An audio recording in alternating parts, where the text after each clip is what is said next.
Chapter 1. Hey, why are you urinating here again? Get lost, you wretched creature. Woof. Is this your territory? Can't you smell the stench of your own urine? My personal lookout tower has been sullied by you. Scram. Your lookout tower? Is your name written on it? I could just as easily claim this as my private restroom. Fine, just wait. A few seconds later, the dog below jumped and shook its head, barking furiously at the bird atop the magic tower. How dare you? You think you can defecate over my head? Woof. Bird. Thus began a 10-minute exchange of insults between the two animals. Just then, the window of the second-floor mansion adjacent to the magic tower was flung open with a bang. Bang. The window slammed against the wall, its sound startling both the bird and the dog into silence. Is this ever going to end? It's the weekend. Can't you let someone sleep in peace? Luo Xing, just awakened and blinded by the midday sun, had to shield his eyes with his hand. Gradually adjusting, he looked around but found no trace of the earlier commotion, assuming the source had already departed. Damn it, not only are you loudmouthed, but you also run fast. Otherwise, I'd have cursed you into oblivion. Having finished his tirade, he suddenly noticed the magic tower beside the window, something he had never seen before, resembling a miniature Eiffel Tower. Standing about 3 stories tall, it was adorned with countless strange characters and symbols that were indecipherable. What on earth is this? Luo Xing pondered, but before he could think further, a sudden churn in his stomach caused last night's meal to erupt from his mouth. Ugh! Luo Xing leaned against the window, mouth agape, transforming into a human cannon. WC. This is utterly disgusting. The unexpected eruption nearly splattered onto the dog beside the magic tower, causing it to leap back in fright as though it had narrowly escaped disaster. Damn it, this place is uninhabitable. The bird atop the magic tower shook its head and left the stinking vicinity. Ugh, cough, cough. Luo Xing, choking, her voice speaking but still found no one around, only a mutt. Who's talking? Wiping his mouth, Luo Xing leaned out the window for another look but saw no one. His gaze then fell upon the mutt, which was now displaying a look akin to bewilderment. If he hadn't seen it with his own eyes, Luo Xing would have found it hard to believe a dog could express such a range of emotions. Could it be you? Luo Xing asked, staring at it, but then shook his head with a chuckle. How could that be, Sai? Damn, you idiot. The dog shot him a glance, uttered this phrase, and turned away. Luo Xing was momentarily speechless, astonished that a dog could speak. Once the dog had gone far away, Luo Xing began to formulate 1,000 ideas for making money. A talking dog. I could go viral on Douyin and go to get rich. He promptly turned to chase after it, but upon opening the door, he was stunned by the sight before him. In disbelief, he glanced back at his room. There was a bed, a table, a window. Everything seemed fine. The problem was, this was not his room at all. Straining to recall, he found no answers, only remembering that he had drunk too much the previous night. As for how he ended up in this grand villa, he had no recollection whatsoever. Forget it. He'll deal with that later. I need to chase that dog. As Luo Xing exited the house, he realized this was indeed a luxurious villa, surrounded by a tumter-high fence enclosing a spacious courtyard, filled with flowers and greenery, but lacking anything else of note. After circling the villa, he found no sign of the dog, nor did he spot a gate to the courtyard. Was this courtyard truly a confined space? Luo Xing could hardly believe such a foolish design existed in the world. He must have overlooked something, so he circled once more, but still found nothing, except for a small dog hole at the bottom of one wall, seemingly dug out by the owner for the dog. In haste to pursue the dog, Luo Xing had no time to search for a gate and decided to climb over the wall instead. Once he scaled it, he caught a glimpse of the dog turning down another path. With all his might, he sprinted at the fastest speed he had achieved in 20 years, heading straight for the dog. As he reached the corner, he saw the dog squatting by the roadside. Slowing down, he approached quietly, hoping not to startle it, planning to catch it and have a proper conversation. But the dog's ears were much sharper than he had anticipated. Sensing his movement, it turned to see him sneaking up. What are you doing? The dog shook its rear and turned to face him. WC, you really can talk. The thought of imminent wealth made Luo Xing unable to suppress his grin. To the dog, however, this smile appeared as that of a sinister pervert. WC, what do you want? Don't come any closer. As the dog spoke, it began to back away. Don't move, let's talk. Hee, Luo Xing said, grinning lewdly as he inched closer. Seeing this, the dog bolted, not looking back. Hey, don't run, Luo Xing exclaimed, hastily giving chase. Wait, I have something to tell you. I can make you rich. Just follow me, and I promise you'll live the good life. Luo Xing shouted as he ran, but the dog paid him no mind and kept running. Are you insane? Why are you chasing me? Woof woof. Because you have urgent business to attend to. Wait for me. At this moment, the dog turned another corner and dashed down a different path. The area was a villa district, and Luo Xing had yet to see a single car or person. Wait for me, he called out as he ran, but suddenly stumbled, falling forward. Instinctively, he reached out to catch himself, but instead his hand encountered a peculiar texture, slipping off, and he landed directly on an unidentifiable mass. The unexpected fall caused him pain, leaving him temporarily unable to rise, curled up on the ground, unable to move. After a while, Luo Xing managed to prop himself up against the wall, discovering that his hands and the front of his shirt were smeared with a yellow, unidentified substance that was still warm. Is this dog poop? In an instant, Luo Xing felt as though he could die. Suddenly recalling the dog, he rushed to the corner to look, but it had long since vanished. Damn it! Macabacca! Luo Xing, furious, instinctively clenched his fist, only to feel the same peculiar texture. This can't be real. Luo Xing was on the verge of tears to prove it wasn't dog feces. He decided to lean in for a sniff. He wished he hadn't the moment he did. The stench, combined with the vigorous exertion, caused last night's meal to surge forth once more. Ugh!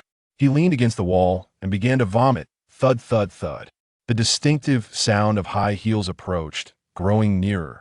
Hearing someone coming, Luo Xing attempted to stop vomiting. However, the sensation from the hangover was too overwhelming to suppress. Finally, the owner of the voice stood before him. Before Luo Xing could get a good look, she spoke up. What are you doing? Her voice was crisp and melodious, suggesting she was a great beauty. Cough, cough. Luo Xing coughed a couple of times, turning to face the owner of the voice, attempting to wipe the grime from his mouth, suddenly realizing that his right hand still bore dog feces, prompting him to quickly retract it. That was close, too close. After saying this, Luo Xing looked at the woman, who was now observing his outstretched right hand. Realizing he still had dog poop on his hand, he quickly hid it behind his back. When he finally took a good look at the woman's face, he instinctively exclaimed, Qing. The woman before him was none other than his long-lost ex-girlfriend. Clearly startled by Luo Xing's exclamation, she was also momentarily bewildered by the name Qing. Who was that? She didn't recognize him at all, but quickly regained her composure, understanding that the husband she barely knew occasionally had bouts of insanity. The beauty was named Ling Ran, the youngest daughter of the Ling family, one of the 4 prominent families in Beiping, a 21-year-old, 6th-level genius magician. At such a young age with such talent, she was undeniably an once-in-a-century prodigy. Possessing such extraordinary gifts, she was, for reasons unknown, forced into an arranged marriage with Luo Xing, who was also a member of the Luo family, but a talent regarded as a rare failure. This move by the Ling family attracted ridicule from all sides, with many mocking Ling Qiandu, the head of the Ling family, as a short-sighted fool for marrying such a remarkable talent to a useless individual. However, Ling Ran herself was quite satisfied with this arrangement. What others viewed as a loss, she considered a significant gain. As for the reasons, that would be explained later. Having not seen him for a long time, Ling Ran took a moment to scrutinize her long-lost husband, feeling an inexplicable sensation about Luo Xing that she couldn't quite put her finger on. However, when she noticed the dog excrement on the ground before Luo Xing and the stains on his chest, coupled with the mysterious substance on his hand earlier, she immediately dismissed all of it from her mind and furrowed her brows. Inquiring, "Are you eating feces?" Huh! Luo Xing was about to defend himself, but the churning sensation in his stomach compelled him to lean against the wall and retch once more. No. Ugh. Why are you eating feces? Ling Ran posed the soul-searching question again. Cough. I didn't eat anything, okay? I just fell. Ling Ran fell silent, simply waiting for him to purge. After a while, Luo Xing awkwardly cleared his throat a couple of times and asked, "What are you doing here? What a coincidence." Ling Ran, upon hearing this, did not respond, instead gazing at Luo Xing with beautifully knitted brows. She increasingly found it peculiar they had been married for a year and 2 months. Over the past year, she had encountered this gloomy husband who seemed to spend all his time in their room no more than 5 times, and they had not exchanged a single word. For no matter what Ling Ran said, Luo Xing would only ever respond with a single word, leaving her with the impression that he resembled a person with autism. In everything speech, tone, expression, behavior exuded lifelessness, as though he were a living corpse in this world. Now, nearly 3 months since their last encounter, Luo Xing appeared drastically different from any angle, as if he were an entirely different individual. What she did not know was that the Luo Xing before her was not her husband. He was a transcender who had accidentally leaped from a parallel dimension, a fine young man from 2021, sharing the same name, gender, and appearance as Luo Xing. At this moment, Luo Xing was yet unaware of his traversal, mistaking the formidable wife before him as his former girlfriend from his original world. "Are you talking to me? Have you forgotten who I am?" "Huh. Well, it makes sense after ditching me for 2 seconds, you forgot about me, running off with another man. A real piece of work, aren't you?" Luo Xing harbored considerable resentment towards his ex-girlfriend after all. He had painstakingly saved for 3 years to buy an engagement ring, only to be cheated on the day he proposed. Who could endure such betrayal? "What did you say?" Those 4 words emerged from Ling Ran's mouth, each one ground out through gritted teeth. Her expression shifted instantaneously, her face contorted with rage, startling Luo Xing's heart into a sudden jolt. Yet as a man, how could he bow to a woman who had once cast him aside? "What? Are you bold enough to act, but not to own it? You think you can play the harlot and still erect a monument to your virtue? You truly are delusional." Luo Xing's memories of the past ignited his fury further. "I think you're looking for death." The moment those words fell, Ling Ran raised a hand, releasing her magical energy. The array unfolded, with Ling Ran at its center, the magical essence present in the air frantically converging toward the core of the array, completing the gathering almost instantaneously. The essence coalesced through the array, merging with the magical energy to form a spell. Everything transpired in one seamless motion. "Inferno Domain." Ling Ran uttered the 2 words with a calmness that belied her gaze, which seemed to regard Luo Xing as little more than a corpse. At that moment, both Luo Xing and Ling Ran found themselves engulfed in roaring flames, the temperature around them soaring rapidly due to the magic. The once even ground began to scorch, while the earth beneath Ling Ran's feet morphed into molten lava, yet she stood upon a stone that floated above it. The expanse of lava steadily expanded, quickly encroaching upon Luo Xing. From a moment Ling Ran unleashed her magical energy to the formation of the spell, less than 3 seconds had elapsed. Luo Xing was too stunned to react. Of course, this was only because Ling Ran had deliberately slowed her pace. She still harbored some hesitation about taking Luo Xing's life. Wait, Luo Xing finally regained his senses just before his impending demise. Wait, Luo Xing was rendered speechless by the apocalyptic scene before him. The flat ground had abruptly transformed into molten lava, bubbling and splattering in a manner reminiscent of scenes from anime or novels. And all of this was orchestrated by the woman before him? He could hardly believe his eyes. Yet there was no time for contemplation. He understood that if he did not utter something soon, he would be reduced to ash by that terrifying magic. Wait, Luo Xing shouted wide-eyed. What? Do you have any last words? Ling Ran, controlling the magic, halted the spread of the lava. She rather hoped Luo Xing would indeed say something to give her an out. After all, Luo Xing still held some utility for her, though he was rather useless. I think I've mistaken you for someone else. Luo Xing had no idea what to say, so he resorted to blathering. Ling Ran remained silent, merely observing him while still maintaining control over her magic, refraining from launching another attack. Seeing Ling Ran's demeanor soften, Luo Xing finally breathed a sigh of relief and continued, Please cancel this spell. I'll explain myself properly. I was wrong, I truly was. Though Ling Ran did not speak, she readily dispelled the magic she had cast. Releasing such a low-level spell was as effortless for her as drinking water. How could a mere waste of space possibly escape? As Ling'an withdrew her magical power, the fierce flames surrounding the two gradually dissipated. Yet, while the fire could be extinguished, the ground transformed into lava could never revert to its original state.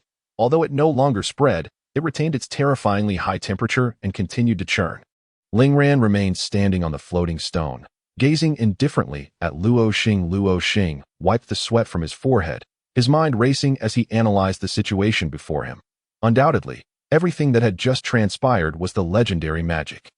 And he had likely traversed into another realm, a world of magic. Reflecting on it, everything had felt extraordinarily unusual since he awoke that morning. The tower covered in runes beside his house, the talking dog and bird, and that peculiar villa. There was no doubt about it. He had indeed crossed over, and this person before him was certainly not his ex-girlfriend who had cheated on him. However, since she recognized him, it indicated that someone in this magical world bore an uncanny resemblance to him. What was the name of this person before him? And who were they? The multitude of questions overwhelmed Luo Xing. Yet there was no one to provide answers. His foremost priority was to survive, especially with a fearsome witch hovering nearby who could take his life at any moment. May I ask you a few questions? After deliberating, Luo Xing resolved to ascertain some crucial information. No. Lingran replied coldly. Luo Xing was left speechless. How could this woman be so difficult? Have you mistaken me for someone else? I don't believe I am the person you think I am. Nor do I know you. Luo Xing decided to alter his approach, attempting to lead her to divulge the information he desired. Playing the fool. Is it? Who in the Luo family, one of the 4 great clans, doesn't know Luo Xing? I advise you to cherish every word you utter, for your next statement may very well become your last. At this moment, Ling'an was no longer as furious, but letting him off the hook was clearly not her style. Yes, I am indeed Luo Xing, but I may not be the person you know. You see, you possess magic, while I do not. Of course you do not, for you are the infamous waste of the Luo family. Ling'an replied with disdain. Luo Xing was momentarily at a loss for words, having unexpectedly become a waste after crossing over. We seem to be strangers, don't we? Luo Xing stated intentionally, hoping to extract their relational context from her.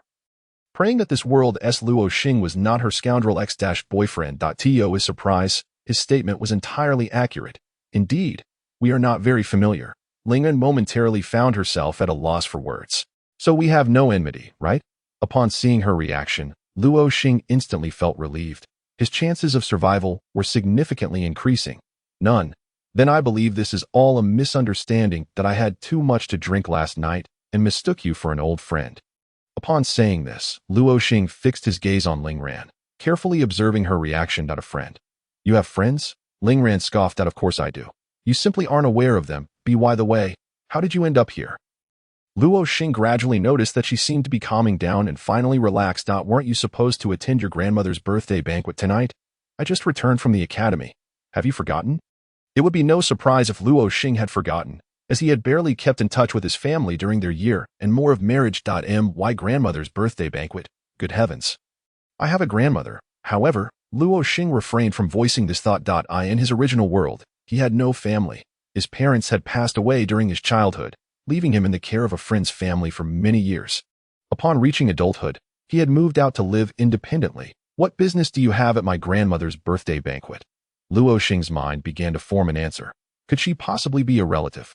She had just attempted to kill me. Surely, there couldn't be a relative who would strike so ruthlessly. Lingran fell silent, her expression blank as if deep in thought. Seeing her like this, Luo Xing feared he had misspoken and quickly added, I didn't mean it that way. Please don't be angry. He was genuinely afraid of this female demon. Lingran noticed his trepidation and felt a twinge of guilt. She had heard of Luo Xing's past. Although he was a scion of one of the 4 great families, his life had been quite miserable due to his inherent lack of talent. Moreover, she had originally married him merely for her own benefit. So she softened her tone. Although we are not truly husband and wife, we at least hold the title. Out of respect for familial ties, I should attend your grandmother's birthday banquet, and you need not fear me. I was merely a bit impulsive earlier and would not truly harm you, especially since the Luo family has shown kindness to me. Oh, I see. That's a relief. Luo Xing finally exhaled. Suddenly, a thought struck him, and he exclaimed, husband and wife? What? "Oh, it's nothing. Nothing at all." While Luo Xing maintained a calm facade, internally he felt like crying. The woman who could incinerate him with a mere flick of her hand was, in fact, his wife. Could there be anything worse than this? Let us go. Let's wash up and prepare to head to the Luo family. Ling turned and floated toward home, stepping lightly on the stones. Raising her hand to cast a spell, the churning lava that had just been flowing was suddenly frozen into solid ice. Luo Xing was left in awe. This was magic. Throughout the journey, neither spoke again. As Ling assumed he had reverted to his previous withdrawn state, she stole glances at Luo Xing. While they had no emotional bond, her innate kindness led her to hope that he could overcome his past traumas and become a normal person. Lost in thought, she even felt a bit guilty for having frightened him earlier. Meanwhile, Luo Xing was consumed by contemplation, seeking to piece together the strange occurrences of the day. All he recalled was that the previous night, in the midst of socializing, he had downed glass after glass of liquor, becoming utterly inebriated, and upon awakening, found himself in this extraordinary magical world. What had transpired? Luo Xing followed Ling at a leisurely pace until she suddenly stopped. He looked up, and there stood the villa he had previously stumbled upon. Ling halted before a wall, raised her hand against it, and, channeling her magical energy, a circular magic circle appeared, adorned with incomprehensible runes. The magic circle absorbed her energy, glowing brilliantly before beginning to rotate slowly. A section of the wall detached, opening like a door, revealing how doors were meant to function. No wonder Luo Xing had searched for so long without finding it. Upon entering the villa, Ling shed her outer garment and, barefoot, lazily perched herself on the sofa, conjuring an unknown fruit out of thin air and began to munch on it, completely ignoring Luo Xing. Feeling awkward, Luo Xing stood in the living room, taking the opportunity to scrutinize this suddenly appearing wife. Upon closer inspection, her appearance bore a striking resemblance to his ex-girlfriend. Yet, there were subtle differences. Her face was a perfect oval, her skin fair and smooth, her features exquisitely flawless, yet she exuded an air of aloofness, tinged with a hint of cuteness. This adorable aura contrasted sharply with her figure, which was the most significant difference from his ex-girlfriend. While his ex was beautiful, she was rather flat-chested. This woman, however, was curvaceous in all the right places, embodying the perfect physique many men dreamt of. "What are you doing?" Ling ran, having noticed his gaze. Realized she had forgotten about him. She beckoned with her finger, and the coat she had casually hung at the door flew back to her, gently draping over her shoulders. It's nothing. Nothing at all." Caught, Luo Xing felt somewhat embarrassed and quickly changed the subject. "I think I'll go take a shower. Although he said this, Luo Xing had no idea where the bathing area was. He dared not ask, fearing that this formidable wife would discover he wasn't her husband and incinerate him on the spot. He could only head upstairs to ponder the matter in his room from that morning. The second floor had several guest rooms, with only one resembling a restroom. However, it contained merely a pit and no shower. Yet, his instincts told him this must be the bathing area. How did people in this magical world bathe? Luo Xing guessed there must be some mechanism involved. Sure enough, he soon discovered a hole in the wall not far from the pit. Judging by the shape of the hole, it clearly required a conical object to be inserted to activate the mechanism. Luo Xing searched high and low but found nothing, ultimately giving up. After all, matters of magic were better left to the magicians. Reluctantly, he decided to seek Lingren's assistance. Thus, he feigned innocence and called from the staircase, "It seems the bathing area is broken." "Broken? Just a moment." Ling swiftly ascended the stairs, heading directly to the second-floor bathroom, which indeed was the restroom previously discovered by Luo Xing. Upon reaching the innermost wall cavity of the bathroom, Ling glanced upward and murmured to herself, "The magic array appears to be intact." She then turned to Luo Xing and inquired, "What's broken? Isn't it simply a matter of lacking a magic crystal?" Luo Xing, having no knowledge of what a magic crystal was, merely echoed, "Oh right, there's no magic crystal. I misspoke." With that, she produced a magic crystal seemingly from nowhere and handed it to Luo Xing before stepping outside. This crystal, as Luo Xing had surmised, was a triangular pyramid-shaped gem, shimmering in a clear, vibrant purple hue akin to a glass artifact. This type of crystal was artificially created through specialized means, involving the highly compressed amalgamation of magical energy and essence. Typically, it served as a household magic crystal, with various types designated for different purposes. As Luo Xing inserted the magic crystal into the wall's cavity, it began to emit a soft purple glow. The dimly lit runes surrounding the cavity gradually illuminated, and the magical energy flowed along these intricate patterns until it reached the circular magic array etched upon the ceiling, causing the array to rotate slowly. At the center of the array, a distortion occurred, and water began to cascade forth. Remarkably, it was hot water. Is this what magic entails? I must learn it. After bathing and changing clothes, Luo Xing descended the stairs and heard the sound of water from a room at the end of the corridor. It was Ling Ren taking a shower. Feeling bored, Luo Xing decided to return to her room to see if there were any remnants of the treasures she had left behind. To her astonishment, she discovered a letter tucked away in a drawer, and the few words inscribed upon it caused her heart to skip a beat. To you from another world, Luo Xing. This letter was penned by the Luo Xing of this world, addressed to the Luo Xing from Earth. He was aware of the existence of the Earth Luo Xing. Stunned for a moment, Luo Xing eagerly opened the letter, which read, "Greetings, Luo Xing from Earth. By the time you read this letter, I believe we have exchanged identities. I apologize for bringing you to this world without your consent, but I am confident that you will come to love it here. In truth, ever since I fell gravely ill 10 years ago, I have been able to dream of you. Initially, I thought it was merely my imagination. However, I later discovered that the world within my dreams was indeed a tangible reality. I yearn for your world, which is devoid of magic and filled with technology. I detest magic, as its existence brings me immense suffering. Nonetheless, I have found a means of liberation, a way for us to swap worlds, to transcend both body and soul. Hence, I brought you here, but please trust me, our exchange is the best choice for both of us. You need not worry that you will become a useless being in this world like I have."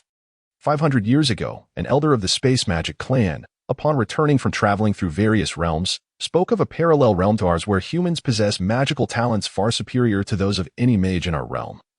Yet they do not utilize magic. There you, the inhabitants of Earth. As I write this letter, my hands tremble with excitement. Please forgive my selfishness. And thank you for granting me this opportunity to facilitate your swift acclimatization to this world.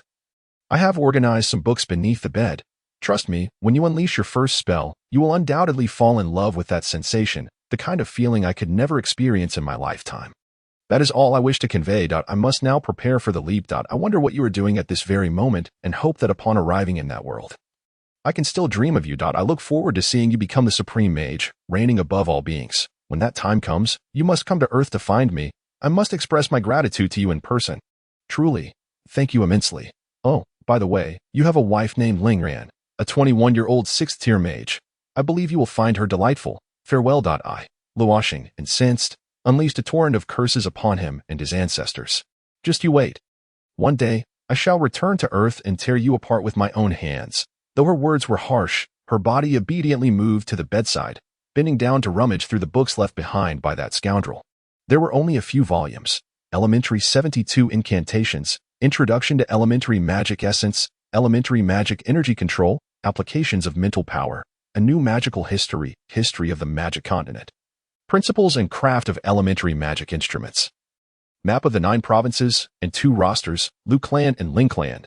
Luo Xing picked up a book titled Elementary Magic Energy Control. The book appeared new, its cover devoid of illustrations, displaying only the title and an incomprehensible magic array to Luo Xing.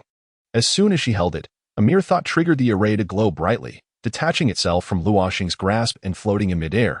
The array's brilliance intensified, and to her astonishment, the pages began to turn autonomously. A resonating hum filled Luo Xing's mind as all the knowledge within the book seamlessly infiltrated her consciousness, allowing her to absorb the entire volume in an instant.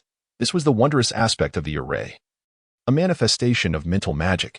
Activating it required a certain level of mental strength. An ordinary person would need to possess at least the mental capacity of a 2nd-tier mage to initiate the mental magic array inscribed within the book.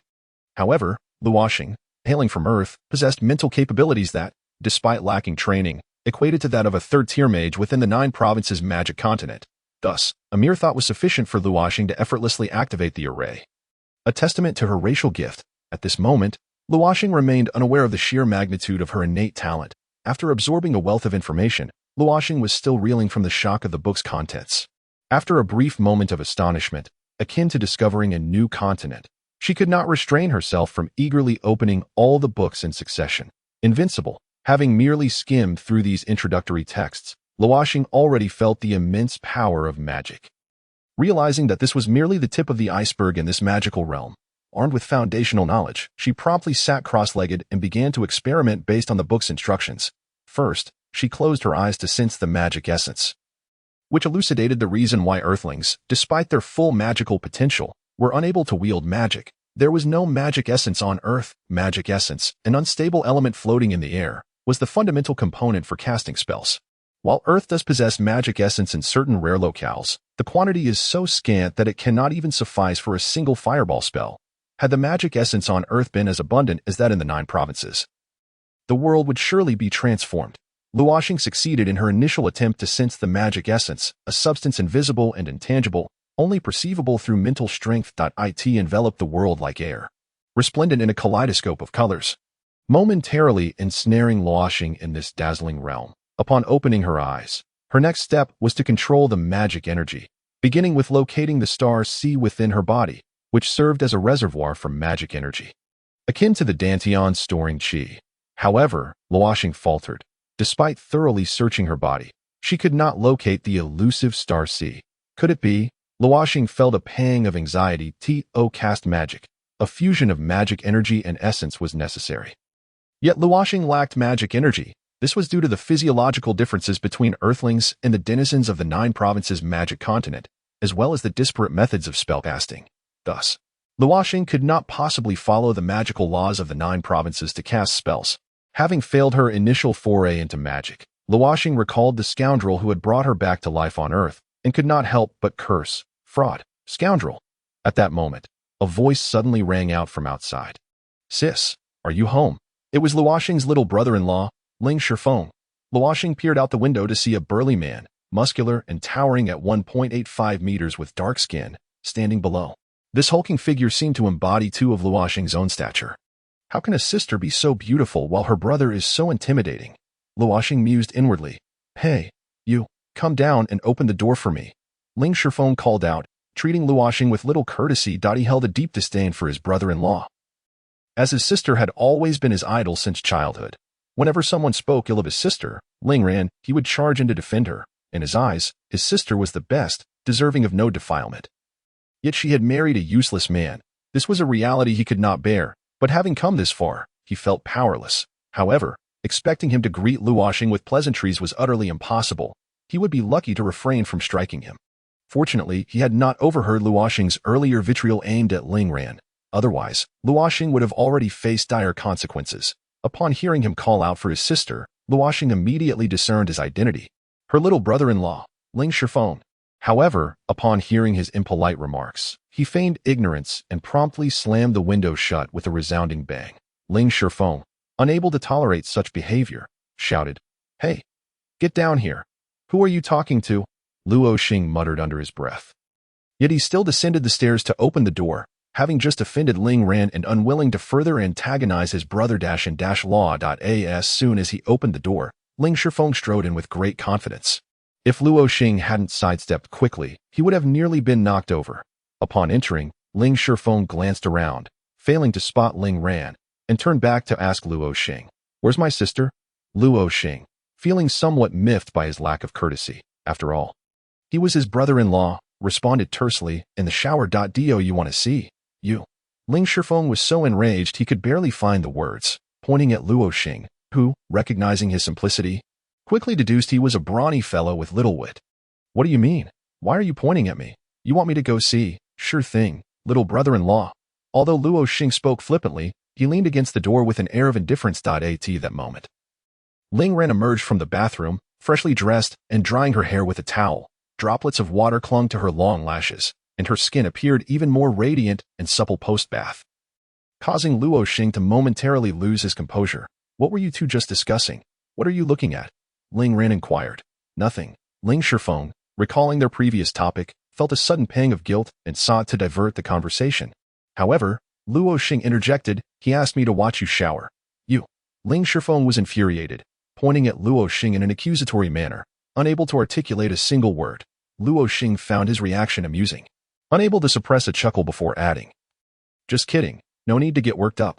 Yet, Ling Ran, observing Luo Xing's amused expression, furrowed her elegantly shaped brows, finding her husband increasingly perplexing. Once a somber figure cloaked in anguish, he had now transformed into a carefree joker? What are you staring at? Are you mesmerized by my charm? Luo Xing teased, having fully embraced this world and gradually deciphered Ling Ran's character, a skill honed over years as a corporate drone. Thus, he began to reveal his true self once more. Ling Ran shot him a disapproving glance without uttering a word. Heh. Luo Xing chuckled awkwardly. What brings you here, Shifeng? She asked, Father heard you were back and asked me to bring you some things. The moment she spoke, Ling Shifeng promptly forgot the earlier awkwardness. What kind of things? Ling Ran queried, but Ling Shifeng remained silent, casting a glance at Luo Xing that clearly conveyed, "We have private matters to discuss. So you should take your leave."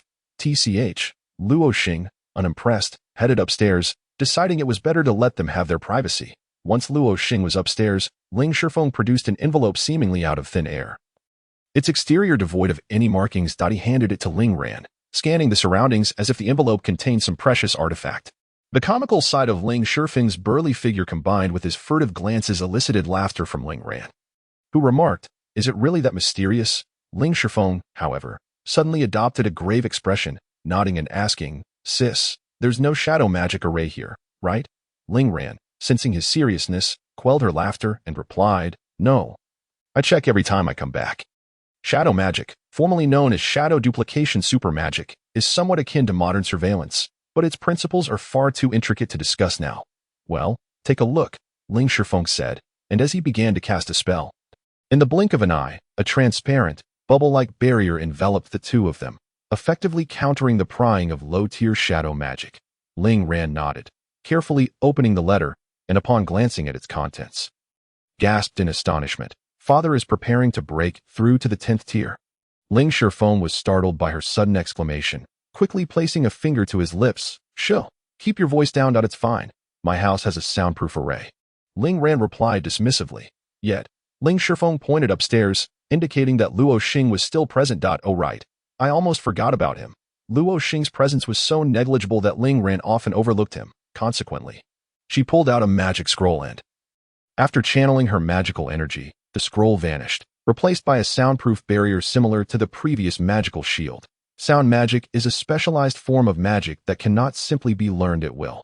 It requires awakening or an inherent talent to utilize. Neither Ling Ran nor Ling Shifeng had awakened such magic, hence they relied on inscribed scrolls or arrays for its execution. This matter must remain confidential. "Do not breathe a word to anyone," Ling Shifeng insisted. Ling Ran nodded in agreement, saying, "The skilled individuals in our family also need to be cautious. If there are spies during Father's advancement, the consequences could be dire. If he successfully ascends, not only will his old ailments heal, but our Ling family will also rise to be the foremost among the 4 great families of Beiping. 10th tier. Father will be the first in a century from the 4 great families.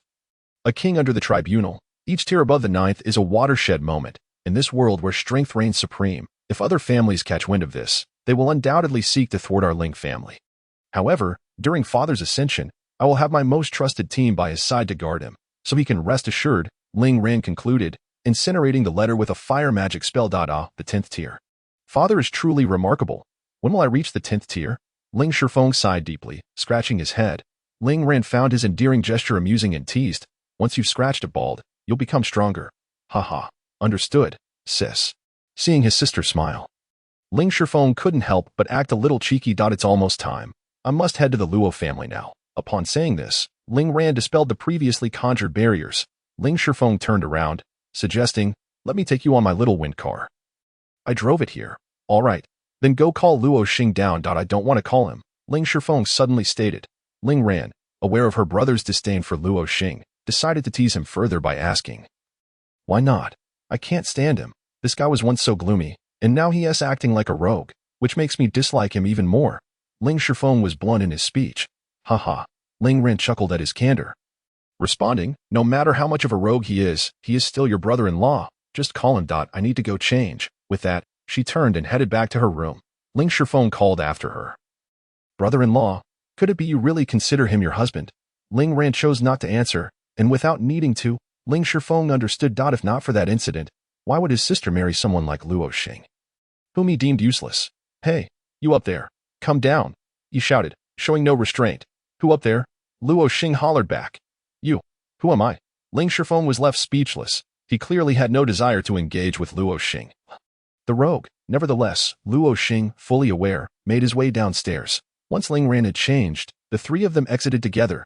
When Ling Shifeng produced the so-called little wind car from his storage ring, he astonished Luo Xing once more.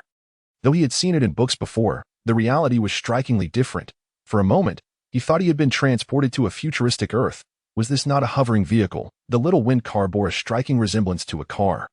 Except that instead of wheels, it was equipped with various magical arrays, through the propulsion of wind or fire magic, and with a unique structure. All forces were directed onto the little wind car, enabling it to hover and move forward. Ling Shifeng proudly showcased his little wind car, the latest model of the year, boasting a dazzling design and vibrant crimson color, priced at 20,000 purple gold coins. Every material used in the vehicle was top-notch, featuring 2 magical array systems that allowed for seamless switching between wind and fire propulsion. He had even inscribed a prominent character Ling on its body, signifying it as the Ling family's vehicle. However, Luo Xing regarded Ling Shifeng with an odd expression. Not understanding his reaction, Ling Shifeng, somewhat irritated, asked, "What's with that expression? This is the latest model of the little wind car. Look at this quality, this design. Truly lacking in taste. So this is the Ling car." Luo Xing feigned distaste. "You're talking nonsense." Ling Shifeng was so infuriated that he felt compelled to pin him down and give him a sound thrashing. Indeed, there had been progress. Not only could he talk back to you, but he could also let out flatulence. A teachable child, indeed. Luo Xing nodded in approval, his face radiating satisfaction. However, Ling Shifeng was so enraged that he reverted to his previous state, pointing at Luo Xing and stammering, you. Unable to articulate any further. Pfft. Ling Ran, who had been suppressing her laughter, could no longer contain herself and burst into giggles at the antics of the two. Ling Shifeng, thinking that his sister was mocking him as well, complained, "Sister, you look quite lovely when you smile." Luo Xing suddenly interjected. This unexpected compliment left Ling Ran momentarily stunned, her smile vanishing in an instant, replaced by a look of bewilderment. It was one thing for anyone to praise her, but for Luo Xing to do so, such an occurrence was rarer than Ling Shifeng finding a girlfriend. Seeing her sudden change in demeanor, Luo Xing assumed he had spoken out of turn and quickly added, "Forget I said anything. Let us go." Embarrassed, he turned to enter the vehicle, yet Ling Ran and Ling Shifeng merely stared at him, showing no intention of getting in. This left Luo Xing perplexed. "Get in already. Why are you just standing there? Can you drive?" Ling Shifeng suddenly inquired. "What do you mean? If you can't drive, why are you sitting in the driver's seat?" "Oh, I see." With that, Luo Xing took a seat in the passenger's side. Yet, Ling Shifeng insisted, "You get out." Luo Xing, puzzled, asked, "Why?"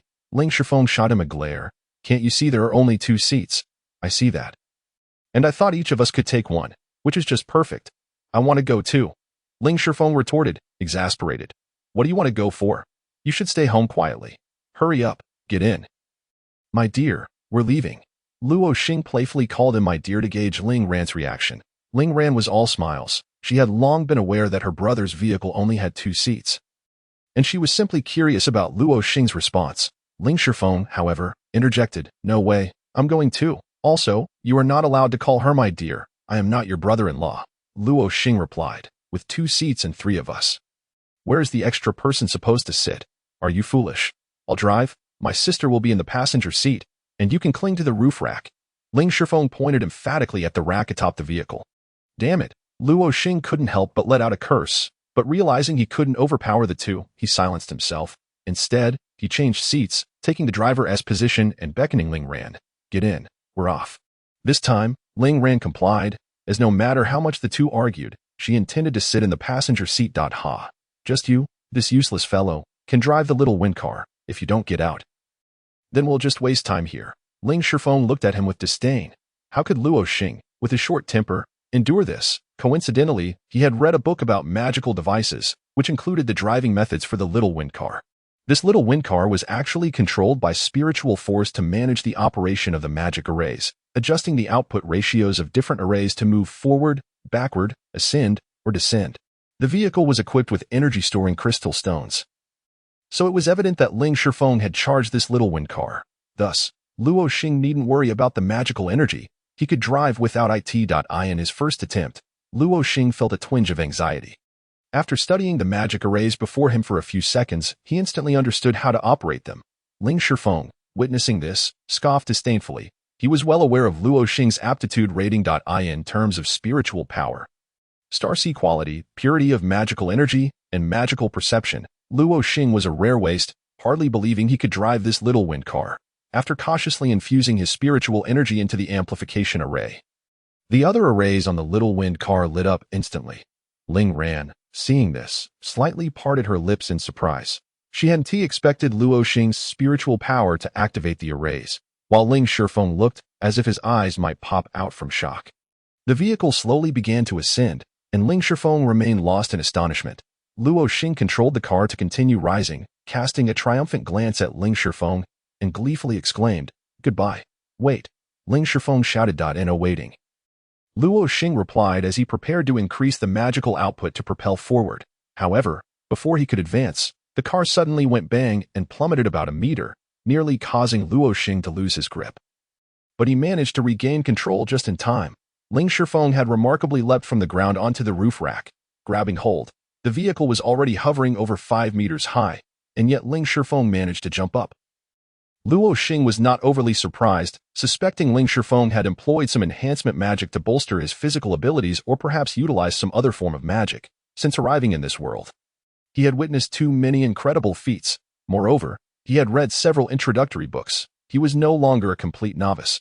"Hold on tight, don't get thrown off," Ling Shifeng retorted coldly, falling silent thereafter. Luo Xing drove the little wind car at full speed. Having studied the map earlier, he knew the direction to the Ling family. The wind car's speed system clocked in at about 220 miles per hour, soaring through the skies at that pace felt exhilarating. Yet, Luo Xing was not satisfied. He knew this vehicle also had a fire propulsion system. Thus, he gazed at a magic array and murmured, "This must be the fire propulsion array." "Wait," Ling Shifeng panicked upon hearing this. "What are you planning to do?" "You better hold on tight." Luo Xing turned back with a mischievous grin. "Wait." Before Ling Shifeng could finish his warning, Luo Xing activated the fire propulsion array. Boom! The vehicle shot forward suddenly. Instead of gradually accelerating, Luo Xing poured a massive amount of spiritual energy into it. The intense force of acceleration pressed him firmly into the seat. Ling Shifeng, clinging to the roof, felt excruciating pain in his arms.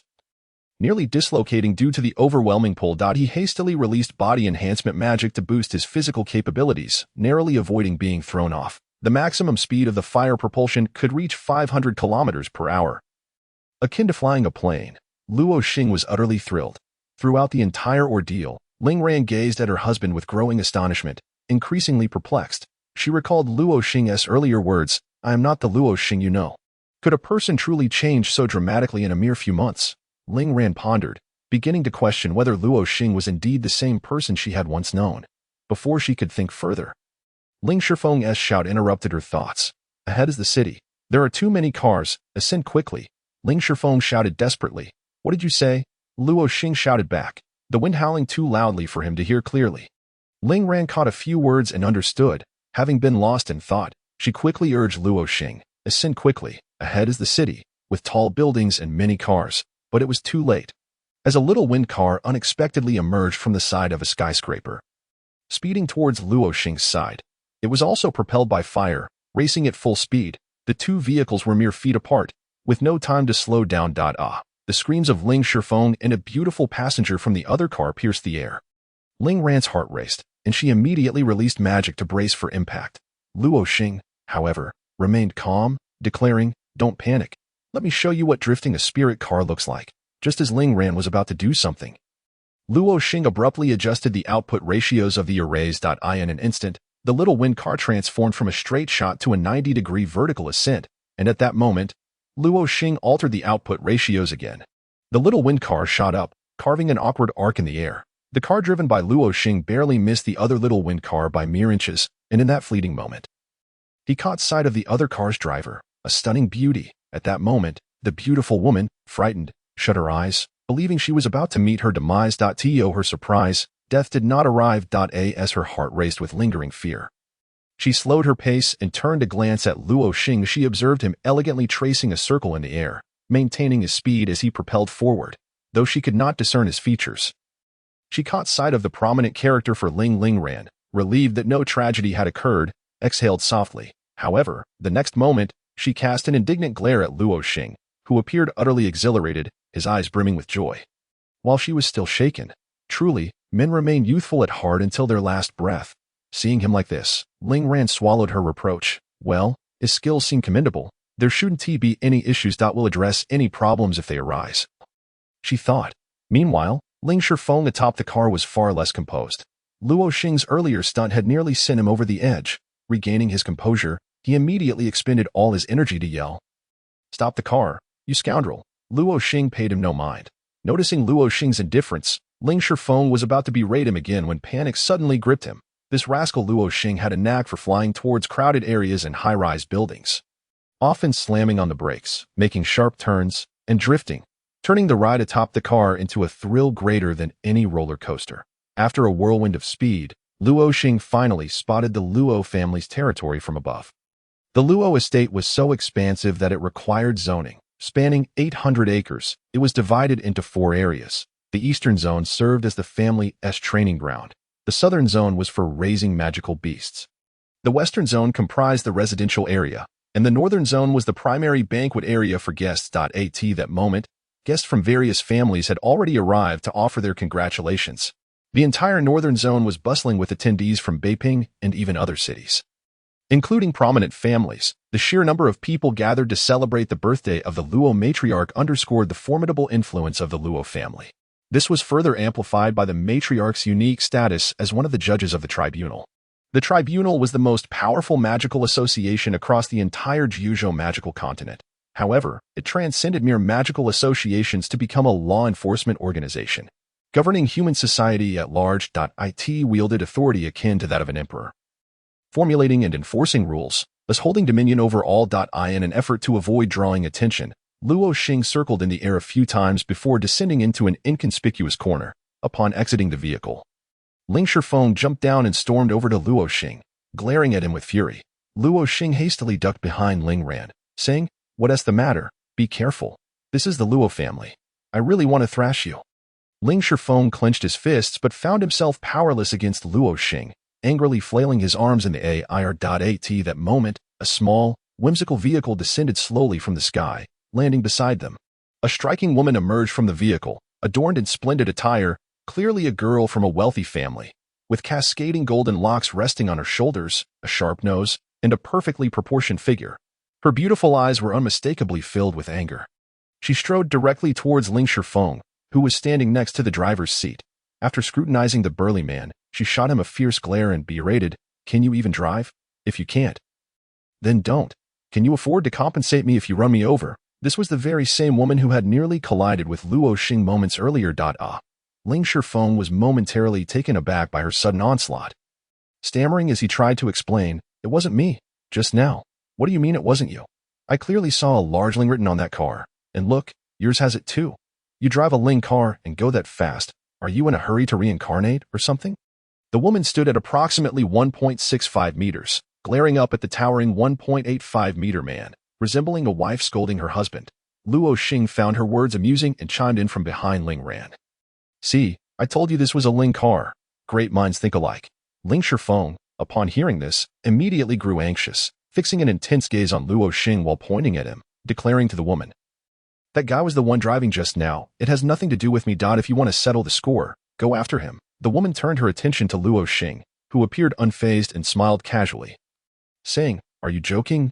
We just got out of the car. Look, I'm here in the passenger seat while you're in the driver's seat. Analyze the situation for yourself. Miss, who's really the driver here?" After hearing Luo Xing's words, she turned back to Ling Shifeng, rebuking, "You have no sense of responsibility at all. You did it, and now can't even admit it. Are you even a man?" Though directed at Ling Shifeng, her words inadvertently chastised Luo Xing. To Ling Xing's astonishment, he found himself enjoying the reprimand, his face unflushed even while lying. Meanwhile, Ling Shifeng was so incensed by Luo Xing that he felt his brain short-circuiting, genuinely wishing to eliminate him. Seeing that Ling Shifeng could at least stall this foolish girl for a moment longer, Luo Xing decided to make his escape before everything unraveled. "Well, you two can take your time resolving your issues. We'll be off now." "Stop right there." Ling Shifeng instinctively lunged after Luo Xing as he attempted to leave, but the woman abruptly seized his arm, intent on settling her score with him since her gift for the Luo matriarch had nearly shattered. However, in a fit of rage, Ling Shifeng, the unyielding man, burst forth with such strength that the woman was unexpectedly toppled to the ground. "You scoundrel," she cried, sitting on the ground, her beautiful eyes now glistening with tears. "I'm so sorry," Ling Shifeng exclaimed, rushing to help her up. "Don't touch me," she retorted, tears already spilling down her cheeks. Ling Shifeng stammered nervously, struggling to articulate, "I didn't mean to. I'm really sorry." The woman glared at him through her tears, and the atmosphere became exceedingly awkward. Ling Shifeng stood there, unsure of how to proceed, helplessly glancing at his sister for assistance, only to find that Ling Ran had already been forcibly dragged away by Luo Xing. Their figures receded further and further, not once looking back. "Let go of my hand," Ling Ran said coldly. Luo Xing, upon hearing this, realized he had been holding her hand the entire time. Ling Ran's fingers were long and delicate.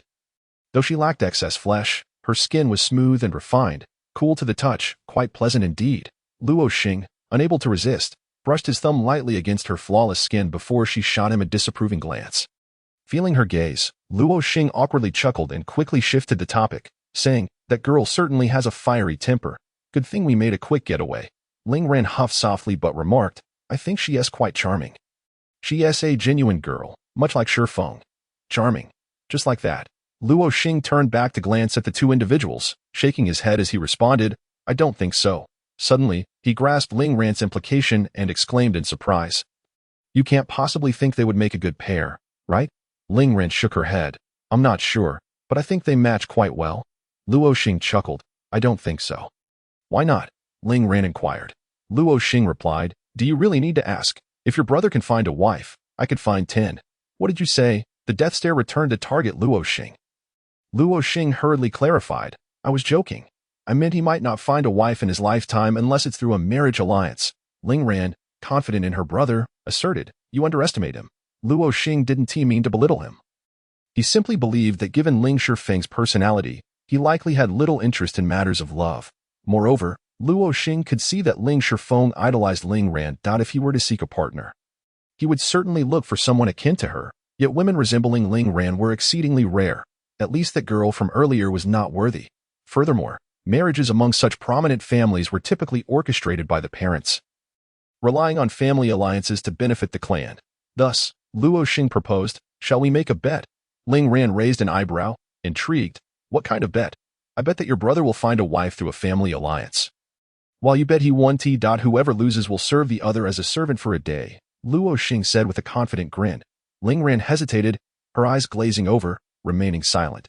Luo Xing, with a hint of disdain, remarked, "What's wrong? Are you afraid?" "Let us wait and see," she retorted. "Prepare to lose." Luo Xing seemed to believe he had already triumphed, whistling effortlessly. Little did he know that one fateful day, when he would find himself reduced to a servant, he would bitterly regret his impulsive decision to wager against that formidable woman. "Oh, is that not my cousin?" As they walked, a voice suddenly rang out ahead, deliberately drawing the attention of bystanders and igniting a flurry of whispers. "Is this the useless one from the Luo family? And there stands the genius Ling Ran. How stunning she is. What a pity. Indeed, I heard she was sold to the Luo family by her father. Truly a case of heaven's jealousy towards talent. Marrying such a worthless man is a shame. Shoo, keep your voices down. We are in the Luo family grounds." Listening to the gossip, the man who had spoken earlier wore a satisfied grin. Luo Xing recognized him. It was his cousin, Luo Jiqiang, who had been prominently marked in the family roster and had given Luo Xing considerable special attention during their childhood, often subjecting him to beatings. At 20 years old, he was a third-tier, one-star mage, of mediocre talent, neither particularly good nor particularly bad, yet he flaunted his family's power with arrogance, embodying the archetype of a spoiled rich kid. Luo Xing and Ling Ran remained unperturbed, simply walking on in silence. Upon reaching Luo Jiqiang, the latter flashed a sycophantic smile at Ling Ran, eager to greet her. However, as if they had conspired, the two continued on without pausing. Briskly walking past him, ignoring his presence entirely, Jiqiang awkwardly held his hand midair. "Oh, how delightful. You've piqued my ire. Just wait and see how I will deal with you." Jiqiang glared menacingly at Luo Xing's retreating figure, plotting how to humiliate him in front of everyone. "Have you noticed something?" Luo Xing suddenly remarked to Ling Ran. "What is it? We seem to have quite the unspoken understanding." "Oh, is that so?" Ling Ran scoffed lightly. As they drew closer to the Ling family mansion in the northern district, the throngs of people grew denser, and wherever Ling Ran passed, she would attract glances and murmurs. This made Luo Xing feel quite uncomfortable, prompting him to grumble, "Why do you have to be so beautiful? Everyone's staring at you, and no one notices my handsomeness. Is it my fault?" Ling Ran had gradually grown accustomed to Luo Xing's changes and found it rather pleasing. At least it was a far cry from his former morose demeanor. "Senior Ling Ran," a girl called out, running toward them from a distance. Luo Xing exclaimed, "Goodness, what is up with the girls in this world?" With a cherubic face and an imposing physique, standing over 1.7 meters tall and muscular, He doubted he could withstand a single slap from her. "Chun-Li, what brings you here?" Ling Ran greeted her with a smile. "Chun-Li." Luo Xing suddenly recalled the character from King of Fighters, noting the resemblance. "Senior, the technique you shared with me for controlling magical energy has been incredibly useful. My magical proficiency has improved significantly." "Thank you." Chun-Li completely overlooked Luo Xing, her focus solely on her idol. "That's wonderful. If you have any questions in the future, feel free to ask me." "Sure." "Oh, and who is this?" Chun-Li finally acknowledged Luo Xing. "Hello." Luo Xing instinctively extended his right hand, performing the signature handshake of the 21st century. However, Chun-Li appeared momentarily bewildered by his gesture, glancing at Ling Ran, unsure of how to respond. Ling Ran frowned at Luo Xing. "What's wrong? Are you really considering challenging her?" Ling Ran asked sternly. "Huh? Why would I challenge her? Then why did you make that gesture? Don't you know it signifies a challenge from a mage?" Luo Xing hastily retracted his hand, awkwardly explaining, "No, it was a misunderstanding, a total misunderstanding." He sighed in relief, grateful for Ling Ran's presence. Otherwise, he would have been compelled to challenge this muscular woman. There was no way he could win. "Haha, it's nothing," Chun-Li replied, her cheerful demeanor matching her robust physique, seemingly unfazed. Thud, the sound of drums echoed from a distance, causing all present to tremble. It was evident that it had been amplified by sound magic. Resonating deep within their souls, the banquet is about to commence. Luo Xing and Ling Ran hastened their pace to the grand plaza in front of the Ling family's mansion. Guests sat in a circle, leaving a large open space in the center, where a stone platform had been erected. The matriarch of the Luo family sat on a small dais in front of the mansion, exuding an air of authority reminiscent of royalty. Truly, she was one of the representatives of the Judgment Council. Today, the matriarch celebrated her 100th birthday, yet she bore no signs of aging. Instead, she appeared vibrant, looking far younger than many attendees in their 60s. Yuinghua, 100 years old, a 9th tier, 3-star mage, had not yet ascended to the rank of a 10th tier disaster mage, despite the passing years. After the death of her husband, Luo Jiutian, she had shouldered the responsibilities of the Luo family alone. Even as a woman, no one dared to voice dissent. This was a world where strength reigned supreme, and achieving the 9th tier was a height unattainable for many. The elderly man beside her, an old friend from the Judgment Council, Yang Lao, also a 9th tier, 3-star mage, was 99 years old. "Oh, here comes an interesting young lady," Yang Lao remarked as he spotted Ling Ran in the crowd, instantly discerning her strength. "Such youth, yet already a 6th tier, 2-star mage. Her future is promising. She likely possesses the potential to reach the 9th tier. This must be your talented granddaughter-in-law." 10th tier, the matriarch replied curtly. She did not linger on Ling Ran, instead directing her gaze toward Luo Xing, who at that moment was digging for gold in his nose. The matriarch sensed something amiss and extended her mental energy toward Luo Xing. "What is it?" Yang Lao inquired. "Nothing," the matriarch replied, retracting her mental energy.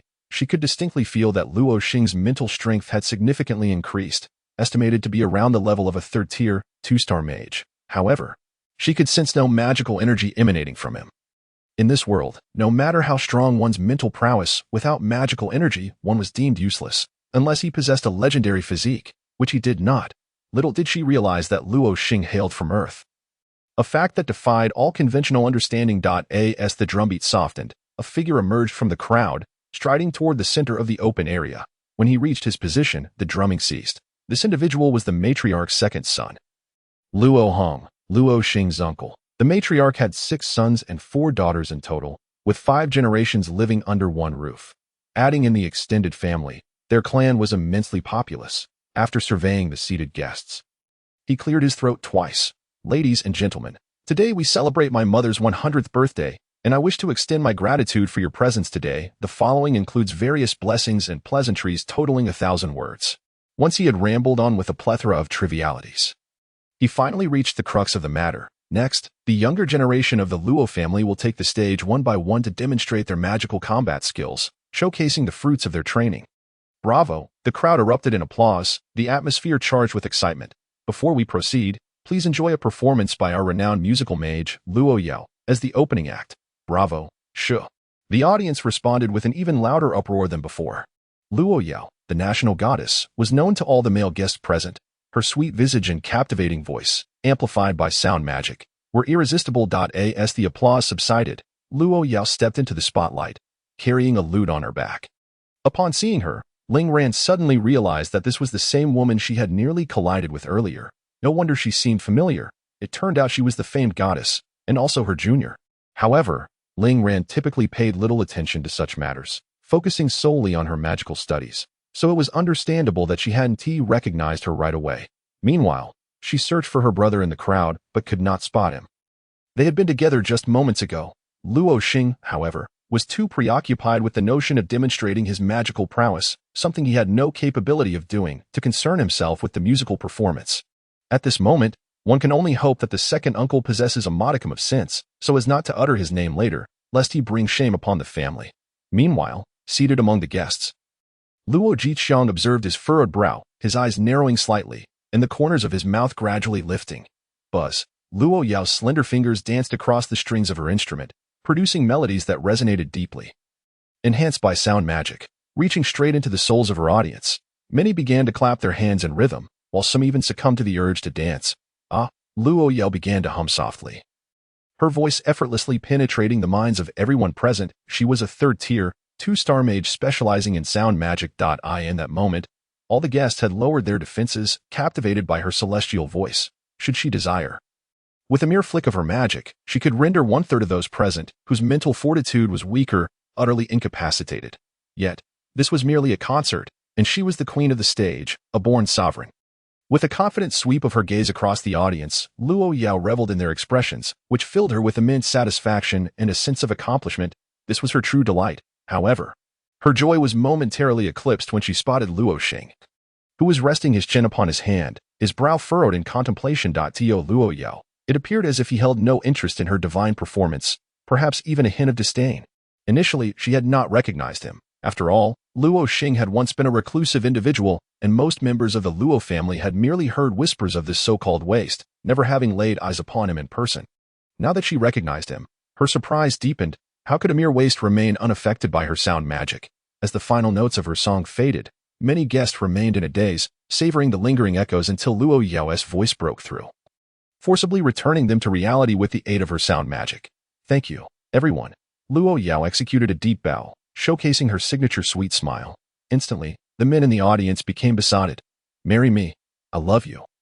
Luo Yao. Amidst the cheers, she approached the edge of the stage, producing a battle roster, for she was also to assume the role of host. Next, the younger generation of her family's fourth-tier mages would engage in combat.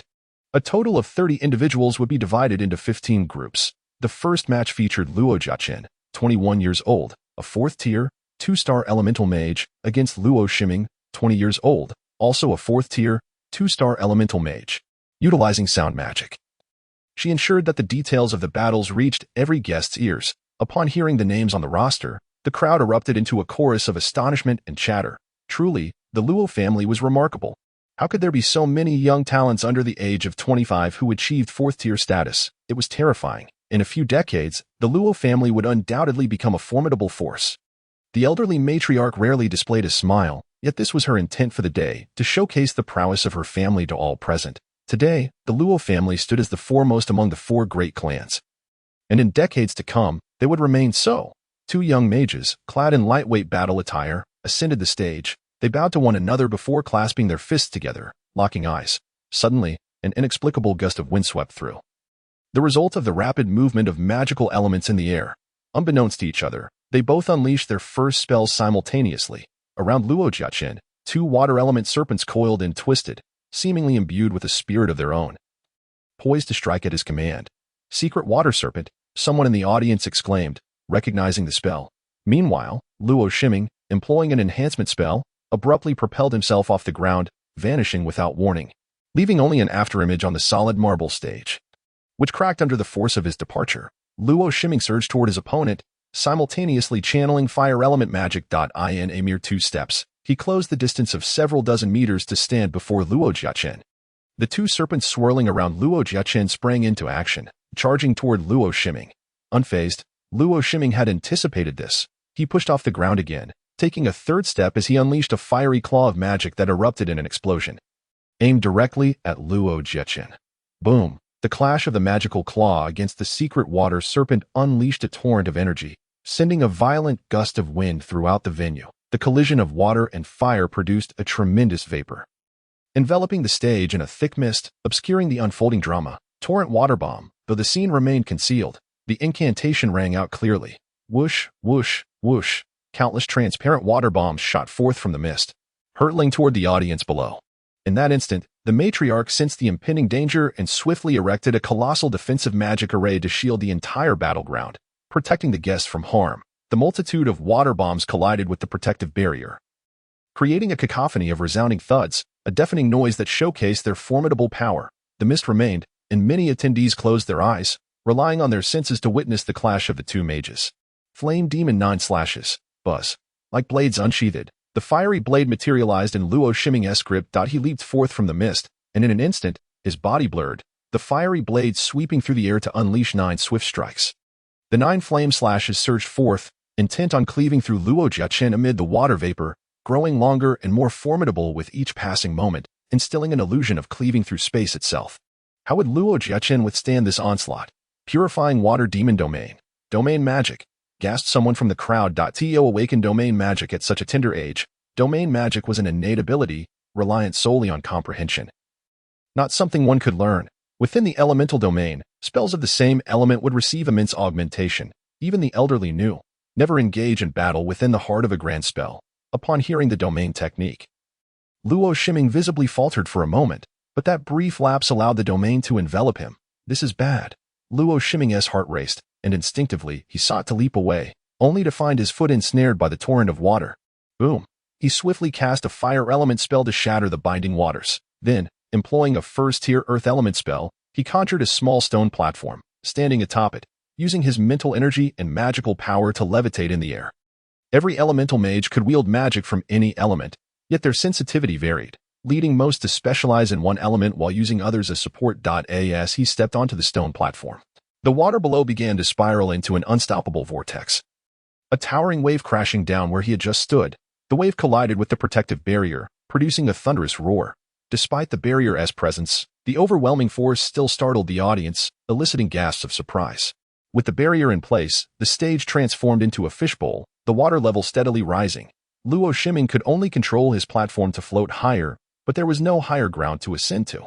Yet Luo Xing did not seize the opportunity to strike. At this moment, Luo Xing had become a lamb for slaughter, merely awaiting his surrender, for their purpose today was merely to showcase their talents. Not to fight to the death. I concede. Luo Xing's voice rang out. Though reluctant, he acknowledged his defeat against a superior opponent. Luo Xing, the foremost among the young generation of the Luo family under 25, an extraordinary talent rarely seen. The outcome was met with thunderous applause from the audience, many marveling at the potential of the younger generation. Meanwhile, Luo Xing felt increasingly cornered. Having witnessed the battle unfold, he sensed that his own turn might be dire. He turned to Ling Ran, only to find her watching the duel with keen interest. In this moment, the only one who could assist Luo Xing was this lady beside him. Ling Ran caught his gaze and, noticing his forlorn expression, inquired, "What's the matter? Help me." Ling Ran instantly understood his plight, smiling as she reassured him, "Fear not, they likely want to make you take the stage. That would be purely." She didn't finish her thought. But Luo Xing comprehended her implication. It would be nothing short of embarrassing. Yet, a sense of foreboding loomed over him.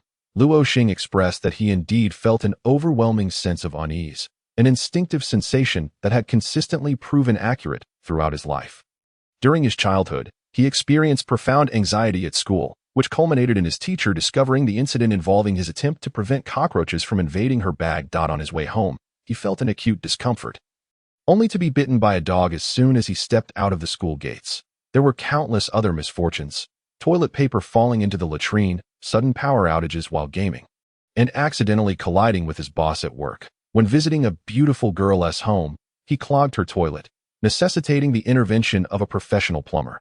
These occurrences had been so frequent throughout his life that Luo Xing had become firmly convinced of the validity of his intuition. "How do you expect me to assist you?"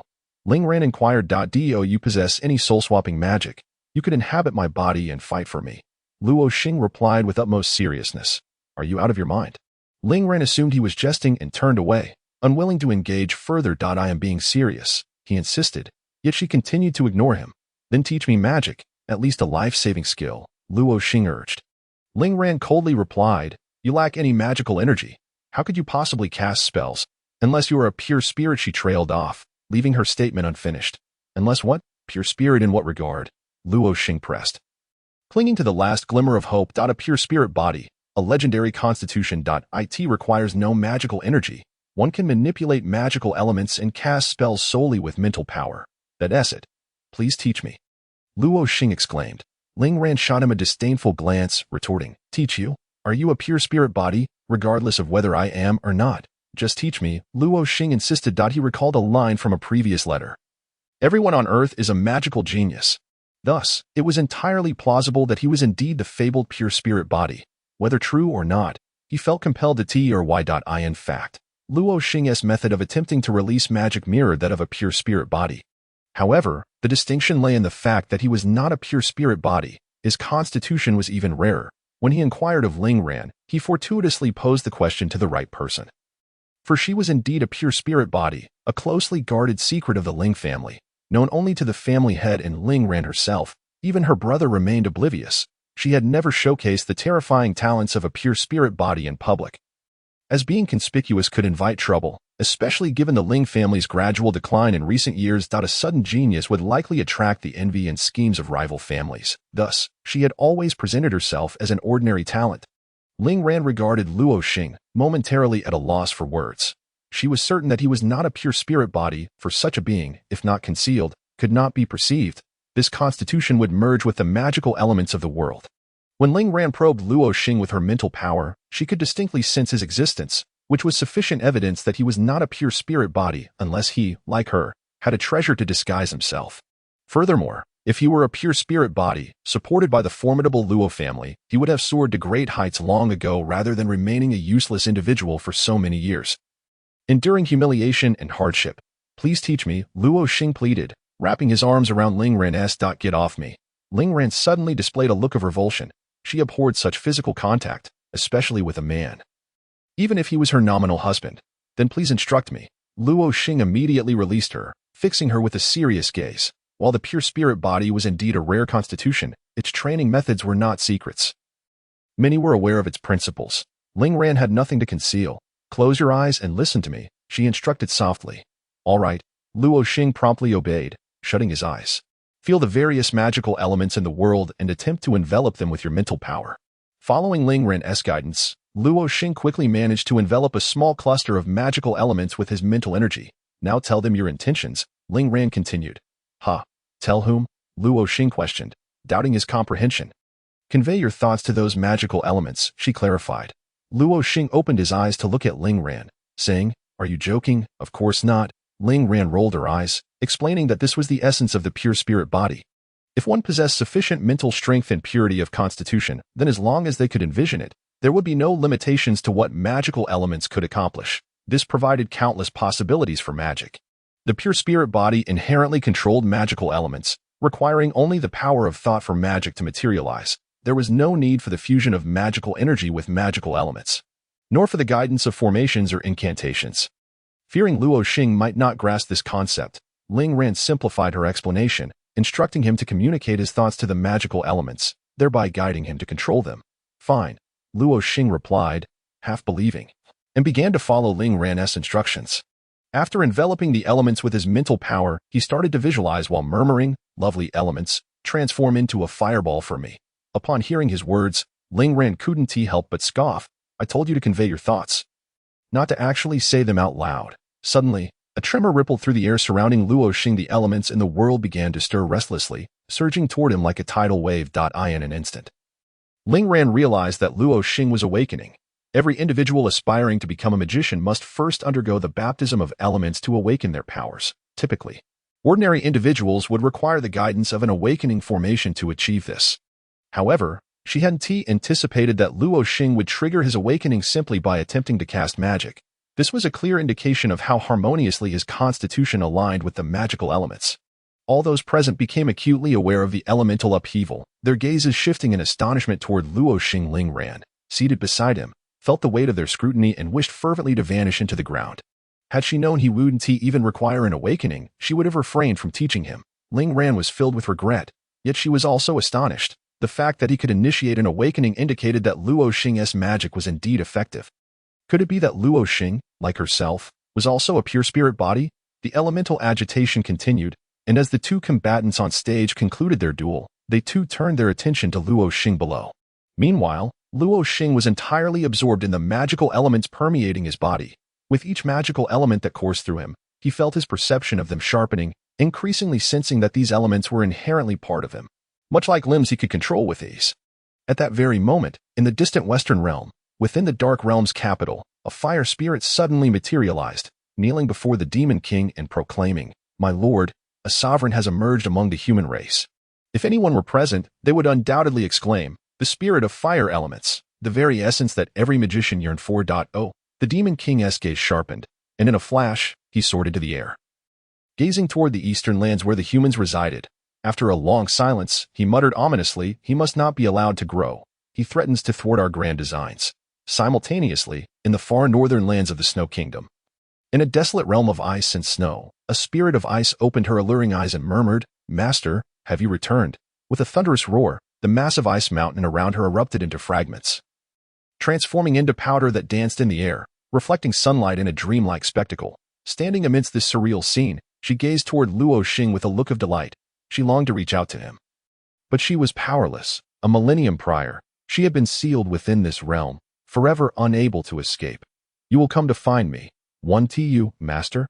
After uttering this plea, she closed her eyes once more, sinking into a deep slumber as the ice elements coalesced once more, encasing her within a new ice mountain. Has he truly awakened?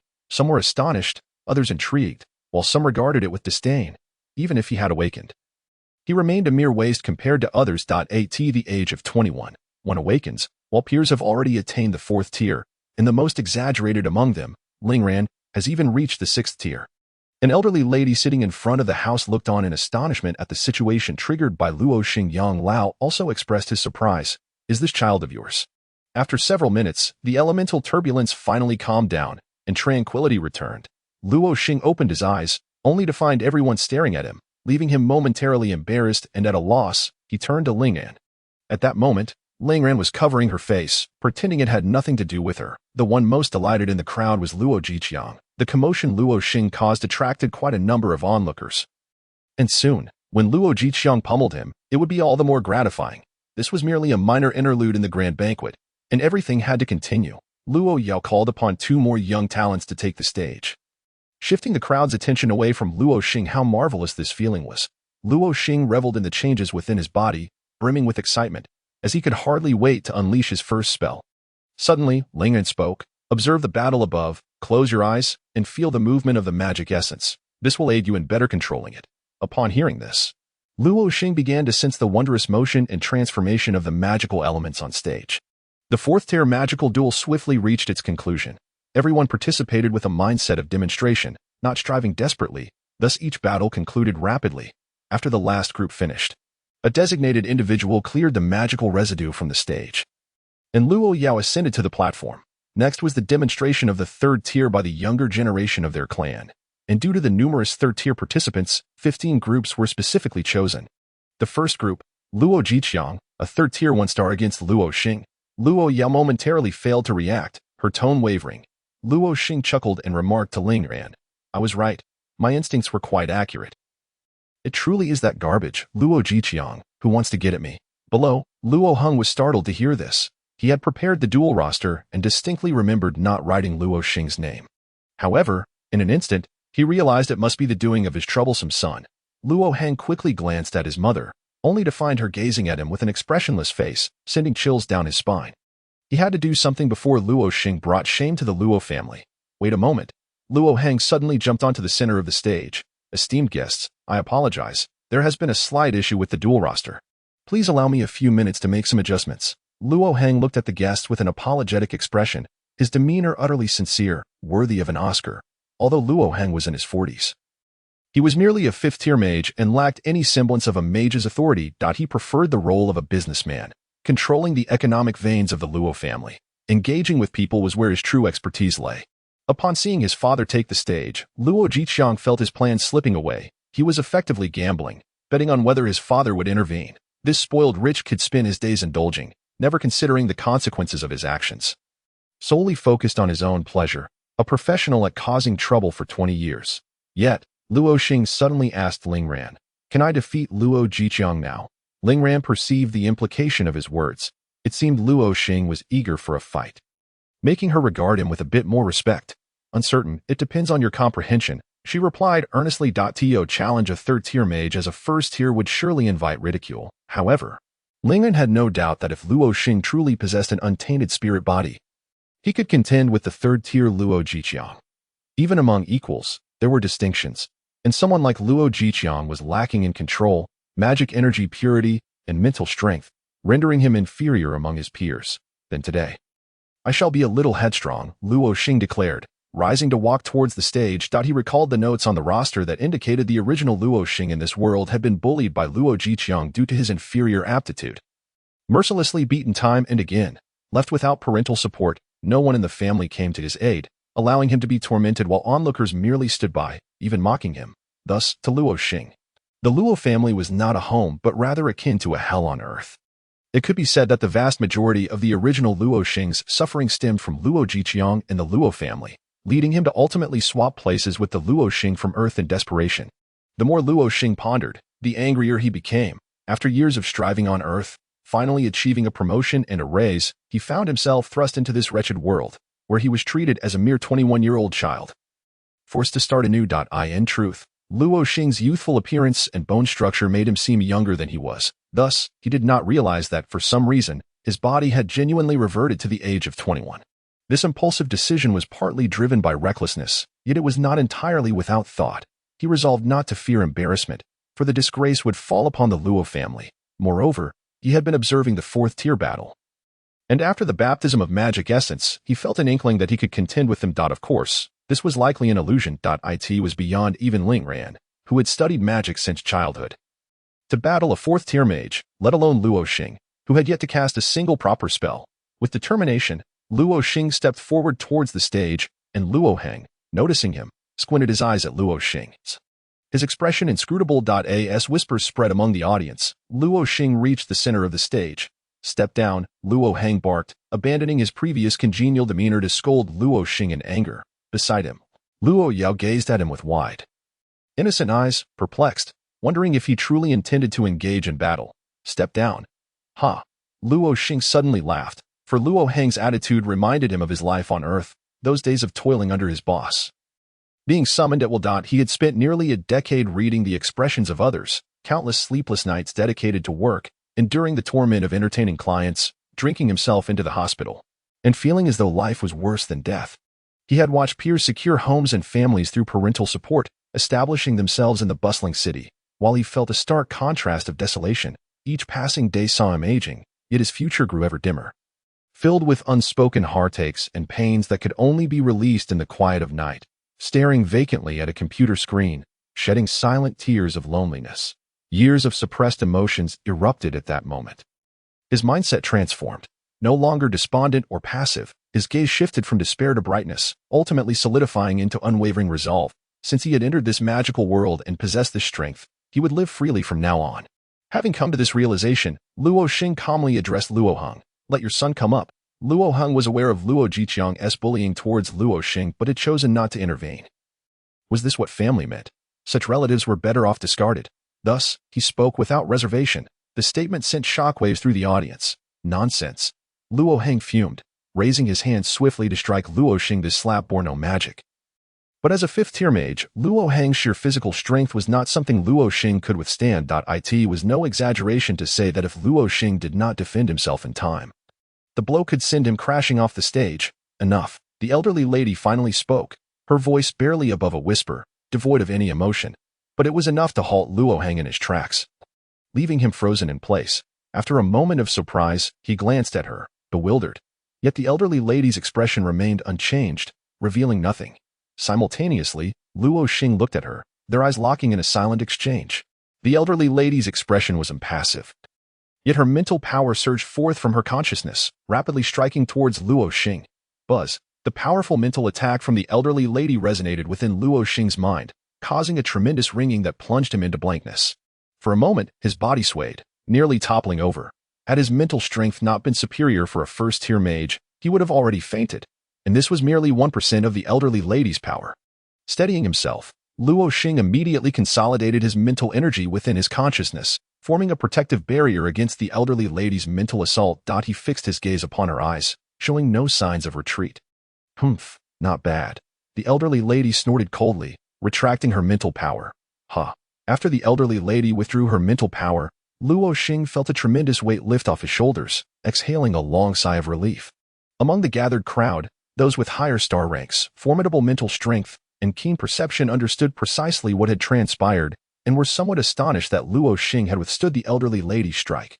Logically speaking, as Luo Xing had only just awakened, his mental power should not have seen a significant enhancement, and his ability to endure such a blow could only imply that his mental strength surpassed that of an ordinary individual. However, that alone did not justify challenging a third-tier opponent. It is essential to recognize that the disparity between the first and third tiers manifests not only in the purity of magical energy, the intensity of mental power, and the perception of magical elements, but more critically in combat experience, the variety of magical skills, and the speed at which spells can be cast. Although Luo Xing, the third-tier mage, was rather inept, he at least possessed knowledge of numerous spells, whereas Luo Xing, having just awakened, had yet to learn anything at all. Moreover, the speed of casting spells is undeniably linked to innate talent. However, it is even more contingent upon diligent practice. With enough perseverance, an individual of mediocre aptitude can, through countless repetitions of casting a spell, become increasingly familiar with the movement of magical elements under the guidance of that spell, ultimately achieving a casting speed comparable to that of naturally gifted individuals. A newly awakened first-tier mage like Luo Xing would undoubtedly have abysmal casting speed. Lastly, experience is a crucial factor, as previously mentioned. Luo Xing possessed no experience whatsoever. To challenge a third-tier opponent was utterly implausible, even for a genius. This was a consensus shared by all present, with Luo Xing particularly dismissive of him. If he, as a third-tier mage, could not defeat a newly awakened first-tier novice, he might as well consider himself better off dead. Come on, my dear cousin, Luo Xing smiled as he directed his gaze toward Luo Xing and the crowd. Since you seek your own demise, do not blame me for being ungracious. Luo Xing's lips curled into a smirk as he devised countless ways to humiliate Luo Xing, leaping onto the stage in a few swift strides. He regarded Luo Xing with disdain. Luo Yao wisely retreated to the edge of the stage, while Luo Heng, feeling powerless, shot a furious glare at his troublesome son before stepping down. Heaven has a path you refuse to take, and hell has no door that you willingly enter. Come, I shall stand here motionless, allowing you to cast a spell, Luo Xing proclaimed arrogantly, his face a mask of mockery. That is precisely what you said. With that, Luo Xing closed his eyes, recalling Ling Rant's earlier advice, and began to sense the magical elements surrounding him, carefully controlling them with his mental power. Ha ha ha. Luo Xing erupted into laughter upon observing Luo Xing's actions. It was clear that he was merely a novice who had just grasped the basics of magic, needing to close his eyes to sense the magical elements before casting a spell. After waiting for a dozen seconds, Luo Xing grew even more arrogant. Can you even do it? Great genius. What kind of terrifying magic are you attempting to unleash that requires such a lengthy preparation time? Surely it isn't a forbidden spell. Many in the audience were amused by his words, erupting into laughter. Meanwhile, Luo Xing, with his eyes still closed, paid no heed to Luo Xing's ridicule or the laughter from the crowd. He understood that this would be a grueling battle, but he had not anticipated Luo Xing's confidence would grant him the initiative, significantly easing his challenge. In fact, Luo Xing had already meticulously simulated the entire process of casting a spell by controlling the magical elements. Although the spell had not yet manifested, he was confident in his ability to cast it. Moreover, he could do so instantaneously. As soon as he uttered the incantation, the spell would materialize in an instant. This revelation was largely thanks to Ling Rant's guidance, which had illuminated the fastest method for him to control the elements. Magical elements permeate the universe, and for someone like Luo Xing, possessing an incorruptible spiritual body, it sufficed to project his mental power outward. Wherever his mental power resided, a connection with the magical elements would automatically be established, allowing his every thought to synchronize with them. It was as if he could communicate with the magical elements. In other words, wherever his mental power was, the magic would be generated and released from that location. He could conjure a spell at any desired point without the need for visible magical energy or array guidance, achieving results unnoticed. After all, the magic array is visible to all, and the release of magical energy is perceptible to every mage. However, mental power can only be detected by those whose mental strength surpasses one's own. Luo Xing had previously extended his mental power to discreetly probe Luo Xing. and he was certain that his mental strength eclipsed that of his cousin. Half a minute passed, yet Luo Xing remained motionless. Luo Jiqiang could not help but scoff. You haven't fallen asleep, have you? Ha ha ha. That would be hilarious. Why not just concede? I have other matters to attend to. At that moment, Luo Xing opened his eyes. A confident smile gracing his face as he softly declared, Rest assured, I shall make you sleep momentarily. Heh, a dead duck still quacking. Pray tell, where is your magic? Surely it hasn't already been cast. Ha ha ha. My apologies. But your spell was so faint that I failed to notice. Do it again, and I will surely concentrate. Luo Jiqiang was doubled over with laughter. Luo Xing slowly raised 2 fingers, pointing toward Luo Jiqiang. Just as Luo Jiqiang, still laughing uncontrollably, finally noticed the gesture, Luo Xing's wrist suddenly flipped, palm facing upward, and his fingers flicked upward. This action was inspired by Ling Ran, though he made slight modifications. Ling Ran had once beckoned with her fingers, causing her clothing to fly toward her. Luo Xing found that utterly cool, and of course, magic must be unleashed in a spectacular manner. At the moment Luo Xing flicked his fingers, a stone pillar abruptly erupted from beneath Luo Jiqiang's feet, swiftly rising to strike at his most vulnerable point. Luo Jiqiang had no time to react. Luo Xing had chosen an exceptionally cunning angle, exploiting a blind spot in Luo Jiqiang's field of vision. Had he been attentive to the changes in the surrounding elements, he could have evaded the blow. However, he did not. Thud. The stone pillar struck true, landing squarely between his legs. A heart-wrenching scream reverberated throughout the northern district of the Luo family estate. Why do I add 3 exclamation marks? Because this pain is known only to men. Eek. The male spectators instinctively clamped their legs together at the sight, the visual shock truly capable of causing discomfort. How shameless. Ling Ran in the audience facepalmed, displaying a look of helplessness. Meanwhile, Luo Heng's eyes nearly bulged out of his head. After all, this was his only precious son. Luo Xing certainly did not believe that this single blow could conclude the battle. He understood the principle of striking while the iron was hot. Seizing the moment, Luo Xing flicked his fingers again, murmuring, Trash belongs in the trash bin. I will end you. Luo Jiqiang gritted his teeth in pain, one hand clutching his groin as he began to gather magical energy and form a magic array. Luo Xing, of course, would not grant him such an opportunity. Boom! Flames erupted around Luo Jiqiang, enveloping him entirely. At that instant, the guests gasped in shock. Many had failed to react to Luo Xing's first spell, with only a few discerning its true nature. However, with the release of the second spell, everyone became acutely aware. Luo Xing had cast the spell without utilizing any magical energy. Moreover, it was instantaneous. Naturally, Luo Jiqiang remained oblivious to this fact. Explode. Luo Xing suddenly bellowed. Bang! Bang! The flames surrounding Luo Jiqiang detonated repeatedly, sparks flying in every direction, accompanied by his anguished screams. Suddenly, he leaped from the flames, his skin charred black as if he had just emerged from a coal mine in Shaanxi. His clothing was also singed and torn in places. Yet, the runes of the magic array on his legs were clearly visible. That was an attachment spell. He had utilized the explosive force of the attachment spell to escape Luo Xing's magic in an instant. However, Luo Xing had anticipated this move. Coldly, he remarked, You think you can flee? In your dreams. With that, he clenched his fist with a single hand. Just as Luo Jiqiang intended to act, the air around him suddenly congealed into ice, trapping him firmly within the icy confines. Once again, it was an instantaneous spell, once more devoid of magical energy, and this third spell involved an entirely new element. It is well understood that a mage's sensitivity to different elements varies.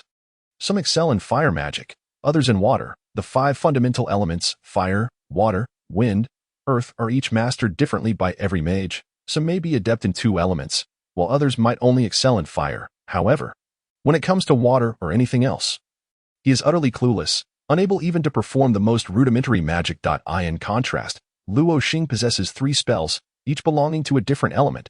Although he is merely at the first tier, the spells he casts, albeit basic, are impressive. Yet, this is not the end. Luo Xing wishes to experiment with other elemental magics, particularly a water element spell to add some excitement. He raises his right hand, forming a gesture akin to a pistol. Pew pew pew. Countless small water bullets align in a neat row, firing towards Luo Jiqiang, who is encased in ice. This idea was inspired by the water bullet spell he observed Luo Jiachuan cast earlier. While its power pales in comparison to Luo Jiachuan's 4th-tier strength, it is still formidable. The onlookers are utterly astonished. An unblemished spirit body.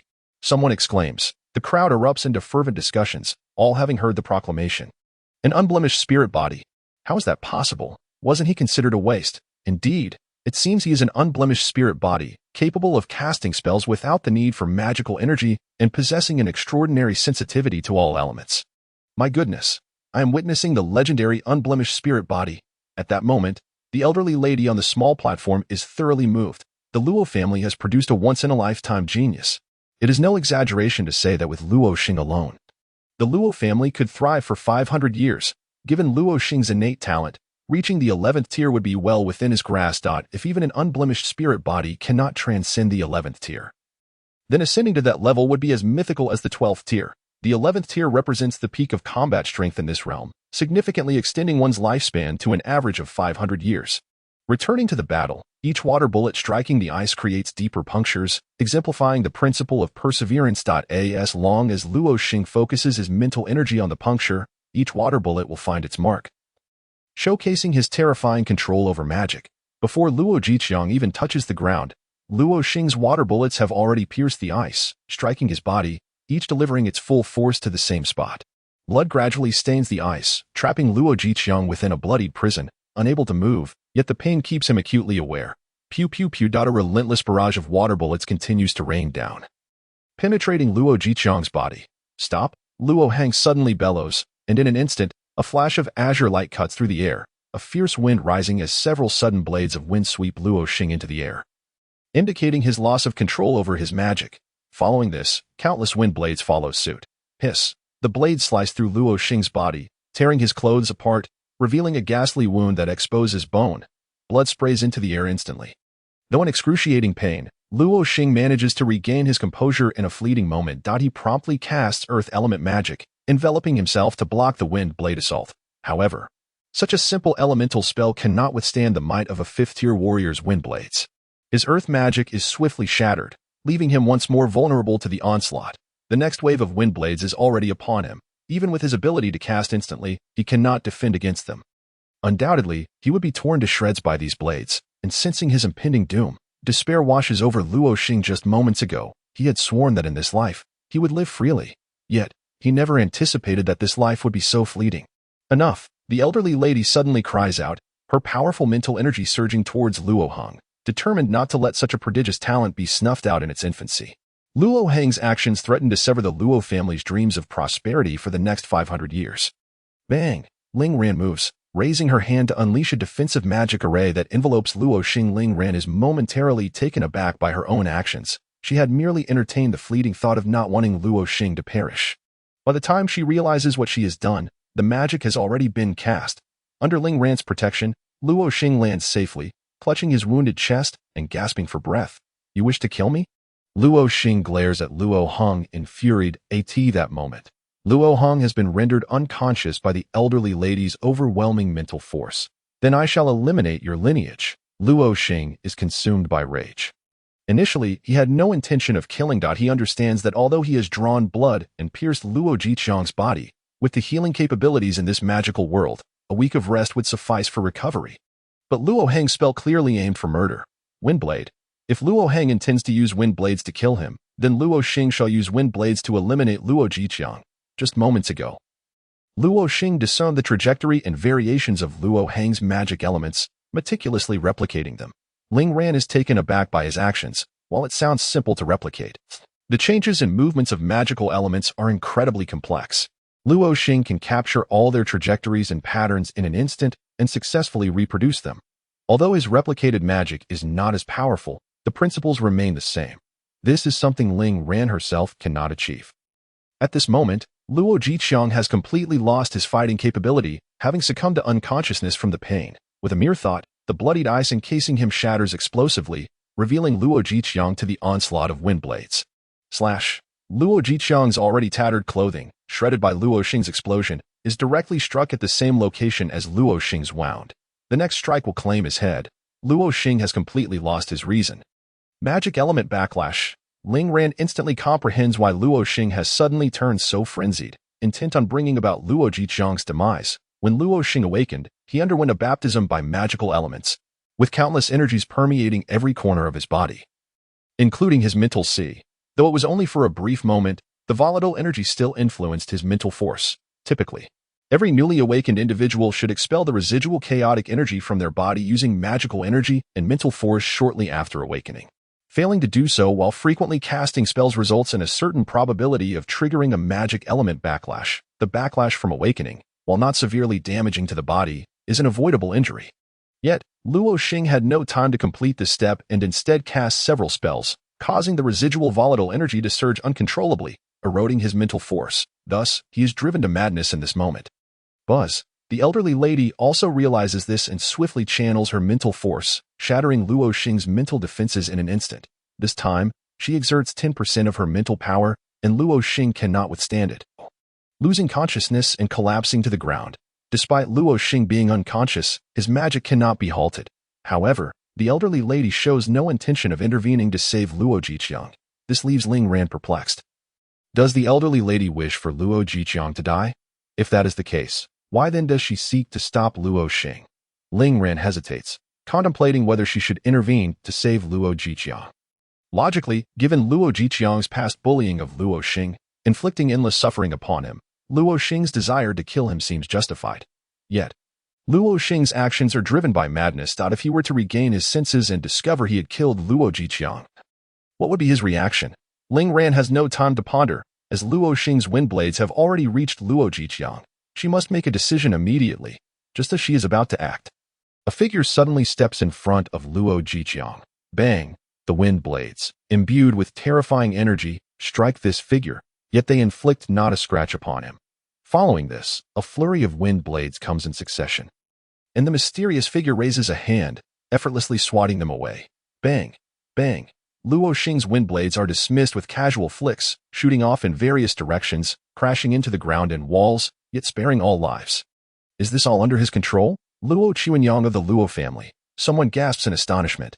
Luo Qiwenyang of the Luo family, the third son of Yu Yinghua, the first among those beneath the family head. Age 45, and at the 8th tier. With such talent and strength, he is almost guaranteed to become the next leader of the Luo family. Yet, he himself harbors no desire for such a position. He has actually returned.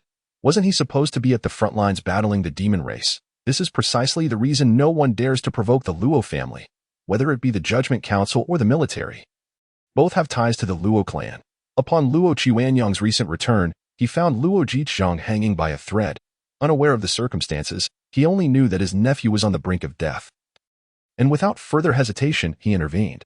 This action spared Ling An from having to engage in activities unbefitting her status. Little did Luo Quanong realize that his deed alleviated a significant dilemma for the family head. Today's twists and turns have indeed been plentiful. Suddenly, Elder Yang spoke, directing his sharp gaze toward the elderly matriarch, Madame Yu. Beside him, he had come to a realization throughout the entirety of this birthday banquet. Regardless of the crises or situations that arose, the head of the Luo family had not taken action, the only exception being the defensive magical array at the outset, which was inscribed around the stage and merely required mental energy to activate. Even when Luo Xing, burdened with the mission of determining the family's future for the next 500 years, was on the verge of dying before her, she simply rendered Luo Heng unconscious with her mental prowess. Neglecting to cast any spells to protect Luo Xing, even the perilous situation surrounding Luo Jiqiang did not stir her. Although Luo Jiqiang was not the family's prodigious talent, witnessing bloodshed on such a momentous occasion remains a profound taboo. If she had foreseen that Luo Xing would be rescued by Ling Ran, and that Luo Jiqiang would be saved by Luo Quanong, then there would be no further discussion. Yet, all of this felt exceedingly anomalous. Additionally, one more peculiarity stood out. Where had the Luo family's experts vanished to? Elder Yang was acutely aware of the Luo family's surface strength, which was duly recorded with the Judgment Council. The Luo family's apparent strength, not including family members, but also hired experts, was as follows. 9th rank. 1 person 8th rank. 2 individuals 7th rank. 5 individuals 6th rank. 15 individuals 5th rank. 30 individuals. This constituted the formidable might of the foremost family in Beiping. It is no exaggeration to assert that should the Luo family wish, they could effortlessly annihilate the Ling and Xiao families, ranked last among the 4 great families. Yet, despite possessing such strength, the Luo family today found themselves relying on an 8th rank individual for assistance. What on earth had transpired within the Luo family? Where had these experts gone? Many guests present began to notice these oddities as well. They were perplexed by the true intentions of the head of the Luo family. The more Elder Yang contemplated, the more unsettling it became, yet he refrained from inquiring, merely observing the head of the Luo family in silence. My apologies for the disturbance, madam. You maintained her composure, not glancing at Elder Yang, but instead smiling at the returning Luo Quanong. Elder Yang shifted his gaze, now focused on Luo Quanong in the center of the gathering. After rescuing Luo Jiqiang and ensuring he was attended to by his subordinates, Luo Quanong turned his attention to the unconscious Luo Xing. He too summoned individuals to carry her away. Now, all eyes were on how Luo Quanong would bring this farce to a conclusion. However, he uttered not a word, striding directly towards the head of the Luo family and, upon nearing her, suddenly knelt on one knee, clasping his fists together, and proclaimed, "I have returned, mother. Very well. I shall leave this to you. Elder Yang, do take your time to observe. I must take my leave, madam." You abruptly rose and proceeded towards the direction where Luo Xing had been taken. The guests, without a doubt, understood her intentions. She was going to see the newly unveiled prodigy of the Luo family. Indeed, congratulations to the Luo family. A peerless genius has emerged, an immaculate spiritual body. The representative of the Shao family suddenly stood and addressed Madame Yu. Congratulations to the Luo family. Other families quickly joined in the congratulatory chorus. Amidst the sounds of celebration, Madame Yu gradually withdrew, a smile gracing her face. Today, Luo Xing had truly surprised her. His sudden awakening was not merely a matter of securing the Luo family's future for the next 5 centuries, but it perfectly aligned with the secret plan she was currently implementing. After Madame Yu's departure, the performance continued, yet many guests had already taken their leave, hurrying home to report the news. The Luo family had produced an immaculate spiritual body. This was undoubtedly explosive news. Tonight, the entire Beiping and surrounding cities would be abuzz with excitement over Luo Xing. Surely by the following day, the number of families arriving to offer gifts and goodwill would be enough to trample the doors of the Luo residence. Once Luo Xing was taken away, Ling'an found herself in an awkward position.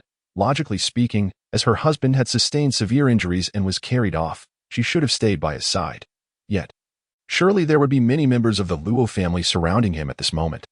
She consistently felt like an outsider, unable to integrate into this family. Wouldn't it be exceedingly awkward for her to intrude? After a moment's contemplation, she decided to rise and seek out Luo Xing. Inwardly grumbling, it was better before. Why must I always feel so uncomfortable now? At this moment, Luo Xing was in the Luo family's specialized treatment center. Upon entering, Ling'an immediately spotted the figure of the matriarch.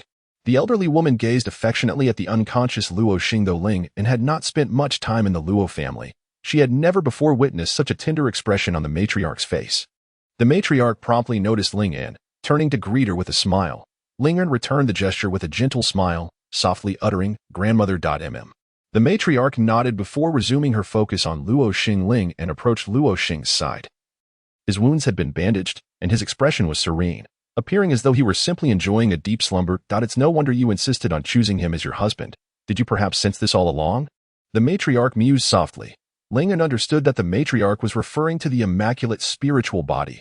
She shook her head and replied, "No, I only learned of it today." The matriarch did not press further.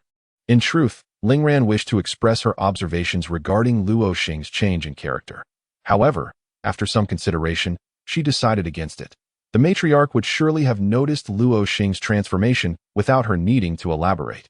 "He is stable now. Since you are here, I shall take my leave. When he awakens and is able to get out of bed, have him come find me in the small courtyard behind the northern residence." Understood. The matriarch concluded her words and departed, leaving behind several healers and Elingran. In this room, there was no sign of Luo Jiqiang, and Ling'an speculated he might be in another room. Perhaps it was for the best. Separation would prevent any potential conflicts upon awakening. "Luo Xing, I am going to kill you." Indeed, in the adjacent room, Luo Jiqiang awoke and immediately began to shout. The sudden movement must have pulled at his wounds, eliciting a heart-wrenching scream that echoed throughout the treatment center. "Sir, please do not move. Your wounds will reopen." The medical staff in the room swiftly turned to the adjoining space. After all, Luo Xing's condition was stable, and there was no need for close supervision. Moreover, with Ling'an present, who could possibly challenge him? Ling'an was entirely unconcerned that Luo Jiqiang might come looking for trouble. Given his injuries, he would be bedridden for at least a week. What truly worried her was the possibility that Luo Xing might awaken and feel compelled to exact revenge on Luo Jiqiang. After all, she did not yet know Luo Xing well. He had indeed changed, transforming from a mere failure into an extraordinary talent. However, this was not what occupied Ling'an's thoughts the most. Talents abound in this world. She herself was a genius. What truly mattered to her was the alteration in Luo Xing's character. Could a transformation from mediocrity to genius indeed bring about such a drastic change in demeanor? Ling Ren doubted it. Her understanding of Luo Xing was still too limited. She only knew that he had become more humorous, filled with nonsensical banter, and utterly lackadaisical. Yet, all of this was merely superficial. She could not comprehend what lay within Luo Xing's heart. Gazing at the unconscious Luo Xing, she fell into a contemplative reverie, murmuring, "What kind of person are you, truly, sister?" Ling Shifeng suddenly entered. "Shifeng, where have you been? Ling Ren had been searching for him earlier. Don't even mention it. It's all that rascal's fault. Earlier, he drove recklessly and ruined the birthday gift prepared for someone. I had to make another trip to buy an identical one. It cost me 50,000 purple gold coins." Ling Shifeng glared fiercely at the unconscious Luo Xing. "Never mind. This kid is wealthy. I'll have him pay me back later." Ling jested. "What money does he have? Look at how he's faring in the Luo family." Ling Shifeng scoffed. "Oh, by the way, I heard something on the road earlier. The immaculate spiritual body. The Luo family has produced an immaculate spiritual body. Do you know about this?" As he spoke, Ling Shifeng's face was filled with astonishment. "Yes, I know. Who is it? Tell me. I want to meet them." Ling Shifeng's excitement was palpable. An immaculate spiritual body is a legendary constitution, destined to become an extraordinary figure. If he didn't see them now, he might never have the chance again. Do you really want to meet them? Ling Ren raised an eyebrow, teasingly. "Of course. Well, right here. Take a good look." Ling Ren pointed at Luo Xing with a smirk. "Huh." Ling Shifeng was momentarily stunned. Ling Ren remained silent, simply watching her brother with a beaming smile. Do not doubt it. It is indeed me." Luo Xing suddenly awoke. "What?" Ling Shifeng suddenly shouted. Luo Xing rolled her eyes and said helplessly, "Please, could you lower your voice? You startled me. I am an injured person, and I cannot withstand your booming voice. Are you truly an immaculate spirit? Besides, you were already lying down."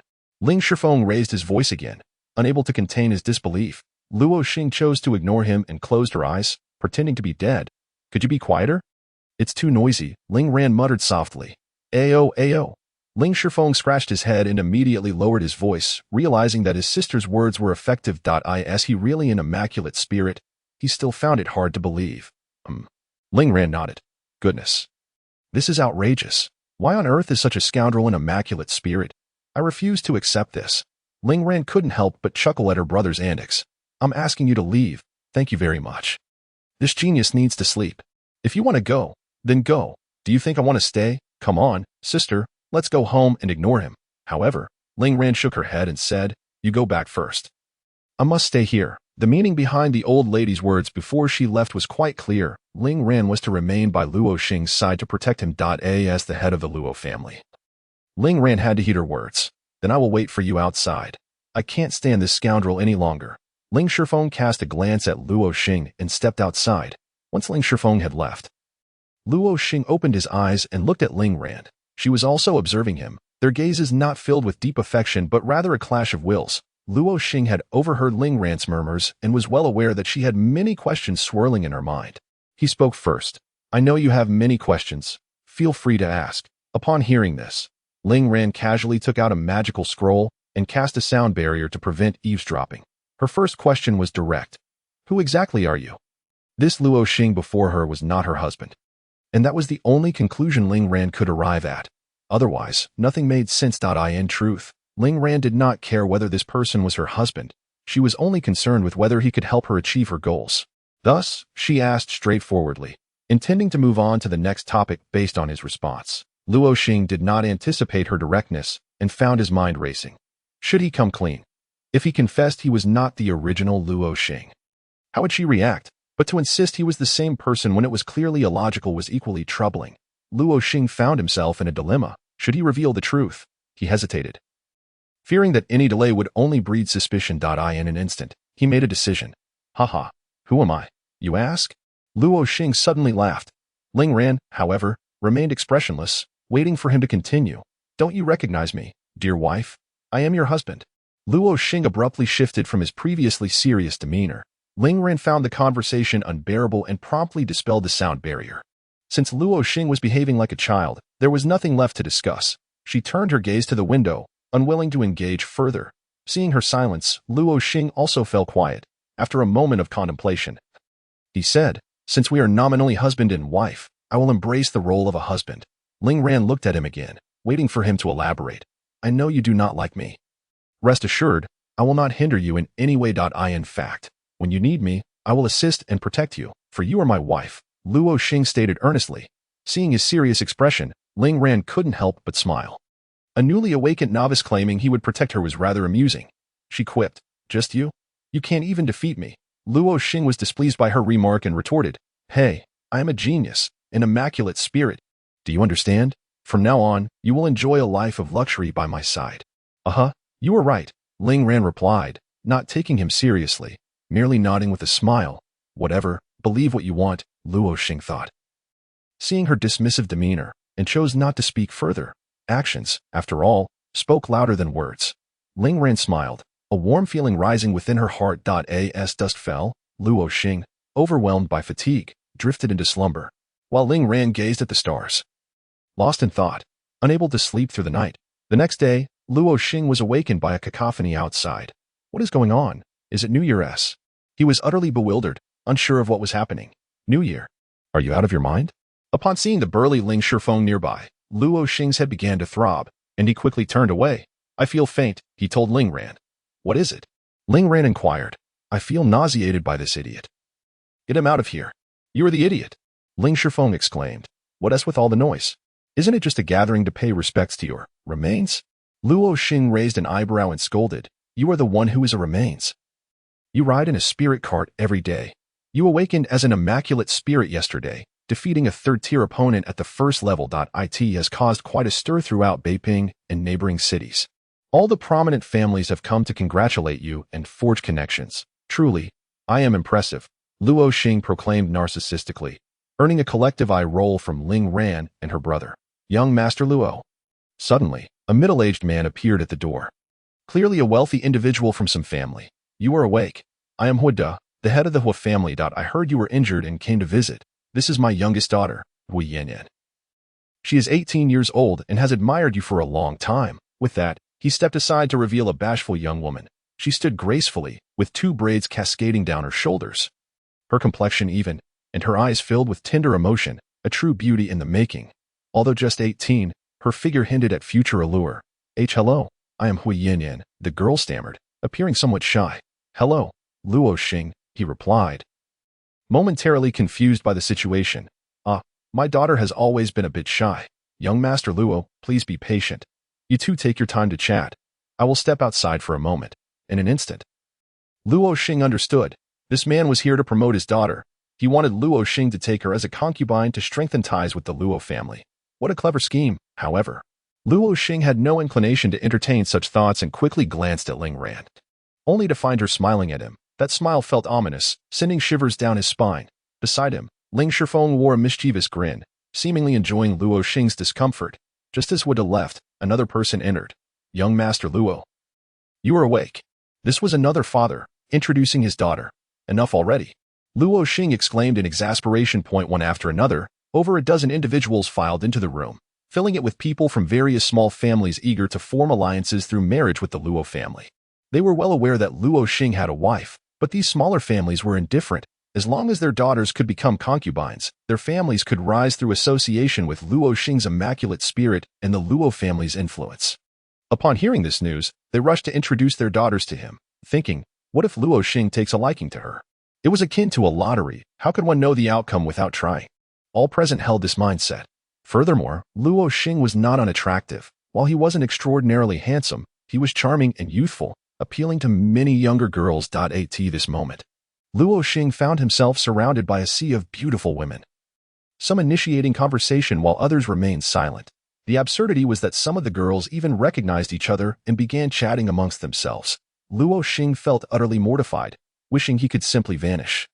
A bold girl leaned closer, bending down to speak with him, her prominent curves on full display. Cough, cough, cough. Luo Xing snuck a glance but quickly averted his gaze, coughing awkwardly. Just then, he caught Ling Ran's eye. She glanced at his lower half, her expression clearly warning him, if you dare take a concubine, I will castrate you.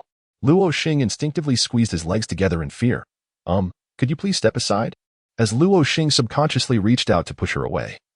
he unexpectedly encountered a peculiar sensation. The girl's enchanting voice reverberated throughout the room. Brother, you are so naughty. Hey, hey, hey, don't say such things. Luo Xing panicked instantly. Help me sit up. At that moment, his wound still throbbed painfully, and he wished for Ling Shifeng to assist him in rising, for lying there surrounded by a group felt unbearably uncomfortable, akin to being on display like a corpse. Upon hearing Luo Xing's request, the girls surged forward, eager to assist him. Wait a moment. Luo Xing quickly intervened. I didn't mean you. Then, the girl who had previously spoken chimed in. Exactly, you didn't mean you. He wants me to help him. Not you. Step aside. Luo Xing wished to disengage from their entanglement. He was not relishing this sensation of being adored by a multitude. Rather, he felt thoroughly uneasy. Why is that? I only care for my brother. Ling Shifeng. Luo Xing cried out in despair. What's wrong? Ling Shifeng, still engrossed in the commotion, replied. Help me sit up. With Ling Shifeng's assistance, Luo Xing finally managed to sit up, taking a deep breath. Suddenly, an idea struck him. Wait, Ling Ran is not my real wife. Why should I be afraid of her? As this thought crossed his mind, he glanced up at Ling Ran. Upon seeing her icy expression, he immediately shrank back, his internal dialogue flipping 180 degrees. What's wrong with being afraid of my wife? It's completely normal. Indeed, he consoled himself with this flimsy excuse. It was inexplicable. He simply feared Ling Ran. Cough, cough.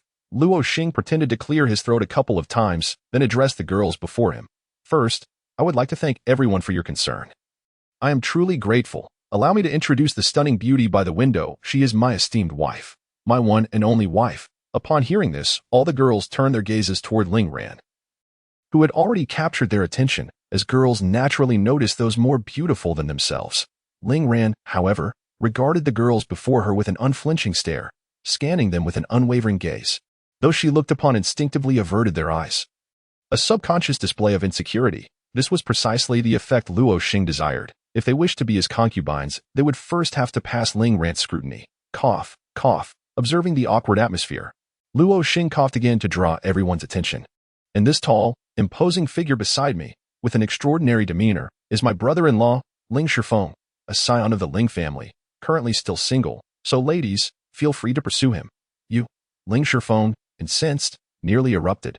But upon noticing the girl's attention, he became flustered and stammered. Well then, ladies, that will be all for today. I need to rest out. I must excuse myself from seeing you off.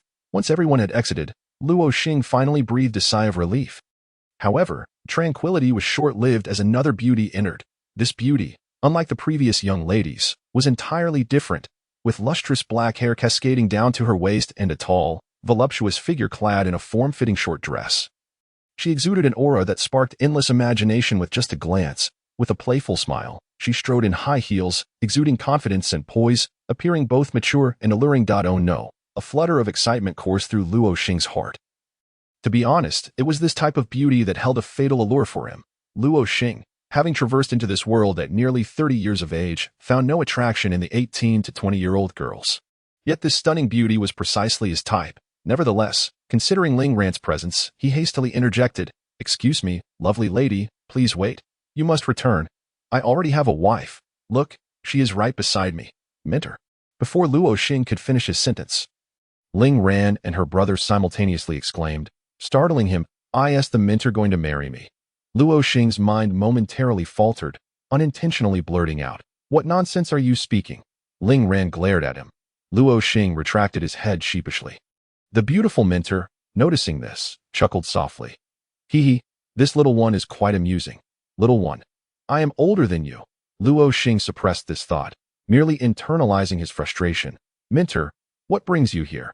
Ling Ran promptly approached and positioned a chair in front of her mentor. Clearly showing her profound respect, the beautiful mentor waved her hand. "No need for that. I want to sit. Just a few words before I leave." Ling Ran replied, "Please, go ahead. Is this your legendary husband?" The beautiful mentor inquired, directing her gaze at Luo Xing. Hearing this, Ling Ran felt a bit shy and softly responded with an "You must be Luo Xing, correct?" The beautiful mentor, already tall at about 175 centimeters, appeared even more imposing in her high heels. As Luo Xing sat on the bed, he felt an overwhelming pressure. "Yes, may I ask for your guidance?" The mentor conjured an invitation letter out of thin air and presented it to Luo Xing. "Would you be interested in joining our Qinbei Academy? Admission is exempt from examinations. This proclamation left Ling Ran and Ling Shifeng utterly speechless. Qi Bei Magic Academy is one of the 5 foremost magic academies in all of humanity. The difficulty of admission is notoriously akin to a hellish trial. Even Ling Ran struggled to gain entry despite her extraordinary talent, while Ling Shifeng barely scraped by. The sudden exemption for Luo Xing would undoubtedly cause a sensation in the magical realm, an unprecedented occurrence in a millennium. Of course, had Ling Ran revealed her pure spirit body talent, she would have been the first. Luo Xing accepted the invitation letter, somewhat dumbfounded. He never anticipated that at nearly 30, he would still be returning to school. What are you thinking? Quickly accept it. Ling Shifeng suddenly chimed in. Is Qing Bei Academy that impressive? Luo Xing, still unfamiliar with this world, did not grasp the significance of Qing Bei Academy. The reputation of Qing Bei Academy among humanity is akin to that of Tsinghua University and Peking University on Earth. Of course, it is the finest magic academy for all humanity. Ling Shifeng was at a loss for words. Had this person truly lived in isolation for so long that he was unaware of Qing Bei Academy? Hearing this, the beautiful mentor humbly smiled. I wouldn't say the best, but we do rank among the top 5. Are you also part of this academy? Luo Xing suddenly inquired of Ling Ran. She nodded. Then I shall attend, Luo Xing declared. This statement sounded as though it were made with great reluctance. The beautiful mentor appeared momentarily taken aback, then laughed. You two seem to have a good relationship. Luo Xing quickly seized the opportunity. That is only natural. Stop joking. Ling Ran shot him a fierce glare. Witnessing this, Luo Xing ceased his playful banter, awkwardly chuckling. Once you've recovered, simply report to the academy and find me. Ling Ran will accompany you and ensure you don't get lost. Understood. Mentor, once again, with little one. Luo Xing felt a surge of irritation. He had a strong aversion to this title and inwardly vowed that one day he would compel her to call him brother. Well then, I shall take my leave. Little one. I look forward to your arrival, the beautiful mentor remarked, winking at Luo Xing, clearly aware of his disdain for the title but relishing in the playful teasing. Luo Xing gazed at her departing figure, his head filled with frustration. Smack. Ling Shifeng approached and slapped Luo Xing on the back, exclaiming, You're quite lucky, getting accepted without examination. While the slap didn't hurt, it jolted Luo Xing's wound, causing him to gasp in pain and glare at Ling Shifeng. Are we that familiar? Hey, we may not be familiar now, but soon you will be my junior. Please leave. I need to rest. Haha, junior. Ling Shifeng finally found a point that Luo Xing could not refute, delightfully teasing him. Fortunately, Ling Shifeng had urgent matters to attend to and returned to the Ling family. Otherwise, Luo Xing would have surely been infuriated to the point of injury. Once Ling Shifeng departed, only Ling Ran and Luo Xing remained in the room, a profound silence enveloping them, creating an atmosphere that was exceedingly awkward. In an effort to alleviate the awkwardness, Luo Xing began to tell jokes, particularly cold jokes. He had endured a rather stifling existence in his previous world, and to relieve his worries, he developed a fondness for cold humor. Thus, his repertoire of cold jokes was ample enough to sustain him for several days and nights without repetition. However, this had no effect on Ling Ran whatsoever. After Ling Shifeng left, Luo Xing spoke from dawn to dusk, only pausing for meals and water, relentlessly sharing cold jokes with Ling Ran. Yet, she remained utterly expressionless throughout. The more impassive Ling Ran appeared, the more animated Luo Xing became. I refuse to believe I can't make you smile even once. I won't be called Luo Xing if I can't, he declared, pulling out one of his favorite jokes. One day, Xiao Ming went fishing with his grandfather and father. Noticing his grandfather was completely still, he turned to his dad and said, Your dad is really. Upon hearing this, Xiao Ming's father became furious and slapped his son, exclaiming, Your dad is the one who has no sense of humor. Haha. Luo Xing chuckled heartily after finishing the joke. Yet, Ling Ran remained expressionless. However, internally, she was anything but calm. Ling Ran thought to herself, Ha ha ha, that's so funny. But no, I absolutely cannot laugh. If I do, this guy will be insufferably smug. Determined to maintain her composure, she exerted all her mental energy to control her facial expressions, even struggling to interrupt Luo Xing for fear that laughter would escape her lips. Shut up. I mustn't laugh. Absolutely not. Despite the overwhelming hilarity, despair washed over Ling Ran that moment. She genuinely wished to escape, but Luo Xing's jokes were simply too amusing, compelling her to yearn for just one more. For an entire night, Luo Xing remained awake, incessantly chattering away. As long as Ling Ran did not laugh, he would not cease. After a night of relentless banter, the first light of dawn broke. In a fleeting moment, Luo Xing noticed Ling Ran's facial muscles twitching. She was suppressing laughter. Seizing this opportunity, Luo Xing unleashed his ultimate joke. Once, there was a man with the surname Tai who never grew hair. What illness did he have? He looked at Ling Ran confidently, expecting her to respond. But Ling Ran was too flustered to speak, merely shaking her head. Old Tai has no issues. Ha! Ling Ran finally broke down. After a night of tension, she could no longer hold back. Ha! Upon witnessing Ling Ran's laughter, Luo Xing felt a profound sense of satisfaction and lay down, ready to sleep. But, half an hour later, the room was still filled with Ling Ran's melodious laughter. She had held back all night. Each of Luo Xing's cold jokes had been meticulously absorbed, and now they erupted forth, each unexpressed chuckle finding its release. Just when she seemed to be calming down, another joke would spring to mind, prompting another fit of laughter. Though her laughter was delightful, hearing it repeatedly became a form of torment for Luo Xing. Don't look at me. Ha ha ha. Ling Ran quickly covered her face with her hands. Turning away, for the first time in her life, she felt so unabashed before another. As a person often labeled a genius, her pressures were far greater than most. Every gaze was upon her, and thus, laughter must never reveal her teeth, nor should it be unrestrained. Such behavior would be deemed inappropriate. She could not afford a single misstep, lest every flaw be magnified.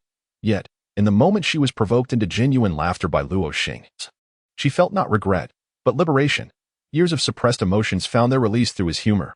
Once one experiences even a fleeting moment of freedom, they become enamored with that sensation. Thus, she relinquished control of her facial expressions. Presenting her truest self to Luo Xing, of course, she understood that only before him could she unveil her authentic self. Undoubtedly, this moment was the happiest of her life thus far. Luo Xing, sensing this, felt a pang of tenderness for Ling Ran, an instinctual desire to protect her igniting within him, a longing to safeguard her for a lifetime. He quietly listened to her delightful laughter, refraining from any further teasing. Occasionally, her laughter would send him into fits of hilarity, only to receive a playful reprimand from her. Stop laughing at me. Ha ha ha. She would scold, yet soon find herself laughing uncontrollably again. You're quite adorable.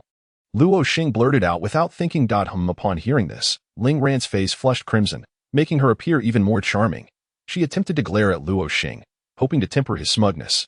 But the combination of her rosy cheeks and indignant expression left him utterly spellbound. Oh no, this was the sensation of infatuation. Luo Xing stared at her, utterly captivated, exclaiming, "You truly are so adorable." After Luo Xing praised her cuteness once more, Ling Ran abruptly ceased her laughter, her face aflame from his words. Compounded by the embarrassment of having laughed for so long, she shot him an annoyed glance before hastily exiting the room to gather herself. Luo Xing chuckled to himself, his spirits soaring. After a while, exhaustion finally caught up with him. Having stayed awake all night sharing jokes. As soon as he lay down, he fell into a deep slumber. Upon her return, Ling Ran found him already asleep and playfully stuck out her pink tongue at him. But then, she suddenly realized she had once again lost her composure. How strange, why do I always lose control in front of him? Ling Ran pondered, gazing at Luo Xing's sleeping face. It was all his fault for being so irreverent. Leading me astray, surely that must be it, she thought. Yet, she also relished the feeling of relaxation that accompanied her unguarded state, mulling over, is it really so wrong to let my guard down occasionally in front of him? After all, he is quite a mischievous person. Surely he wouldn't mind. Ling Ran settled beside Luo Xing's bed, quietly admiring his sleeping visage, occasionally recalling his cold jokes, which caused her to stifle soft giggles. As she laughed, she eventually dozed off, resting her head on Luo Xing. Hours later, in the afternoon, Luo Xing gradually awoke, feeling something pressing against his lower abdomen. He opened his bleary eyes to find Ling Ran's adorable sleeping face before him. The afternoon sun danced upon her long lashes, while her chestnut hair spread across the bed. The entire room was imbued with her enchanting fragrance, prompting Luo Xing to take a greedy deep breath. Unfortunately, he inadvertently disturbed the slumbering Ling Ran, causing her to stir, which left Luo Xing frozen in place, too startled to move. Thankfully, she merely shifted positions. After exhaling a sigh of relief, he resumed admiring her sleeping face. A beauty lay before him, the scent intoxicating. Luo Xing felt an unwelcome heat rise within him, a most embarrassing sensation. He struggled to suppress this feeling with his mental fortitude, silently pleading, "Please don't wake up now. Please don't wake up. Otherwise, it would be terribly awkward." Suddenly, a wave of unease surged within him. Just as he feared Ling Ran would awaken, a burly figure appeared in the doorway of the ward. "Sister," it was Ling Shifeng, this bumbling fool. What the heck? His loud voice startled Luo Xing, causing him to shudder. Ling Ran was awakened. Huh. At that moment, Ling Ran was just roused from her slumber, groggily adjusting herself to sit up. Oh no. Luo Xing exclaimed in pain as Ling Ran inadvertently pressed down on a sensitive spot. What's wrong? Ling Ran turned to Luo Xing. He shook his head, unable to muster a response. Huh? What's going on? Ling Ran suddenly felt her hand being lifted, instinctively glancing towards it. What are you two doing? Ling Shifeng observed the scene, disbelief etched across his face. In the next moment, he bellowed, "You scoundrel!" Initially oblivious, Ling Ran suddenly grasped the implication of her hand's position, her face flushing instantaneously. With a swift motion, she pressed down hard, springing up from her chair, glancing around in confusion. In that instant, she nearly caused Luo Xing to suffer greatly. Wah! Luo Xing writhed in pain on the bed. Observing him in distress, Ling Ran felt she had made a grave mistake, yet the previous embarrassment lingered. In a moment of utter confusion, he found himself at a loss as to what to do. He simply lowered his head and hurriedly walked outside, preparing to escape the scene. Ling Shifeng noticed his sister's sudden blush and was about to say something. Sister. Shut up. Ling Ran replied without looking up, her voice barely louder than a whisper, though Ling Shifeng caught her words and fell silent. After Ling Ran left, Luo Xing, after a while, finally felt a reduction in pain. He turned over and fixed a fierce gaze on Ling Shifeng. What do you want? Ling Shifeng, now aware that everything was merely a misunderstanding, felt somewhat embarrassed. However, witnessing Luo Xing's current state brought him a secret sense of satisfaction. Albeit he ultimately recognized he was at fault. Ling Shifeng. Luo Xing spat his name through gritted teeth before deciding against saying anything further. He no longer wished to see this incompetent brother-in-law. If he were guilty, let the law punish him, rather than torment him with such a fool by his side. In the days that followed, Ling Ran did not return, leaving Ling Shifeng to care for Luo Xing.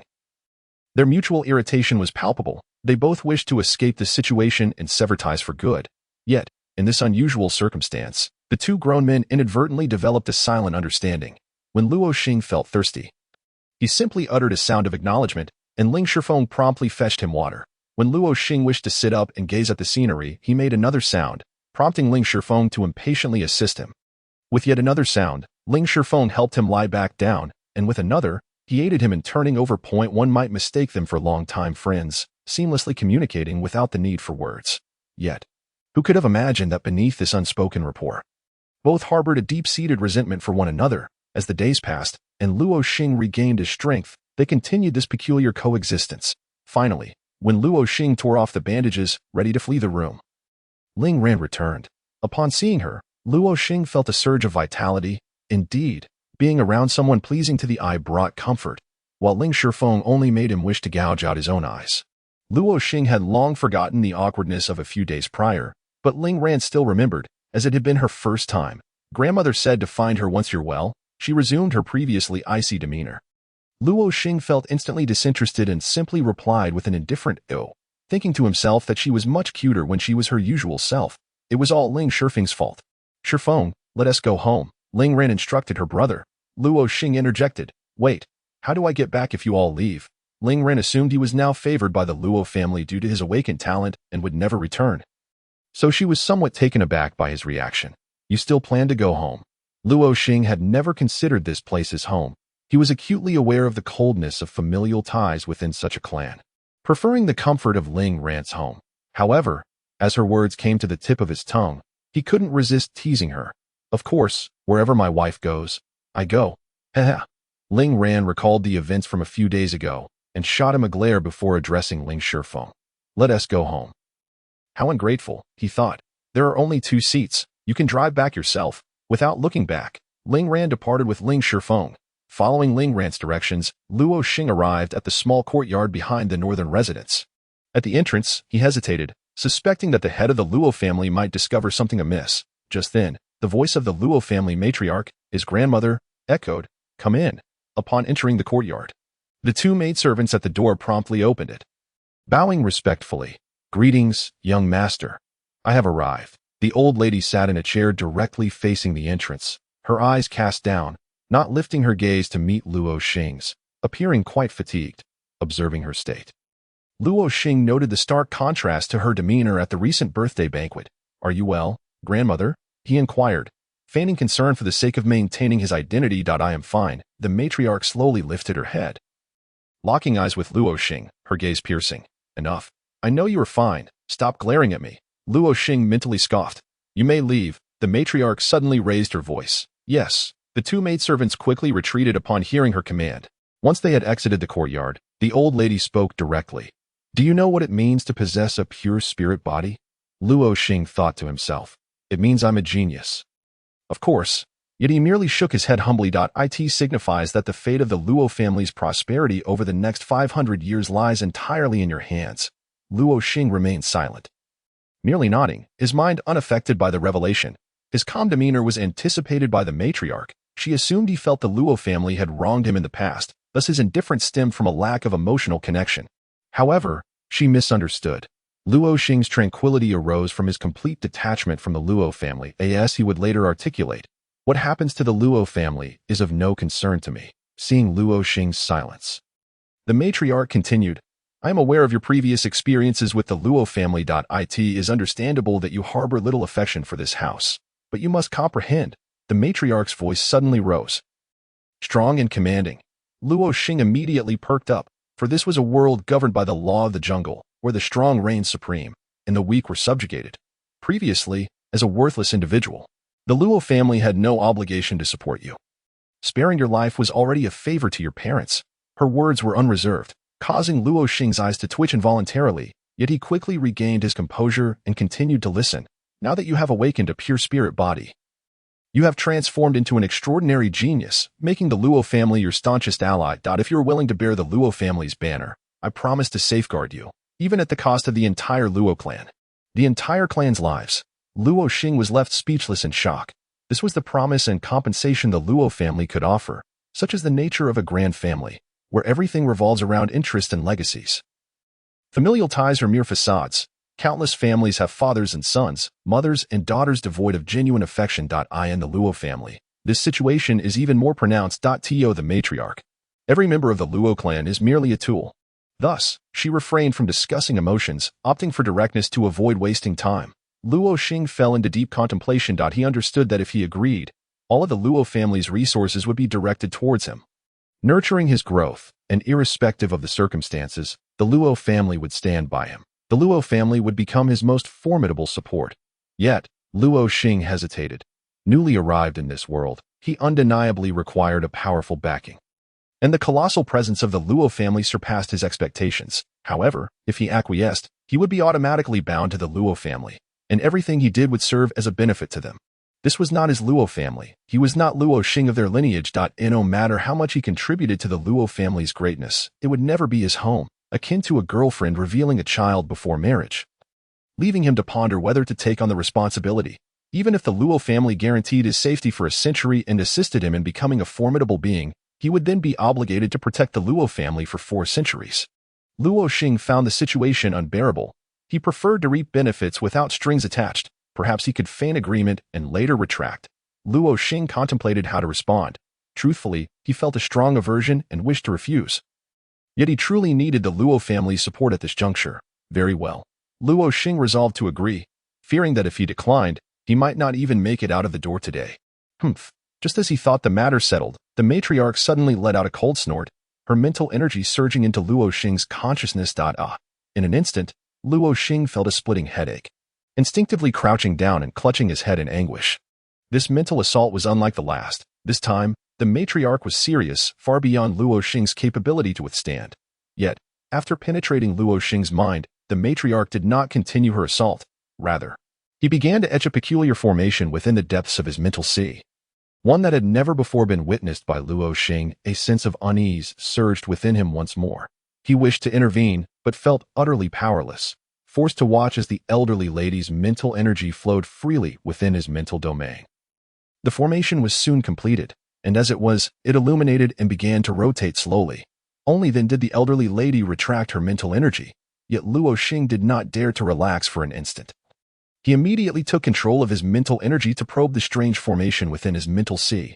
The moment he made contact, a splitting headache surged through him again, and Luo Xing no longer dared to touch it. The agony felt as if his head were being crushed by a cart, a sensation he never wished to experience again. What is this? Luo Xing exclaimed, growing frantic. A mental imprint, should you dare to betray the Luo family. With but a single thought of mine, your mental sea shall collapse, rendering you a mere shell of your former self. How ruthless. Luo Xing glared fiercely at the head of the Luo family. Was this the woman who had raised him? While he had never hoped for any familial affection, he had nonetheless underestimated the ruthlessness of this family leader. No wonder a woman had presided over the Luo family for so many years.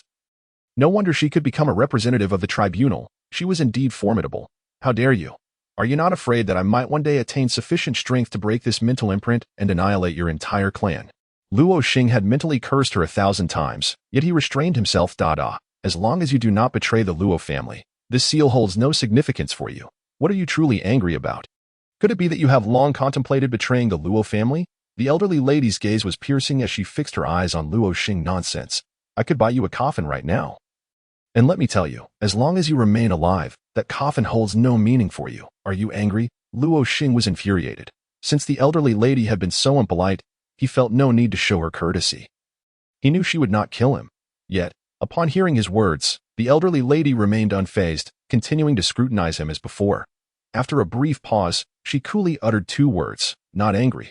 Damn, crazy woman. Luo Xing, fed up with her nonsense, stormed out the door. After all, lingering here served no purpose. The elderly lady would never lift the mental imprint. The elderly lady made no attempt to stop him, knowing he would inevitably return. In this world, to grow stronger, one requires not only talent but also resources, and the Luo family possessed those resources. Indeed, just as Luo Xing stepped outside, he turned back. Fuming, he approached the elderly lady once more. Standing before her in silence, the elderly lady raised an eyebrow. Although she had anticipated Luo Xing's return, she had not expected it to be so swift, and she asked nonchalantly, "What is it? Feel free to speak. Just you wait. Today I shall select a coffin for you. Tomorrow, I will personally deliver it." With that, he turned with flair and departed. At that moment, the elderly lady's mind was filled with 1,000 crows. After Luo Xing left the small courtyard, he suddenly realized he had no vehicle. However, returning to ask the elderly lady for one would be rather embarrassing. As he walked along, he kept an eye out. As long as he could find a member of the Luo family, borrowing a vehicle would be quite easy given his current reputation. Before long, a beautiful woman approached from a distance. Luo Xing hastened his steps towards her. Yet, as he drew near and recognized her features, he abruptly halted and turned to leave. It was that irritable female driver from before, the national goddess, Luo Yao.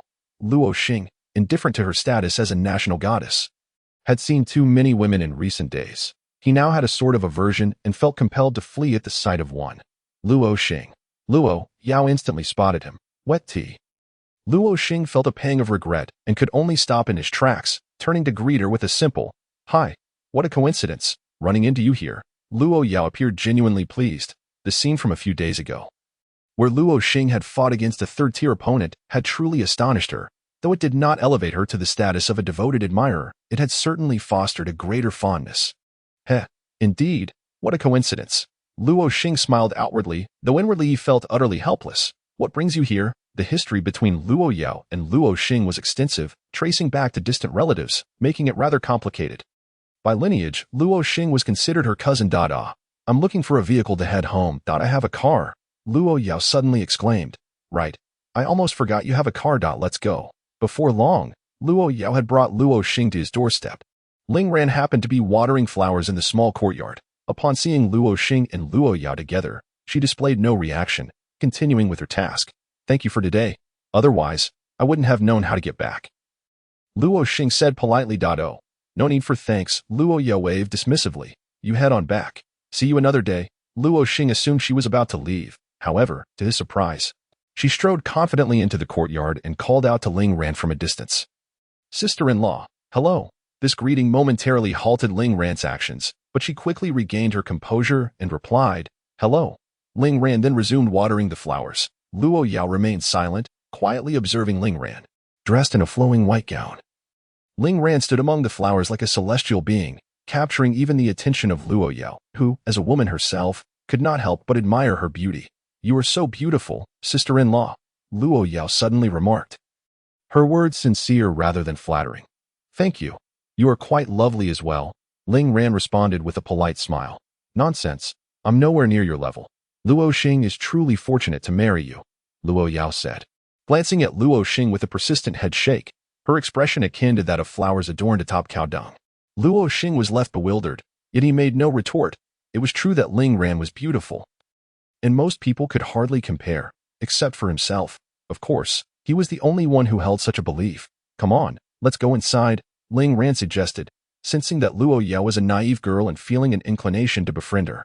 Once inside, they were soon met by Ling Shifeng. Upon seeing Luo Yao, Ling Shifeng immediately attempted to turn and leave. Since you are here, why leave? Luo Xing interjected. Under normal circumstances, he would have preferred Ling Shifeng to linger for not a moment longer. However, with Luo Yao present, he realized she was Ling Shifeng's nemesis. As expected, Luo Yao took the initiative. What do you mean? Do you hide at the sight of me? Am I going to eat you? She was, after all, a national goddess, and while Luo Xing held no romantic interest in her, they were relatives. Yet this burly man displayed no respect typically afforded to a woman when he saw her. How could she tolerate that? No. Ling Shifeng, a tall man at 1.85 meters and a top student from Qingbei University, found himself inexplicably intimidated by a mere third-tier girl, even he was unsure why. Luo Xing watched the spectacle unfold, amusement painted across his face. Ling Shifeng, with no other option, took a seat. Ling Ran and Luo Yao sat together, leaving Ling Shifeng to sit beside Luo Xing. Thus, the four faced each other, and the atmosphere became quite awkward. Luo Xing took the lead in breaking the tension, and soon enough, everyone was engaged in conversation. Luo Yao was so amused by Luo Xing that she was nearly in fits of laughter.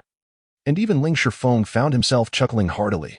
Meanwhile, Ling Ran maintained her composed smile, observing Luo Xing as he rambled on. She noted that throughout the entire exchange, Luo Yao did not cast a single glance at Ling Shifeng.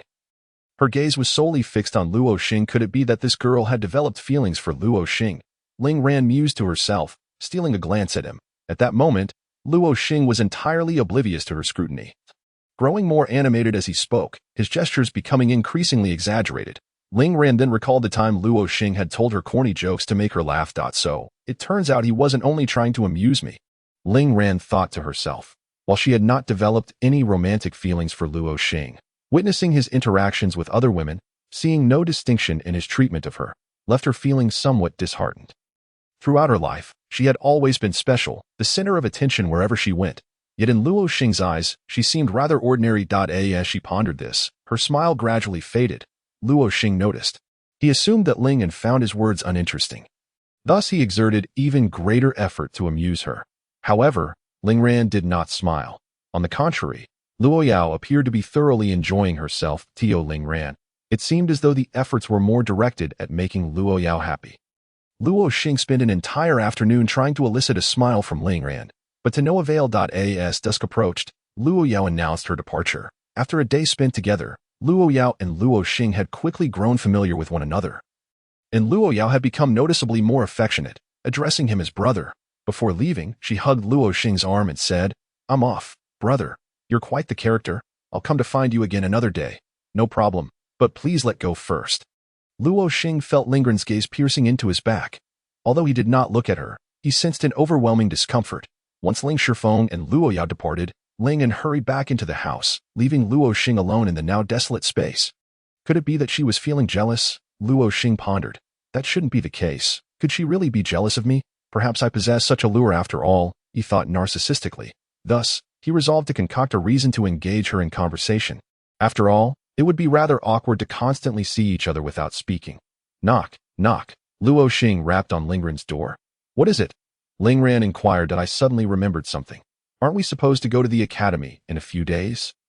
I fear I won't know anything and will embarrass myself. I would like you to teach me some fundamental knowledge about magic beforehand. Luo Xing fabricated a casual excuse. Creak. The door swung open, revealing her clad in a cute pink pajama set, her hair cascading naturally over her shoulders, exuding a lazy yet captivating charm. Luo Xing was momentarily entranced. Bang! Upon noticing his dazed expression, Ling Ran promptly slammed the door shut. Startling Luo Xing. Wait, I genuinely wish to consult you. He hastily knocked again. Creak. The door opened once more, and Ling An had changed into more conventional attire. Come, I'll take you to the underground training area. Ling An bypassed Luo Xing without a glance. There's a training ground underground at home. How extravagant. Luo Xing couldn't help but exclaim. He followed closely behind Ling Ran, a sudden sense of foreboding washing over him. As they descended through a small compartment down the staircase, they emerged into a dimly lit space. Although Luo Xing couldn't see clearly, the echoes of their footsteps indicated that the area was undoubtedly vast. Ding! Lingran placed a magic crystal on a magic array, the crystal producing a crisp sound upon striking the recessed in the next instant. The entire space illuminated, revealing a ceiling several meters high adorned with luminous magic arrays that illuminated the area brilliantly. Wow! Luo Xing was astonished to discover such a sprawling space beneath the house, easily the size of 2 football fields. The walls were engraved with numerous magic arrays and incantations, some he recognized, while others were unfamiliar. Most were magical resistance arrays, essential for any training ground to withstand various magical assaults, ensuring the walls remained intact. Otherwise, it would be quite embarrassing if they collapsed mid-practice. Come on. Lingran beckoned. All right. Luo Xing agreed without a second thought. Boom. Suddenly, the entire space became sweltering, a wave of heat washing over him, prompting Luo Xing to look anxiously at Elingran. That moment, flames enveloped Lingran, her expression cold and indifferent. What are you doing? Luo Xing panicked. I want to assess your current level. Lingran replied with a mischievous grin, a look Luo Xing had never seen on her before, sending a shiver down his spine. Why are you assessing my level? I need you to teach me, he protested, retreating in fear of being scorched by her flames. Level 6 magic was beyond his capability to withstand. How can I teach you if I don't know your level? Education must be tailored to the individual. Stop. I don't need your teaching anymore. I'm leaving. At last, Luo Xing realized her intention was to give him a beating. Where do you think you're running off to? Boom. Luo Xing dashed through the raging flames, occasionally struck by earth magic. Lingran, typically concealing her innate talent of the pure spirit body, usually presented herself as a fire elementalist with secondary proficiency in earth magic. Of course, she was not using her full strength. She merely wanted to toy with him a little. Wait, I was wrong. I truly was wrong. Please spare me. Luo Xing shouted as he fled. At that moment, a burst of flame singed his backside. You were wrong. What exactly did you do wrong? Lingran watched his frantic escape with an inexplicable sense of delight.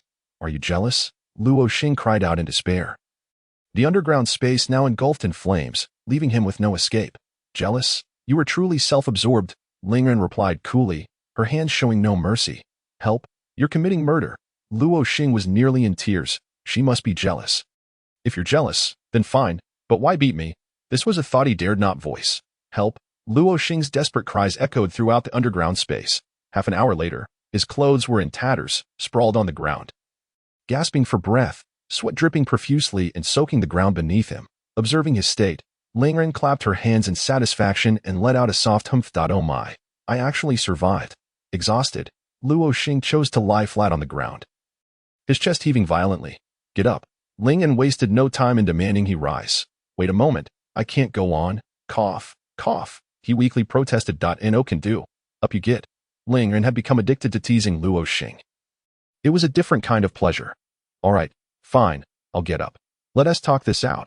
Hearing her firm tone, Luo Xing quickly complied. Yet, he noticed a hint of amusement on Lingran's face, which made him want to cry. Thinking, could this girl be a sadist? Come on. More? Please, I was wrong. Really? Luo Xing pleaded urgently. Seeing him in such a state, Lingran's smile widened as she continued, in truth, as a filth spirit, you surely possess an innate understanding of elemental magic.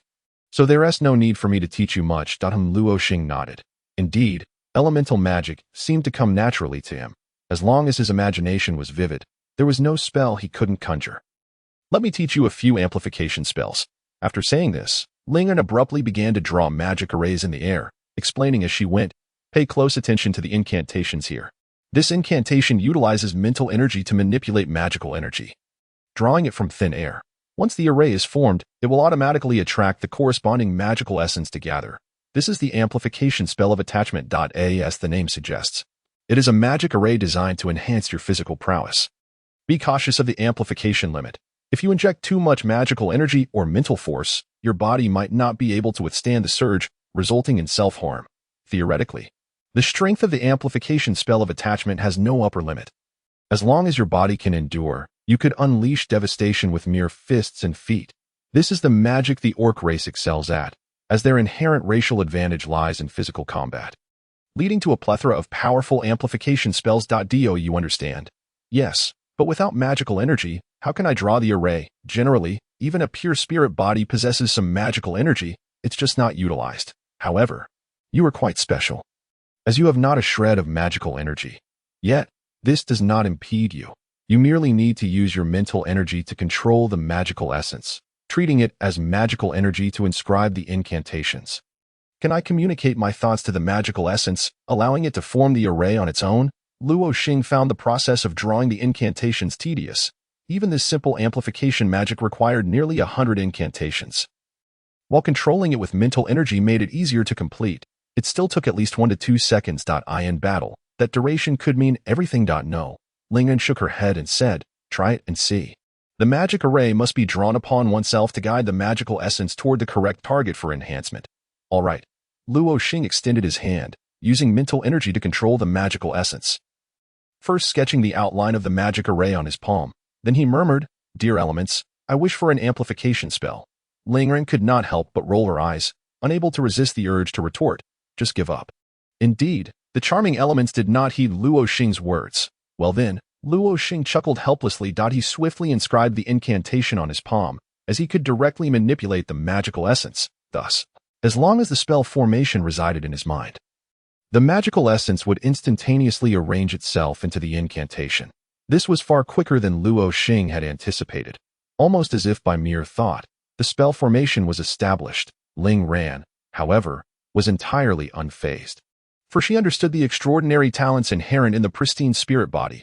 Come forth, she suddenly inscribed a spirit enhancement spell on her hand. Why, another one? Luo Xing raised an eyebrow. Tonight, I shall teach you the techniques of combat and the usage of spirit enhancement magic. Luo Xing laughed. Are you certain? Only using spirit enhancement magic? Ling Ran nodded. Isn't that inappropriate? After all, I am a man. If you solely employ spirit enhancement magic, our magical prowess would be on par. Wouldn't that be unfair to you? Ling Ran smiled and replied, You'll know once you try. Luo Xing had underestimated the physical strength of a 6th-tier mage. Even though Ling Ran was a woman, her physical prowess was currently unattainable for Luo Xing. Therefore, the upper limit of her spirit enhancement magic far exceeded Luo Xing's capabilities. Bang! A punch, and Luo Xing was propelled back by the immense force as he clashed with Ling Ran. This was still a result of Ling Ran holding back her full strength.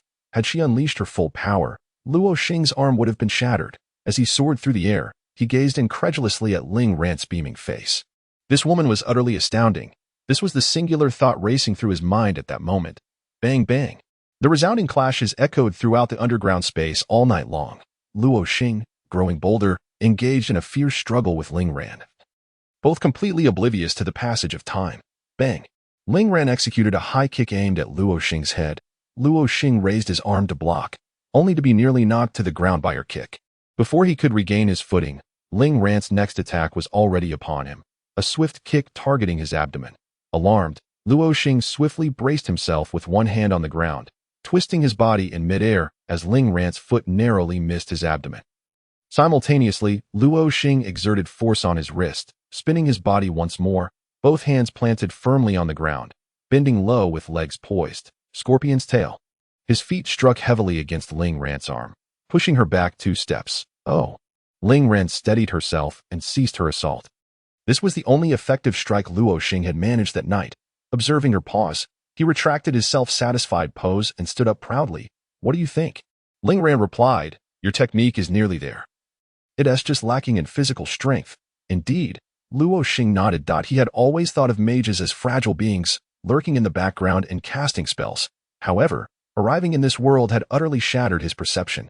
Take Ling Ran, for instance. Her strength, even without enhancement magic, allowed her to lift a boulder that would require several strong men to move.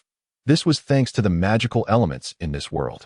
Magical elements exist throughout the universe, constantly refining the bodies of mages, ensuring that each mage possesses formidable physical capabilities, especially with the elevation of star tiers. Their strength escalates to an astonishing degree. Just like that day when Luo Xing exerted all his effort to unleash a wind blade, only to have it effortlessly dispersed by Luo Quanyang, an 8th-tier mage. The disparity was strikingly evident. Let us stop here and tidy up. We must prepare to visit the Ling family. My father wishes to see you. Ling Ran was the first to head towards the staircase. My father wishes to see me, Luo Xing thought. What must come will come. Once they finished tidying up, Ling Shifeng had already arrived at his home, this time being considerate enough to drive a 4-seater vehicle. The few of them soon reached the Ling family estate. Compared to the Luo family, the Ling estate was not as expansive, yet it was still a third of the size, exuding an air of grandeur and opulence. Ling Ran led Luo Xing directly to find her father. "Father, we have arrived." "Come in," he replied.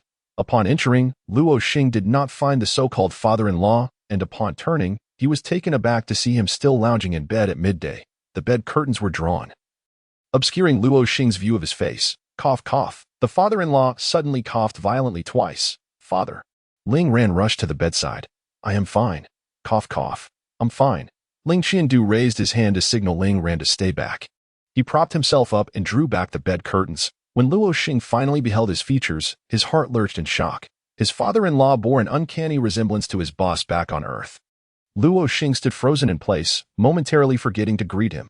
Ling Qiandu coughed again, using magical energy to stabilize his condition, sitting upright to face Luo Xing. "No, I meant, father-in-law." Luo Xing almost blurted out the word boss. "Ling Ran, you step outside first. I have some matters to discuss alone with him." "Yes, father." Once Ling Ran exited, Ling Qiandu sighed heavily. "I hear you have awakened the pristine spirit body?" Yes, this was already common knowledge, and Luo Xing saw no need to conceal it. After asking this question, Ling Qiandu fell silent, merely observing Luo Xing intently. Luo Xing, however, was unperturbed, returning his gaze with equal intensity. "Do you have feelings for Ling Ran?" Ling Qiandu suddenly inquired. Dot. Luo Xing was momentarily at a loss for words. Did he like her? He couldn't quite ascertain. Did he not like her? That was not the case either. Ling Qiandu, not waiting for Luo Xing's response, continued. "I heard Ran mention that you had made a pact." "A pact?" Luo Xing pondered internally, uncertain of what agreement Ling Ran had with the previous Luo Xing, and refrained from speaking hastily. "It appears I am an ineffectual father. Ling Ran, in her quest to alleviate my old ailment, has sacrificed her own talents and freedom to secure the cleansing magic pearl from your Luo family." He coughed again as he spoke. Luo Xing instantly grasped the situation. Ling Qiandu continued, "However, I must express my gratitude to your Luo family. The cleansing magic pearl is a rare treasure. Without it, I fear my old bones would have long since been interred in the earth." With that, he sighed, his gaze filled with melancholy and resignation. That a decade ago, he had been an invincible general, celebrated for his victories on the battlefield, yet 10 years later, he found himself in such a disheveled state. Ling Qiandu's ailment stemmed from a grievous injury inflicted by a formidable demon lord during a campaign against the demonic race 10 years prior. Yet, in that battle, the demon lord had paid a more grievous price than Ling Qiandu. That conflict lasted a full 10 days. Ultimately, the demon lord escaped severely wounded, while Ling Qiandu, unable to continue fighting on the front lines due to his injuries, returned to the Ling family. Ever since, a dark magical aura had lingered within him, impervious to any means of expulsion that if left unchecked, it would erode both his body and mind. Ling Qiandu's power had diminished significantly, and he was no longer the force he once was. In just 10 years, the Ling family had fallen from being the second most prestigious family in Beiping to the third. Nevertheless, even so, anyone who mentioned Ling Qiandu would do so with respect. A tribute befitting a battle-hardened soldier. A year ago, the dark magical aura within Ling Qiandu had erupted uncontrollably, leading to his demise, with countless healers rendered powerless. Only the cleansing magic pearl could quell this malignant force. Yet, throughout Beiping, there existed but a single cleansing magic pearl, located within the Luo family. Thus, Ling Ran had utilized her extraordinary talent, along with her promises and freedom, to secure this life-saving pearl. The Luo family, naturally, was more than willing, for while the cleansing magic pearl was rare, it paled in comparison to a prodigious talent.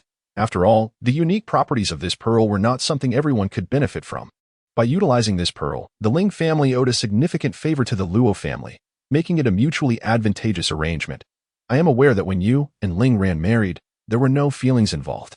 Now, with time having passed, it seems little has changed. However, I have called you here today to ask you to agree to one thing. Ling Qiandu concluded, his expression grave as he fixed his gaze upon Luo Xing. "Please go ahead," Luo Xing replied, having read the introduction regarding Ling Qiandu in the roster, holding deep admiration for such a steadfast soldier. Naturally, he retracted his nonchalant demeanor. Ling Qiandu could discern that Luo Xing held a certain respect for him, which brought him a measure of comfort. He spoke slowly. "Now that you have awakened the immaculate spirit body, it is inevitable that you will become a formidable ruler in the future. You and Ling Ran, it seems, are not as mismatched as one might think. This statement may not sit well with you. Ling Qindu paused. Luo Xing remained silent. Ling Qindu continued, I may not have much time left. A sudden jolt coursed through Luo Xing's heart. Why was he confiding such matters to him? Luo Xing believed he was not the type of person who deserved trust upon first meeting. You must be curious as to why I share this with you, Ling Qindu remarked, seemingly reading his thoughts. Luo Xing nodded. If you were the original Luo Xing, I would certainly not divulge these matters to you. Luo Xing's heart leapt at these words, and his gaze towards Ling Qindu became wary as he realized that Ling Qindu knew he hailed from Earth. Ling Qindu snorted, then smiled, saying, Rest assured, I will not disclose your affairs. You must be wondering how I came to know this. There has been a skilled operative I placed beside you, observing discreetly. On the night of your dimensional leap, my subordinate witnessed the entire event. According to his account, you vanished suddenly, and after an hour, reappeared. While searching that room, my subordinate discovered a letter. I believe it needs no further elaboration. Luo Xing fixed his gaze on Ling Qindu, attempting to glean some information from his expression. However, the retired soldier's countenance was one of unwavering righteousness. Come forth, Ling Qindu commanded suddenly. As his words fell, a masked figure emerged from the shadows. Your mission is complete. Ling Qindu's eyes blazed with intensity, his voice resonating with authority, transforming him into a figure of undeniable command. Luo Xing felt an illusion, as if he had returned to a battlefield engulfed in chaos, where a decisive general was issuing orders. Yes, General, the masked figure responded, then abruptly drew a dagger and plunged it into his own heart without hesitation. Thud, the body fell heavily to the ground. Bring him out, Ling Qindu shouted. Yes, the door swung open, and several similarly clad masked figures entered. Remove him. Ling Qindu's expression remained impassive throughout. Understood. Soon, the corpse was carried away, and the blood on the floor was meticulously cleaned. No one is permitted to enter without my command. Yes, General. The room fell silent once more, yet Luo Xing's heart was tumultuous with unease. This was his first encounter with someone dying before his eyes, and he could not fathom it. Ling Qindu spoke without emotion. Well, that was one of my subordinates who had been observing you in secret.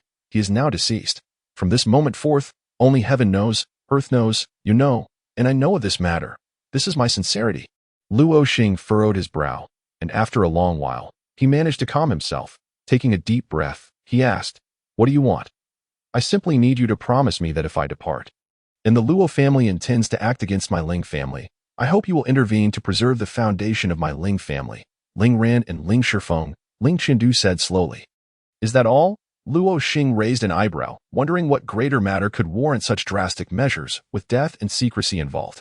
Luo Xing's reaction seemed to align with Ling Qindu's expectations as he nodded. Yes, you needn't worry about Ling Ran. I will naturally protect her. After all, she is my nominal wife. Though I have my differences with Ling Shifeng, he is still my brother-in-law. You can rest assured, I, Luo Xing, may not be a paragon of virtue, but I am not devoid of loyalty. Observing Luo Xing's response, Ling Qindu suddenly laughed. You are indeed different from that previous Luo Xing. Luo Xing chuckled in response. But Ling Qindu abruptly posed another question. If one day, Ling Ran seeks to annihilate the Luo family, what would you do? This was a question that momentarily perplexed Luo Xing. He had no doubt about Ling Ran's capability to take action against the Luo family. He simply found it improbable.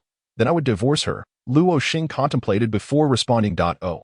This answer took Ling Qindu by surprise, prompting him to inquire. Why? Luo Xing replied casually, if she were that cold-hearted. After destroying the Luo family, I would be next. If I didn't divorce and flee, would I just wait for death? You wouldn't take action against her. Not now. At least, Luo Xing replied pragmatically. Ling Qindu nodded, saying, Very well. I will leave Ling Ran in your care. I can at least feel reassured that I hope you remember your words that a true man keeps his promises. Haha. Ling Qindu suddenly laughed, nodding approvingly. A true man keeps his promises. Oh, by the way, Luo Xing suddenly recalled. The matriarch of the Luo family has left a mental imprint in my spiritual sea. Can you help me remove it?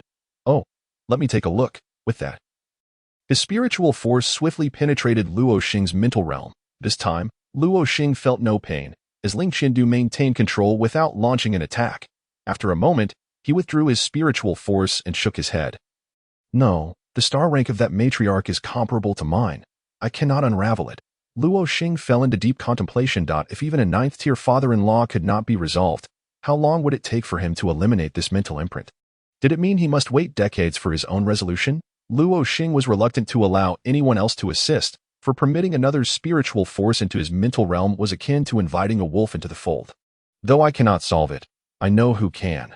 The head of the Department of Mental Magic at Qingbei Academy, Bai Qingyan. She is a person who cherishes talent and is worthy of trust. You can seek her out at Qingbei.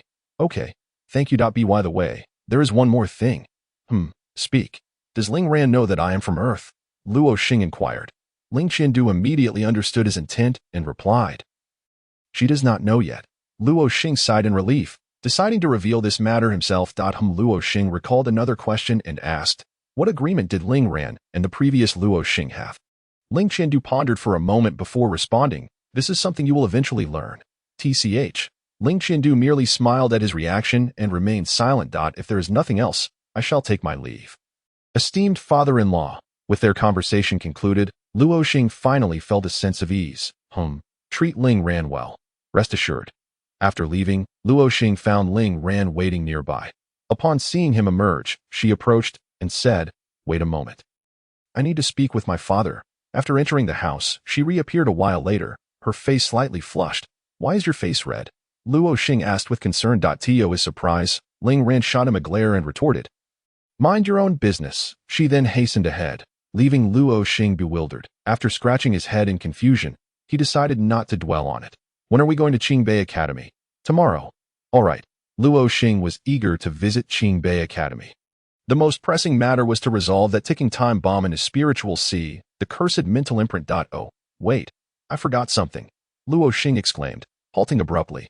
Ling Ran paused and looked back, asking, what is it? I forgot to buy a coffin for the matriarch of the Luo family. You're insane. Ling Ran muttered under her breath, then ignored him and continued on her way. After considering it, Luo Xing mused aloud. Forget it. Let her off this time. He then caught up with Ling Ran. The next morning, Luo Xing was awakened by Ling Ran's calls, preparing to set off. Where's your brother? Luo Xing noticed the absence of his pesky little brother-in-law. Surely, he wouldn't miss the chance to see his sister off to school. He was preparing for a breakthrough.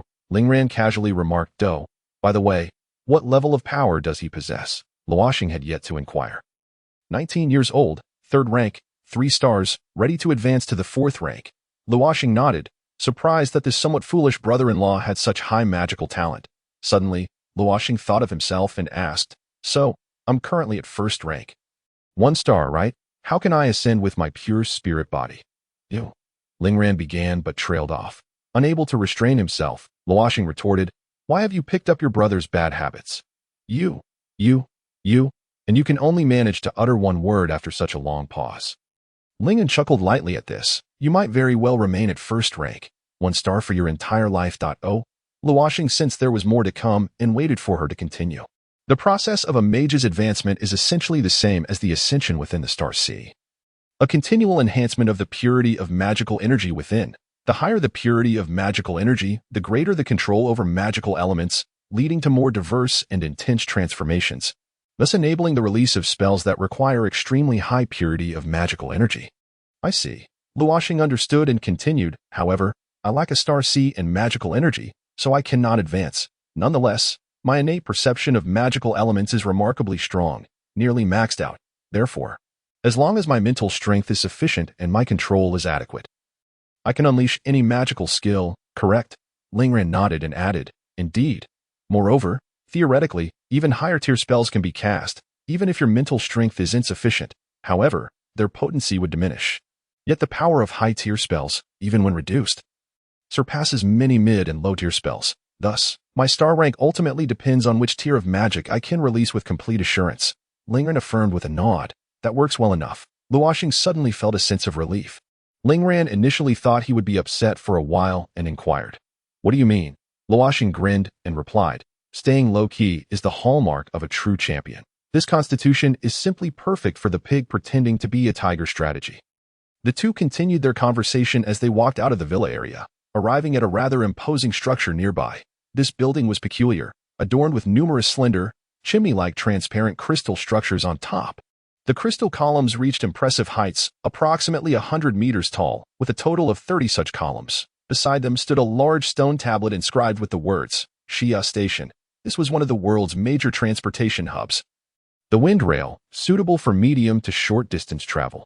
Just as Luo Xing pondered the nature of these crystal columns, he suddenly saw a figure appear within one of them.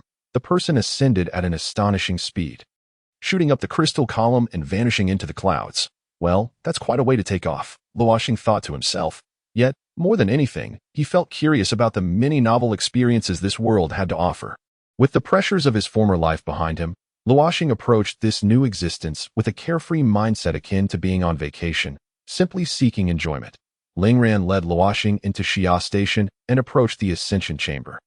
The Windrail Transportation Hub was primarily divided into two chambers, the Ascension Chamber and the Descent Chamber. The Ascension Chamber functioned as the departure area, and the crystal column that had just propelled someone skyward was one of the Ascension Chambers. The Descent Chamber served as the arrival area, designed for landing safely. Upon seeing Lingran and Luo Xing enter, the attendant in the Ascension Chamber immediately approached them. "Hello, this way please." She guided Luo Xing and Lingran to two vacant Ascension pods. The structure at the base of the Ascension pods bore a resemblance to an elevator on Earth. "May I ask where you two wish to go?" the attendant inquired. "Qingbei Academy," Lingran replied. "Please wait a moment." She produced two cards from her pocket and quickly drew identical magical arrays on both cards with a pen, then handed them to Luo Xing and Lingran, with a gesture indicating for them to proceed. She added, "Wishing you a pleasant journey." Lingran took the card and stepped into the Ascension pod, while Luo Xing stood bewildered, unsure how to operate it. The attendant noticed his confusion and asked, "Sir, is this your first time using our wind rail?" "Yes." Luo Xing awkwardly nodded, vowing to visit the library at Qingbei Academy to learn more about this world, feeling akin to a country bumpkin newly arrived in the city, utterly oblivious. However, the attendant remained friendly, patiently explaining, "All you need to do is take this card into the Ascension pod and activate the defensive array. Just wait for the launch." "Wait, can I go with her?" Luo Xing pointed at Lingran.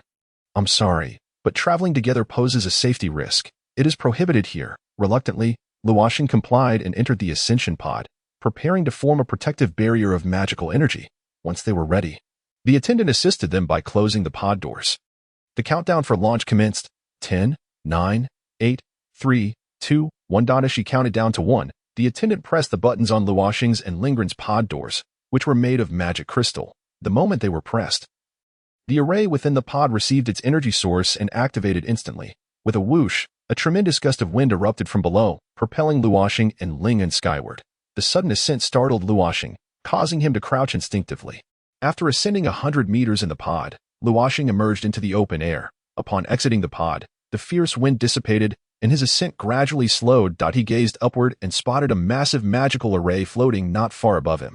Encased within his protective barrier, Luo Xing soared toward the hovering magical array. Without the barrier, the force of the wind would have knocked him silly. As he passed beneath the magical array, it suddenly illuminated, unleashing another whirlwind that propelled him upward at an incredible speed. He traversed several ascending arrays in succession, and upon reaching a certain altitude, Luo Xing was awestruck by the breathtaking view above the clouds. To his astonishment, countless magical arrays floated in the sky, and through the intricate combinations of these arrays, one could reach any station equipped with the wind rail. As Luo Xing reached the cloud heights, he traversed a lateral wind array, and in an instant, he was swept sideways by a gust, racing horizontally. The magical force generated by the lateral array resembled a tornado, simultaneously maintaining Luo Xing's levitation and forward momentum. As Luo Xing navigated through the arrays, he began to analyze the workings of this phenomenon. Where did these floating arrays originate? He started to study the incantations inscribed within them. Though these arrays were not as sophisticated as modern computers on Earth, capable of complex calculations and intricate controls, they achieved various objectives through the clever application of incantations. But how did they determine the direction and destination of the passengers? Luo Xing glanced at the incantations on the card in his hand and suddenly understood. The card essentially contained three main categories of incantations, one representing direction, one indicating sequence, and one denoting quantity, with an incantation for termination interspersed within. A simplified translation of the card's incantations read, Sequence 1. Travel west for 20 consecutive arrays until failure. Sequence 2.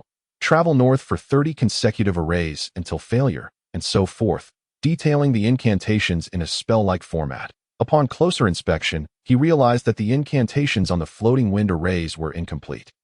As he passed through a fragmentary array, the incantations on his card, through a special array, merged with the incomplete array to form a complete one. In that instant, magic was activated. propelling the passenger toward the next array. Triggering the magic once more. This process repeated until they reached their destination. Luo Xing couldn't help but marvel at the challenges faced by the attendants in this world. Merely memorizing these incantation routes was an arduous task. Moreover, how were these arrays able to float in the air? It was through the use of superior magic replication. Superior magic encompasses a broad category, encompassing all spells or arrays capable of long-distance projection. Replication, sensing, and operation. In other words, the incomplete arrays in the sky were merely distant copies of the source arrays located on the ground. But where was the source array? He suddenly recalled the very first thing he had seen upon arriving in this world. That tower resembling the Eiffel Tower, the array tower. Such array towers are ubiquitous in this world, akin to telephone poles on Earth, present everywhere, serving as a fundamental component of the infrastructure. Countless arrays are inscribed upon the array towers, including this incomplete array in the sky. Utilizing transcendent magic, it's akin to a projector, remotely replicating the arrays from the tower into the heavens. This is the principle underlying the entire wind track system. Luo Xing suddenly realized. He then thought, perhaps this world could also produce something akin to a mobile phone for long-distance communication. Luo Xing and Ling Ran soared along the wind track at a speed of 300 kilometers per hour for about half an hour. And the city beneath them vanished from sight. In its place, verdant waters and lush mountains came into view, a sight that was exceedingly pleasant, just as Luo Xing was reveling in this exhilarating sensation of flight. He suddenly noticed that the next array loomed before a mountain. At that moment, he was hurtling towards it at breakneck speed. As he drew closer, the mountain's visage became increasingly clear. He could distinctly see the next array etched upon its surface. Would he not collide with the mountain? Luo Xing, frightened, swiftly glanced back at Ling Ran, who remained composed. Since Luo Xing had set off slightly earlier, they were separated by a mere 10 meters. Ling Ran was also charging towards that green mountain. Unwavering. Observing her calm demeanor, Luo Xing felt reassured. There must be a path when one reaches the mountain. Yet, as they approached, he still felt apprehensive. In the very moment he was about to crash into the mountain, his heart lurched, and he instinctively shut his eyes. Whoosh! Luo Xing did indeed collide with the mountain, yet he did not suffer any harm. He passed through it unscathed. When he opened his eyes, the world before him was aglow. The lush fields transformed into a quaint little city. Within the city were numerous individuals clad in magical robes. This was Qingbei Academy, the entire city itself. The architectural style of Qingbei Academy was remarkably unique, with all structures constructed from ivory white marble. Moreover, they were all unified in design, with no seams at the joints, appearing as a seamless whole. These were edifices crafted directly through magic, not built brick by brick, rendering their construction complexity incomparable to ordinary buildings. The ivory white world resembled a celestial paradise amidst the clouds, exuding an air of grandeur and purity that was overwhelming. One could not help but marvel at the unparalleled talent and artistry of the architect. At the heart of the city stood a colossal castle, the signature edifice of Qingbei Academy. The castle towered to a height of 2,000 meters, its entire structure still composed of ivory white marble. The 5 elemental magics of water, fire, wind, earth, and ice entwined around the 5 distinct buildings of the castle's divisions, exuding an aura of formidable majesty. Upon entering the territory of Qingbei Academy, Luo Xing and Ling Ran, while passing above the academy's exclusive wind track station, suddenly altered their course, diving downward into the descent cabin. After a smooth landing, Luo Xing took a deep breath, reflecting inwardly. Wow, that was exhilarating. Let's go, Ling Ran said. Leading Luo Xing out of the wind track station as they walked along the seamlessly integrated street, passers-by turned their heads in their direction. Several individuals greeted Ling Ran, senior sister Ling Ran. She remained unresponsive, continuing her path with a sense of purpose. You're quite popular, Luo Xing remarked, astonished. Ling Ran said nothing, but Luo Xing understood. With her stunning beauty and terrifying prowess, she was undoubtedly a goddess of the academy. As he pondered this, Luo Xing noticed the gazes of the surrounding male compatriots upon him, as if they could slay him with their looks. It seemed prudent to keep his identity concealed. Otherwise, he would inevitably be torn apart by these admirers. What was happening over there? Luo Xing spotted a gathering of young boys and girls in a nearby square, congregated for an unknown purpose. Ling Ran glanced over. That's the new batch of applicants preparing for the entrance assessment. You don't need to participate in this. Oh, Luo Xing nodded, just as he was about to turn and continue walking when his peripheral vision caught a glimpse of a figure. Wait, Luo Xing halted abruptly, focusing his gaze. Indeed, it was him. Luo Xing's closest friend on Earth, the only companion he had in that world. Yang Yin thought he was the sole spiritual support for Luo Xing, standing by him through heartbreak, graduation, job hunting, and even unemployment. They had shared countless nights of joy and hardship together. Yet one day, he suddenly passed away, his young life snatched away by a heavy truck. This was the deepest pain of Luo Xing's life. To now discover someone in this world who bore an identical resemblance to him was surreal. Though Luo Xing suspected he was not Yang Yin, he could not suppress the thought. What if Yang Yin had also traversed worlds? If Luo Xing could do it, why not Yang Yin? Tears suddenly welled in his eyes. A man does not easily shed tears, especially one with a mental age nearing 30. Luo Xing choked up, leaving Ling Ran somewhat perplexed, who followed his gaze. What's wrong? Ling Ran inquired. Luo Xing wiped away the tears from the corners of his eyes and replied, wait for me a moment. I'll be right back. Without waiting for Ling Ran's response, Luo Xing approached the youth who bore an uncanny resemblance to his brother. He did not wish to delay any longer. The pain of his brother's death still lingered, and he feared that, if he waited too long, this person would vanish from his life like Yang Yin had. However, just as he rushed over, two gigantic windmills suddenly descended from the sky, landing before those young boys and girls. The young mages promptly boarded the colossal windmills, including the boy who looked like Yang Yin. Luo Xing quickened his pace, aiming to reach him before the doors closed. Just as he was about to step aboard, someone emerged to block his way. Excuse me, this vehicle is full. You should take another one. Luo Xing began to speak, but bang, the door slammed shut. Hurry, we're about to take off. A little girl in a magical robe called out from another vehicle.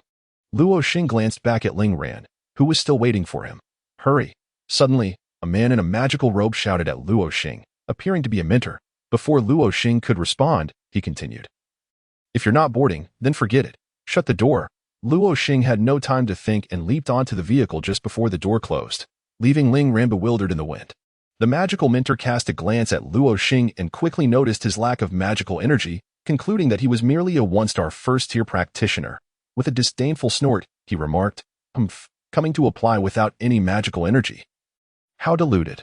Luo Xing said nothing in response. The other aspiring mages, upon hearing this remark, turned their gazes towards Luo Xing. Most merely glanced and said nothing, but a boy clad in resplendent robes looked at Luo Xing with contempt and said, with that level, you dare to embarrass yourself? I advise you to get off the vehicle. Luo Xing met his gaze but remained silent, taking note of him. The vehicle was packed with around 40 seats, filled to capacity. Some even stood, yet Luo Xing noticed an empty seat. Strangely, although many people stood nearby, no one opted to sit in that vacant spot. As Luo Xing looked closer, he spotted a youthful and radiant beauty. At first glance, he was captivated. Though not on par with Ling Ran, she was undoubtedly goddess level. Nonetheless, that did not justify leaving the seat unoccupied. Luo Xing approached the vacant seat, quickly drawing the attention of others. They cast him curious glances. Ignoring their stares, Luo Xing sat down next to the beautiful girl that a young mage standing nearby whispered, You should get up. That seat is not for sitting. Luo Xing, puzzled, asked, Why not? The young mage glanced at the beautiful girl and whispered, Aren't you afraid of death? Luo Xing was taken aback by his words. How could sitting in a seat be linked to life and death? He glanced at the beautiful girl, who was also looking at him. What's wrong? Luo Xing stared blankly. The young girl remained silent, merely gazing at him. Am I not allowed to sit here? The girl softly murmured, You can. Her voice was rather youthful. Luo Xing nodded, and then averted his gaze. My name is Chi. What about you? The girl suddenly inquired. I'm Luo Xing. After a moment's contemplation, Luo Xing decided against revealing his true name, deeming it wiser to maintain a low profile in this school. Simultaneously, he mused. This girl seems quite approachable. Why does no one dare to sit beside her? In order to get a better look at Luo Xing's appearance, the girl leaned forward, tilting her head in observation. What's wrong? Luo Xing asked, but Chi abruptly remarked, Your soul is quite intriguing. It seems not to belong to this world. Luo Xing's heart skipped a beat. However, he quickly regained his composure, smiling as he responded, What do you mean? If I don't belong to this world, then where do I belong? Upon hearing this, the girl chose not to elaborate further, shaking her head gently and gazing out the window, falling silent thereafter. That was close. Luo Xing silently rejoiced, recognizing that this girl was indeed extraordinary. Their conversation had attracted the attention of everyone in the vehicle, who began to murmur among themselves. Before Luo Xing's arrival, Another boy had attempted to sit beside her but had been frightened away by the ghostly presence she emanated, retreating in a panic. She was known as a necromancer. In this world, necromancers belonged to a unique race, with no one knowing the whereabouts of their kin. Yet, tales of the necromancer's eerie and terrifying exploits had been passed down through generations. Thus, the mages of the Jiuzhou continent harbored a certain wariness towards them, giving rise to rumors associating them with calamities, such as entire families being wiped out within 3 months, never to be reborn. The massive airship soared through the sky for over an hour before descending into a desolate forest. Roar. The forest occasionally echoed with the terrifying roars of ferocious beasts, startling flocks of birds into flight. Upon disembarking, Luo Xing searched for the boy who bore a striking resemblance to Yang Yan, yet he found no sign of him, nor was another airship present. The mentor who had previously mocked Luo Xing clapped his hands, drawing everyone's attention. This assessment is relatively straightforward, with a time limit of 1 week. The target is the center of the forest. The top 10 candidates to arrive with passing scores will be admitted. No sooner had he finished speaking than the young mages began to murmur among themselves. Is this easy? We have to reach the center of the forest? Isn't that perilous? The central area is teeming with 4th-tier magical beasts, and even 5th-tier creatures can be found there. Indeed, and there are at least 100 participants today. Yet only 10 will be accepted. I've heard that a 5th-tier red-patterned devouring python resides within this forest, and many hunting teams that have encountered it have faced total annihilation. Listening to their chatter, the mentor's brows knitted tighter, and he suddenly bellowed, "If you're afraid, then go home." Following his words, no one dared to utter a sound. Thus was the infamous demonic mentor of Qingbei Academy. Mo Kuei. The students had given him a nickname that phonetically mirrored his name, the Demon Mentor. Satisfied with their silence, he continued, "Let me explain the rules. Those who reach the center must meet 3 conditions. First, a passing score. Second, within 1 week. And third, among the top 5. I will distribute a card to each of you. 4th-tier mages will have a card worth 10 points. 3rd-tier 5 points, and 2nd-tier 2 points. As for the 1st-tier waste, it will receive 0 points. At this, the demon cast a glance at Luo Xing. Luo Xing desperately wanted to retort, "What's wrong with being a waste? Am I eating your rice?" However, he restrained himself. Simultaneously, he silently prayed that he would not be assigned to this mentor in the future. You may steal points from one another or acquire magic cores from beasts, with the points corresponding to the tier of the magical beast. Just as mentioned before, those who reach 100 points will be considered valid upon arriving at the forest center. The mentor will also be observing throughout, selecting individuals who, despite not meeting the scoring criteria, possess potential, and they will be admitted without counting against the quota. This clause provided some opportunity for those of lower star ranks. In truth, these individuals had already undergone a brutal first round of elimination. Even the lowest tier mage present, a 2nd tier, was no ordinary individual. As for Luo Xing, he was merely an intruder. Should anyone wish to withdraw midway, they must shout their intent to exit with the loudest voice they can muster. A mentor will then escort them away from the scene and out of the assessment. He added, "If your voice isn't loud enough, it doesn't count. You must shout until I am satisfied. If you choose to flee, be prepared to be nailed to the pillar of shame." A chilling silence followed as the countdown began. 10 seconds until the assessment begins. With that, he turned and began counting. 10, 9, 8, 7, 3, 2, 1. Once he finished counting, he vanished into the depths of the forest. As he began his count at 10, the young mages had already started to grow wary of one another. Soon, over 50 young mages swiftly formed several small groups around the few 4th-tier mages. Only 10 would be admitted, making for fierce competition. Yet, the first order of business was not to turn against one another but to seek allies. Meanwhile, the young mage who had previously mocked Luo Xing and donned a flamboyant robe stood smugly in the center, basking in the adoration of those surrounding him. He was also a 4th-tier mage and reveled in the sensation of being the center of attention. Luo Xing had no time to concern himself with them. After all, he had already secured admission and could opt out of this assessment. His sole purpose for being there was to find the boy who bore an uncanny resemblance to his brother. Thus, he ventured deeper into the forest, recalling the approximate landing point of the other airship, which was not far off. He needed to act swiftly. Otherwise, once the activities commenced, searching for someone in such a vast forest would be akin to finding a needle in a haystack. "May I accompany you?" Chi-Chi called out as she pursued Luo Xing, who was heading deeper into the forest. Luo Xing paused, glancing back at her, and said, "I advise you not to follow me, as I do not intend to participate in this assessment." "That's all right. I won't participate either," Chi-Chi replied. "She is not participating? What, then, was her purpose for being here? Although Luo Xing was puzzled, he refrained from pressing further and casually remarked, "Suit yourself." Luo Xing cast a spell to enhance his speed and rapidly navigated through the forest.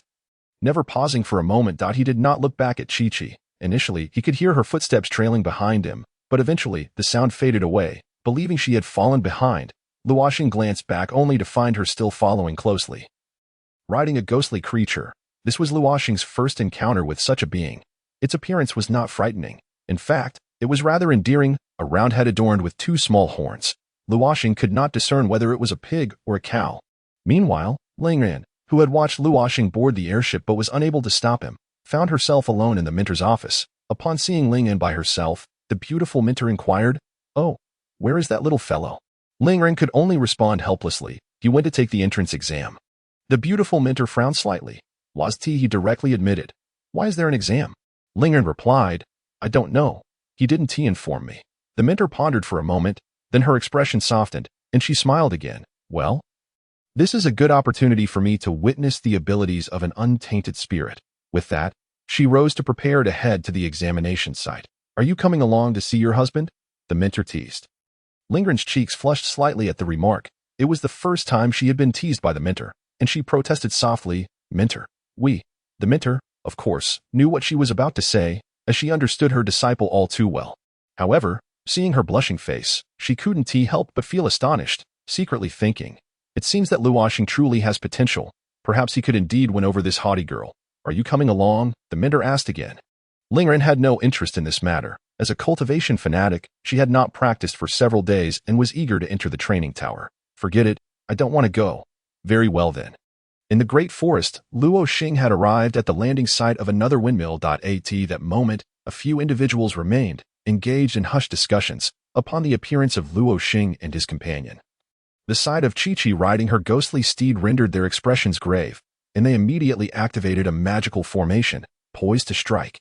They dared not act recklessly. The terror of a necromancer lay not in her personal strength, but in the seemingly endless army of the undead at her command.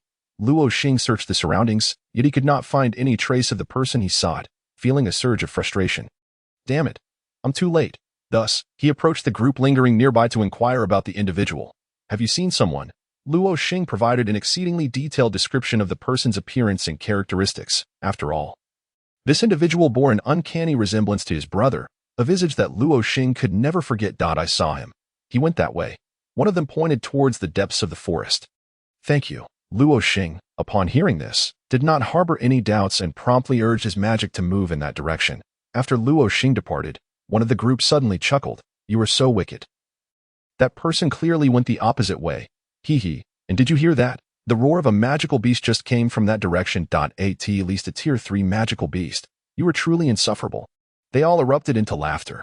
Meanwhile, Luo Xing was steadily advancing towards the perilous area, with Chi-Chi leisurely trailing behind on her little ghost. With a resounding roar, the air trembled as if shaken by a violent force. "At least tier 3. Chi-Chi suddenly spoke, breaking the silence. Upon hearing the fierce beast roar, Luo Xing quickly changed his course. Wishing to circumvent it, he had no time to squander on such matters. However, he overlooked one crucial detail. Behind him was an adorable undead girl, riding a charming little ghost. Magical beasts were far more sensitive to this undead aura than to that of a human. It was akin to a bull encountering a red cape. The sin of the undead could provoke any magical beast into a furious rage. Consequently, this little undead girl, akin to a tiny Timo in the realm of magical beasts, drew enmity wherever she went. As anticipated, with a thunderous crash, several towering trees were abruptly snapped by a massive figure bursting forth from the underbrush. A few fallen trees, and a colossal beast launched a sudden attack on Luo Xing. In a panic, he had no time to think and instantly cast a possession spell, propelling himself into the air with explosive force.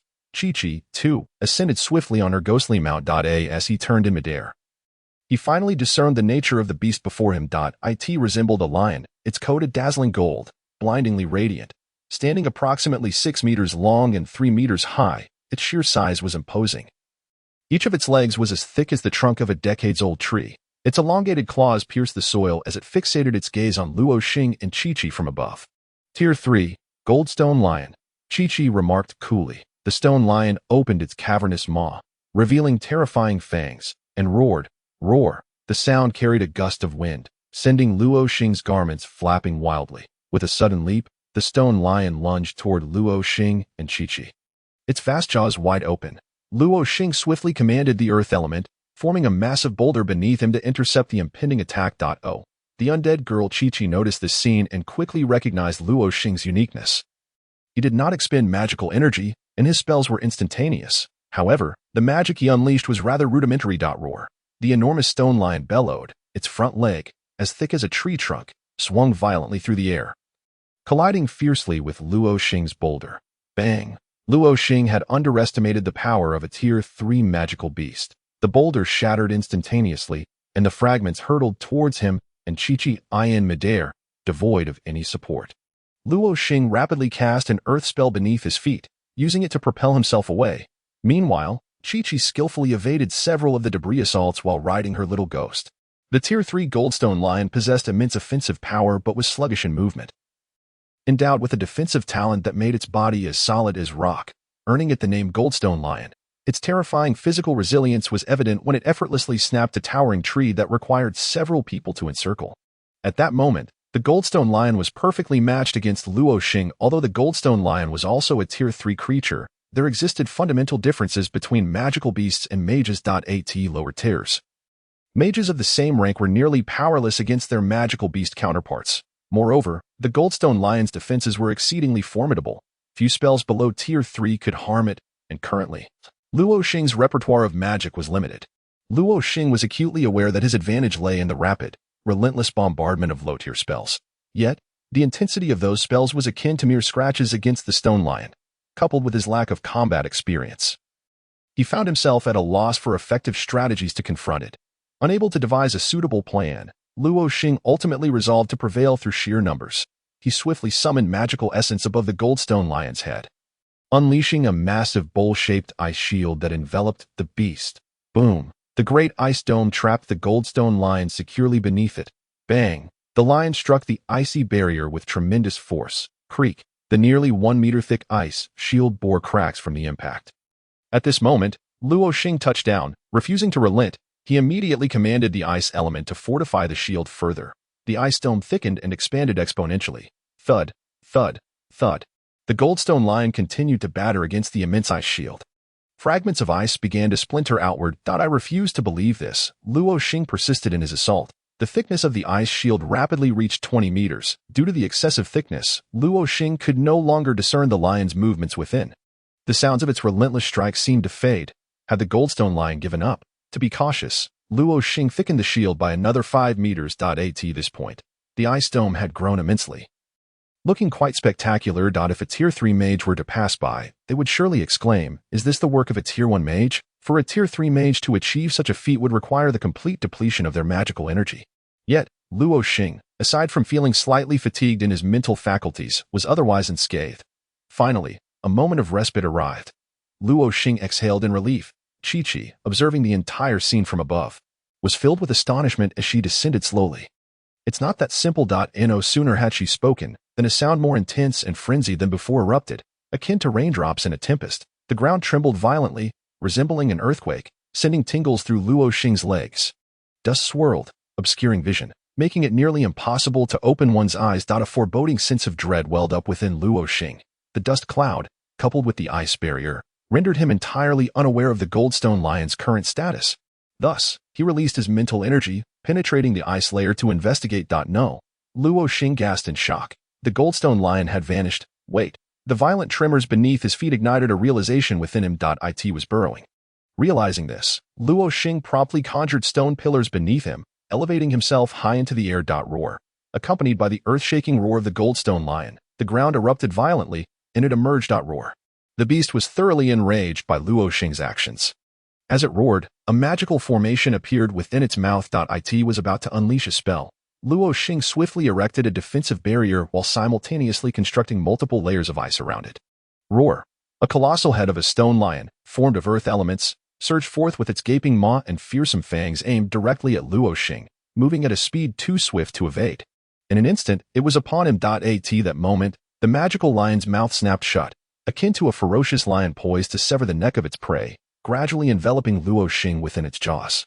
The force generated by this closure far exceeded the biting power of the Goldstone Lion itself. "This is insurmountable," Luo Xing's heart raced with alarm, sensing that his defenses would not withstand this onslaught.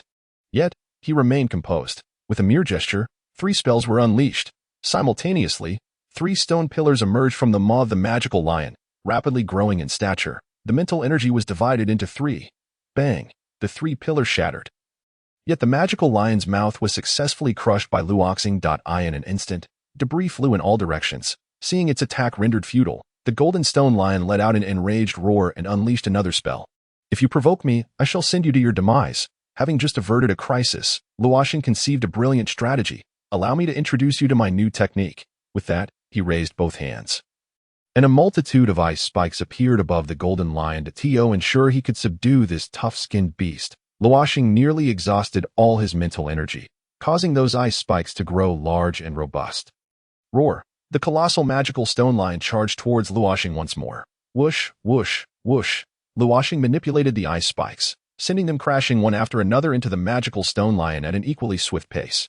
After a relentless barrage of 10 ice spikes, the magical stone lion was once again shattered by Luo Xing. The remaining ice spikes then shot towards the golden stone lion. Naturally, the golden stone lion would not remain idle. It fled in every direction. Bang, bang, bang. The ice spikes struck the ground, embedding themselves rather than shattering. Luo Xing afforded no respite to the golden stone lion. With each ice spike expended, he summoned another, continually utilizing his magic to force it into evasive maneuvers, preventing any opportunity for counterattack. Meanwhile, a colossal ice spike, comparable in size to 2 or 3 towering trees, brewed ominously above the dense cluster of smaller ice spikes. From a distance, it resembled a divine needle descending from the heavens, exuding a chilling aura and an imposing presence. This was Luo Xing's ultimate move. He was confident that such a massive ice spike would surely breach its defenses. It's not possible that Luo Xing's mental energy had reached its limits. He was simultaneously controlling the ice spikes to attack, generating smaller ones, and enlarging the gigantic ice spike, all while maintaining its suspension in the air. His mental strength had reached its apex. At this moment, the undead girl Kiki was utterly astounded. She had assessed Luo Xing's mental energy, concluding that it was at most at the 3rd tier. With such a level of mental energy, it was inconceivable for him to simultaneously control so many spells and magical essences. How could he possibly achieve this? The undead girl was filled with questions. Little did she know, Luo Xing hailed from Earth. His elemental affinity and perception were both at their maximum levels, since magic is composed of elements. His ability to control magic was naturally at the pinnacle as well. This was akin to comparing 2 individuals. If one had an affinity of 1 and Luo Xing had 100, then controlling the same spell requiring 100 mental energy would mean the one with an affinity of 1 would need to expend 100 mental energy, whereas Luo Xing would only need to expend 1. Thus, he achieved results with minimal effort. Therefore, even with his mental energy only at the 3rd tier, he could orchestrate such a terrifying spectacle. His current control over mental energy barely reached the 5th tier standards. What he lacked was practical experience and a variety of magical skills. This scene was already his utmost limit. Luo Xing resolved to deliver a decisive blow to the golden stone lion. Perish! Luo Xing shouted fiercely. He commanded all the small ice spikes to simultaneously descend, blanketing the sky above with a canopy of ice spikes. As sunlight filtered through this myriad of ice, it refracted in all directions, akin to the dazzling lights of a dance party, creating an enchanting spectacle. Observing this, the golden stone lion ceased its frantic escape, curled up on the ground, tucking its comparatively softer abdomen while exposing its formidable back. It simultaneously cast an earth spell, forming a stone shield to protect itself. This was precisely what Luo Xing intended, as he needed it to halt its defense to ensure his lethal strike would land squarely. With all the small ice spikes now unleashed, Luo Xing no longer needed to maintain control. They could simply fall freely, serving as a feint. Concurrently, that terrifying giant ice spike finally began its descent. Luo Xing summoned all his mental energy to guide the enormous spike. Yet it remained an arduous task. With great difficulty, he managed to align the colossal ice spike with the golden stone lion below. The ice spike appeared to descend slowly, yet it bore down like a divine weapon, stirring up fierce winds and exerting immense pressure as it fell. Upon impact, the ground trembled, energy dispersed, and the winds sliced through the air. Boom! A thunderous roar resonated throughout the vast forest. All activity ceased, and everyone turned toward the source of the sound, simultaneously relieved that they were not in the vicinity. Many questions flooded their minds. Was this the work of a human or a magical beast? If it were a magical beast, It might very well be the terrifying fifth-tier beast lurking in the forest at that moment. The devilish mentor was drawn to the commotion. Upon witnessing the myriad of shattered ice magic fragments and the gargantuan ice spike stretching several meters long. His usual expressionless face betrayed a look of astonishment. He thought to himself, "This lad possesses great potential. He must join my class, and I shall personally teach him." Were Luo Xing to learn of his thoughts, he would surely be left in despair. As Luo Xing had anticipated, even the golden stone lion, no matter how resilient, could not withstand Luo Xing's formidable strike, and it was sent to its next life on the spot. The undead girl remained in a state of shock, her small specter gazing at Luo Xing as if it had seen a ghost, despite being a ghost itself. Finally, Luo Xing sighed in relief. As he relaxed, his legs buckled, and he sank to the ground. He had overexerted his mental energy and now found himself in a state of exhaustion, requiring a period of rest. The undead girl descended slowly from above, gazing at Luo Xing for a long while before uttering 4 words. "Pure spirit body. You are Luo Xing." Luo Xing, feeling somewhat helpless, nodded. He had intended to live discreetly in this academy, yet he had been exposed so swiftly. "Incredible," Kiki exclaimed genuinely. Although Luo Xing felt a sense of pride upon hearing this, he cautioned her, "Do not tell anyone. I prefer to remain low-key." Kiki obediently nodded, her youthful smile radiating as she said, "Then this will be our little secret." Luo Xing nodded, smiling. He found this undead girl rather endearing and wondered why others were so afraid of her. Looking at Kiki, Luo Xing suddenly thought of Ling Ran. He pondered if she was upset with him for leaving her behind. Suddenly, he realized he missed her, even though they had only been apart for half a day. While casting spells earlier, Luo Xing frequently recalled how Ling Ran performed her magic. As these thoughts swirled in his mind, he felt a bit melancholic. Thus, he shook his head, casting aside these complex emotions, and began to meditate with closed eyes, striving to restore his mental energy. Achoo! Ling Ran unexpectedly sneezed, setting down the book in her hands. She muttered softly, "Without that guy around to chatter incessantly, it feels a bit dull. I wonder what he's up to." Suddenly, her demeanor shifted dramatically. "No, Ling Ran, you must not think this way. Why am I remembering him again? Focus on studying. How could I feel bored? Clearly, that guy has led me astray. No, I must keep my distance from him." Ling Ran silently vowed to herself. However, women often say one thing while meaning another, though she verbally denied it. Her body was quite honest. In the depths of the forest, by the time Luo Xing's mental energy had recovered, darkness had already descended. The forest at night was the most perilous. Rustling sounds echoed through the woods, as if some creatures were stealthily lurking in the shadows. Roar! The growl of a beast reverberated once more. Luo Xing immediately focused his attention on the surroundings. Roar! Another furious roar echoed, the sounds growing increasingly chaotic. With the darkness enveloping the area, Luo Xing could not discern the enemy's position, so he scattered his mental energy to probe the vicinity. To his shock, he gasped, "How could there be so many? At least 10 magical beasts." Fortunately, they were all around the 2nd tier. These dozen or so magical beasts had been drawn in by the unique aura of the undead clan. Yet, at this moment, Luo Xing remained oblivious. "We must leave." Luo Xing spoke in a hushed tone. He dared not raise his voice. "We should escape before they go berserk." Kiki, however, shook her head and said, "You go ahead. Don't worry about me." Luo Xing, perplexed, asked, "What do you intend to do? Can you handle so many 2nd-tier magical beasts?" He underestimated the power of the necromancer clan.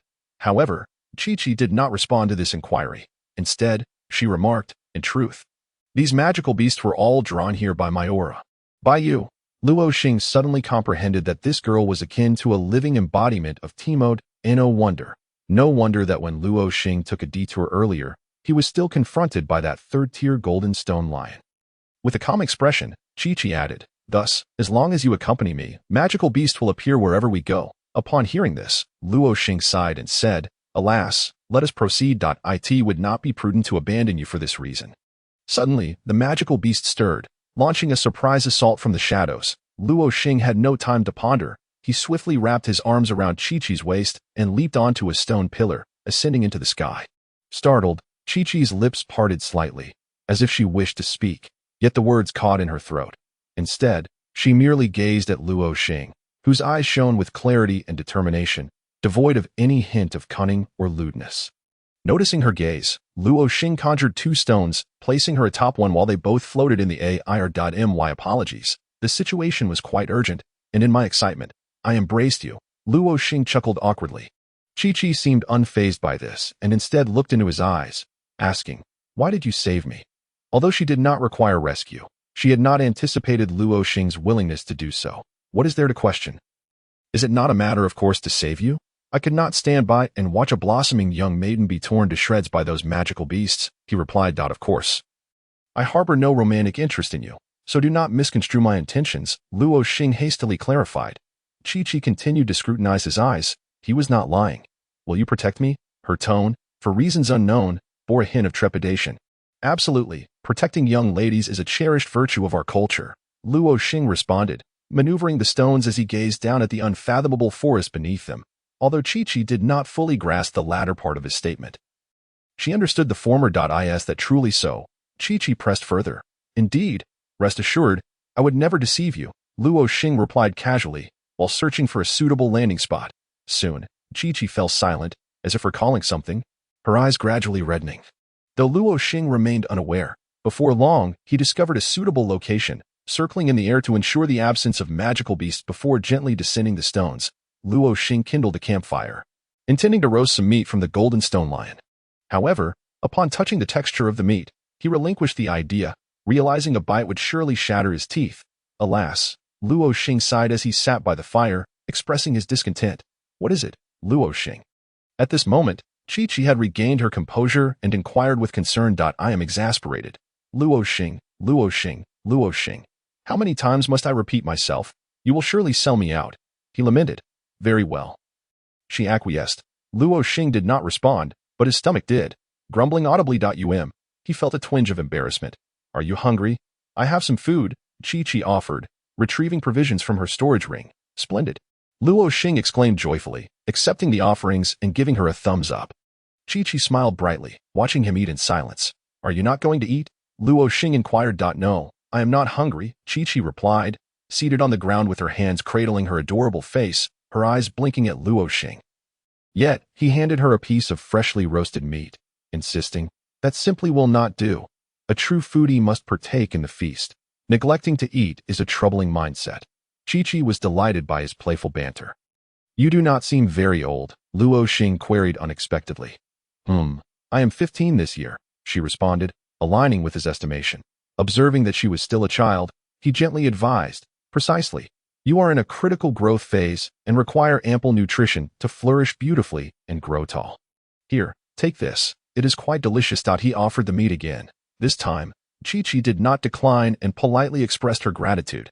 Seeing her compliance warmed Luo Xing's heart, prompting him to continue roasting another piece of meat. As Chi-Chi ate, she watched Luo Xing intently focused on his task. She found herself fond of this older brother figure. Due to her identity as a necromancer, she had been isolated and shunned since childhood, bullied, feared, despised, and cursed. Throughout her life, apart from her kin, she had not a single friend. The only companions she had were various spirits and souls. Over time, she had grown weary of human interaction and erected a formidable wall around her heart, triggering her defenses whenever someone approached. However, upon encountering Luo Xing, she felt no fear or disdain from him. As a necromancer, she could discern the essence of a person's soul, perceiving their true nature instantly. No one could hide from her gaze. Attempting to deceive a necromancer would be an insurmountable challenge. Yet, Luo Xing's soul radiated warmth, brightness, and reliability. As they conversed, Chi-Chi continuously probed his essence. She sensed no intent to deceive, and every word he spoke was heartfelt. Thus, this young necromancer's heart began to unlock ever so slightly under Luo Xing's influence. "Brother, may I call you brother?" Chi-Chi suddenly asked. Luo Xing was taken aback. "I have no brother, but I have heard that when a younger sister is bullied, her brother will surely come to her defense. If she is bored, he will make her laugh. If she seeks him out to play, he will never ignore her. A brother's fondness for his sister is unparalleled. Even if the entire world despises her, he will not. Therefore, I long for a brother. You are different. You do not detest me, nor do you fear or bully me. I wish for you to be my brother. Will you be my brother?" As she spoke, her eyes began to glisten with unshed tears. Luo Xing felt a pang in his heart upon hearing her words. This child had borne too much for someone her age. There was no true strength. It was merely a fade held together by gritted teeth. "Very well, but you must not cry. If you do, I shall no longer be your brother," Luo Xing replied softly. Gently ruffling her hair, Chi-Chi wiped away her tears with her fingers, revealing a sweet smile. Brother, she exclaimed, then embraced Luo Xing tightly. He held her close, gently patting her back, his heart devoid of any ill intent. Only filled with endless compassion. In that moment, he had already accepted Chi-Chi as his own sister. Brother. Hee. Luo Xing chuckled, patting her head once more. Brother. Hee. I just wanted to call you. Well, go ahead and call as many times as you wish. I shall always respond. You are truly the best brother. Chi-Chi nestled deeper into Luo Xing's embrace, holding him even tighter. Brother. Gradually, Chi-Chi nestled in Luo Xing's arms and drifted into slumber, experiencing the most comfortable night of her life. As night deepened, Luo Xing remained vigilant of his surroundings. Suddenly, the small figure in his arms spoke. Daddy. Wasn't it brother? How had it turned to father? Luo Xing was perplexed. Chi-Chi continued. I have a brother now. He is the best brother in the world. It was merely sleep talk. Luo Xing chuckled softly, tightening his embrace around her once more. As dawn's first light pierced the mist and bathed Chi-Chi's petite form. She stirred. She raised her two adorable little hands and stretched widely. Rubbing her sleepy eyes, she turned to face Luo Xing. He yawned and asked, Did you sleep well? Chi-Chi, however, remained silent, her gaze fixed on Luo Xing just as before. What's wrong? Luo Xing inquired, somewhat puzzled. Upon seeing his bewildered expression, Chi-Chi suddenly broke into a bright smile and shouted, Brother. She then opened her arms and embraced Luo Xing once more. Luo Xing chuckled as he gently patted the head of his adorable little sister. Having never had a sister before, the sudden presence of such a clingy sibling felt wonderfully surreal, both healing and warm. He was genuinely delighted. Suddenly, a phrase floated into Luo Xing's mind. I can only feel for Gigi. Brother, it seems you have been looking for someone? Yes, that person is very important to me. Am I important? Chi-Chi blinked her big eyes and asked. Luo Xing was momentarily speechless. Do all women ask such questions? Even a 15-year-old child was no exception. Nevertheless, he earnestly replied, You are my sister, and he is my brother. Both of you hold great significance in my life. Naturally, you are the most important. After saying this, Luo Xing affectionately ruffled Chi-Chi's hair. With a gleeful hee-hee, Chi-Chi leaned against Luo Xing and continued, If you want to find him, I can use my ghosts to help you. Oh, that would be splendid. Luo Xing felt invigorated. Eager to chat. Soon, Chi-Chi summoned dozens of ghosts. Each ghost appeared in a variety of peculiar forms, all manifestations of various magical beast souls, yet they shared a common trait. None were frightening, and many were quite endearing. Wait, isn't that the stone lion? Luo Xing recognized an adorable lion ghost immediately. It was the very golden stone lion that had once posed a fierce challenge. Upon realizing it had been discovered, the golden stone lion ghost hurriedly hid behind Chi-Chi. Seeing the previously ferocious magical beast transformed into such a sight, Luo Xing couldn't help but laugh. What happened to that imposing presence you had before? The golden stone lion ghost whimpered softly, conceding to Luo Xing. Have you submitted to me? Luo Xing chuckled, teasing the golden stone lion. It nodded. How could it not? Its entire physical form had been utterly crushed by Luo Xing. Brother, you mustn't scare it. It is my pet now. Chi-Chi interjected, puffing out her cheeks protectively. Luo Xing smiled and nodded in agreement. This is what ghosts look like. It's quite different from my expectations. He glanced at Chi-Chi's menagerie of pets, intrigued. Of course. Not all look like this. I only collect adorable ghosts. Chi-Chi exclaimed proudly. As necromancers, we can peer into souls. Some magical beast souls are indeed terrifying, while others are simply charming. Now I understand. Luo Xing chuckled softly, patting Chi-Chi's head. Can you see my soul as well? Chi-Chi nodded. Yes. What is my soul like? Luo Xing inquired with curiosity. Your soul is warm, akin to a ray of sunshine. It is lively like a child, yet feels incredibly reliable. I see. Luo Xing couldn't help but indulge in a moment of self-admiration. If Ling En were present, he would surely roll his eyes. However, in Chi-Chi's eyes, Luo Xing was the best. Whatever he said was right. After Luo Xing described the appearance and characteristics of the person he was searching for, the ghosts dispersed in unison, setting off to seek out the target. You previously mentioned that you were not here to participate in the assessment? Luo Xing suddenly asked. That's correct. I came to collect ghosts. I was a student at this school as well, but I merely hitched a ride. Luo Xing contemplated for a moment and then offered, Allow me to assist you in your collection. Upon hearing this, Chi-Chi gleefully threw herself onto Luo Xing, exclaiming, That's wonderful. Brother, I love you. One of Luo Xing's motivations for offering to help her collect ghosts was to hone his practical skills. Additionally, he considered that since this assessment involved scoring, He was uncertain whether the person who bore a striking resemblance to his brother would be capable of standing out. Thus, the magical crystal cores obtained from slaying magical beasts could potentially aid him. Luo Xing was genuinely eager to assist him in succeeding. Consequently, Luo Xing set his sights on the area along the forest's edge where second-tier magical beasts were active. Why not target third-tier magical beasts? Though Luo Xing could contend with third-tier beasts using all his might, he sought to build proficiency and felt that practicing against second-tier beasts was the most suitable approach. Thus, Luo Xing and Chi-Chi became the nightmares of the second-tier magical beasts. Brother, that magical beast soul over there looks so cute. I want it. Chi-Chi pointed excitedly at a massive wind-type speed wolf. As a necromancer, the girl possessed the ability to perceive the souls of others. No problem. Bang, bang, bang, boom. A flurry of magical bombardments ensued, effortlessly dispatching the creatures. The area around the forest's edge, inhabited by second-tier magical beasts, was alive with commotion akin to a festive celebration. The cacophony of sounds startled other mages, who thought a magical beast had gone berserk, prompting them to quickly vacate the area. By the end of the day, Luo Xing had grown increasingly adept. What began as a struggle to engage second-tier beasts had transformed into a swift resolution within 10 seconds. The day's carnage had yielded a sack full of second-tier magical beast crystal cores. Simultaneously, Chi-Chi's ghostly entourage had welcomed numerous adorable spirits. Noticing that Luo Xing lacked a storage ring, Chi-Chi generously gifted him one with the capacity of a 30-square-meter room. Luo Xing finally experienced the delightful sensation of snapping his fingers to conjure items from thin air. Brother, I have news. After a day of exhaustive searching, the dozens of ghosts finally relayed the information Luo Xing desired. The spirits and necromancers shared a common psychic link, allowing Chi-Chi to remain aware of each ghost's whereabouts. Let us go. Time is of the essence. Luo Xing wasted no time, swiftly disposing of the remaining second-tier beasts before following the ghosts. At this moment, Luo Xing was not only Chi-Chi's brother but also possessed his very own dedicated ghostly steed. Below him, the ghost trembled, lacking any semblance of the dignity one might expect from a spirit.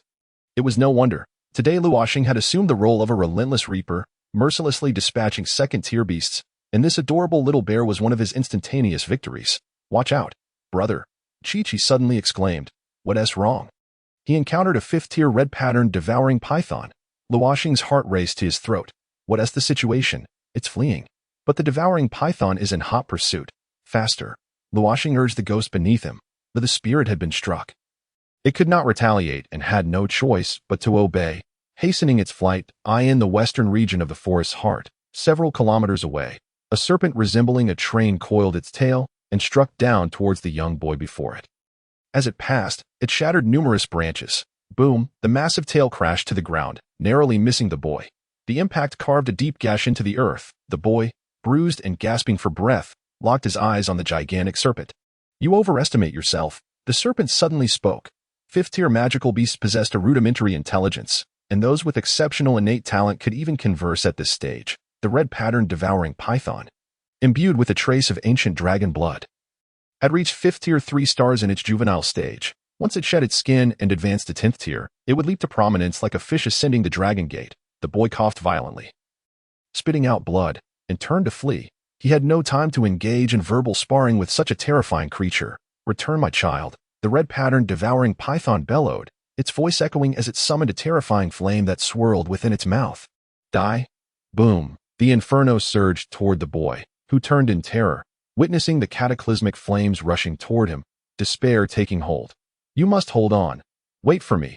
Luo Xing raced forward at full speed, his heart filled with fervent prayers. The flames of destruction engulfed the boy in an instant, leaving him with no recourse but to close his eyes in despair, awaiting the inevitable demise. After a few breaths, the anticipated death did not arrive. The boy opened his eyes in confusion, only to find himself surrounded by a hazy gray. Not only was there an absence of searing heat waves, but a chill also lingered in the air. The youth suddenly shivered involuntarily. Am I dead? He murmured in confusion. Whoosh! In an instant, the gray mist enveloping him dissipated. Before him lay the colossal devourer serpent, surrounded by the remnants of still-burning trees and underbrush. Yet he remained unscathed.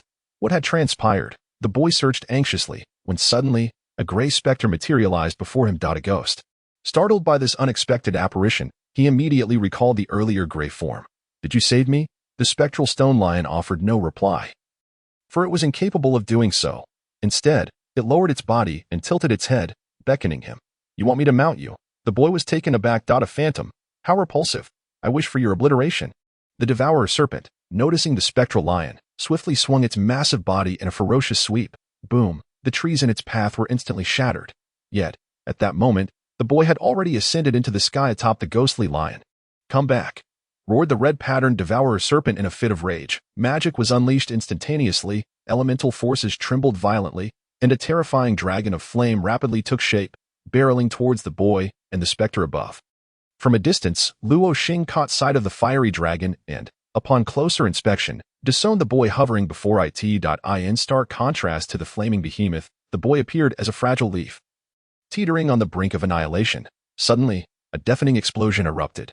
Boom, boom, boom. The fiery dragon began to explode from its tail, each detonation intensifying the next, with a wider reach. The cumulative energy of the explosions became increasingly formidable.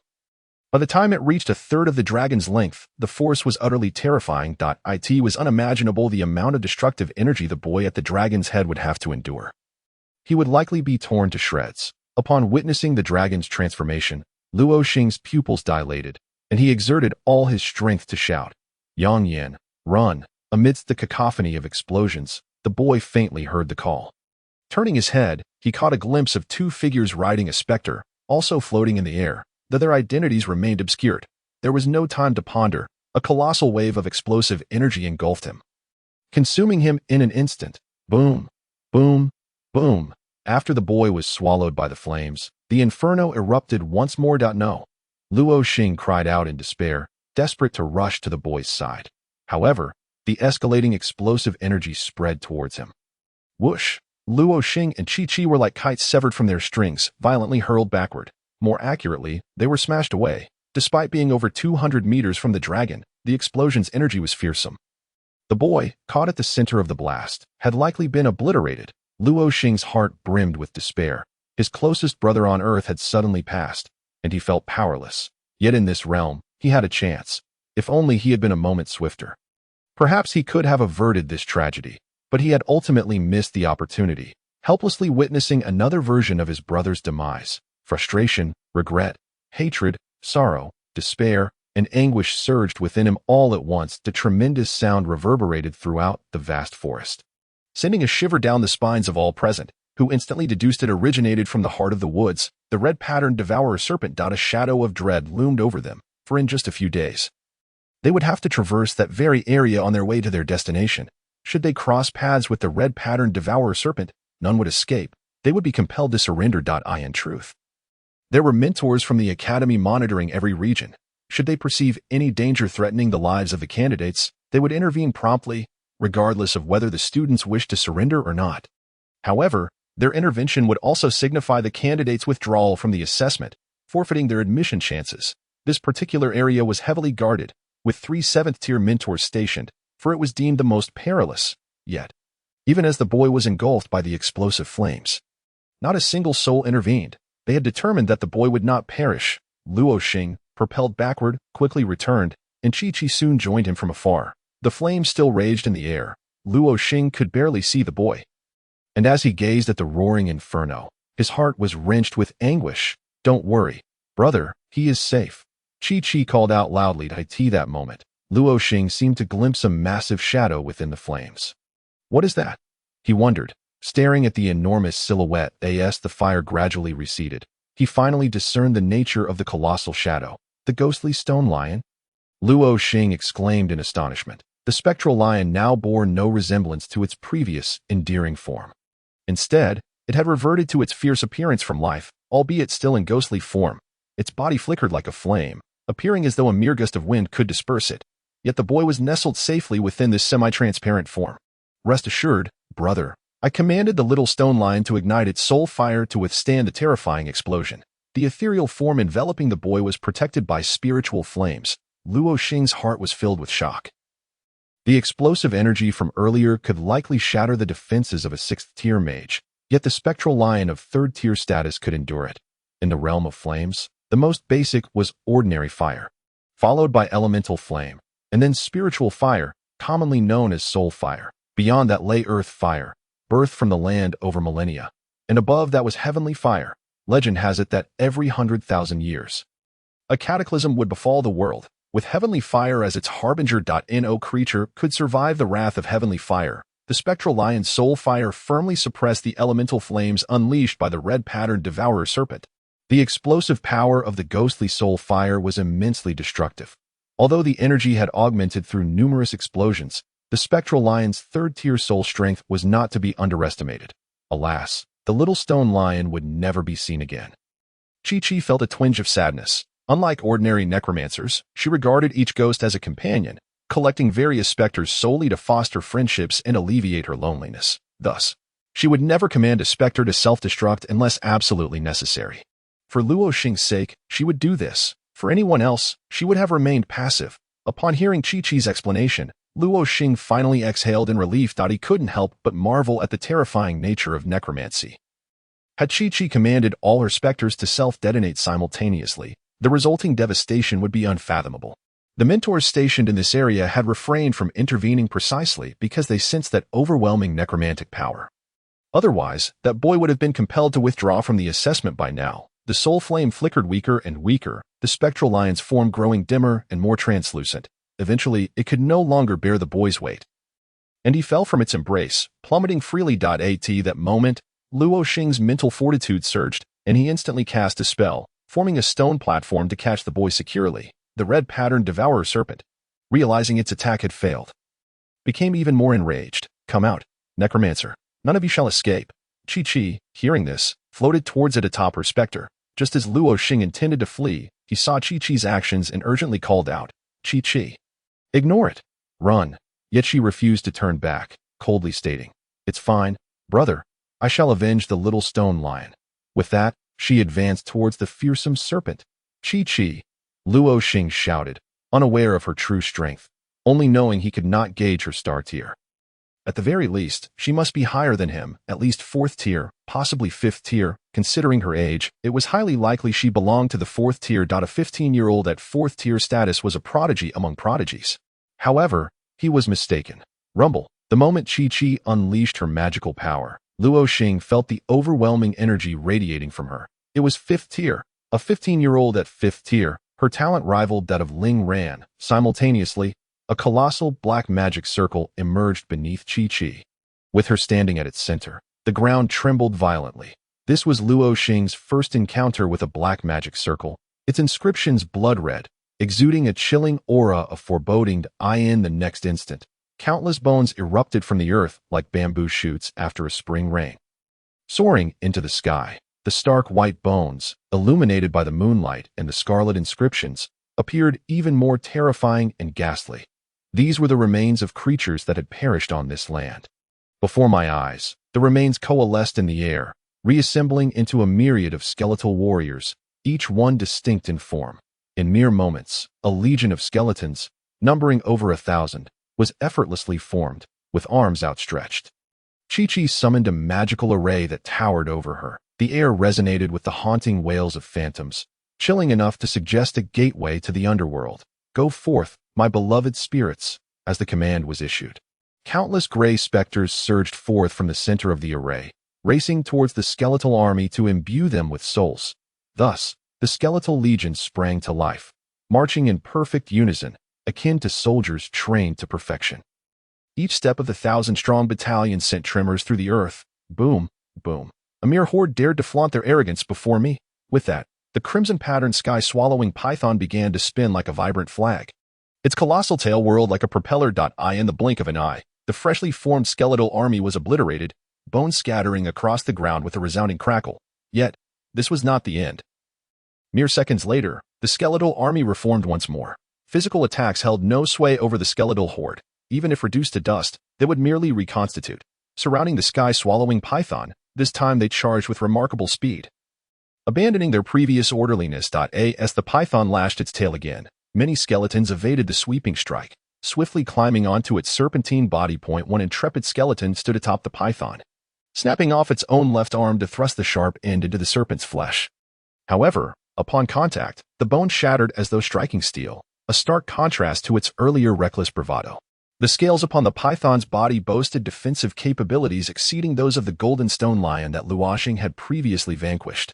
"Begone!" the python roared, sending all the skeletons hurtling away with a mighty flick. It then turned its gaping maw towards Chi-Chi, as the magical array stirred and surged with arcane energy, unleashing spells once more. A colossal dragon, identical to the one before, surged towards Chi-Chi, bringing with it an oppressive wave of heat. Capturing the leader first is a fitting strategy when confronting a necromancer, but the skeletons posed no threat to the python. They were undeniably bothersome. Should 1,000 skeletons manage to restrain the python simultaneously, even it would be rendered immobile. The clattering of bones echoed through the night as, at the moment, the dragon materialized. The skeletons disassembled and swiftly reformed before Chi-Chi, erecting a towering wall of white bones. Boom! The fire dragon collided with the skeletal wall, erupting in an explosion that created a gaping hole. Yet, in the next instant, the reconstituted bones filled the breach. Boom! Boom! Boom! The cacophony of explosions rang out, the skeletal wall being shattered repeatedly, only to reassemble each time, dissipating all explosive energy without a single ripple affecting Chi-Chi at that moment. While the fire dragon continued its assault on the skeletal wall, the sky-swallowing python leapt into the air, its tail, as thick as a train car, descending towards her, faced with an impending strike that could reduce her to pulp. Chi-Chi remained unperturbed, whispering, "Come forth, General." "Yes, my master." With a thunderous roar, 2 skeletal arms, nearly 20 meters long, erupted from the colossal magical array beneath, not merely pieced together from fragments, but rather complete arms of bone, smooth and flawless. This was the Skeletal King, forged from the lifeblood of every necromancer since their awakening, and Chi-Chi had named it General. The General's enormous hands reached over Chi-Chi's head, effortlessly catching the massive serpent's tail. Bang! Crack! The skeletal arms displayed cracks, yet they healed instantaneously, returning to perfection. The General's colossal claws grasped the python's tail and flung it with tremendous force. The python, taken by surprise, had no time to react before being slammed to the ground. Boom! At this moment, the General emerged fully from the array, standing tall as a 50-meter skeletal giant, resembling a demonic deity, gazing down at the sky-swallowing python, as if it were but a small snake. In awe, the onlookers could only watch as the Skeletal King advanced towards the python, which had lost its earlier bravado and now faced its adversary with trepidation. The 2 colossal creatures clashed. Their titanic forms entangled in a fierce struggle, the thunderous sounds of their collision reverberating through the night. They battled fiercely for what felt like ages, yet neither could claim victory. Luo Xing, observing the titans, was struck by a sudden epiphany. "Chi-Chi, I have a way to vanquish that serpent." He rushed to her side, inquiring, "If your Skeletal King suffers severe injury, will you be affected?" "I will not, but the Skeletal King has taken me a decade to forge." "A decade? How long does it take to store him away?" "Only 2 seconds." "All right, when the time comes, heed my command and retract the Skeletal King to avoid any harm." "Understood, brother, but what do you plan to do?" "The sky-swallowing python is swift and resilient. The previous tactics may not suffice. It's a secret. You'll find out soon." Luo Xing seated himself cross-legged, closing his eyes. A small flame flickered to life before him, which he carefully shielded with his hands, as if fearing the wind might extinguish it. He began to gather fire elements from around him, and in an instant, the small flame blazed fiercely. Yet, the next moment, Luo Xing compressed it back down to a tiny flicker using his mental energy. This process continued, as he added more fire elements and repeatedly compressed the flame. Eventually, the once diminutive flame transformed into a small fireball. Although it appeared harmless, its explosive potential was considerable, yet Luo Xing knew it would not be enough to instantly eliminate the 5th-tier, 3-star sky-swallowing python. Time slipped away, and the 2 colossal creatures remained locked in their relentless struggle, granting Luo Xing ample opportunity. The fire elements continued to converge towards the small fireball in his hands. After what felt like an eternity, that should be enough. Luo Xing nodded in satisfaction at the fireball.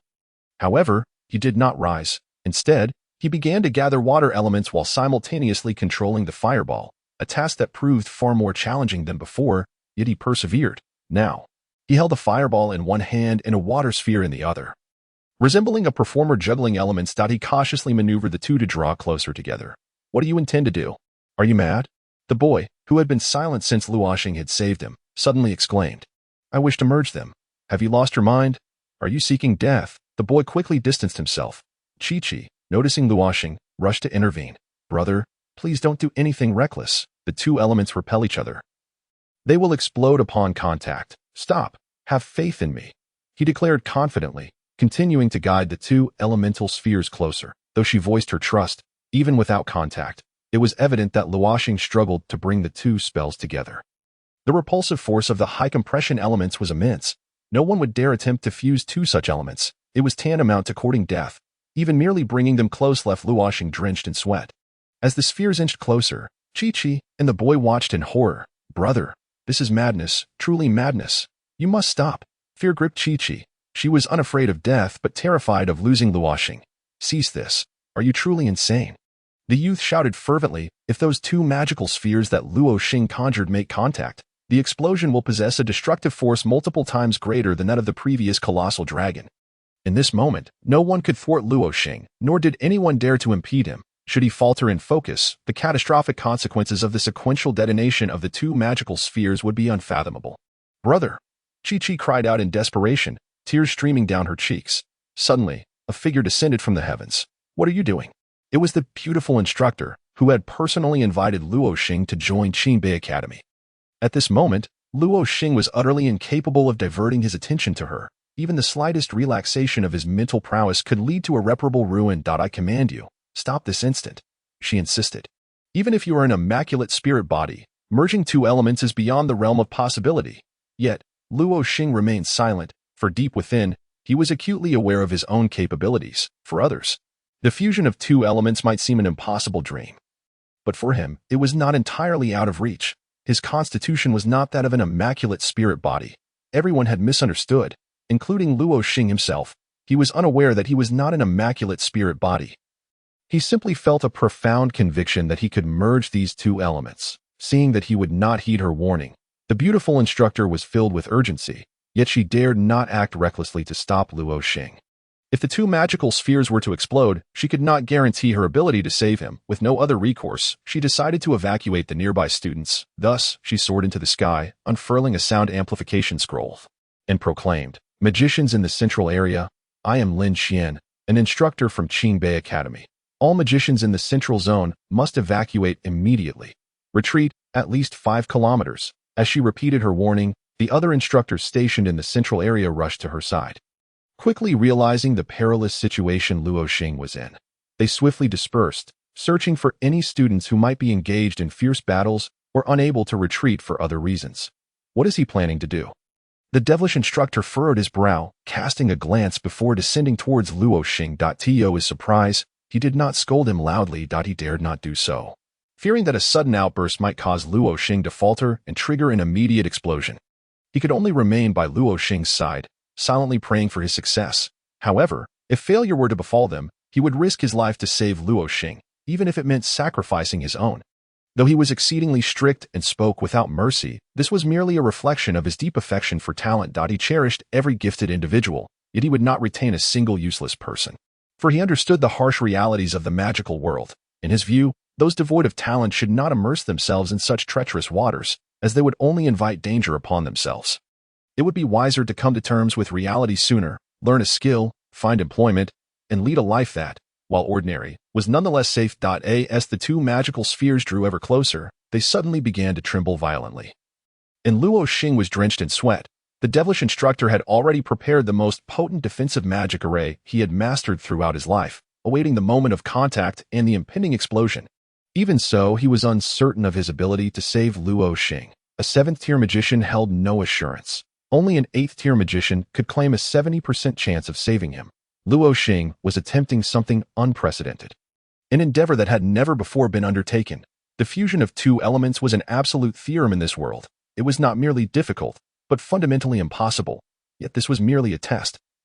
And the academy was filled with 7th-tier instructors. If several 7th-tier instructors joined forces, the likelihood of success would indeed be significantly heightened. At that moment, the other instructors returned, preparing to escort Chi-Chi and the young man away. The youth had long wished to escape this place of turmoil. However, Chi-Chi was unwilling to leave, insisting on remaining by Luo Xing's side, resolutely sitting next to him and gazing at the two spheres that could spell her doom. Her eyes devoid of any fear, she simply uttered, "Brother, you can do it." The 3 7th-tier instructors in the central area, along with the newly arrived beautiful instructor, each summoned their most formidable defensive formations. Enveloping Luo Xing in a protective barrier, They were uncertain of the explosion's magnitude, which could very well reach the level of a 10th-tier forbidden spell, should it truly be of that caliber. It was likely that none present would survive. As the two spheres approached, all hearts raced to their throats. At the moment of contact, even the very fabric of space trembled. The instructors were so frightened that they immediately intensified their magical energy output. Yet Luo Xing smiled. "Let me create a spiral sphere for you." With that declaration, he forcefully fused the two magical elemental spheres into one. Bang! Luo Xing suddenly shouted, causing the instructors present to shudder. Two of them even jumped back in fright. Ha ha ha. Luo Xing laughed heartily, while Chi cheered joyously. "Brother, you are amazing." It was then that the instructors realized they had been deceived. They were filled with a desire to reprimand him. But their attention was instantly captivated by the horrifying sphere before Luo Xing. The amalgamation of the fire and water elemental spheres emitted an oppressive aura of terror as the two elements swirled together like the yin and yang of Tai Chi. "What is this?" The beautiful instructor could hardly believe her eyes. "You actually succeeded. How is this possible?"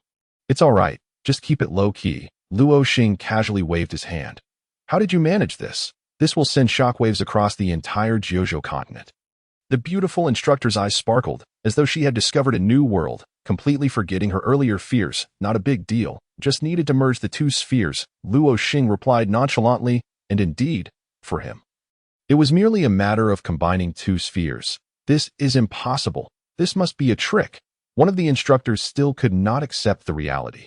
Luo Xing, however, confidently asserted, "Whether it is real or not, you'll find out soon enough. Allow me to demonstrate this technique, which I shall call the Super Spiral Tai Chi Yin-Yang Ice-Fire Dual Sphere." With that, Luo Xing lifted the extraordinarily named magical sphere into the air.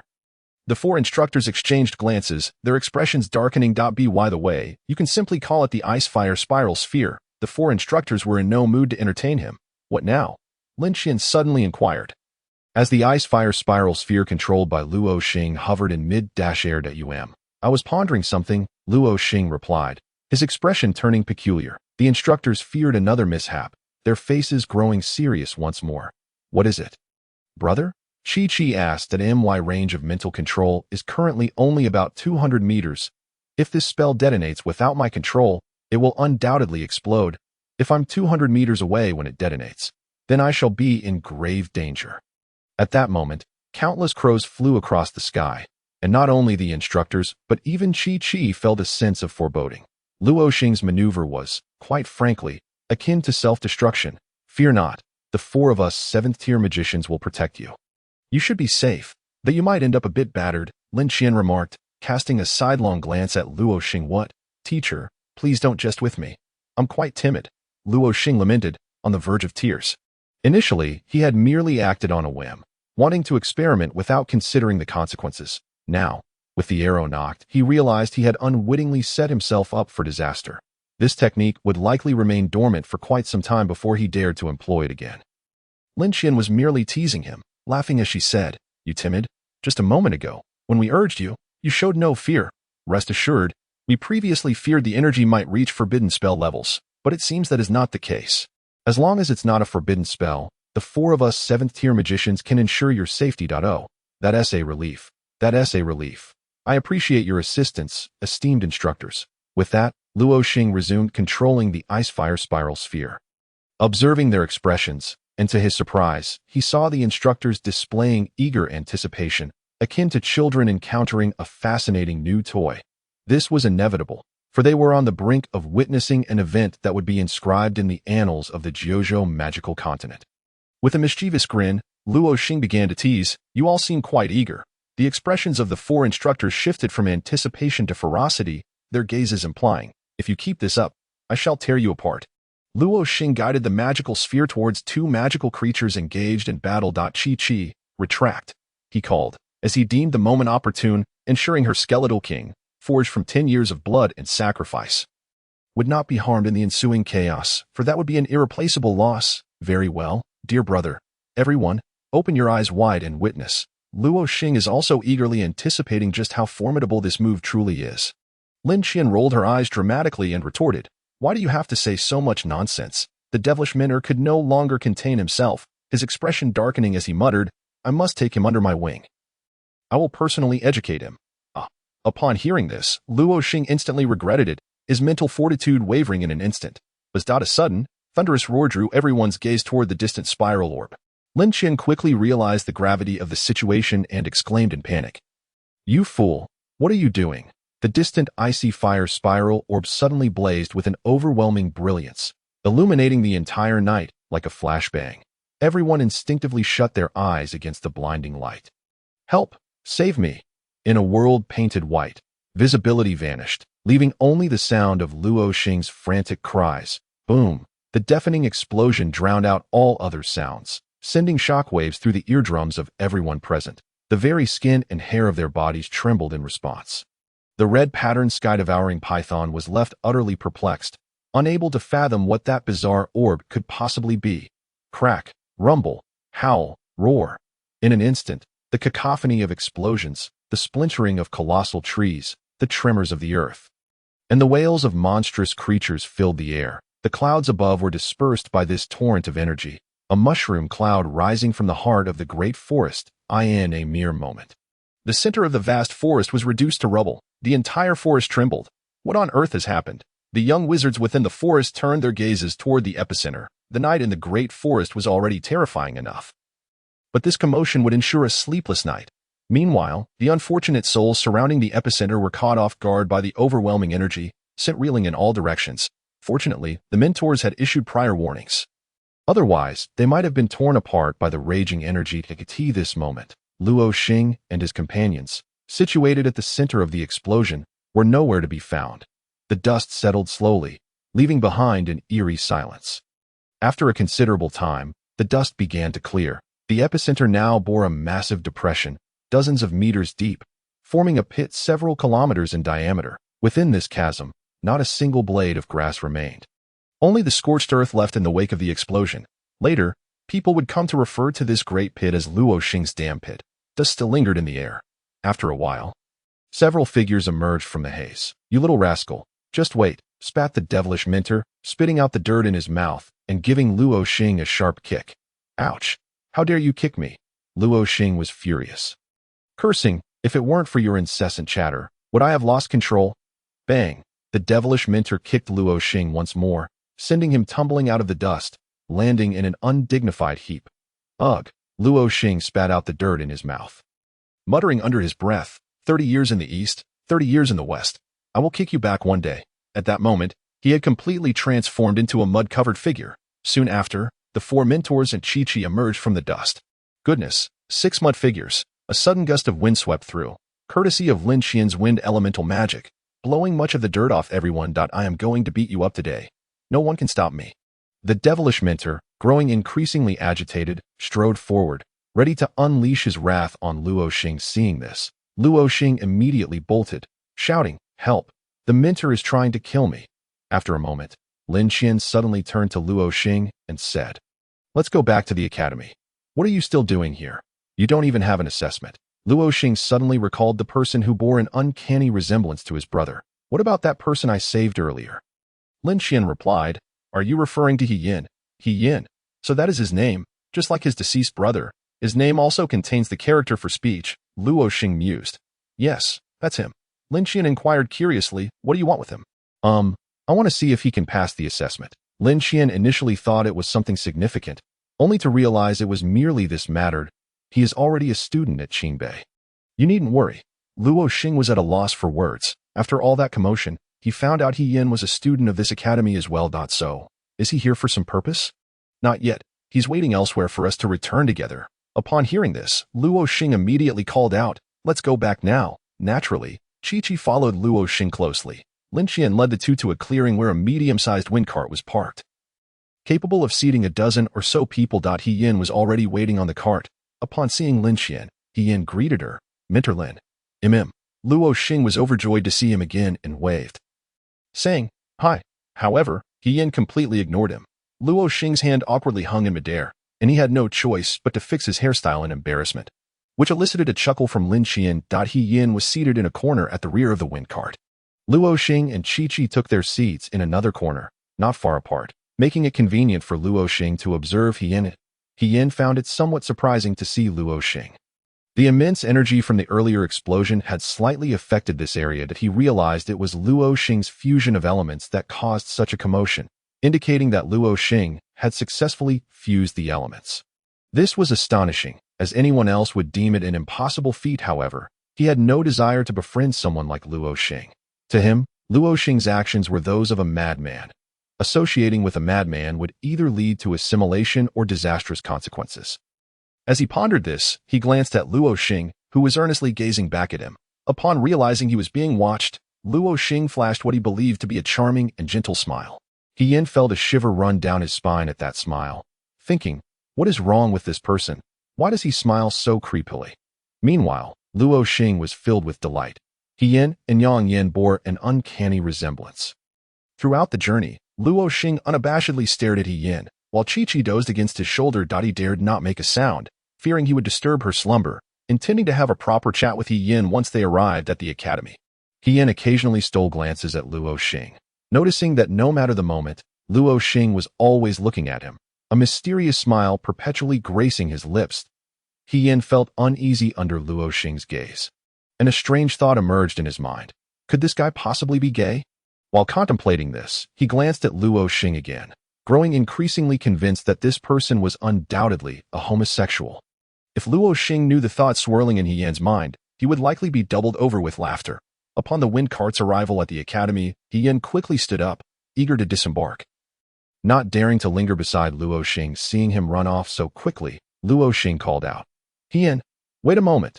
Upon hearing Luo Xing's voice behind him, He Yin was startled and hurriedly quickened his pace, dashing away in a flash. What just happened? Luo Xing stood there, momentarily stunned. Brother, it seems you've been rejected. Chi-Chi stifled her giggles behind her hands. Luo Xing was at a loss, never expecting that even with his good looks, he would struggle to make a friend. Seeing that Luo Xing had Chi-Chi to accompany him, Mentor Lin Qian suggested, Luo Xing, why don't you explore the academy with Chi-Chi and familiarize yourself? You don't have classes today. Tomorrow morning at 8 o'clock, report to the Elemental Magic Division, Class A3. Here, take your dormitory key. With that, Lin Qian tossed him a key. Luo Xing protested. Mentor, I can already cast 9th tier magic. You want me to attend a 3rd tier class? Try me again, and I want to protect you this time. Lin Qian shot him a glare and continued. While you possess exceptional talent, your foundational knowledge of magic is woefully inadequate. You are not familiar with various spells. So it is best to start with the basics. Very well. Luo Xing pondered for a moment, recognizing the validity of the argument, and thus refrained from further dispute. After bidding farewell to Lin Qian, Luo Xing followed Chi-Chi as they traversed the 4 corners of the school. Throughout the journey, Chi-Chi clung to Luo Xing's arm, drawing the attention of numerous onlookers. Chi-Chi was somewhat of a celebrity at the school, famously dubbed the Ghost Goddess, ranking 5th among the beauties of Qingbei Academy. The top spot was held by Ling Ran, known as the Eternal Goddess, whose title signified her timeless presence that encompassed the past, present, and future, making her the undisputed first goddess of Qingbei, adored by countless admirers and fans. Although Chi-Chi also bore the title of goddess, no one dared to confess their feelings to her or pursue her, for they all feared her identity as a sorceress of the undead. After a brief exploration of the academy, Luo Xing decided to return to his dormitory. According to Chi-Chi, the student accommodations at Qingbei Academy were allocated based on strength and talent. The more formidable the individual, the more favorable their dormitory location. Once a student's abilities reached a certain threshold, they would be granted a standalone villa. Following the number on the key, Luo Xing soon found himself at the entrance of a small villa. Teacher Lin truly knows how to treat me well. How exceptional I am. Luo Xing exclaimed joyfully as he approached the grand entrance and inserted the key into the lock. Chi-Chi, still clinging to his arm, inquired, Brother, may I move in with you? I wish to live with you. As Luo Xing turned to look at her, he twisted the key. Click, the door swung open and he affectionately ruffled Chi-Chi's hair, saying, Of course you can stay with me. Just as he was about to step inside, he turned to find Ling and seated on the sofa in the living room, her gaze fixed intently upon him. Oh no. Lin Qian has set me up. Luo Xing silently lamented, his heart racing like 1,000 galloping horses. Ahem, he cleared his throat, forcing himself to regain composure, and waved at Ling Ran. Hi. Simultaneously, he hastily removed Chi-Chi's hand from his arm. This is my sister. Please don't misunderstand. Luo Xing forced a nervous smile, standing frozen at the entrance. At that moment, Chi-Chi turned her gaze toward Lingran, who met her eyes, only to discover that Chi-Chi's gaze was remarkably clear and pure. Despite being a sorceress of the undead, she possessed eyes cleaner than those of many others. As the saying goes, the eyes are the windows to the soul, and with such clarity, Lingran's hostility toward her diminished somewhat. Senior Lingran, Chi-Chi asked, both recognizing the other, though they had never spoken before. She then tightened her embrace around Luo Xing's arm and queried, "Brother, is she also your sister?" Lingran's eyebrows twitched involuntarily, but she quickly regained her composure. Luo Xing hastily clarified, "She is not my sister. She is your sister-in-law. My wife. Don't be ridiculous. Who is your wife?" Lingyan glared at Luo Xing. He chuckled sheepishly and stepped inside. However, Lingyan suddenly interjected, "What are you doing? Who allowed you to enter?" Teacher Lin gave me the key, allowing me to stay here." "Get out," Lingran commanded without hesitation. Her actions were, in fact, for Luo Xing's own good, although rumors of Lingran's marriage had circulated. Shattering the hearts of her fans, subsequent whispers suggested that she had been forced to marry a worthless individual to save her father, thus elevating her image once more. Many believed that her marriage was merely nominal, lacking any genuine marital connection. The drastic shifts in public perception were more dramatic than the face-changing acts of traditional Sichuan opera. Therefore, if the news of Lingran cohabiting with someone else surfaced, both would be relentlessly harassed by her fervent admirers, ensuring they would never enjoy a moment's peace in the academy. Initially, Lingran could have explained, but upon seeing Luo Xing return with a girl, she was instantly infuriated. Thinking, "At least I have a nominal wife. How dare he flirt around like this?" In her anger, she simply ordered him to leave without offering any explanation. "Please, don't." Luo Xing realized she was undoubtedly upset and racked his brain for a way to placate her. "Lingran, please, just wait." As she began to conjure a magical array, her expression remained cold and impassive. Luo Xing attempted to negotiate, but Chi-Chi suddenly spoke, plunging him further into despair. "It's all right. Brother, you can stay at my place." Chi-Chi seemed quite pleased, utterly disregarding the awkwardness of the situation. "No, no, no.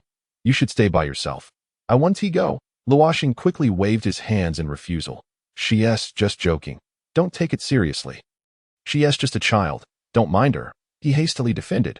However, Lingyan paid no heed and began to gather magical energy, summoning elemental forces. "Wait, you can't just leave," Luo Xing exclaimed, pulling Chi-Chi back in a hurry. Just as they stepped out, he turned to glance at Lingran. Bang! The door slammed shut with a force that nearly struck Luo Xing's nose. Chi-Chi frowned adorably at the scene and asked, "Brother, what is it? Is she really your wife?" "Yes," Luo Xing replied with a helpless nod. "Then why is she so fierce? You have no place to stay, and she still wants to kick you out." Chi-Chi remarked suddenly. "Oh dear." Luo Xing realized what Chi-Chi was about to say and was instantly alarmed. He shouted loudly to create a distraction, hoping to drown out Chi-Chi's voice while mentally praying that Lingyan wouldn't hear. He quickly led Chi-Chi away from the small villa, anxious that she might say something even more shocking. Ultimately, Luo Xing knew he could not stay with Chi-Chi, fearing that Lingran would shun him for life. Yet returning to Lingran's residence would undoubtedly lead to greater complications. After a moment of contemplation, he decided he would have to return to seek out teacher Lin Qian for a new key. Chi-Chi guided Luo Xing to Lin Qian's office, but it appeared she was nowhere to be found. Is there an inn in this academy town? Luo Xing lamented, realizing that he had no choice but to seek accommodation elsewhere. "Yes," Chi-Chi replied, indicating a small town located to the west of the academy castle. As dusk descended, the warm glow of lights began to illuminate the homes, casting a gentle radiance over the ivory-white town, providing a touch of warmth to the increasingly chilly air. A truly cozy scene. The two entered an inn and quickly secured a room on the second floor. Everything seemed to proceed smoothly. However, Luo Xing had overlooked one crucial detail. Both Lingran and Chi-Chi were notable figures. Not long after, news of the ghost goddess and the mysterious man sharing a room spread like wildfire throughout Qingbei Academy, escalating with each retelling. Chi-Chi wished to stay with Luo Xing for the night, but he politely declined, leaving her to sit on a chair in the room, chatting with him to prolong her stay. At that moment, footsteps echoed in the corridor, and Luo Xing discerned they belonged to two men. "Hey, have you heard? The undead goddess is sharing a room with a mysterious individual." "What? Is that true?" "No way, it must be a joke." "I reckon it's false as well. Haha. Who would want to be with that terrifying woman? She is like a ghost. Such a shame, really. She is quite cute. She'll surely grow into a stunning beauty." But alas, she is an undead sorceress. What a waste. Bang. Luo Xing kicked the door open just as the two men passed by, startling them into retreating against the wall. The two men stared at Luo Xing in terror, and their gazes flickered to Chi-Chi in the room, their expressions morphing into sheer fright as they bolted to escape. Stop right there. Luo Xing bellowed, flames erupting to block their path. Did I permit you to leave? His tone was devoid of any warmth. The two men, realizing the gravity of their situation, shrank back in fear, for they were not students of the academy, but mere townsfolk well aware that anyone allowed into Qingbei Academy was not to be trifled with. One man hastily dropped to his knees, pleading, "Please spare me, I was blind and not recognize greatness. Apologize to her." Luo Xing glared menacingly at them. The two men scrambled to the doorway, earnestly offering their apologies to Chi-Chi. Seeing this, Luo Xing decided to let them off the hook. "Leave. Thank you, sir," they exclaimed gratefully, scurrying away. As the two individuals witnessed Luo Xing finally relent, they hurriedly scurried away. Upon entering the room, Chi-Chi suddenly remarked, "It's all right, brother. I don't mind what they say." Luo Xing observed Chi-Chi's demeanor. Although she claimed to be unfazed, her expression betrayed a hint of melancholy. Seeing her look so aggrieved stirred his heart. Luo Xing, filled with compassion, embraced her gently, soothingly patting her back. "Rest assured, from now on, with me around, no one will dare to bully you." His words instantly brought tears to Chi-Chi's eyes, yet she nodded with a smile. Replying, while patting Chi-Chi's back, Luo Xing suddenly exclaimed, "Oh no. What is it, brother?" Chi-Chi inquired, lifting her head. "If Ling Ran hears this rumor, I am finished. I must return immediately." Luo Xing felt a wave of cowardice wash over him, as if he were inherently afraid of her. After swiftly escorting Chi-Chi home, he dashed towards his own residence. The night had deepened, and Luo Xing trudged along the road, his mind occupied with thoughts on how to placate Ling Ran's anger. As he walked, he noticed a young silver-haired mage standing at the gate of the small courtyard, adorned in a light blue robe embellished with 6 golden stars, signifying a 6th-tier mage. How could someone so young be a 6th-tier mage? His talent rivaled that of Ling Ran. Who could this be? As Luo Xing approached, he scrutinized him from head to toe. The young silver-haired mage kept his gaze fixed on the villa's entrance, seemingly oblivious to Luo Xing's presence, until Luo Xing passed by him. Heading straight for the villa, Luo Xing mused, "This young man appears to be quite the gentleman. Could he be Ling Ran's secret admirer? Is this trend becoming commonplace in this world?" A wave of disdain washed over him. "Halt!" The silver-haired mage suddenly called out, stopping Luo Xing in his tracks. "Huh? What is it?" Luo Xing replied, somewhat impatiently. "Who are you? And what are you doing here?" The young mage's eyes narrowed slightly, exuding an aura of menace, as if he would strike if Luo Xing dared to advance further. "That I live here. What business do you have?" Luo Xing retorted, "This is my junior sister Ling Ran's residence. You live here. I advise you to leave at once, or I shall not be courteous." As the young mage spoke, he began to conjure a magical array, aiming to intimidate Luo Xing. "Ling Ran's junior sister. You are Ling Ran's senior brother?" Luo Xing scrutinized him once more. This young mage was indeed handsome. He was none other than Yang Fan, the most sought-after male in Qingbei Academy. Age 23 and a 6th-tier 3-star mage, he specialized in wind elements and minored in water elements, having also awakened a unique magic. Undoubtedly, he was the foremost among the younger generation, under 25, of Qingbei Academy. Everyone in Qingbei knew he harbored feelings for Ling Ran and had pursued her for many years. Most believed that he and Ling Ran were a match made in heaven, a perfect pair. And even Ling Ran's fans had to concede that they were a fitting couple. However, Luo Xing was indifferent to his identity. After all, this man lingered at his wife's villa in the dead of night, casting lewd glances at the place, which was enough to label him a villain in Luo Xing's eyes. "Ling Ran is unavailable today. Perhaps you should return another time," Luo Xing stated bluntly. "Who do you think you are to speak to me like that?" Yang Fan's expression darkened. He had assessed Luo Xing's strength, assuming him to be merely a 1st-tier mage, and wondered how someone of such low rank could even enter this academy, most likely through connections. Yang Fan was accustomed to a high and mighty demeanor, and encountering a 1st-tier mage who dared to speak to him in such a manner was intolerable. He was on the verge of exploding. "Who am I?" "Ha!" Luo Xing scoffed, then turned to the villa and shouted, "Ling Ran." Yang Fan's brows furrowed at this brazen act. Who was this person that displayed such a lack of decorum? After a brief moment, the door swung open. Ling Ran first spotted Luo Xing, and then Yang Fan, momentarily perplexed by the situation. "That I'll go in first. This person at the door is asking who I am. You can clarify for him." Luo Xing said with a cold demeanor as he stepped inside. This was the first time Ling Ran had witnessed Luo Xing display such an expression since his personality had changed dramatically. Initially taken aback, she refrained from stopping him as she had before and allowed him to enter smoothly. Had it been anyone else, Luo Xing would have certainly avoided the situation, striving to keep their relationship hidden. However, Yang Fan was different. Upon seeing him for the first time, Luo Xing sensed that he was not as simple as he appeared, feeling an inexplicable discomfort. The most troubling aspect was his affection for Ling Ran. Luo Xing was indifferent to others who admired Ling Ran, knowing she would never reciprocate their feelings. Yet this man was different. He was far too exceptional, and for reasons unknown, Luo Xing felt inexplicably irked. He couldn't help but wonder, during the time he was away from the academy, had Yang Fan been consistently appearing at their doorstep in the dead of night. The more he thought about it, the more agitated he became. To put it plainly, he was feeling jealous without even realizing it. Yet he refused to voice it directly, wanting Ling Ran to address the matter instead. On one hand, he sought to gauge Ling Ran's attitude toward him. On the other, he was curious about her feelings toward Yang Fan. Yang Fan's expression darkened as he watched Luo Xing enter the villa without a care. However, he could not lose his temper in front of Ling Ran. Instead, he feigned calmness, asking, "Junior sister, who is he? Come in and have a seat." "Senior brother," Ling Ran gestured invitingly. "Very well. Once inside." Yang Fan noticed Luo Xing sprawled out on the sofa, completely disregarding his appearance. Yet, instead of displaying disgust, he smiled charmingly, maintaining a composed demeanor. This smile made Luo Xing feel a shiver run down his spine, as he managed to muster a smile that was more grotesque than a frown.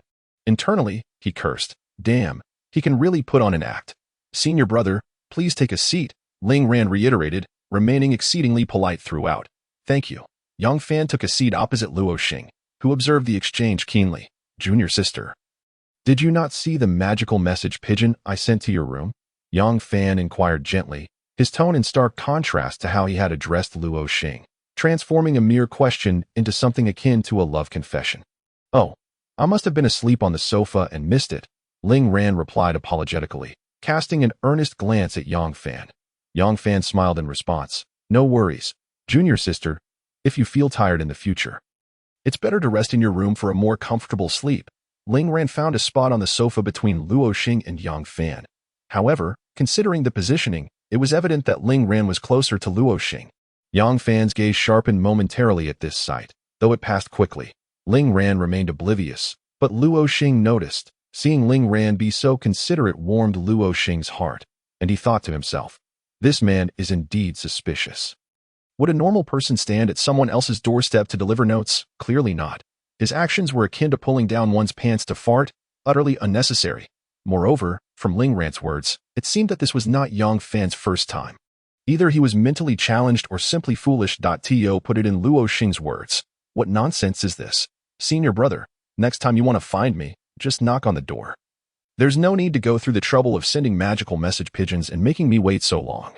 "Hee, it's nothing, junior sister. Waiting for you is a given." Yang Fan's words held a double meaning, subtly hinting to Ling Ran that he would continue to pursue her. Ling Ran, of course, picked up on this and chose not to respond. Luo Xing, on the other hand, couldn't help but ridicule Yang Fan in his mind.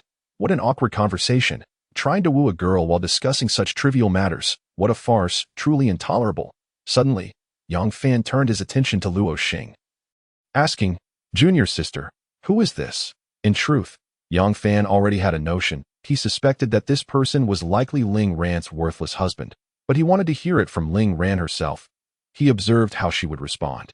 If she withheld any information, it would indicate that he still had a chance. If she was completely transparent, then this Luo Xing would have to be dealt with, what he could not possess. No one else would either.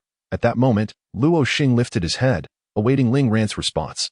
Ling Ran was well aware of the subtle dynamics at play, but she knew how to navigate the situation.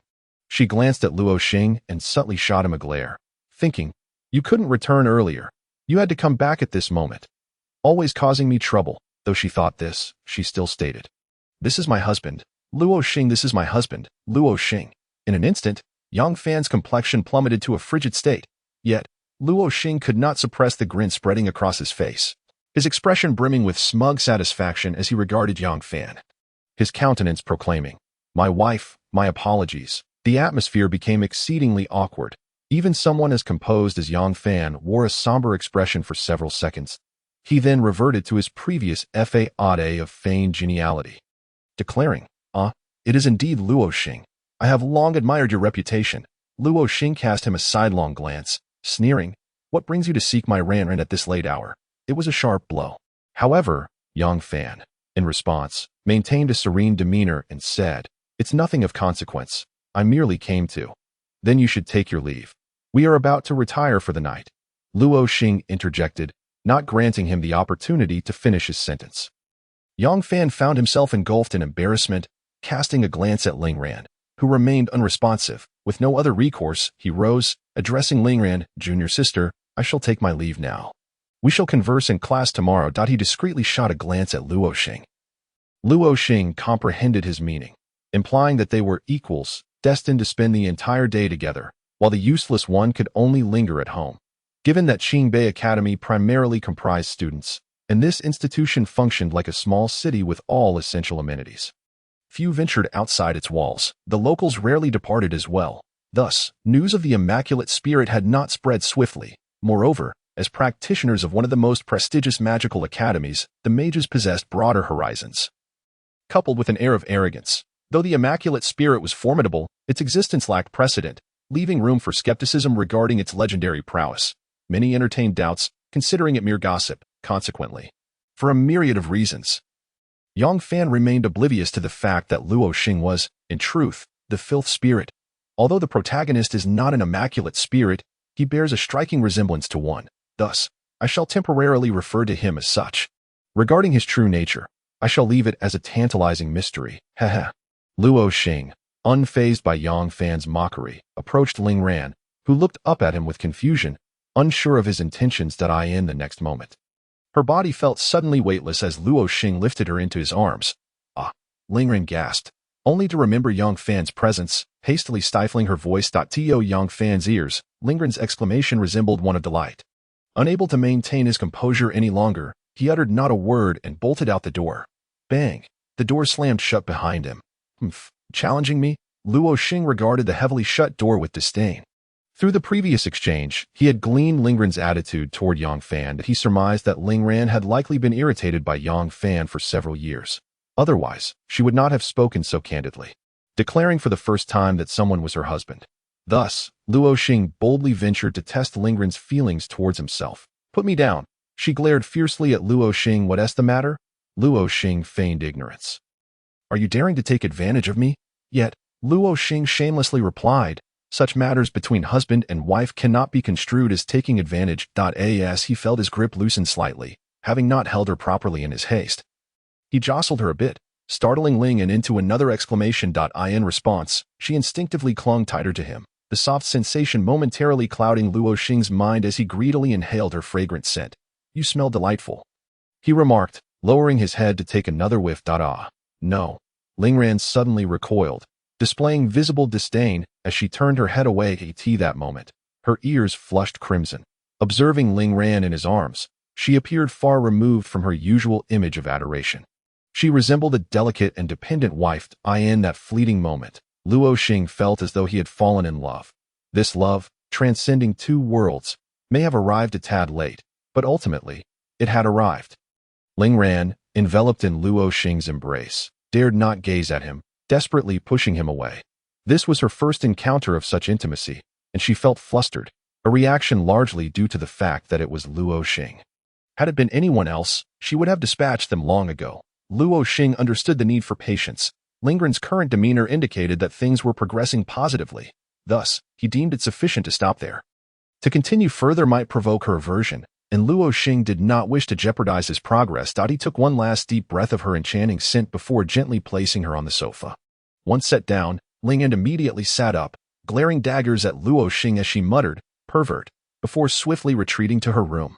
Luo Xing chuckled softly. Despite the reprimand, he felt a wave of happiness. Bang! Lingran slammed her door shut. Leaning against it as she took deep breaths, it felt as though something heavy was pressing on her chest, making it difficult to breathe. Placing her hand over her heart, she felt it racing wildly. After several deep breaths, her heart gradually calmed down. What a rogue! Lingran mumbled softly. She then made her way to the scale in her room. Glancing at her weight, 90 pounds. She muttered under her breath. Will he think I'm too heavy? Ugh, what am I even thinking? Ling and resolved, I must not allow this rogue to take advantage of me. With that, she leaped onto her bed, burying her face in her pillow. Using its coolness to soothe her flushed cheeks, perhaps I should start a diet tomorrow. Ling and whispered to herself, then added, not because of him, but for my own sake, exactly. Ugh, rogue. The memory of the earlier encounter made her heart race anew. Leaving her breathless, she was forced to abandon her pillow, flipping over to face the ceiling, gasping for AI or they as her gaze grew hazy and her breath slowed from rapid to steady. She eventually drifted into a deep slumber. Meanwhile, Luo Xing, in high spirits outside, reveled in the joy of their first embrace. His excitement lingered, and he pondered, given today as circumstances, perhaps a secret kiss next time wouldn't end in disaster, as he contemplated. His thoughts grew more whimsical, culminating in a chuckle. He hummed a cheerful tune, ascended the stairs, found a room, and fell into a deep, restful sleep. Yet, one individual was destined to spend the night in torment. And that individual was Yang Fan. Bastard. Yang Fan roared in his standalone villa, his voice echoing. The sound of shattered objects filled the air, resonating for quite some time. Ultimately, perhaps out of items to break. The noise subsided. Ling Yan, you dare disregard my face. Do not blame me for my lack of courtesy. I shall make you pay. Luo Xing. Bang. Yang Fan's fist impacted the wall with force. He shook his hand. Cursing, damn, that stings. After a restful slumber, Luo Xing arose early, only to find Ling Ran absent, which filled him with disappointment. However, on the table lay a magical robe accompanied by a note that read, for class use. Wearing a robe for the first time, Luo Xing took a moment to adjust, internally grumbling, is this cumbersome garment truly suitable for battle? The battle attire was of a different design altogether. As he walked the path to school, Luo Xing felt disheartened. The soul of a 30-year-old man returning to the confines of academia filled him with a sense of dread, akin to attending a funeral. Qingbei Academy boasted 5 major divisions: the Elemental Magic Academy, the Anomalous Magic Academy, the Institute of Magical Arrays and Incantations, the Research Institute of Magical Artifacts, and, as per Lin Qian's remarks from yesterday, Luo Xing arrived at the Elemental Magic Academy's Class A of the 3rd tier. Upon reaching the entrance, he overheard the instructor berating the students at the top of his lungs. How many times must I repeat it? When utilizing this magic, the ratio of magical essence to magical energy must be 2:1 to achieve maximum conversion efficiency. You are all a bunch of worthless fools. Suddenly, that voice struck him as vaguely familiar. What the? As Luo Xing approached the door and caught sight of the instructor's face, which seemed to convey that someone owed him 8 million. He was taken aback, swiftly turning to flee. The devilish instructor, Imo Kuei. Although Luo Xing remained silent, Imo Kuei's peripheral vision caught sight of him. One glance at his furtive demeanor revealed his intent to flee. Imo Kuei called out directly, Luo Xing's mind raced. Oh dear, what a coincidence. Minner, it's a pleasure to see you again. I'm from Class B. May I ask where Class B is? Luo Xing smiled sheepishly. Feeling guilty, could Imo Kuei be unaware of his little schemes? Come in. The tone was exceedingly firm. Minner, I'm not from this class. I'll be on my way. Luo Xing attempted to argue. Come in. Lin Qian told me you belong to this class. Lin Qian, this must be intentional. I want to let this go. Luo Xing felt like crying without tears as he stepped into the classroom. At that moment, all eyes were on him. Standing beside Imo Kuei, Luo Xing wore a resigned expression. Please introduce yourself, Imo Kuei said coldly. Hello everyone. I'm called Fosai. Luo Xing decided to conceal his identity to avoid unnecessary trouble. Upon hearing the peculiar name, Imo Kuei raised an eyebrow but chose not to expose him. First tier, 1-star magician, Imo Kuei continued. The students erupted into a flurry of discussions. How can a first-tier magician enter this academy? Must be a privileged connection, perhaps some young master. His life won't be easy. Teacher Imo Kuei despises incompetence. Luo Xing had anticipated this reaction but didn't mind. He merely wished to keep a low profile. Find a place to sit, he thought, locating a corner. Once seated, Imo Kuei resumed his previous discourse. This spell, I expect each of you to practice it 1,000 times by the end of the day. From activating the magic circle to releasing the spell, it must be completed within 1 second. We will check tomorrow.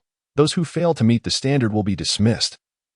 No way. The students groaned in despair. Setting aside whether they could even achieve 1 second, merely casting a spell 1,000 times was enough to exhaust them. Imo Kuei, observing their reaction, simply uttered 2 words. Be quiet. The room fell silent as if nothing had transpired. His imposing presence was overwhelming. Everyone, rise and follow me to the spell cannon. With that, he strode out the door.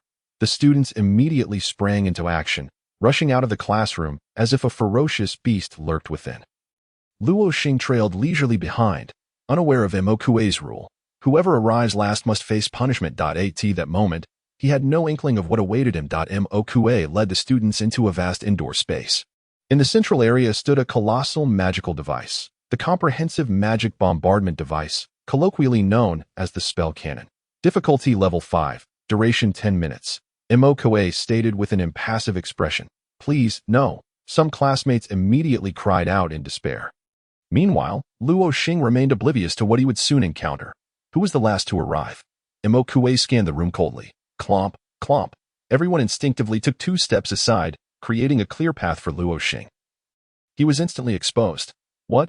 Luo Xing was left utterly perplexed, wondering what was happening. Mokue, noticing Luo Xing, snorted dismissively and said, You come forward. Difficulty level 8, duration 15 minutes. What do you mean? Luo Xing did not comprehend his words.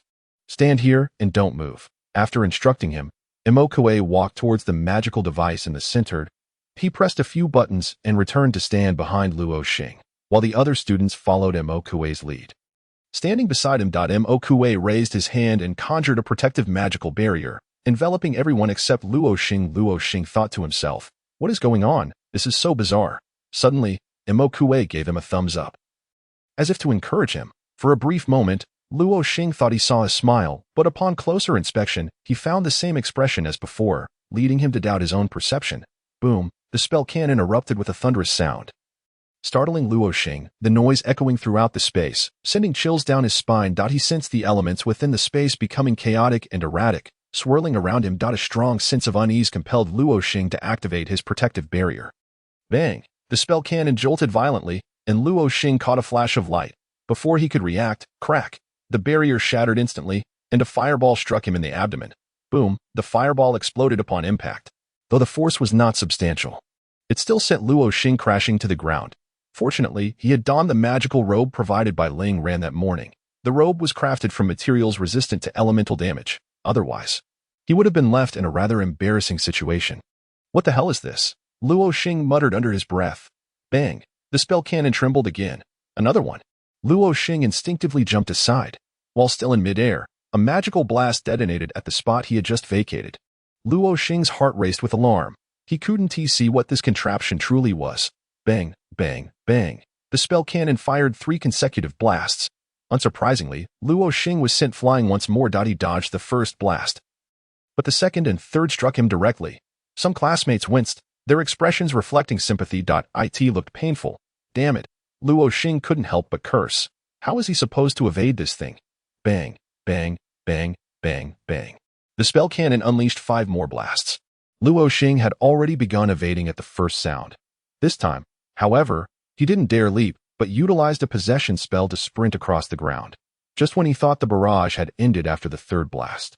The 4th and 5th followed, taking him by surprise. In that brief moment of hesitation, he was hit by both spells. After being knocked to the ground, standing again required him to grit his teeth against the pain. This indicated that as time passed, not only was the frequency of attacks increasing, but their power was escalating as well. It had only been a minute since it all began. At this rate, 15 minutes later, Luo Xing would be reduced to a mere sieve. Some had foreseen the outcome and closed their eyes, unable to bear the sight. The mentor was too ruthless, pitting an incompetent against a difficulty level 8 challenge. Wasn't that tantamount to a death sentence? Yet Moke remained as composed as ever, his expression betraying no hint of concern. In truth, the spell cannon operated in a rather peculiar manner. Most individuals would perish miserably during their first encounter due to their ignorance. However, those who understood the method could navigate it successfully. But Luo Xing was unaware, and no one was willing to enlighten him. Moke intentionally withheld this information, curious to see if Luo Xing could discern the underlying principles. Wiping the dust from his face, Luo Xing fixed his gaze on the spell cannon, his voice gravelly as he rasped, How on earth does one operate this thing? Bang, bang, bang, bang, bang. This time, there were still 5 blasts. Luo Xing had learned his lesson. Even if the spell cannon fell silent, he would not pause. Although Luo Xing avoided being struck this time, he noticed a significant detail. The previous attacks had solely utilized fire elemental magic. However, this time, he detected the presence of water elemental magic among the spells. Bang! This time, 10 magical blasts surged from various directions, differing from the prior sequential attacks as they came simultaneously. Luo Xing found himself with no means of evasion. Boom! The 10 spells struck Luo Xing concurrently, engulfing him in an explosion. Mentor, someone's going to get hurt. He's just a first tier. Someone suddenly exclaimed. Be quiet. Mokue remained unfazed. As the ashes settled, Luo Xing lay motionless on the ground. Mokue furrowed his brows, pondering. Could it be that this is all you're capable of, Luo Xing? Suddenly, laughter erupted throughout the room. Aside from the unmoving figure of Luo Xing, no one else was present. Oh, I see. So that's how it works? I understand now. Luo Xing suddenly sprang up from the ground, his body marred by traces of magic, appearing quite disheveled. His face was blackened as if freshly emerged from a coal mine. Yet at that moment, he laughed, his teeth gleaming white amidst the darkness, presenting a comical sight. Come on, he suddenly declared to the central magic cannon. Although no one responded, the momentum was palpable. Had he lost his mind? Why did he dare to stand up? Did he not realize that remaining prone would spare him from attack? Even if he understood the method, what could a first-level mage possibly do? Of course. Luo Xing knew that lying down would prevent an assault. Only a lazy fish would resort to such a tactic, but he was not one to yield easily, as the crowd buzzed with speculation. Boom! The magic cannon erupted, transforming into a dazzling display of colors. 5 elements, 5 hues, and 18 spells simultaneously surged toward Luo Xing. It's over. We're doomed. Some students had already shut their eyes in fear, imagining countless grim fates for Luo Xing.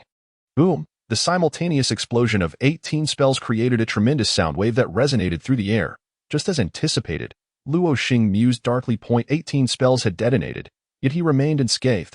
How is this possible? Many classmates gasped in disbelief. A first-level mage had managed to withstand an 8th-level bombardment? Good heavens, when I was at the first level, I could hardly endure a second-level attack. Observing this, Mokue merely snorted, remarking that Luo Xing had finally grasped the situation. Though he spoke casually, he secretly thought, this fellow is indeed a genius. In such a fleeting moment, he managed to find a solution. He might just break the record for a 3rd-level mage challenging an 8th-level cannon. The secrets of the magic cannon were fourfold. Firstly, the spells it unleashed were not as fearsome as they appeared. In truth, they merely exploded upon contact with something, and their power was limited. However, a barrage of such attacks could overwhelm anyone.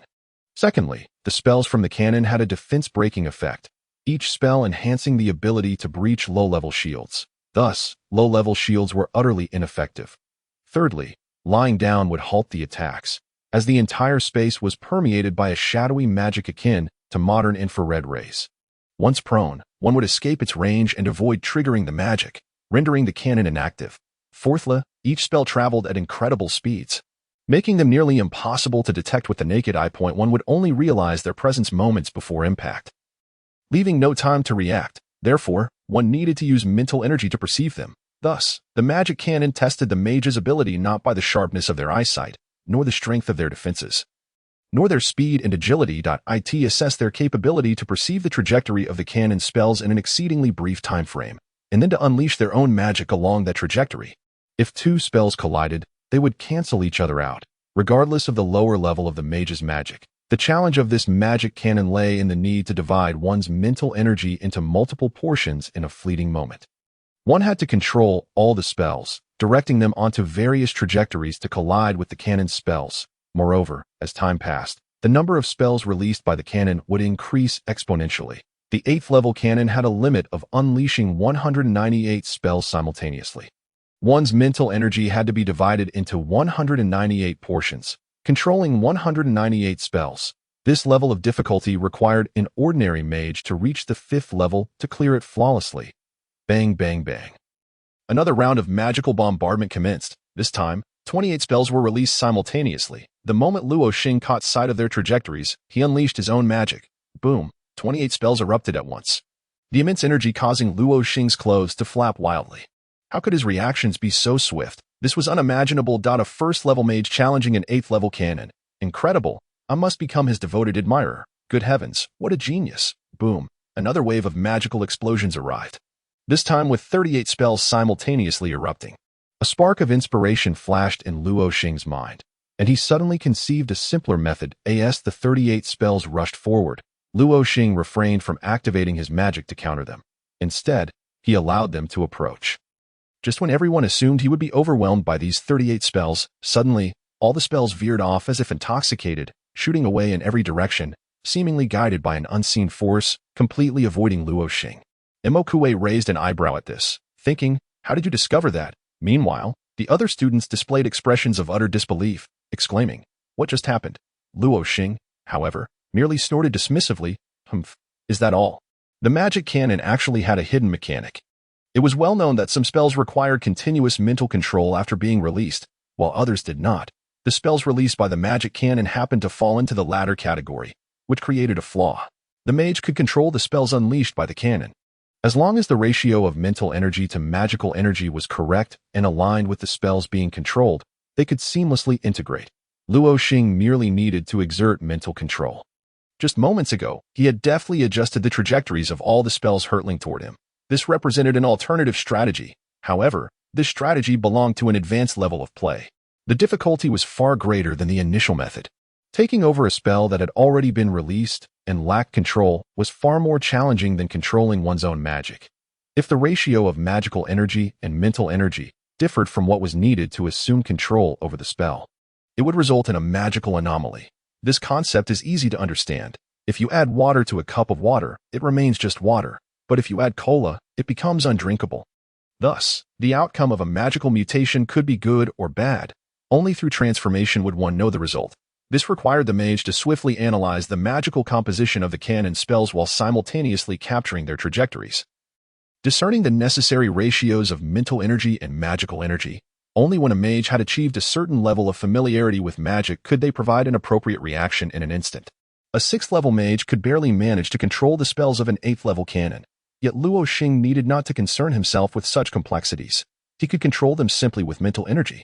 Boom! Another volley of dozens of spells erupted simultaneously. Once again, these spells, like before, all veered away from Luo Xing. How is this possible? How did he accomplish this? What sorcery is this, Imokue? The young mages were astounded. Imokue remained silent, his expression cold as he observed the unfolding events. Only Luo Xing could decipher the nuances of Imokue's expression.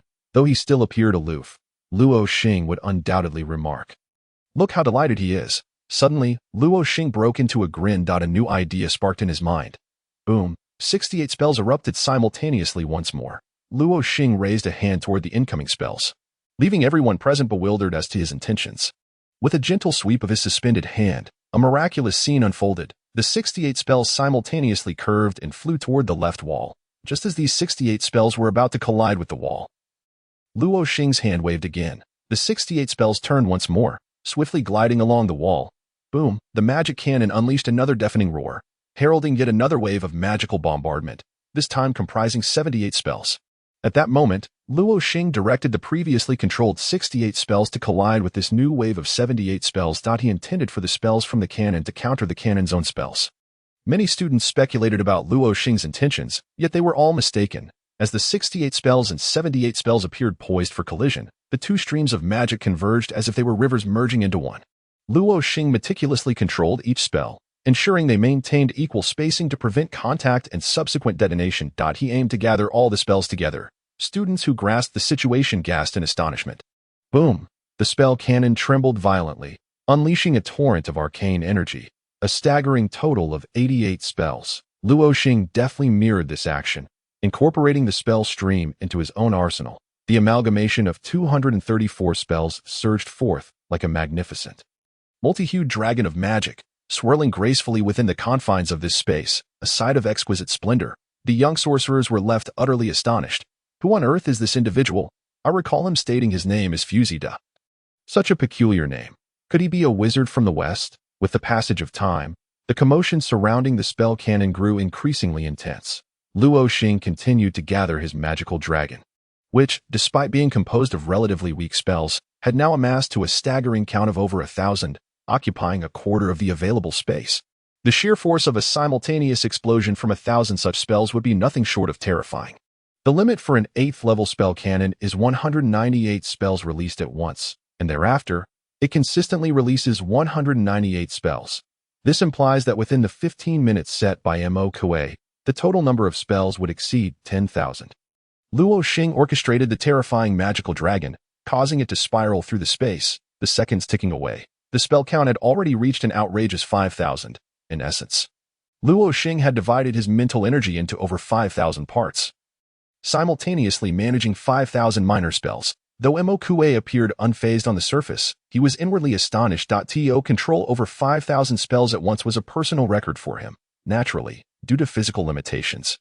The difficulty for Mo Kuei in managing these spells was several times greater than that of Luo Xing. The young sorcerers present were utterly dazzled by Luo Xing's miraculous maneuvering. Silence enveloped the crowd, all eyes wide with disbelief as they gazed upon the magnificent dragon formed by the spell torrent. As they looked at Luo Xing's silhouette, their gazes were filled with admiration, albeit tinged with envy. Help! Just as everyone awaited Luo Xing to conjure further miracles, he suddenly turned and sprinted towards the young sorcerers beneath the protective barrier, the fearsome magical dragon trailing closely behind him. Thankfully, Luo Xing had been gradually reducing his speed. Otherwise, at full velocity, he would have surely met his demise. The recent barrage of spells had surpassed Luo Xing's control limits, causing him to lose grip on a portion of the magic. If even a small fraction of the magical dragon went awry and detonated, the entire dragon would explode.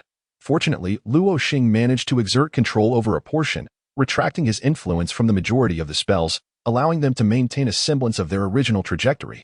He then redirected his focus to a smaller segment of magic, maneuvering them deftly amidst the chaos, with no room for error. However, such a precarious balance could not be sustained indefinitely.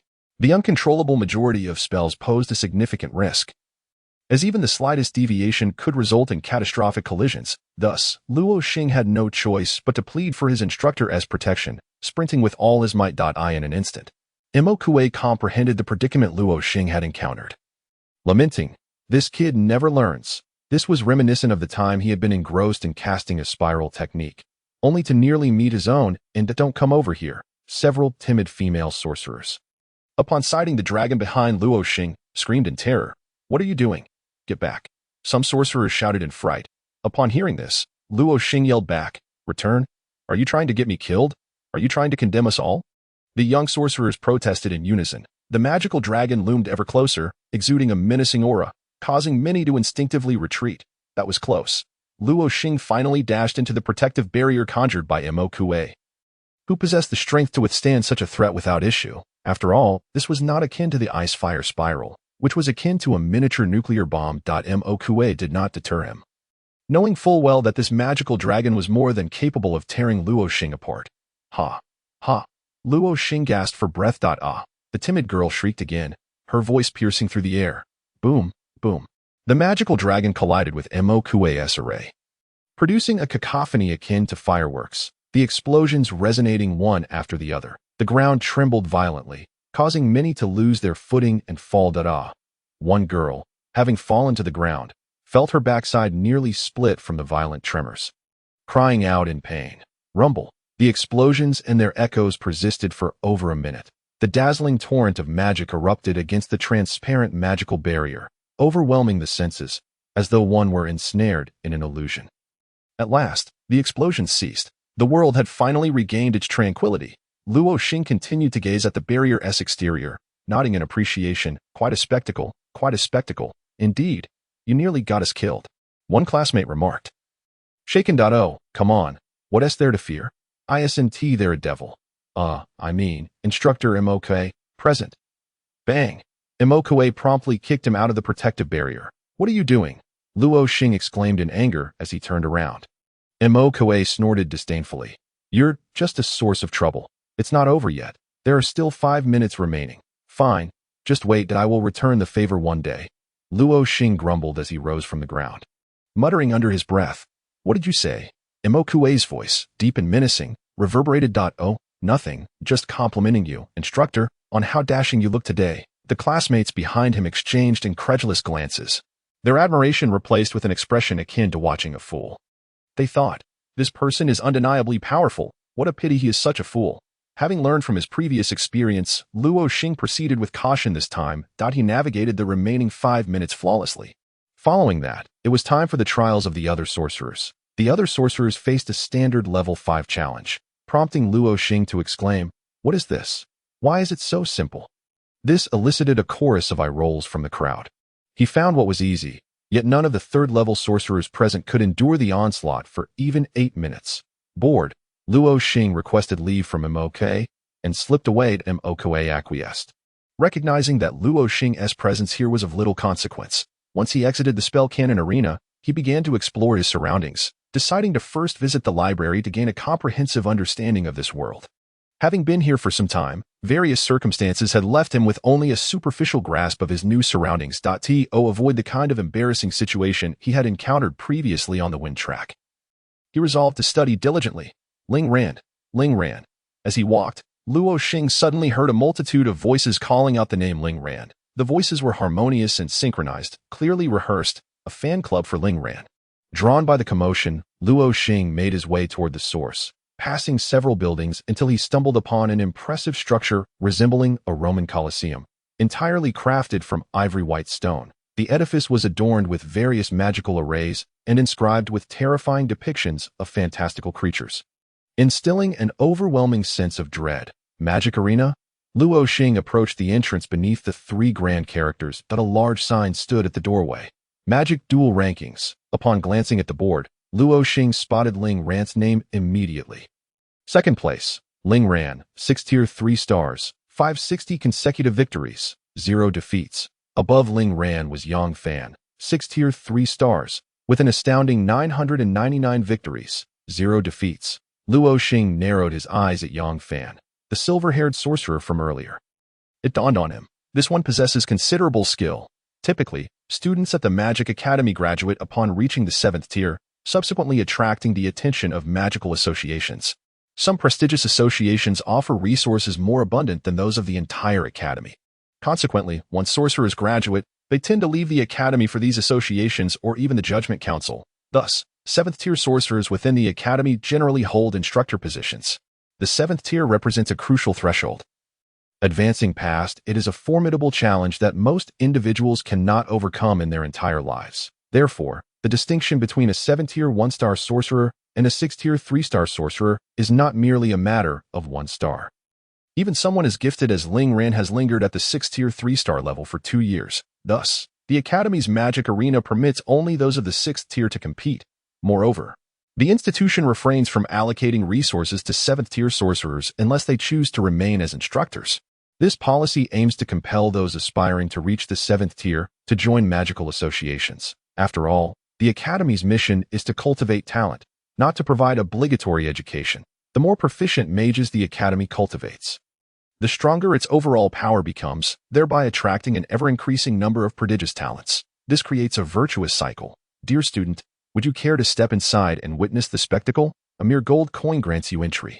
This match features the Goddess Ling and against the Wind Child, Yu Fei Yang. The duel between the 2nd and 3rd-ranked contenders in the magical arena. What a bargain for just 1 gold coin. It is about to commence. So do not delay. A young girl at the entrance cheerfully beckoned. Luo Xing's interest was piqued immediately, and he paid the fee before proceeding inside. The further he ventured, the louder the cheers became. Waves of sound, akin to a tumultuous sea, resounded with Lingren's name. Although Luo Xing was aware of Lingren's immense popularity, he was still taken aback by the overwhelming scene. The interior of the magical arena resembled the Roman Colosseum. With a dedicated combat area at its center, surrounded by tiered stone seats, Luo Xing couldn't help but suspect that the architect of Qingbei Academy hailed from Earth. The prolonged training cycle for a 7th-tier mage is unlike the educational system, where batches of students come and go. Here, multiple cohorts might arrive without a single one graduating. This has resulted in the Academy housing over 100,000 mages who have yet to complete their studies. Fortunately, the Academy is vast, resembling a small mountain town. Otherwise, it would be impossible to accommodate so many individuals. The magical arena was packed to the brim with Lingren's fans, leaving no available seating. Luo Xing had no choice but to find a suitable spot to stand. Even before Ling made her appearance, the crowd had already begun to raise their arms, fervently chanting her name, nearly deafening Luo Xing. Suddenly, the female announcer, utilizing sound-enhancing magic, proclaimed, Ladies and gentlemen, please welcome our goddess, Lingrand. Wow, the magical arena trembled under the fervor of the ecstatic fans. Lingrand emerged from behind one of the doors, igniting a frenzy within the crowd. Luo Xing regretted attending, overwhelmed by the cacophony. Next, the announcer introduced the wind child, Yu Feiyang. Yet, amidst the fervent cries of Lingrand, no one seemed to hear the name Yu Feiyang. The crowd was utterly consumed by their admiration for Lingrand. Luo Xing felt an immense pressure, realizing that the arena was filled with 20,000 of Lingrand's supporters. If his identity were to be accidentally revealed, he could easily be overwhelmed by their collective spittle. Outrageous, Luo Xing couldn't help but mutter. Lingrand, 6th tier, 3 stars, 560 victories, 0 defeats. Facing the wind child, Yu Feiyang, 6th tier, 3 stars, with 325 victories and 50 defeats. Despite the noise, the announcer's voice resonated clearly in Luo Xing's ears. Could Yu Feiyang, with over 300 victories, truly be a formidable opponent? A twinge of concern crept into Luo Xing's heart, unbeknownst to him. All of Yu Feiyang's 50 defeats had been at the hands of Lingrand. Countdown, 10 seconds. The battle is about to begin. 10, 9. The entire arena fell into a hushed silence, all eyes fixed in breathless anticipation. Lingrand and Yu Feiyang locked their gazes on one another. In battles of this caliber, victory could be determined in an instant. 3, 2, 1. Boom. Almost as soon as the countdown concluded, the spells unleashed by both combatants collided with a resounding explosion. In the next moment, Yu Feiyang vanished from sight, leaving only an afterimage on the battlefield. This speed was not merely an enhancement from possession magic, but rather the 5th tier spell Windwalker, granting the mage rapid movement. Upon witnessing this, Lingrand immediately cast possession magic, and the arena was left with only 2 afterimages amidst the continuous explosions of magic. The 2 mages collided multiple times, their physical forms barely discernible.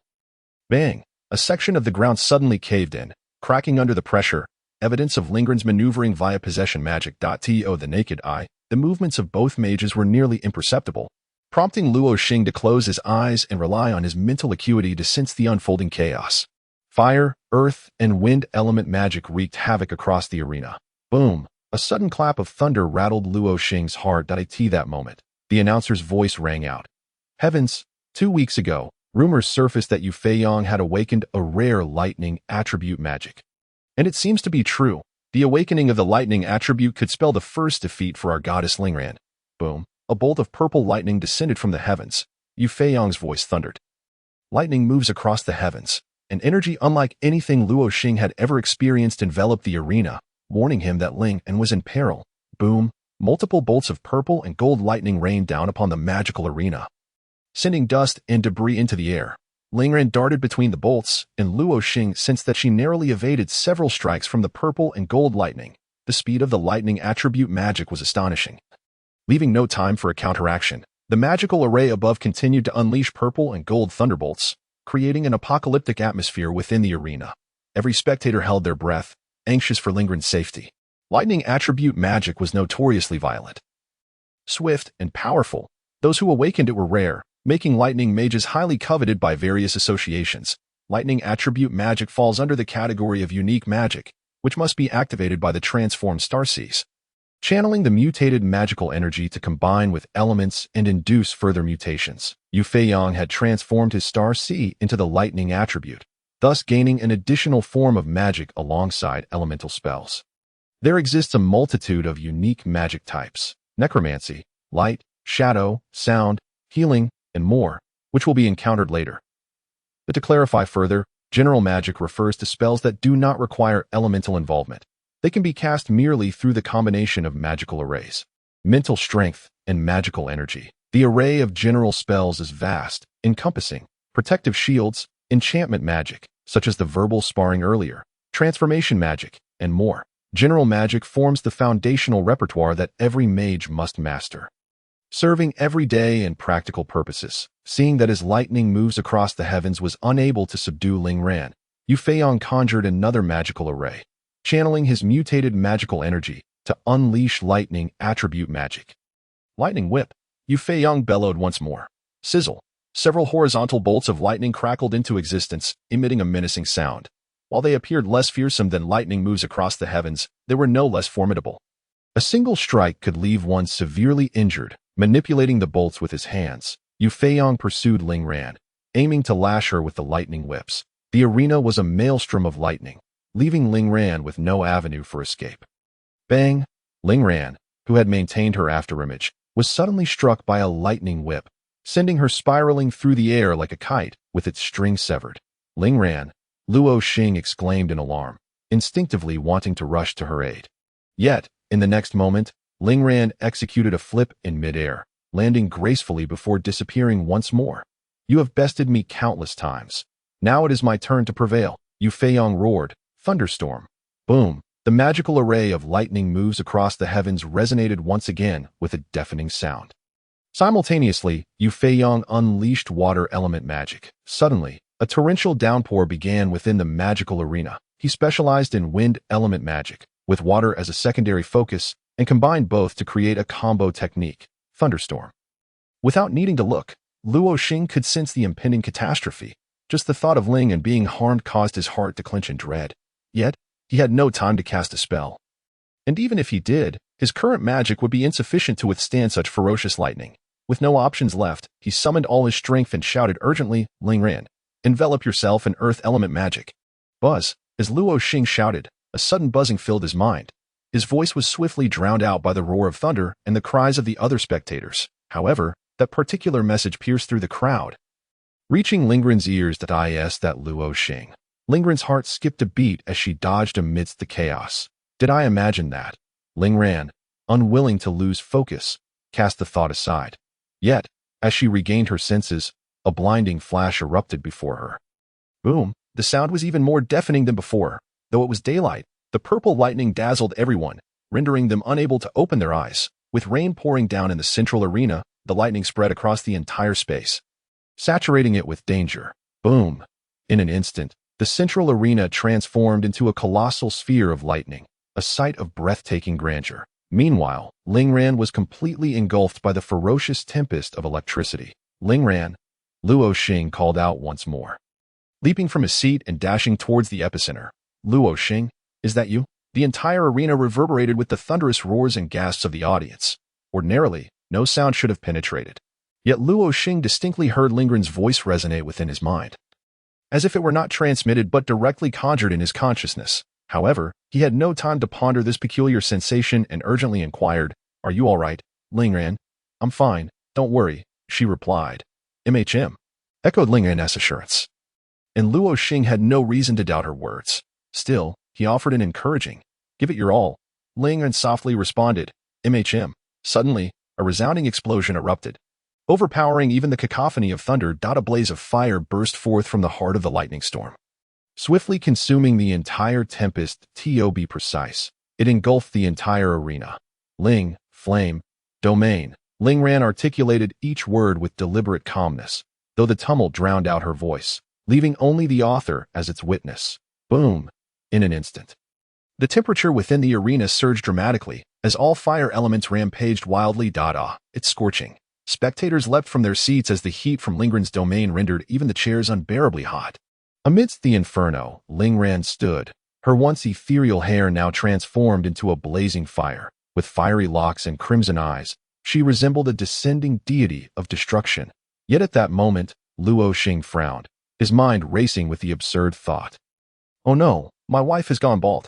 There it was, Lingren's domain technique. It had been so long. The female host was as ecstatic as if she had encountered a long-lost parent, her enthusiasm infectious. The crowd, once despondent, erupted into a cacophony of astonished cheers. Boom. Without warning, the entire arena exploded, a cataclysmic force scattering the nearby audience to the ground. Multiple fire dragons manifested simultaneously, descending from above, erupting from below, surging forth from behind Ling Ran. And from beneath Yu Feiyong's feet, the arena was awash with fire dragons, all converging rapidly upon Yu Feiyong. In the blink of an eye, torrents of lava erupted from the ground, racing towards Yu Feiyong. The terrifying heat distorting the very fabric of space. In the next moment, Ling Ran wielded a flame blade, elegantly slicing through the air. Hundreds of fiery blade auras materialized from thin air, cleaving towards Yu Feiyong from the ground. With each inch they advanced, the intensity of the flames magnified. 9 slashes of the flame demon? No, this was the 100 slashes of the flame demon. In mere moments, the tide of battle had irrevocably shifted. From an initial relentless pursuit, Yu Feiyong found himself cornered, with no avenue of escape. Everything transpired too swiftly for him to comprehend.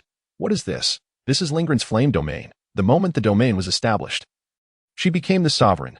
I concede, Yu Feiyong bellowed, his tone rife with unwillingness. Suddenly, all magic ceased. The suspended lava and the hovering fire dragons stood still, exemplifying Lingran's extraordinary command over magic that I in this moment.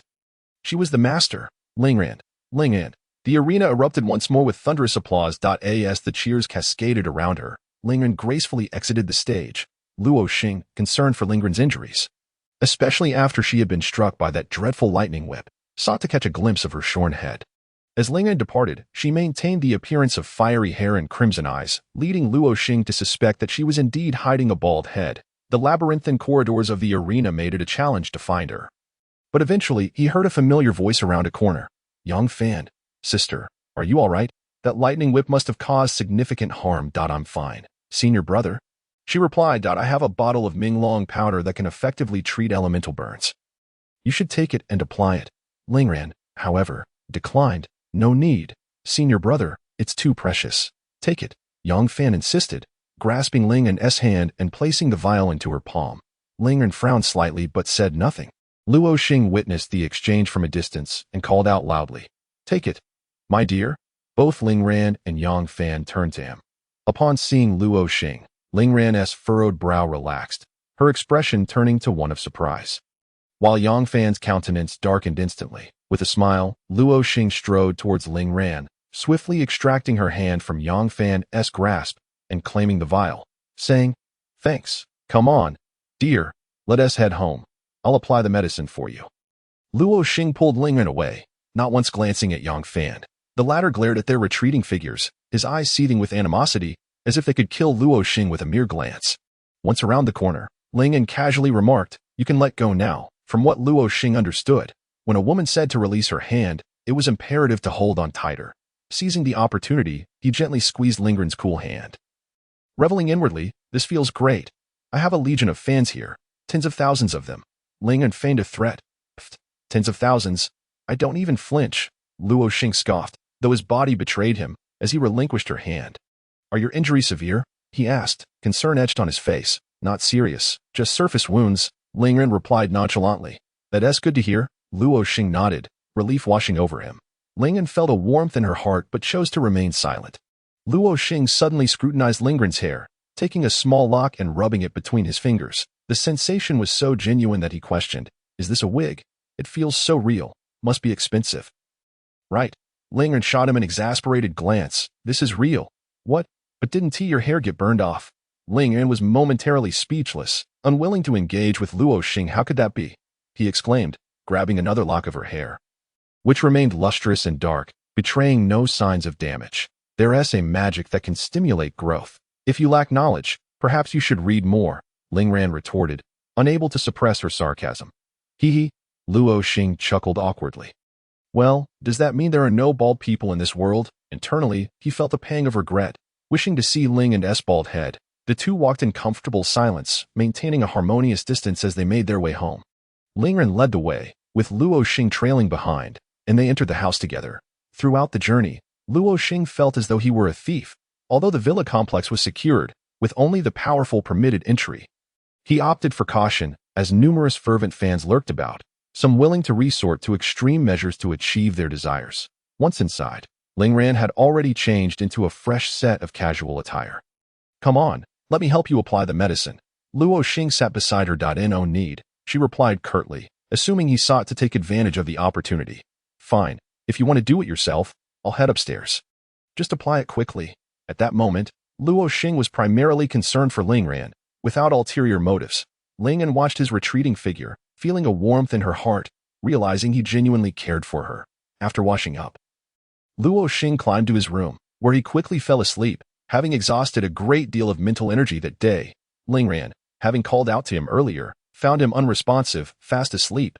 She had matters to discuss with him, particularly regarding the voice she had heard in her mind during the battle. Without a doubt, it was sound magic. However, Lingran did not possess the art of sound magic, which only served to confirm that Luo Xing had awakened such a power. Yet, seeing Luo Xing asleep so peacefully, Lingran chose not to disturb him, preferring to wait for him to awaken naturally. After a while, Luo Xing was roused by an enticing aroma, sitting up abruptly. What is that scent?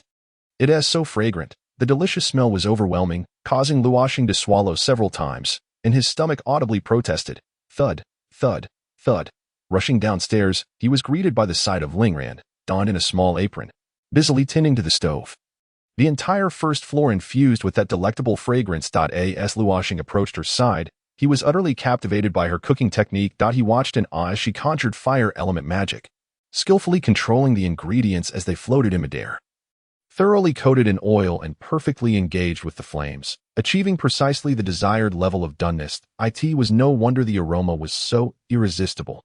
Luo Xing smacked his lips and exclaimed, "This is exquisite." Lingyan, however, responded with a hint of pride, "I'm cooking for myself, not for you." Though her words suggested otherwise, a faint smile betrayed her pleasure at Luo Xing's compliment. Throughout the process, Luo Xing remained by Lingyan's side, observing her culinary artistry, but soon his attention shifted to her face. Her long, sleek black hair was tied back in a ponytail, with stray strands elegantly tucked behind her ears, revealing the graceful contours of her face. The perfection of her profile captivated Luo Xing, who found himself unable to look away. Lingyan, sensing Luo Xing's gaze, suddenly felt uneasy. She had grown accustomed to being observed since childhood. Yet, in the presence of Luo Xing, a flutter of nervousness stirred within her. Her cheeks flushed slightly, and her heart raced. "Don't look at me," Lingyan protested softly. The moment Luo Xing heard her voice, he snapped back to reality. "Oh, my apologies, I was lost in thought," he chuckled sheepishly, though his gaze remained fixated on her features. Lingyan, exasperated, quickly finished her preparations, transferring the dishes to the table, casting Luo Xing a sidelong glance as she turned away. Luo Xing grinned and seated himself at the dining table, eagerly picking up a piece of meat and shoving it into his mouth. After chewing a couple of times, he paused in astonishment. "Wow, this is incredible. What kind of meat is this? So tender." He quickly grabbed another piece, savoring every bite. Seeing him enjoy the food so much lifted Lingran's spirits. And she remarked, "It's the meat of the Earth River demon mouse. Truly delightful. Isn't it? Wait a moment. Demon mouse? A rat? Ugh." Upon witnessing Luo Xing's sudden retching, Lingran's expression darkened, believing he detested her cooking. "What's wrong?" she asked coldly, her tone laced with a palpable threat.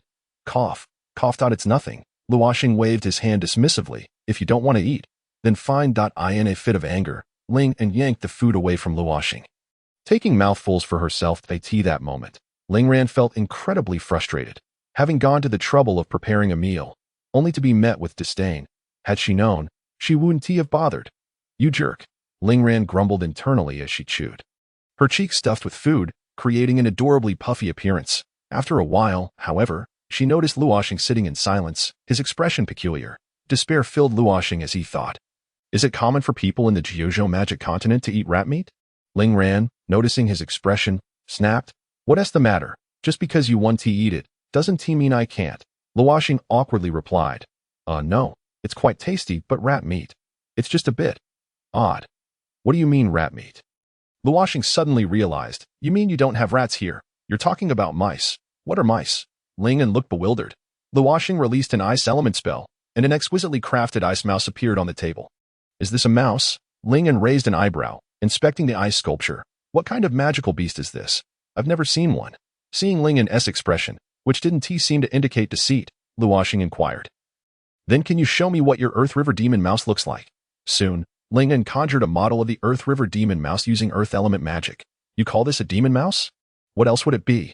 "That's what it's called in the Magical Beast Compendium. I'm sure of it." Luo Xing was at a loss for words. The clay sculpture on the table was clearly a pig, yet it was referred to as a demon mouse. However, he soon came to accept that perhaps this was merely a difference in dimensions. "I see." With that, Luo Xing reached to reclaim his plate of food. Smack! Lingyan swatted his hand away, declaring, "You're not getting any." "Huh, you're so dismissive. I won't make you food anymore." "Don't. I was wrong, my dear." Yet, despite her words, Lingran's heart softened for Luo Xing, and she relented, allowing him to eat. "When did you awaken your sound magic?"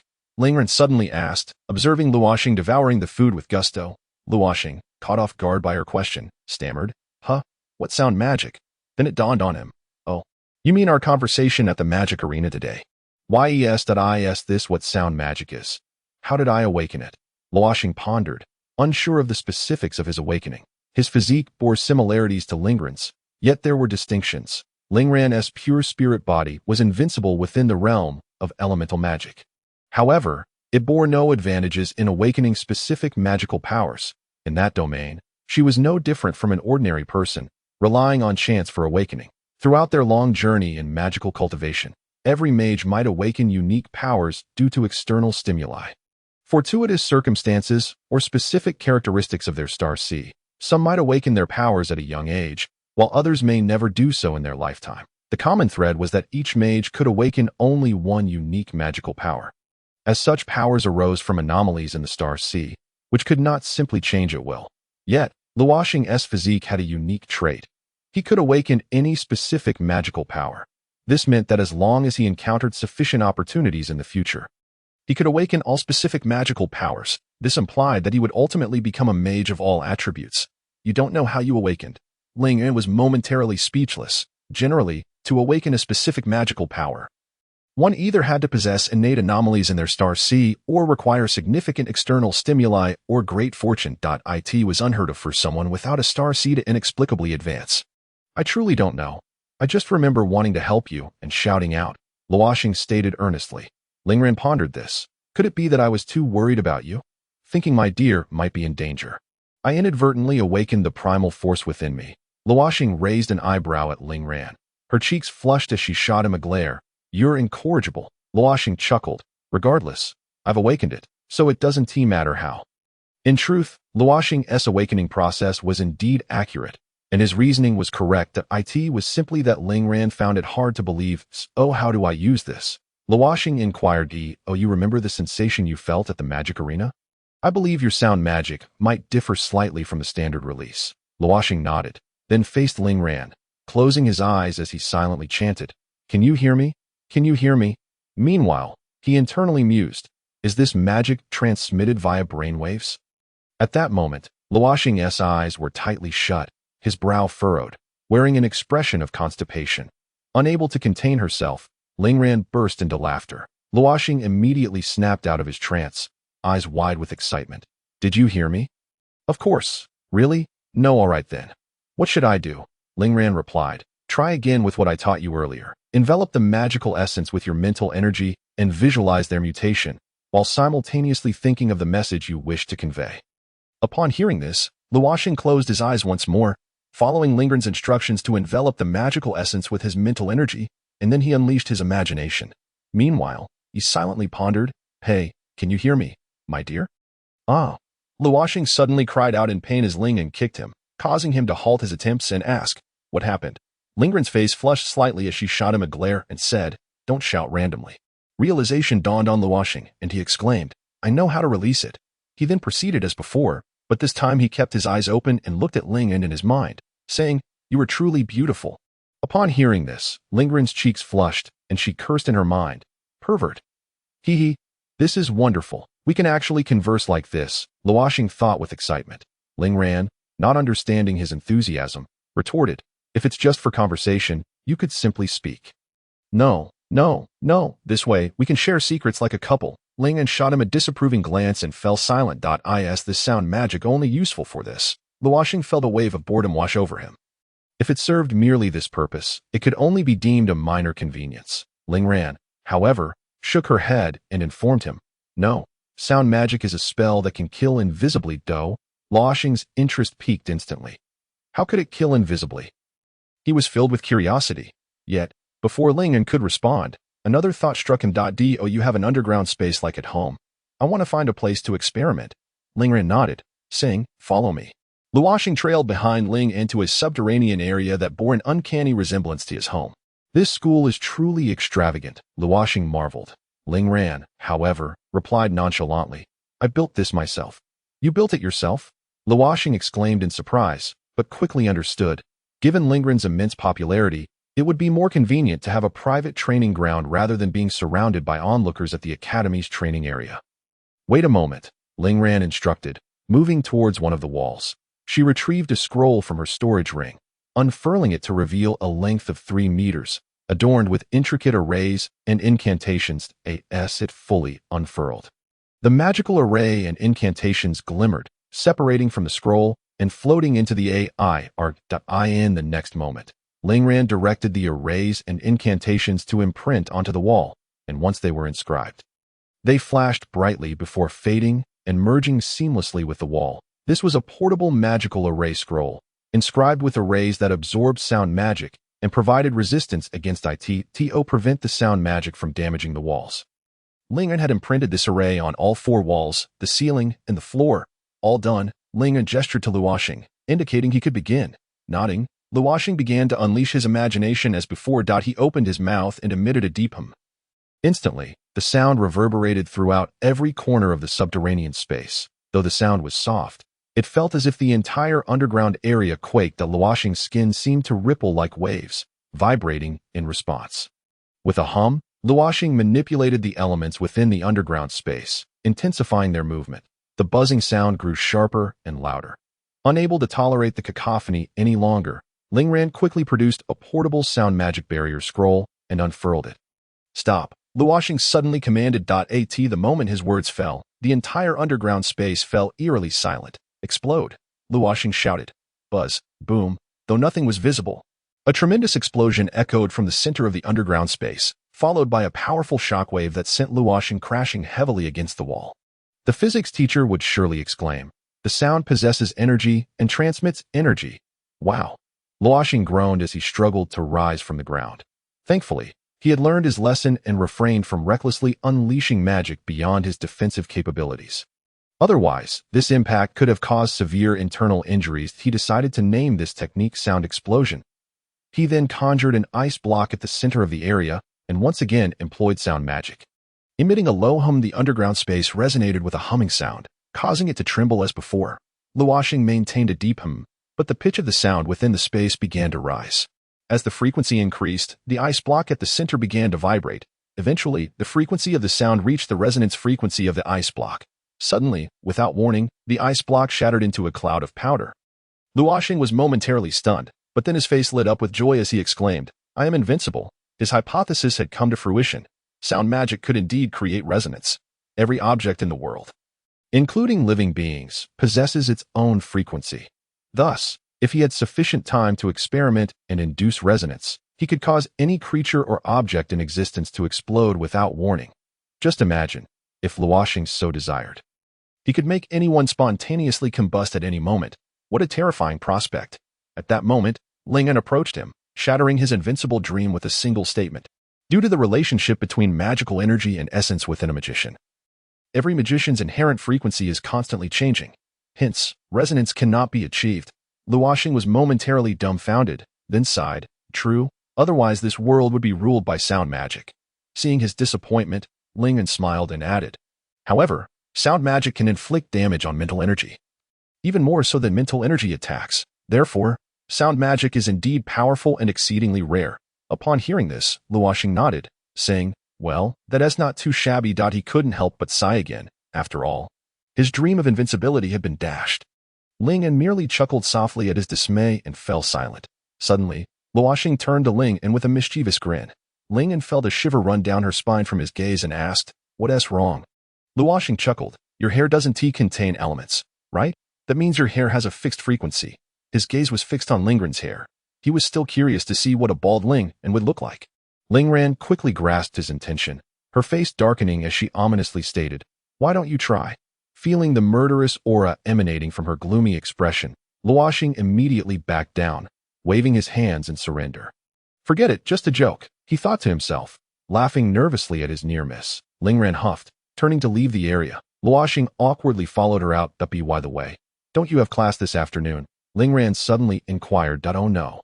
Luo Xing's mind conjured the image of Mo Kuei's stern face, and he quickly asked, "What time is it?"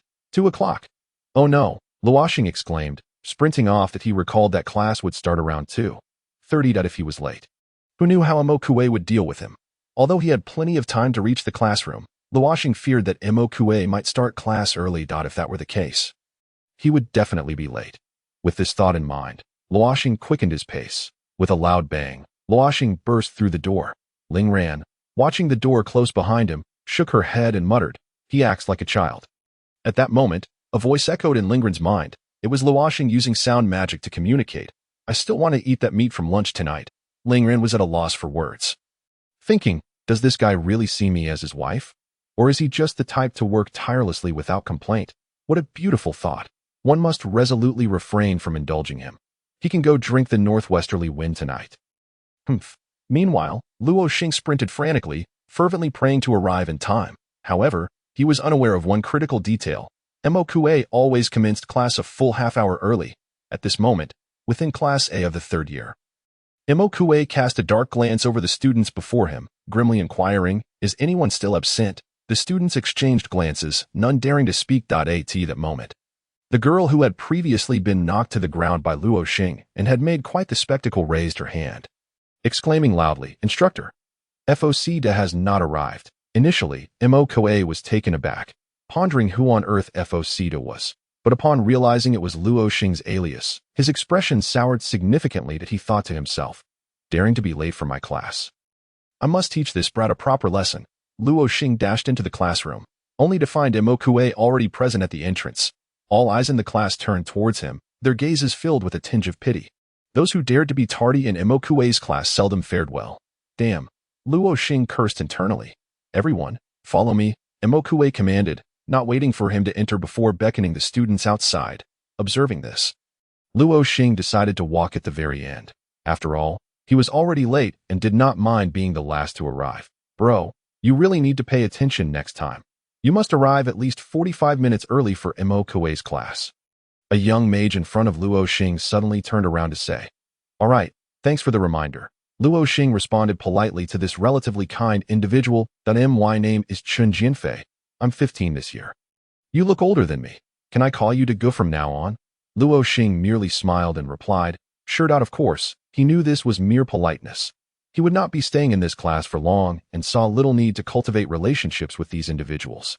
As they walked, Luo Xing engaged in casual conversation with Chun Jianfei, unaware that a girl not far ahead kept glancing back at him, her gaze not one of admiration, but rather tinged with hostility. Suddenly, the furious roars of magical beasts pierced the air, causing Luo Xing to tense up instantly as he turned towards the source of the sound. The roars emanated from a massive, open structure, one that was twice the size of the beast arena. Chun Jianfei, noticing his stiff posture, chuckled, "You must be new to this magic academy, right?" Luo Xing relaxed slightly at his calm demeanor and nodded in agreement. Chun Jianfei continued, "That is the beast arena, housing hundreds of magical beasts. The highest level even boasts 6-tier beasts." 6-tier? Luo Xing's heart raced with alarm. The previous 5-tier beast had been terrifying enough, and he could only imagine the horrors a 6-tier creature would embody. Seeing Luo Xing's astonishment, Chun Jianfei added, "It is said that this academy also contains a 10-tier dragon, but that's merely a legend." Allegedly, the esteemed dean single-handedly ventured into the dragon clan and returned with it. A dragon? Luo Xing was taken aback at the notion that dragons existed in this world. He resolved that he must seize the opportunity to witness one. At this juncture, Luo Xing surmised the purpose of their gathering. Following MOQA, they entered the beast arena, where students from other classes were also present. Luo Xing ambled along with the crowd, his demeanor nonchalant. "Brother Luo Xing." Chi spotted him from a distance and called out loudly. Luo Xing was startled and quickly gestured for her to be quiet while using sound magic to whisper, "Do not call me Luo Xing. Refer to me as FOCDA nevertheless." Chi-Chi's voice attracted the attention of numerous onlookers. Fortunately, the cacophony of roars from the beast drowned out the specifics of what she said. "Brother," Chi-Chi exclaimed, sprinting over to envelop Luo Xing in a hearty hug. This commotion turned heads, leaving many students in a state of shock. "He is actually the brother of the daughter of the undead." Chun Jianfei's expression mirrored their astonishment as he regarded Luo Xing. "You are her brother. So, you are of the undead lineage?" As he spoke, he instinctively distanced himself from Luo Xing, clearly wary of his affiliation. "No, I merely recognize my sister. Oh, you gave me quite a fright." Chun Jianfei chuckled nervously, yet he dared not approach Luo Xing again, especially with a genuine daughter of the undead clinging to him. "Brother, I missed you so much." Chi clutched Luo Xing tightly. Meanwhile, the girl who had been glancing back at Luo Xing now bore an even more pronounced hostility. Luo Xing, sensing her gaze, locked eyes with her momentarily. only to receive an eye roll in return that he furrowed his brow, pondering, "Who is she? I do not recall having crossed her. What brings you here? Aren't you supposed to be in class?" Luo Xing hastily set Chi down, wishing to avoid drawing further attention. After the 5th tier, classes within the academy became sparse, as instructors would take students around the world for training. Thus, time spent at the academy was largely at the student's discretion, attend class, or enjoy personal pursuits. With little oversight, Luo Xing could hardly contain his envy, determined to escape this class and reach the 5th tier as swiftly as possible, thus freeing himself from Mo Kuei's scrutiny. By the way, why do you call yourself FOC Da? Luo Xing was unsure how to explain this, especially since she did not comprehend English. He could hardly say that Falstar, or FOC Da, was merely a Chinese-influenced interpretation of his name. So he evasively replied, "You will know in due time that at that moment." Luo Xing, following the main group, arrived in one of the divisions within the Beast Arena. This area was designated for the 4th tier. The murmurs among the students grew louder. Why is it the 4th tier? How are we supposed to fight that? 3-tier beasts are already a challenge. Fighting a 4-tier beast is tantamount to seeking death. At this juncture, Mo Kuei interjected.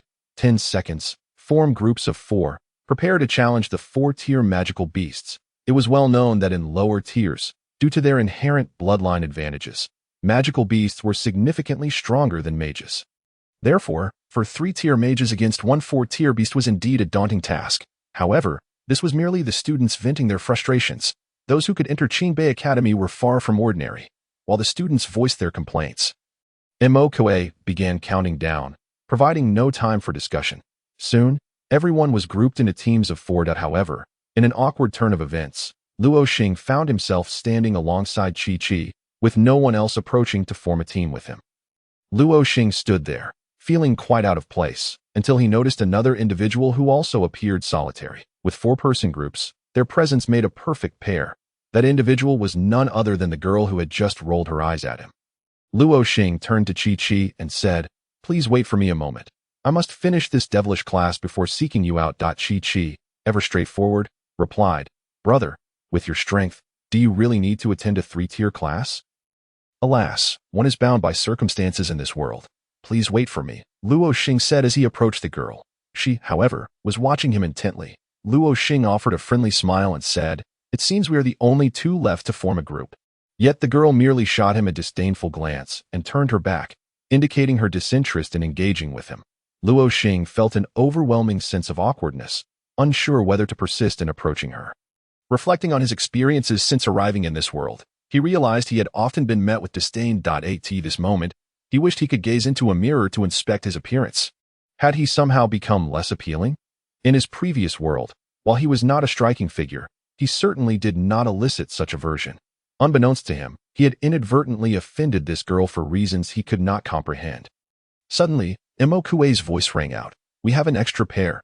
Xinu and Luo Foc will form a group." Mo Kuei nearly revealed Luo Xing's true name but ultimately chose to respect his wishes and use his alias. Luo Xing glanced at the girl named Xinu, thinking to himself, "Her name is quite pleasant." Meanwhile, Xinu turned to look at Luo Xing, her expression replete with disdain. Luo Xing struggled to fathom what he had done to incur her ire. "The pairs that will go first," Mo Kuei suddenly declared. "Once again, it's me." Luo Xing let out a helpless sigh, for he had long anticipated that Mo Kuei would orchestrate matters in this way. At this moment, Xinyu had already stepped forward, descending the stairs, and Luo Xing reluctantly followed suit. The duo swiftly arrived at the designated arena for beast battles. The arena was encircled by a transparent crystal, far more resilient than glass, capable of withstanding intense impacts, and adorned with various defensive magical formations. Roar! The voice of a magical beast emanated from a hole. "You must be Luo Xing," Xinyu suddenly murmured. Luo Xing, somewhat taken aback, gazed at her with slightly dazed eyes. "How did you know?" Xinyu did not respond, merely snorting disdainfully. Don't hinder me." Luo Xing raised an eyebrow, pondering, is she truly this audacious? A 3rd-tier mage daring to confront a 4th-tier magical beast? With such thoughts, Luo Xing retreated to the sidelines. Xinyu cast him a fleeting glance and remarked coolly, "Indeed, a despicable person." Luo Xing shrugged innocently, displaying no inclination to engage. Roar! Suddenly, a shadow burst forth from the hole. accompanied by the crackling sound of lightning. He witnessed a bolt akin to the thunder previously unleashed by Yu Fei Yang. A fourth tier. 2-star lightning wolf. Swift and explosively powerful, it was indeed a formidable adversary among fourth-tier beasts. Roar. In tandem, another furious roar echoed, starkly different in timbre, resonating with a deeper tone. Another. Luo Xing felt a surge of alarm. Was it possible that Mo Kuei intended for them to face 2 fourth-tier magical beasts simultaneously? Was this a jest? Yet, Luo Xing's assumption was misguided. A flash of light illuminated the magical formation before Xinhua, revealing a lion with silver fur, standing 4 meters tall and stretching 6 meters in length. It bore a resemblance to the previous golden stone lion, a 4th tier, 1-star silver moon lion, a summoner. It was Luo Xing's first encounter with a summoner. Roar. Another low growl of a magical beast resonated from the formation. Yet another silver moon lion. Luo Xing was secretly astounded, contemplating. A 3rd-tier summoner can command 4th-tier magical beasts. Wouldn't that make them invincible among lower tiers? His thoughts were not misplaced. Within the realm of lower tiers, the strongest profession was indeed the summoner, perhaps even more formidable than the necromancer. Roar. Both silver moon lions roared in unison, sending chills down one's spine. Witnessing this, the lightning wolf hastily retreated back into the hole. Luo Xing was perplexed. Was this magical beast truly so cowardly as to flee? Meanwhile, Mo Kuei was equally speechless. Xinhua, who had always maintained a low profile, had never once revealed her summoning magic. Her elemental magic skills were mediocre, leading even Mo Kuei to believe she was merely an ordinary elemental mage. Initially, he had harbored concerns about whether Luo Xing and she could handle 4th-tier magical beasts. Yet, the moment the 4th-tier beasts laid eyes on her, they turned tail and fled. This was a significant oversight on his part. Simultaneously, he was puzzled as to why the summoner was not residing in the summoning department, but rather in his elemental magic division. Furthermore, why had she suddenly displayed her summoning magic today after being so discreet? Could it be due to Luo Xing? Just then, Xinhua cast a glance at Luo Xing, her eyes brimming with hostility. The 2 silver moon lions, sensing their master's animosity, immediately turned their attention toward Luo Xing. Roar. The deafening roar sent Luo Xing's hair standing on end. Mo Kuei mused. There's no escaping this. That lad must have offended the girl in some manner. At that moment, Luo Xing was in a state of panic, his mind racing to recall when and where he might have wronged her. The fierce glares of the 2 magical beasts were unmistakably directed at him. He quickly glanced at Mo Kuei, his eyes pleading. If you don't intervene soon, things will get dire. Mo Kuei understood all too well. Given Luo Xing's current level, facing the 2 silver moon lions would be an inevitable defeat.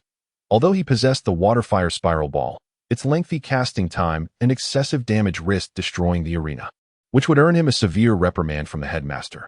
Thus, he summoned both individuals back. After leaving the arena, Xinhua shot a glance at Luo Xing before departing without uttering a word to Mo Kuei. Luo Xing, appearing utterly bewildered, was at a loss regarding the situation. Approaching Mo Kuei, he inquired, "What is up with that girl?" Mo Kuei jested.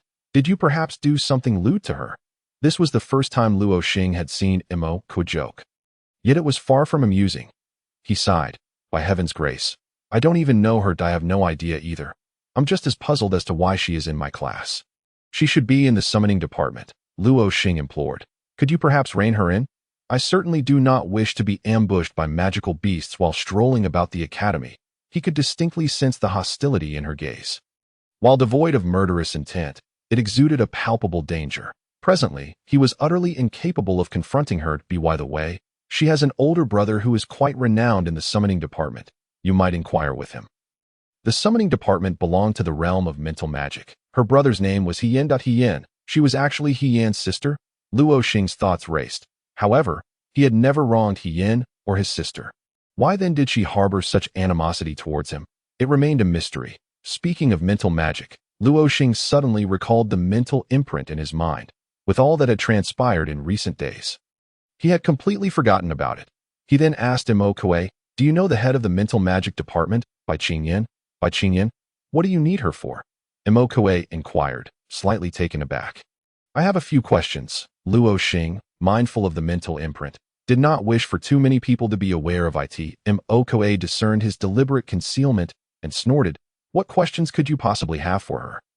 "Nevertheless," he replied, "Bai Qingyan is currently not in the academy. She has gone to the tranquil sea. She likely won't return for a while. When will she be back? Short term, a month. Long term, perhaps a year or two. A year or two. Luo Xing felt a wave of disappointment wash over him. Shall I take my leave then? He tentatively asked, as he loathed attending classes. Moqa, engrossed in observing a group of mages battling a fourth-tier magical beast, replied without turning his head, Scram.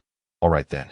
With that, Luo Xing followed Chi out of the beast arena. Under Chi's guidance, they made their way directly to the summoning department. The IT was the perfect opportunity for him to become acquainted with Hien. Hien was someone he had yearned to meet since arriving in this world. Yet, Hien had been avoiding him until now. Luo Xing pondered, bewildered. Why did both siblings seem so averse to him? Accompanying Chi, they soon arrived at the location of the summoning department. Due to a smaller number of students, the summoning department consisted of only one class, without distinction of star tiers, and was situated in a rather secluded area.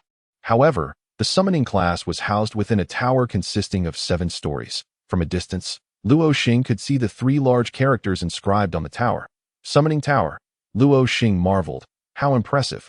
To his surprise, Chi shook her head, saying, once you step inside, you won't feel the same. Just as she had predicted, upon entering the summoning tower, Luo Xing found himself at a loss for words. Staring incredulously at the scene before him, Luo Xing gazed at the sight, struggling to comprehend. Are you certain we haven't taken a wrong turn? Chi giggled. No, this is indeed the summoning department. Luo Xing furrowed his brow, stating, this hardly resembles a magic academy. It's entirely. Unable to find a fitting descriptor, he trailed off. Chi interjected.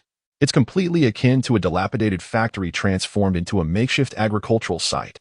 Precisely. Luo Xing nodded in deep agreement. At that moment, the first floor of the tower was littered with various debris, tufts of fur shed by magical beasts, and the foul excrement of these creatures, all emitting a nauseating stench. Within the vast expanse of the tower, there lay a patch of cultivated land. Presently, a 4-meter-long bovine magical beast was plowing the field, guided by its summoner, moving slowly but steadily. Meanwhile, 4 other individuals were sprawled lazily in makeshift loungers amidst the refuse, snoring with abandon. Luo Xing felt a twinge of embarrassment at the thought of disturbing the peaceful ambience of these individuals. He scanned the surroundings, but could not find Hien. Just as he hesitated about whether to venture further inside in search of him, one of the loungers stirred awake and spotted Chi and Luo Xing at the entrance. Hey, we have guests, the man exclaimed, leaping from his seat. The large magical beast curled up beside him was startled awake as well, its fierce eyes blinking sleepily at Luo Xing. Smack. The man who had shouted gave the beast a light slap on the back of its head, admonishing, what are you doing? Wake up and greet the guests. Yeah.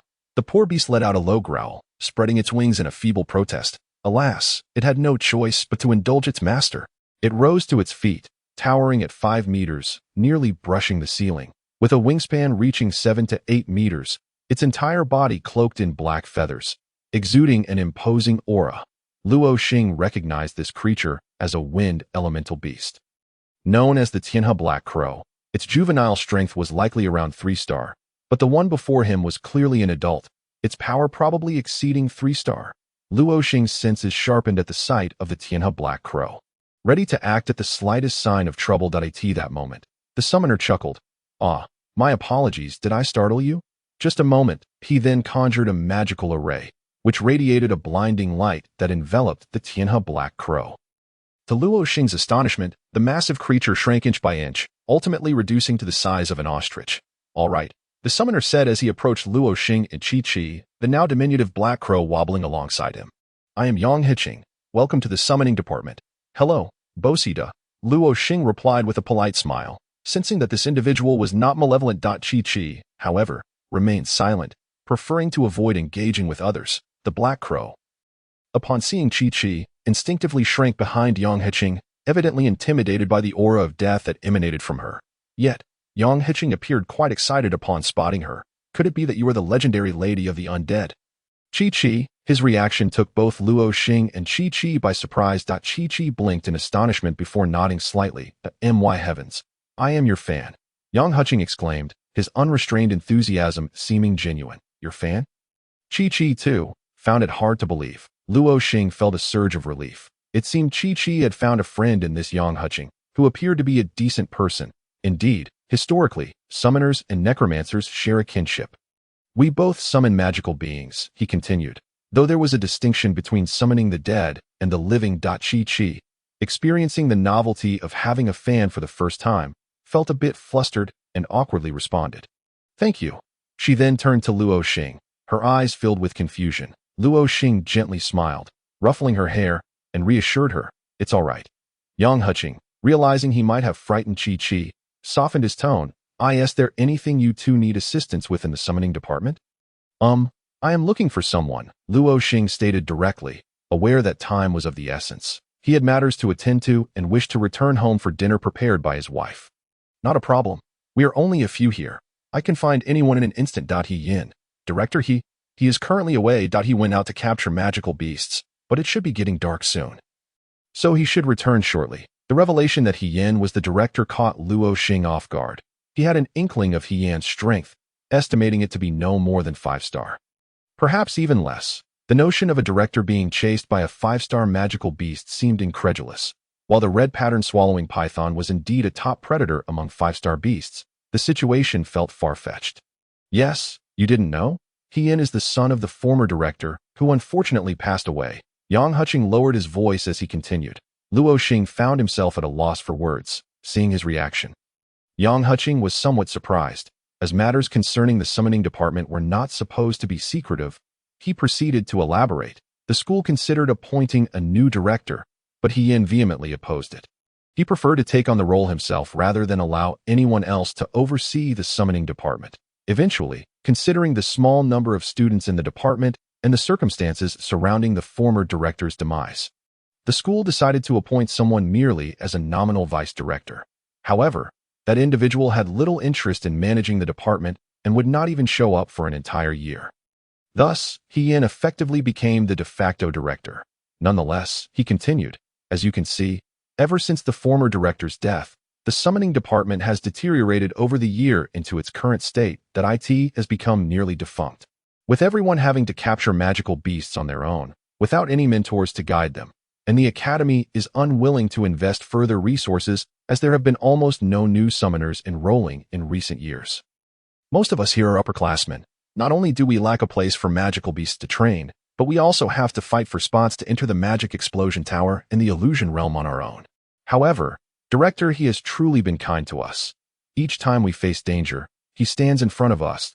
He has exhausted every means to secure resources and any opportunities he manages to gain for training. He willingly shares with us, prioritizing us for contracts whenever suitable magical beast cubs are captured. It is clear he genuinely desires to see the summoning department thrive. But alas, the department is in dire straits. Luo Xing felt a pang of sympathy for He Yin, who had experienced such turmoil at a young age. Chi had been aware of these events for some time, yet many details were merely hearsay. Prompting her to inquire, what about his mother? Yang Huqing's expression turned troubled. This, I am not entirely sure about. Director, he has never mentioned her. By the way, he has a younger sister named Xinhua. But their relationship is not good. Very well, Luo Xing sighed, feeling somewhat helpless. He had intended to inquire about what had transpired with He Yan's sister, but it seemed that he would not be able to extract any information. Thud, thud. A series of thunderous footsteps echoed behind them. Yang Huqing suddenly raised his hand and shouted, Director, you're back. At the sound, Luo Xing turned to face the source of the noise that He Yin approached, flanked by a massive hunting leopard. A rope encircling its neck, dragging behind it a bloodied magical beast. Bathed in the golden hues of the setting sun, He Yin resembled a returning war god. The others, hearing the call, began to wake. From a distance, He Yin spotted Luo Xing, his mind racing. What brings him here? I hope he isn't really here to cause trouble. Though he contemplated fleeing, dragging along a riftwind antelope would prove cumbersome.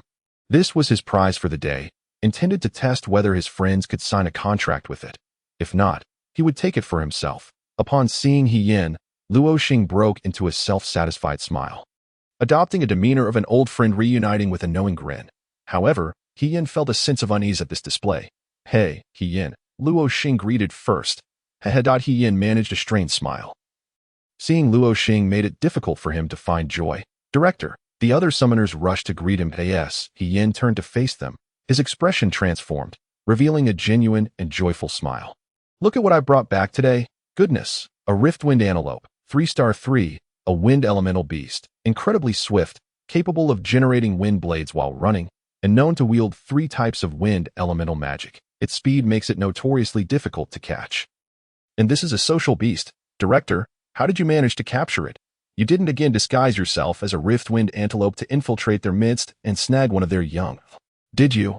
Upon hearing these words, the others recalled the peculiar tactics he employed the last time he captured another magical beast. Before he could even blend in, he was pursued through the entire forest by that group of beasts. Branded as an aberration, this prompted a hearty laugh from everyone present. Luo Xing, unable to contain himself, joined in the laughter. This drew Hian's attention, who then inquired, "What brings you here?" Luo Xing hesitated, realizing he had no substantial reason for his visit. Aside from the incident involving Yue, he merely wished to see him. However, he couldn't just admit that he wanted to meet him. It would be rather awkward to be labeled a homosexual. If Yin knew he was already thought of as such, he might very well leap up in anger. Noticing Luo Xing's hesitation, Yin assumed he desired a private conversation and addressed the other summoners. Saying, "You all go ahead and bring that riftwind antelope inside, and see if we can establish a contract." Once the others had departed, Yin turned to Luo Xing and said, "Speak. What is it?" "I encountered your sister today," Luo Xing replied, at a loss for words that it felt oddly challenging to make friends nowadays. Even the opening lines eluded him. However, Hian's expression darkened instantly. "If you dare to do anything to my sister, I will make you wish for death." Luo Xing was taken aback by a sudden surge of hostility. Roar, a leopard-like magical beast in the summoning tower, sensed its master's rage and turned to roar at Luo Xing. He had no doubt that if he harbored any ill intentions, that fearsome leopard would tear him to shreds. Thus, he hurriedly clarified, "No, it's a misunderstanding." Seeing that Luo Xing didn't seem to be lying, Hian's countenance softened slightly. "What happened with my sister?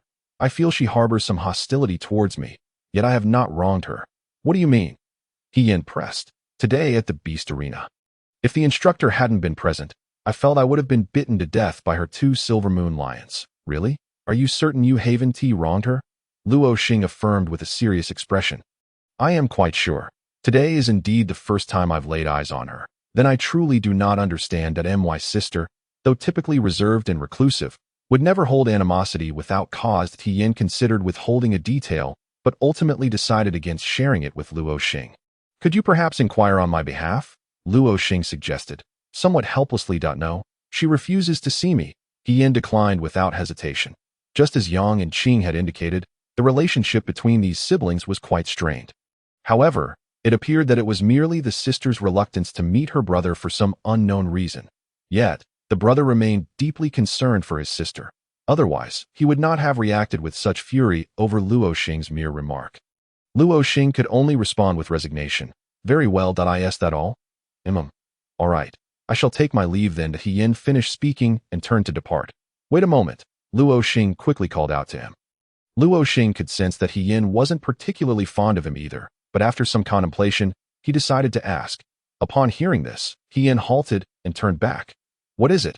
Why do I feel as though you regard me as some sort of homosexual? Avoiding me like this?" Luo Xing chuckled awkwardly, opting for a humorous approach to his surprise. Yin indeed guessed correctly. Hian's expression turned peculiar as he contemplated what to say next. Internally, he thought, "Are you not a homosexual?" Upon observing Hian's expression, Luo Xing was momentarily bewildered before quickly realizing. "Wait, you genuinely think I'm a homosexual? I am a married man, you know." "You have a wife?" "Yes, you truly are not a homosexual?" Yin continued to regard him with disdain. Just then, Chi interjected, tilting her little head with a puzzled expression. "Brother, what is a homosexual?" "A homosexual is," Luo Xing pondered for a moment before adding, "it's something children shouldn't hear. Cover your ears." "Oh, all right." With that, Chi actually covered her ears, appearing exceedingly adorable. Luo Xing couldn't help but pat her head, thinking to himself, having such a cute sister is truly worthwhile. Yin was somewhat astonished by Chi-Chi's compliance. How could this girl from the undead clan be so obedient to Luo Xing? Meanwhile, Luo Xing felt utterly speechless. He hadn't anticipated that Yin truly regarded him as a homosexual. "Which was quite embarrassing that I genuinely have a wife, and I am not a homosexual. Rest assured, this is the first time in my life someone has mistaken me for one." while I bear no prejudice. I assure you, I am not. Yin was equally at a loss for words. Then why do you always look at me with such a lecherous grin? Lecherous, with a face as handsome as mine. You dare call me lecherous? If Yin didn't resemble his brother so closely, Luo Xing would have turned on his heel and walked away. Yin chuckled but refrained from responding. Just then, a heart-wrenching wail erupted from within the summoning tower. It was a cry that pierced the heart, causing a pang of anxiety in those who heard it. Yang and Xing. Yin immediately recognized the voice and dashed inside. Luo Xing and Qi followed closely behind. They found Yang and Xing kneeling on the ground, clutching their heads in agony, while the magical contract circle floating before them trembled violently, exuding dark energy. Yin instantly discerned the source of the problem. Oh no, this magical beast's mental energy had been corrupted by the demon clan. The soul contract with Yang and Xing was causing it to be ravaged by demonic energy. What? The other summoners exclaimed in unison. The demon clan. Upon hearing this term, Luo Xing's heart sank. If a mage's mental energy were successfully tainted by the demon clan's aura, it could lead to mental chaos, a regression in star rank, or even render one a fool for life. Prepare for a mental link, Yin commanded decisively. Understood. The mental link, as the name suggests, is a method whereby several mages connect their mental energies through a magic circle to achieve synchronization. At this moment, the summoners intended to link their mental energies together to combat the terrifying demonic energy. They simultaneously activated their magic circles, and a careful observer would notice that all the incantations inscribed on their circles were identical. A semi-transparent, gel-like energy connected the various circles. This was their mental energy to shield themselves from the demonic energy's onslaught. They enveloped their mental energies in an additional layer of magical power through the magic circles. This manifested physically the moment the mental link was established, the other 5 summoners simultaneously exhibited expressions of agony. Luo Xing, increasingly concerned for Yin, called out, Yin. At that moment, Yin was entirely focused. His gaze fixed on the magical circle emanating demonic energy in front of Yang and Xing. Qi, noticing Luo Xing's distress, activated her own magic circle, declaring, I'll help too. Another surge of mental energy joined, and the group visibly felt a bit more at ease. Luo Xing inquired, How's it going? Qi shook her head gravely. It's not good. Part of the mental energy has already been corrupted, for now. We can only control that demonic energy, but cannot separate it. We need to find someone to sever Yang and Xing's corrupted mental energy, though this will cause a regression in their star rank. Upon hearing this, Luo Xing immediately volunteered to sever the mental energy.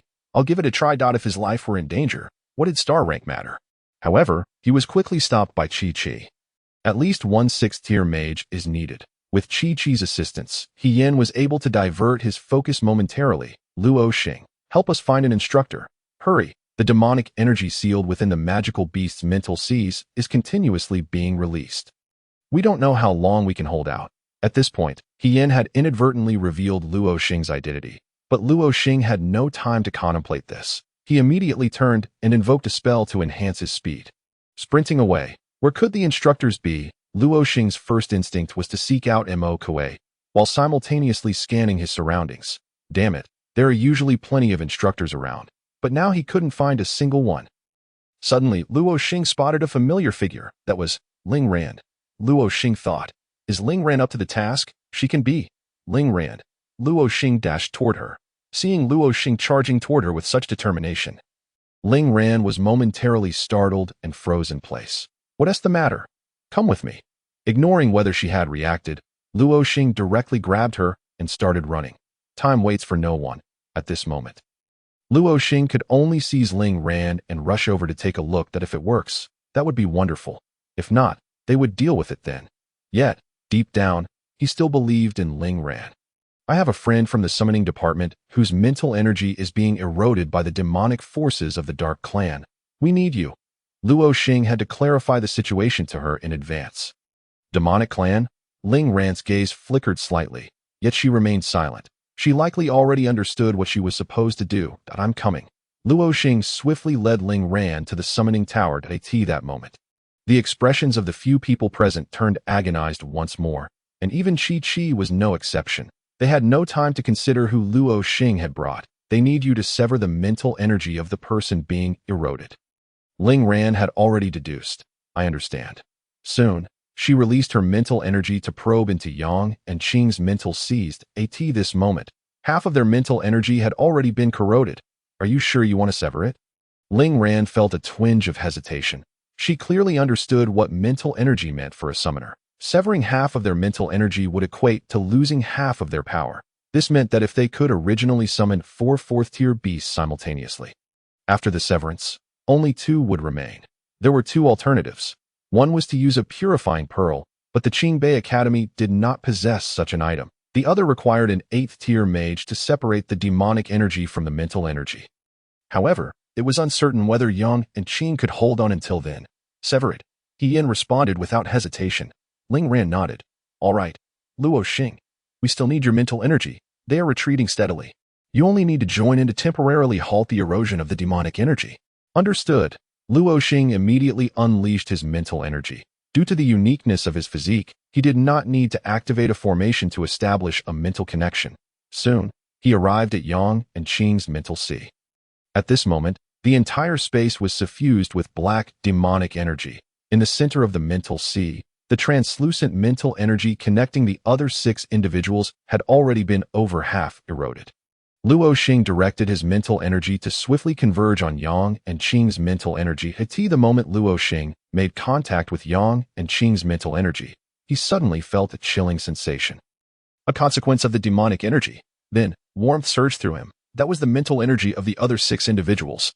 It turned out that each person's mental energy had a distinct sensation. Some were passionate, others lively, and some indifferent. Yet, Luo Xing had no time to analyze whose mental energy was whose, that he promptly channeled all his mental energy into Yang and Qing's mental cluster. Rapidly, Luo Xing drew closer to that demonic energy. The closer he got, the colder his mental energy felt. At the same time, a headache surged through him, akin to biting into a large scoop of ice cream and feeling a brain freeze. Finally, Luo Xing made contact with that mass of demonic energy. The intense pain caused him to furrow his brow tightly. Suddenly, a tingling sensation washed over his mind. It felt as though something was writhing beneath his scalp. An unbearable itch. Luo Xing's expression turned agonized in an instant, as both the chill and the peculiar itch simultaneously assaulted his mental sea. For some reason, Luo Xing felt as if his mental sea was summoning this demonic power. Would absorbing this power alleviate that unbearable itch in his mental sea? This thought abruptly crossed his mind. Yet, he dared not succumb, resolutely resisting the encroachment of that demonic energy upon his mental energy. At that moment, Ling Ran's mental energy was prepared. Are you ready? I'm about to sever. Before anyone could respond, Yang and Qing's mental sea suddenly underwent a transformation. The mass of black demonic energy, which had been affixed to Yang and Qing's mental energy, abruptly turned its focus. All of it latched onto Luo Xing's mental energy. In that fleeting moment, Luo Xing's mental energy relaxed. The unbearable itch became intolerable. This moment of relaxation was akin to a dam breaking. All the demonic energy surged through Luo Xing's mental energy directly into his mental sea. Luo Xing, brother, Ling Ran and Qi cried out in unison. But it was too late. All the demonic energy from Yang and Qing's mental sea had already entered Luo Xing's mental sea. Simultaneously, all the demonic energy from the beast's mental sea also flowed into Luo Xing's mental sea through the established connections with the summoners. At this moment, Yang and Qing's mental sea had regained its transparency, devoid of any trace of black demonic energy. Conversely, Luo Xing's mental sea was entirely consumed by the black demonic energy, which began to spread throughout his body. His entire face had transformed into a visage reminiscent of a black-faced judge. Luo Xing. Ling Ran was utterly panicked at this point. It seemed almost certain that Luo Xing was beyond saving. She could not comprehend why the demonic energy was spreading through Luo Xing's body so rapidly. Given the circumstances, only the dean's intervention could possibly bring him back to life. The very thought of Luo Xing possibly dying caused her heart to twist with pain. She did not want him to perish. Perhaps she could not articulate the reason, but she simply did not want him to die. Luo Xing let out a heartbreaking scream, collapsing backward, directly toward Ling Ran. Upon seeing this, Ling Ran quickly stepped forward and caught him. Luo Xing, brother, Qi was now in tears. Ling Ran swiftly released her mental energy in an attempt to penetrate Luo Xing's mental sea. However, at this moment, Luo Xing's mental sea was tightly enveloped by the demonic energy, rendering her completely unable to enter. She had no choice but to withdraw. It was over. Despair engulfed Ling Ran's heart in an instant. Luo Xing was now shrouded in black demonic energy, with bulging veins and increasingly purple skin. Appearing utterly ghastly, Luo Xing suddenly sighed in relief within his heart. The unbearable itch dissipated. Only a sense of comfort remained, though his mental energy was enveloped by the demonic energy and his entire being was invaded. That demonic energy had not harmed him in the slightest, because Luo Xing's mental energy was currently trapped within his mental sea. He was unable to speak and had lost all sensory perception of the outside world. He could only wander in his mental sea, cloaked in the demonic energy. What is happening? Luo Xing could not comprehend his current state. He felt as though his mental energy and body were absorbing that demonic energy. Moreover, with each increment of absorption, he sensed his mental energy growing stronger, and the energy within his body becoming increasingly robust. Could this really be harmless? Luo Xing felt a tinge of worry. After all, he had witnessed Yang and Qing suffering so intensely. Yet here he was, feeling somewhat comfortable. The absorption process was incredibly slow, leaving Luo Xing with no choice but to patiently wait, estimating that it would take some time to complete. Meanwhile, Ling Ran was hurriedly carrying Luo Xing toward the instructor's office. Instructor! Lin Qian was startled by Ling Ran's sudden exclamation. It was the first time she had seen Ling Ran so flustered. Upon looking up, she instantly noticed Luo Xing in her arms, and her expression turned grave. The demonic energy was invading, and it was dire. The demonic energy had infiltrated every corner of Luo Xing's body. Lin Qian swiftly rose and approached Luo Xing, placing her jade hand on his forehead. Then, her mental energy surged directly into his mental sea. The journey was incredibly arduous, leaving her inwardly astonished at how powerful this demonic energy was. How did he end up like this? Did he encounter a 7th-tier demon? This demonic energy was at least of 7th-tier caliber. At this moment, Chi rapidly recounted the cause and effect of the situation. Lin Qian's eyes narrowed, yet she remained silent. Finally, navigating through the dense black mist, Lin Qian located Luo Xing's mental energy. To her astonishment, Luo Xing's mental energy was not tainted by a single trace of blackness. Instead, it was remarkably clear that it bore no signs of being eroded by demonic energy. She observed him leisurely wandering within his mental sea, like a small fish foraging in search of food, sampling the demonic energy. He was actually absorbing the demonic energy? How could this be? Lin Qian was taken aback. Human mages and the demonic energy of the Dark Clan were fundamentally incompatible, existing solely in a relationship of devouring or being devoured. She had never seen a mage like Luo Xing who could absorb demonic energy. Could it be that he was of the Dark Clan? Lin Qian harbored some doubts. However, she quickly dismissed this notion. The hallmark of the Dark Clan was the presence of a demonic seed within, akin to a mage's star sea. Mages released magical energy, while demons emitted demonic energy. Luo Xing did not possess a star sea, let alone a demonic seed. Lin Qian hesitated, momentarily at a loss for words. What is the situation, instructor? Ling Ran and Chi anxiously inquired. It should be fine. He'll probably feel better by evening, right? Ling Ran and Chi looked bewildered, casting a glance at Luo Xing's terrifying appearance. Deep down, they harbored doubts. How could he possibly recover on his own in such a state? Indeed, there seemed to be nothing wrong. Strangely, he was able to absorb demonic energy and was continuously devouring it. Have you noticed? The darkness enveloping his body has considerably faded since you brought him in. This indicates that the demonic energy is gradually being absorbed, diminishing in quantity, due to their earlier anxiety. Ling Ran and Chi had overlooked this detail, but upon closer inspection, the darkness surrounding Luo Xing had transformed from a deep hue to a much lighter shade. Ling Ran found this hard to believe. How is this possible? Is he of the demon race? Yet, Lin Qian shook her head. He doesn't resemble a demon. Perhaps it's due to his unique constitution. He is not a pure spirit body. The trio spoke in unison. Lin Qian pondered for a moment before adding, though he is not a pure spirit body, he may possess a strength surpassing it. It could be a new form of constitution, stronger than a pure spirit body. Ling Ran murmured, contemplating, does that mean he will eventually surpass me? Meanwhile, Chi-Chi suddenly perked up. That's wonderful. Brother is so impressive. Her innocent demeanor suggested that she believed Luo Xing had already recovered. However, until the end, it couldn't be confirmed whether he would indeed heal. Chi-Chi, please look for Mo Kue again. We will stay here to monitor the situation. Upon hearing that uncertainty lingered, Chi-Chi's smile instantly vanished. Not daring to delay, she promptly rode off on her small spirit companion. After Chi-Chi departed, Lin Qian once more utilized her mental energy to probe deeper. Everything remained as it was before. Luo Xing's mental energy continued to consume demonic energy. However, the difference was that his mental energy was now evidently more robust than before.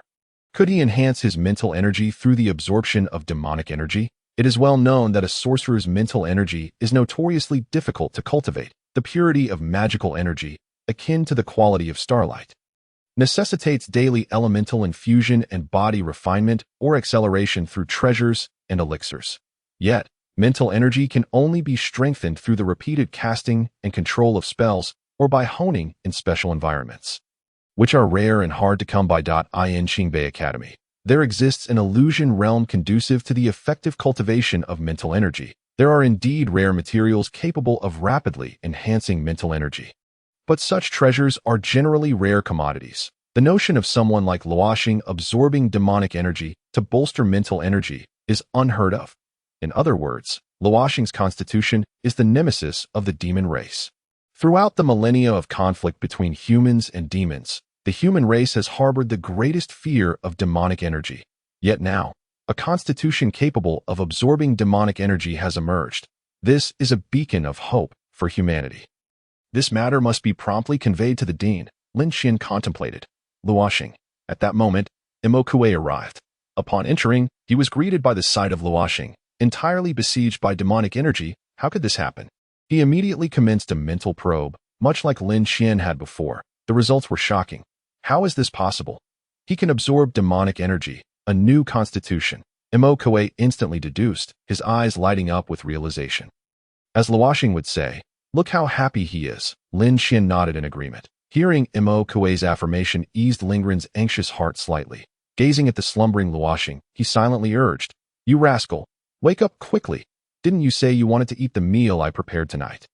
As dusk approached, the air was thick with humidity. Could it be? Is it going to rain tonight? Lin Qian's expression darkened.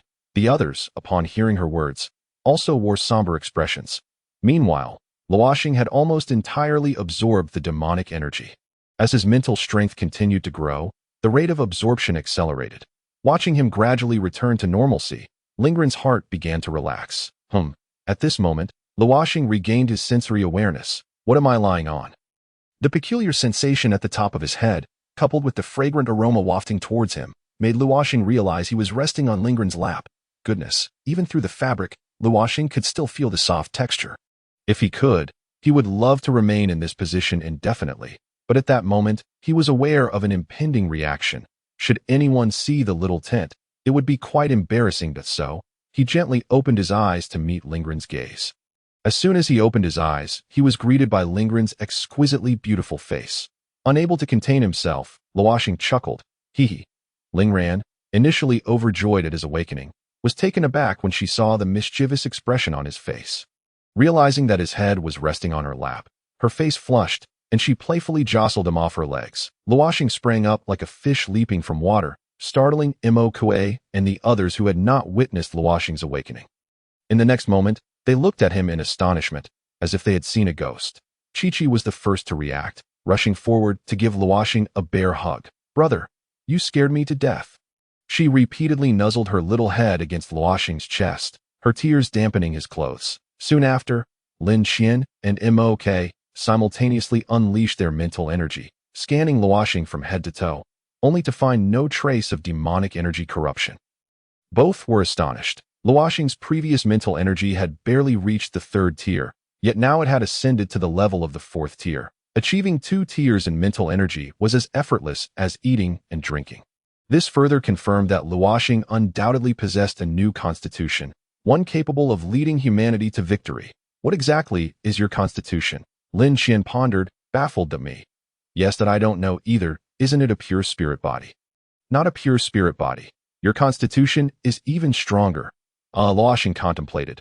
He couldn't very well tell them that he was just an ordinary human from Earth, so he replied, I really don't know.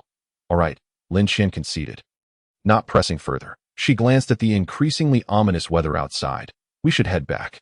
Rain is imminent. At that moment, a sweet female voice echoed through the air. Attention! Attention! It will rain tonight. Please take necessary precautions. Let's go.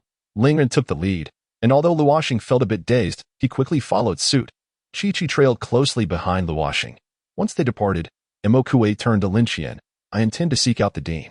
This matter must be conveyed to him without delay. Please cover my class in the meantime. Lin Qian nodded in agreement.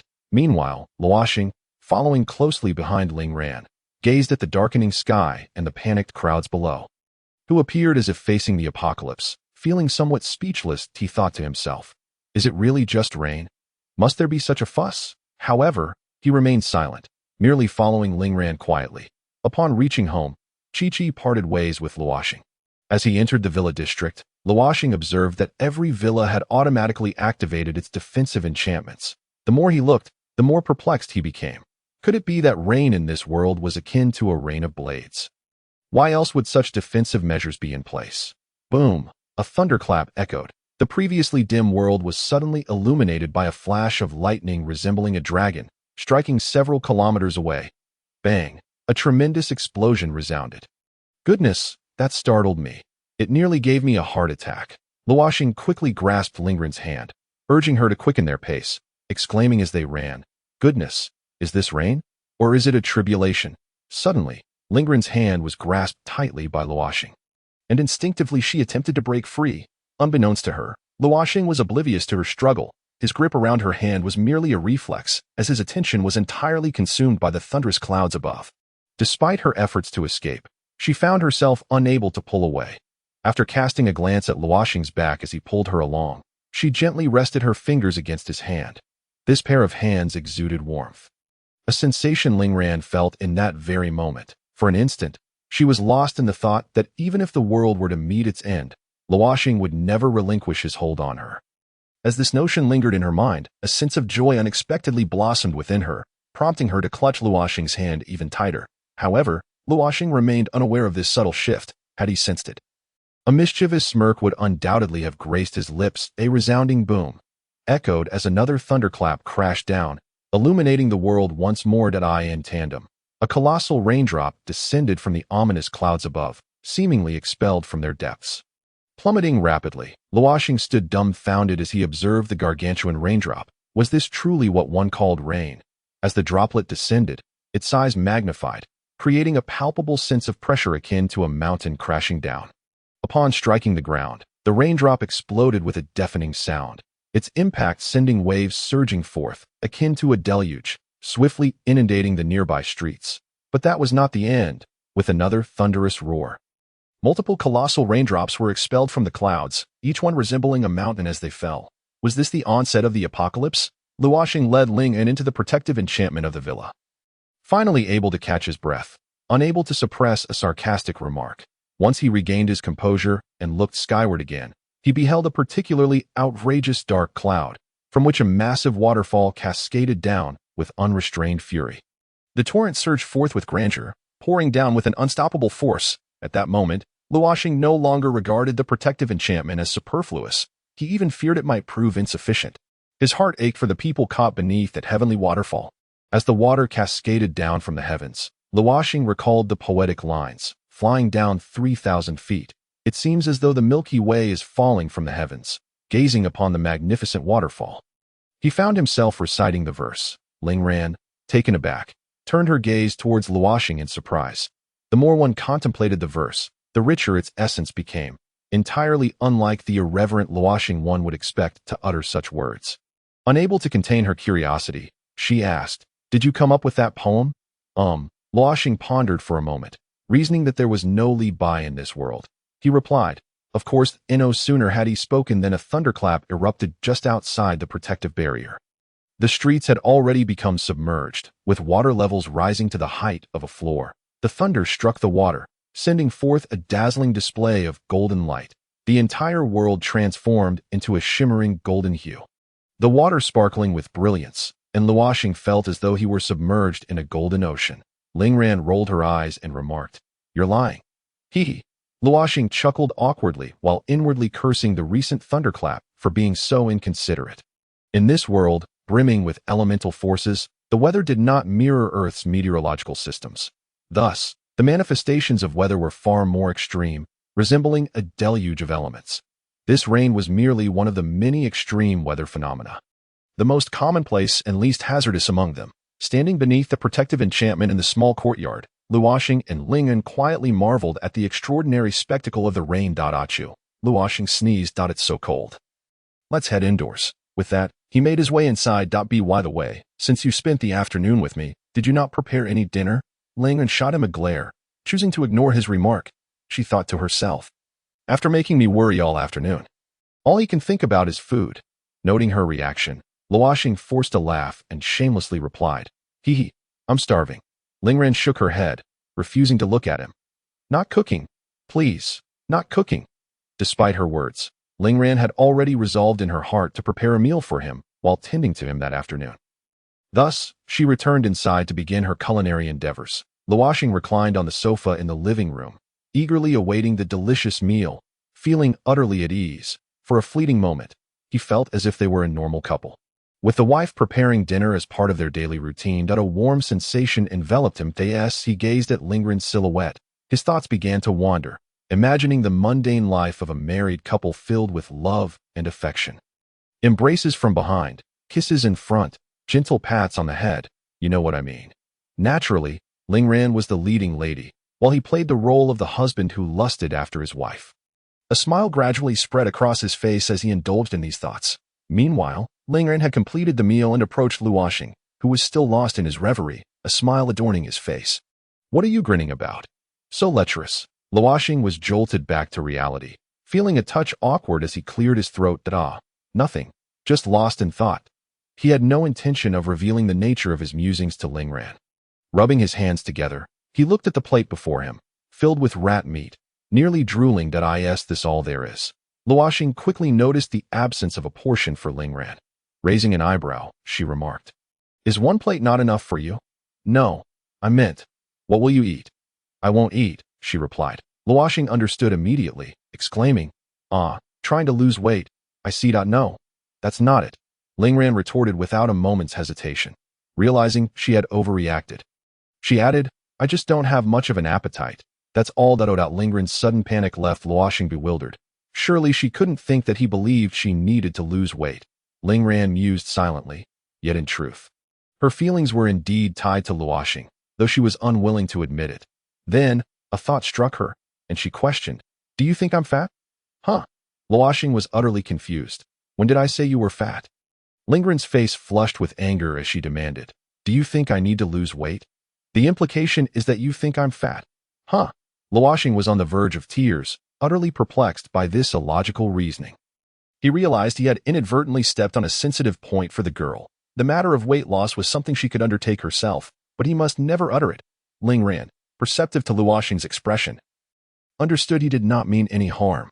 However, she still felt a twinge of dissatisfaction at having her secret thoughts exposed. With a huff, she retreated to her room, leaving Luo Xing alone in the disarray of the living room. "I should have kept my mouth shut," Luo Xing muttered to himself, filled with regret. Once inside her room, Lingran flopped onto her bed, murmuring, "Tomorrow I must depart with my mentor for the Southern Kingdom for training. This journey may last half a year. Should I tell him? Never mind. Why should I inform him? We aren't even that close." After a moment's contemplation, she added softly, "Though we are technically married," her cheeks flushing slightly. In the upcoming 6 months, the two would be separated by great distances. Lingran felt a pang of reluctance, yet she would never confess it. But did she truly want to fall asleep tonight, only to awaken tomorrow to an unspoken farewell? Lingran dismissed the idea. Though she had yet to formulate a plan, her body was already in motion. She approached the door, opened it, and found Luo Xing in the living room, contentedly rubbing his full belly. Upon seeing Lingran emerge, Luo Xing quickly adjusted his slouched posture. "Hee hee, that was delicious." Lingran felt a flicker of joy at his words, though she retorted with feigned indignation, "All you know how to do is eat." She shot him a playful glare. Luo Xing immediately recognized that Lingran's mood had significantly improved. She said nothing further and settled beside him on the sofa. Luo Xing soon picked up on her unusual demeanor. What's wrong? Got something on your mind? Lingran shook her head, remaining silent. Sensing a bit of awkwardness, Luo Xing suggested, how about we entertain ourselves with a little competition? Upon hearing this, Lingran readily agreed, for it meant she would be able to spend the entire night with Luo Xing. What could be more delightful? Thus, Lingran accompanied Luo Xing to the underground space. Luo Xing, eager and animated, proclaimed with exaggerated gestures, let us begin with a contest of martial arts. Lingran couldn't help but chuckle at his comical demeanor.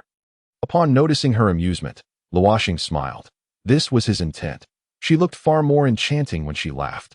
Lingran, aware that he was teasing her on purpose, huffed softly and promptly vanished from her spot. Bang!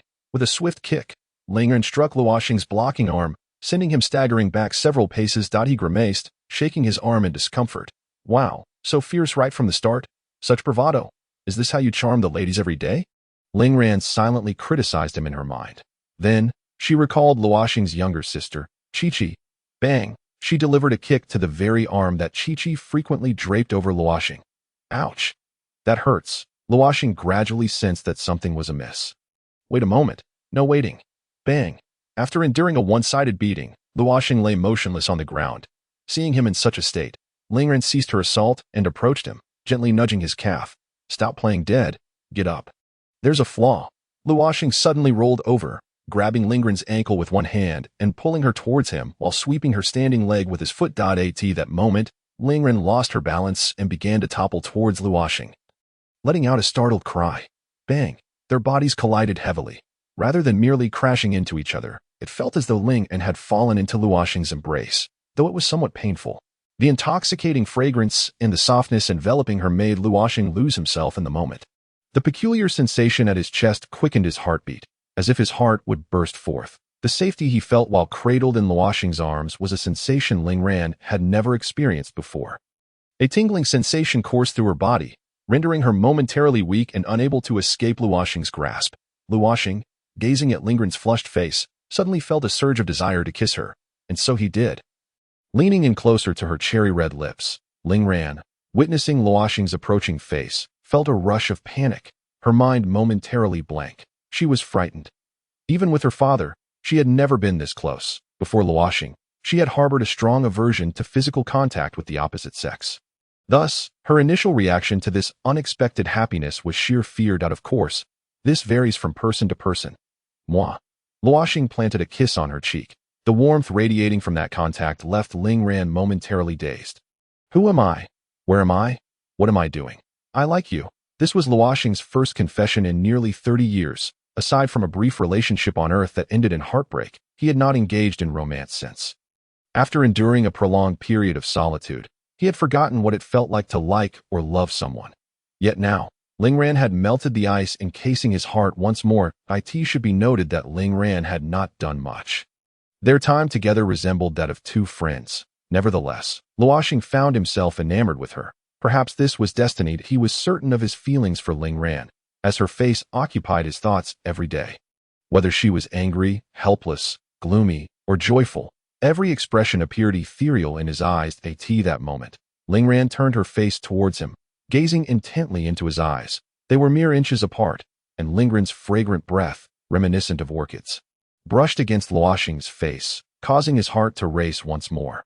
This time, he looked deeply into Lingran's beautiful eyes and earnestly declared, I like you. Boom! Suddenly, a thunderous roar echoed, even reaching the underground space where Luo Xing and Lingran were. Luo Xing was left bewildered, seriously suspecting that the world's thunder bore a grudge against him. Puffed. Lingran couldn't help but laugh at the sound of the thunder, her joy evident. No one could discern whether her laughter stemmed from Luo Xing's confession or the thunder itself. Only Lingran knew. In the fleeting moment of Luo Xing's astonishment, Lingran had already slipped away from his embrace, striding towards the exit without looking back, her pace swift. The sudden absence of his touch left Luo Xing momentarily dazed. He had intended to call out to Lingran, but hesitated, thinking, am I being too hasty? She needs time to process this. Unfortunately, he could not see the smile blooming on Lingran's face at that moment. Once Lingran departed, all that remained in the underground space was Luo Xing's sigh. After Lingran returned to her room, she did not emerge again, and Luo Xing, feeling a sense of boredom, retreated to his own room to rest. He would never know that Ling Ran spent the night reveling in happiness. The next day, just as dawn broke, Luo Xing was still sleeping soundly. Meanwhile, Ling Ran had already packed her belongings and was on her way to find her mentor. The leading instructor for this outing was an 8th-tier mentor, Chen Yuning, who specialized in ice element magic. Known by the nickname Enchanting Snow Maiden, she held Ling Ran in high regard. Upon spotting Ling Ran's unusual demeanor, she leaned in and whispered, "Oh, little Ran Ran, you appear somewhat disheveled, yet your complexion is rosy. Could it be that you had a night of revelry with your little husband before parting?" Ling Ran's face instantly flushed crimson. "Mentor, ha ha ha, just kidding." However, this exchange was overheard by Yang Fan, who initially looked taken aback, but soon his expression hardened. Uncharacteristically, he refrained from speaking to Ling Ran. Ling Ran had left, but a familiar figure appeared on the first floor of her villa. "Is anyone there?" The boisterous voice jolted Luo Xing from his pleasant dreams. He frowned, irritated at the early morning disturbance. "Who is it?" Luo Xing hastily dressed and descended the stairs, only to find a stout, dark-skinned youth standing there. The sight of him made Luo Xing's head throb. "What brings you here?" "Humph," Ling Shifeng, upon seeing Luo Xing, also let out a cold snort that it's almost noon. "And you just woke up? Are you a pig?" "Huh." Luo Xing squinted, thinking, "Kid, it's been a few days since I've dealt with you, and now you think you're all that? What do you want?" "I'm staying at my sister's place. What's it to you?" Ling Shifeng had just successfully advanced to the 4th tier and was brimming with confidence, feeling like a standout among his peers. Thus, he spoke with newfound audacity. However, Luo Xing was not one to tolerate his arrogance. Rubbing his eyes, he replied, "Oh, no problem. With your talent and strength, you wouldn't normally be able to stay in such a detached dormitory. But with connections, it's a different story." He then rubbed his eye, flicking a speck of sleep toward Ling Shifeng. Though it missed him, it infuriated Ling Shifeng. "You," Luo Xing cut him off. "You what? Your brother-in-law here is exceptionally gifted. And there's no issue with me living here." Ling Shifeng took a deep breath, ultimately refraining from uttering a word. He chose to ignore Luo Xing and sat down on the sofa. "Hey, what's this?" Ling Shifeng soon discovered a letter left on the table by Ling Ran. It bore the words to Luo Xing in large, bold letters. Upon reading this, he tossed it back in disdain. Luo Xing, having come downstairs, picked up the letter, puzzled. "What's this? Is it a love letter? Haha, my sister would write you a love letter?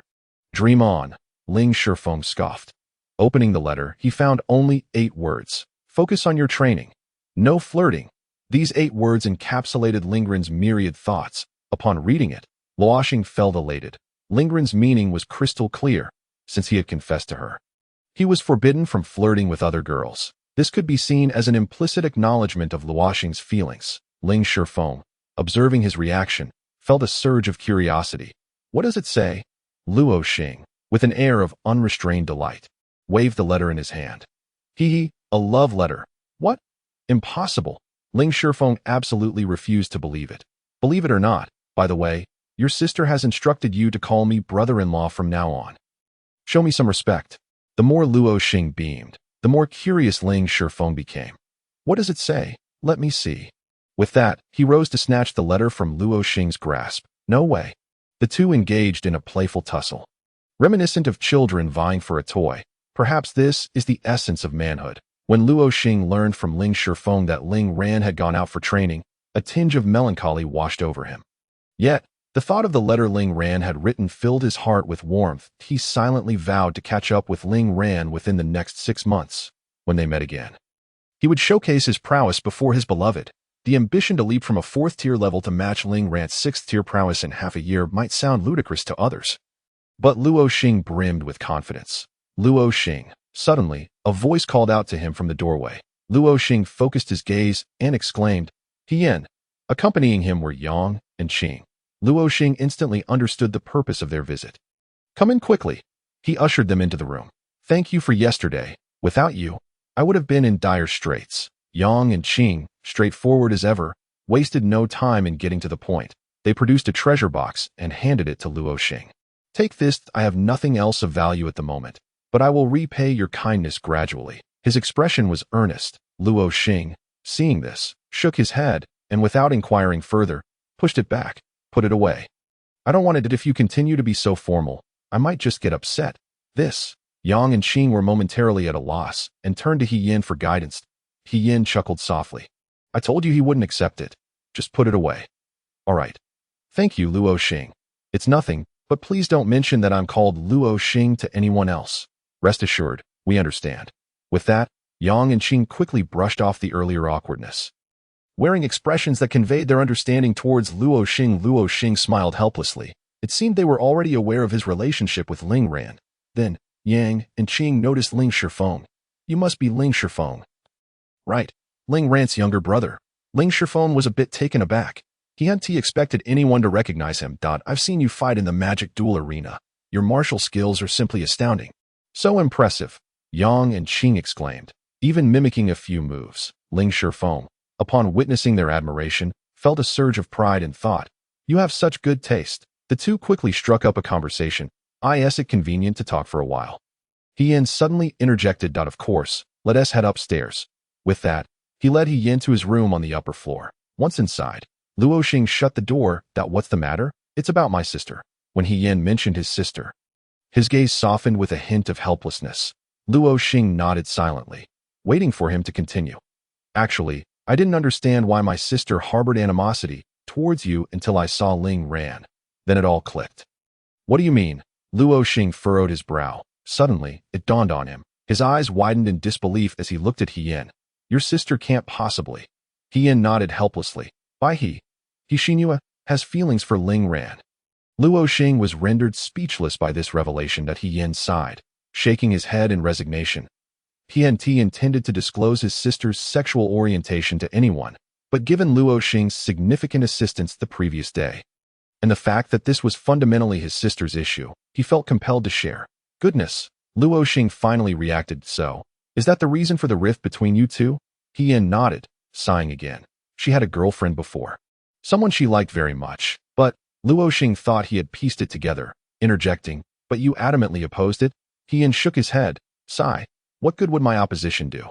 I tried every means possible, but I couldn't separate them. Ultimately, I ended up becoming my sister's girlfriend. Huh?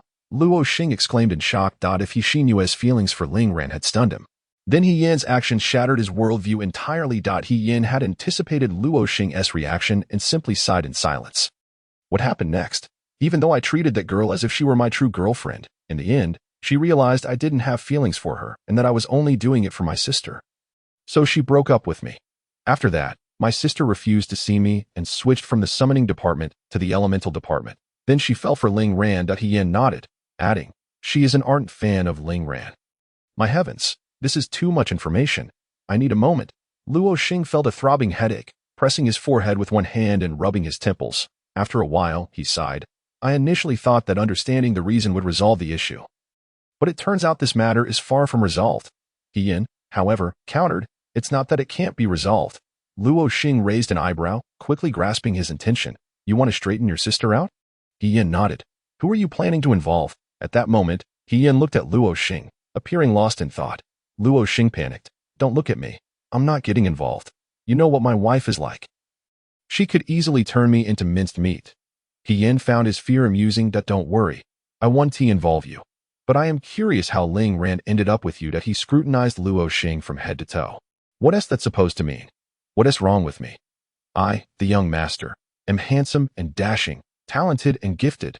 Not only am I a perfect match for Ling Ran, but I'm also a talented individual paired with a beauty. All right? As he spoke, Luo Xing flicked his hair in a rather self-admiring manner. He Yin chuckled. You have a point there. All right, that's all I wanted to discuss with you.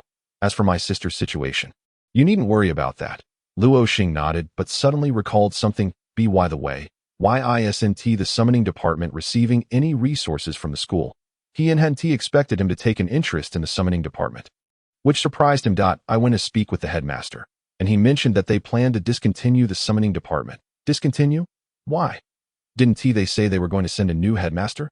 That was a falsehood. There's no new headmaster. That was merely a rumor the academy spread to maintain appearances. Otherwise, do you think I could have ousted a new headmaster to take the position? How could this be? The summoning department is so strong. Why not develop it instead of letting it languish? Luo Xing was thoroughly confused. He Yin shook his head. The headmaster didn't provide any reasons at the time. If it weren't for my insistence, the summoning department would likely have ceased to exist long ago. But now, as you can see, the existence of the summoning department makes little difference. Luo Xing fell silent, contemplating how to assist He Yan. The two remained quiet for a long while.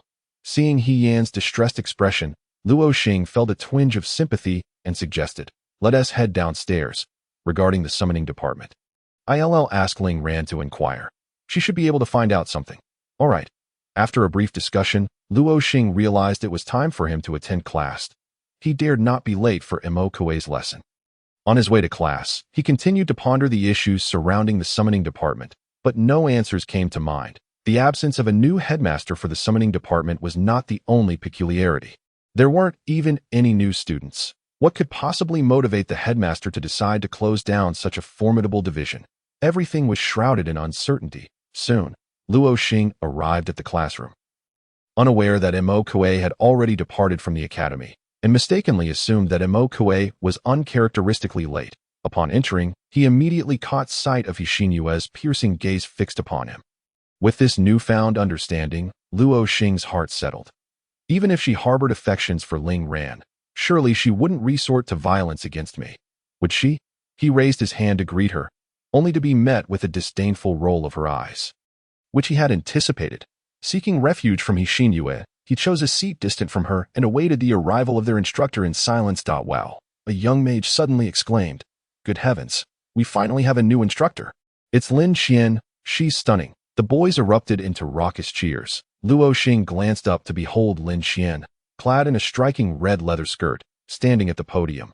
Her alluring long legs were on full display, and her fitted top accentuated her perfect curves. Observing the excited expressions of the boys around him, Luo Xing couldn't help but think, indeed, she is a woman of enchanting caliber. Lin Xian smiled warmly at the students below. Due to recent absences of instructor Mo Kuei, I will be taking over his classes for the time being. Yay, let's go. The entire class erupted in cheers, not only in celebration of their liberation from Mo Kuei but also in honor of their new, beautiful instructor. Lin Xian clapped her hands and announced, "All right, everyone, that's it for this morning's class. You may head back for now." Confusion spread across the faces of the students. Lin Xian continued, "Starting from the afternoon class, I will be taking you to an exciting location for an intensive training session lasting 8 to 10 days. Hooray! Finally, a chance to venture out." The young mages were all aflutter with excitement, as this was an off-campus training opportunity typically reserved for those at the 5th tier and above. Little did they know, after this excursion, laughter would soon elude them. "All right, everyone, return to your dorms and prepare. We'll gather at the windrail station in town at 2 p.m. sharp." The students dispersed in a flurry, leaving only Luo Xing and Lin Xian behind. Lin Xian smiled and said, "Why aren't you going to pack?" "Little one, am I allowed to skip it?" Lin Xian's smile remained unchanged as she inquired. "Why not? I'm at least at the 4th tier now. What could I possibly gain from training with a bunch of 3rd-tier students? Could I perhaps be promoted? Absolutely not." "Why not?" Lin Xian chuckled and replied, "You'll be promoted after this special training." She would not divulge to Luo Xing that this training was tailored specifically for him, allowing her to observe his physical characteristics around the clock. Luo Xing had little to pack and was reluctant to return home to see Ling Shifeng. However, with nowhere else to go, he headed to the summoning tower, one of the few places where he felt relatively at ease, despite its dilapidated state. Upon seeing Luo Xing arrive, several summoners rushed out to greet him. "Welcome, brother Luo Xing." Due to Luo Xing's heroic rescue of Yang and Xing the previous day, everyone was exceptionally warm. "What brings you here?" The summoning tower appeared even more dilapidated than the day before, with water pooling everywhere, and even the plot of land inside the tower had vanished. "Did it rain yesterday?" "No. Wait, isn't there a defensive array?" Luo Xing asked, his face puzzled. "Indeed, but the defensive array couldn't withstand the waterfall."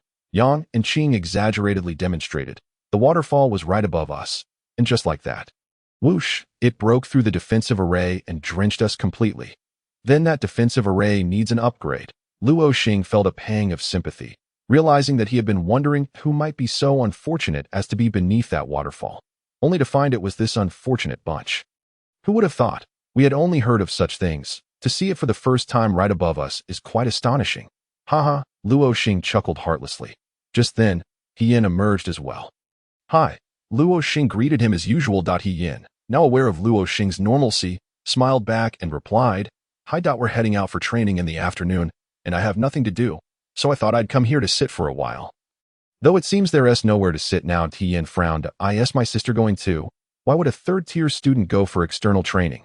It's far too dangerous." "Dangerous? Don't scare me," Yin chuckled and said. "It's fine. You should be okay. I'm just worried about the unforeseen variables outside. What if something happens?" Luo Xing patted him on the shoulder and reassured him. "Don't worry. With me around, how could anything happen to your sister?" Yin nodded. "Then I'll leave my sister in your care." Luo Xing raised an eyebrow. "I must clarify beforehand. I will only be responsible for her safety, not the kind of safety you might be implying." Yin paused for a moment. Then both shared a knowing smile before entering the summoning tower. Throughout the afternoon, Luo Xing helped them clean the summoning tower. As the time approached, he made his way to the windmill docking square within the academy. Before he left, Yin handed Luo Xing a small box, the contents of which he did not disclose, merely stating, "If Xinhua misbehaves, give her this box." Luo Xing placed it in his storage ring without further inquiry. Arriving slightly early, Luo Xing found that only Xinhua was present at the windmill docking square, unsure whether to approach her for a chat or find a place to wait for the others. He hesitated. To go. A voice called from behind. Luo Xing turned to see Chun Jinfei, the one who had spoken to him at the beast fighting arena. Hi. Luo Xing greeted him warmly. "What are you doing?" "Let us go." Chun Jinfei approached, laden with bags. "Why not put them in a storage ring? Carrying them looks exhausting." "Storage ring? Such a luxury. I cannot afford it." Luo Xing was unaware of the exorbitant price of a storage ring. In this world, anything related to spatial manipulation was exceedingly valuable. The storage ring gifted to Luo Xing by Chi was worth a staggering 10,000 purple gold coins. 1 purple gold coin equated to 1,000 gold coins, or 10,000 silver coins. For someone like Chun Jinfei, who did not hail from a wealthy family, earning 10,000 gold coins represented an entire year's income. Luo Xing found his predicament amusing and offered, "Then let me store them for you." Chun Jinfei's eyes widened in shock. "What? You have a storage ring? Are you some kind of tycoon?" Luo Xing merely smiled and said nothing, resulting in all of Chun Jinfei's bags being stored in Luo Xing's ring. "Phew. Thank you. It feels much lighter now. Just a small favor." The two waited in the square until the young mages began to arrive. "What are you doing here?" Hearing that voice, Luo Xing didn't even need to turn around to know who it was. It was his beloved little brother-in-law, Ling Shifeng. "Why are you here again?" Luo Xing felt utterly exasperated. It seemed he could not escape Ling Shifeng, who glared at him. "I was just about to ask you the same thing." At that moment, Lin Qian arrived. "Everyone, pay attention. This training session is a joint effort between my 4th tier A class and the 3rd tier A class. Let us all get along. No fighting, no troublemaking, and follow instructions. If anything goes wrong, I want to take responsibility." Damn it. Luo Xing couldn't help but curse, realizing he would have to endure the presence of Ling Shifeng for the entire following week. "All right, let us get on the bus." The doors of the massive windmill had already opened, and the students began boarding. Reluctantly, Luo Xing followed suit. "Everyone, please find your seats," Lin Qian called out. Luo Xing followed the others as they walked in. The seating arrangement in the giant windmill resembled that of a bus, with 2 rows on the right and 3 on the left. The 2 people in front of Luo Xing took seats on the left side, leaving him no choice but to sit on the right. Just as he was about to take his seat, he discovered that a person had already claimed the window seat. Upon looking up, he was startled to see Xinhua. Instantly, Luo Xing turned to leave. "What are you doing?" Someone called from behind. To his dismay, it was Ling Shifeng. He was unceremoniously pushed into his seat. To his left sat Xinhua, and to his right, Ling Shifeng. Both of them were casting sidelong glances at him. At this moment, most of the classmates had taken their seats. Luo Xing raised his hand. Lin Qian noticed him. "This student. Do you have a question?" "Tutor, I would like to change my seat." Upon hearing this, Lin Qian immediately discerned his intent, a charming smile gradually emerging on her face. "No, I have already stated that everyone must coexist harmoniously. The people beside you may very well become your comrades in the coming week. I choose to fight alone. No way." Seeing this, Luo Xing directly used sound magic to convey to Lin Qian. "Tutor, you must let me change. I will surely go mad sitting between these two." Lin Qian, slightly taken aback by Luo Xing's use of sound magic, chuckled. "I want to change it for you." "Fine. You're ruthless." Lin Xian smiled and fell silent. Oh, by the way, in front of my classmates, call me Fasida, not Luo Xing Fasida, an alias. Ignoring Luo Xing, Lin Xian continued addressing the students. Due to the considerable distance, we may need to fly through the night and will only arrive by dawn tomorrow. Hence, I will begin with a theoretical lesson. Heavens, the students below erupted in a chorus of lament. At this moment, the one most eager to jump out of the vehicle was undoubtedly Luo Xing. Casting a glance at Xin Yue's hostile gaze and then at the simple-minded Ling Shifeng beside him, he thought to himself, to endure an entire night sitting between these two would render him incapable of sleep. Luo Xing could only cry inwardly, if I am guilty, let the law punish me, but do not make me sit between these two. To be fair, Lin Xian's theoretical lessons were indeed quite captivating. As Luo Xing listened, he became engrossed, and soon the afternoon had passed in a blink. As dusk fell, the light magic in the vehicle was activated.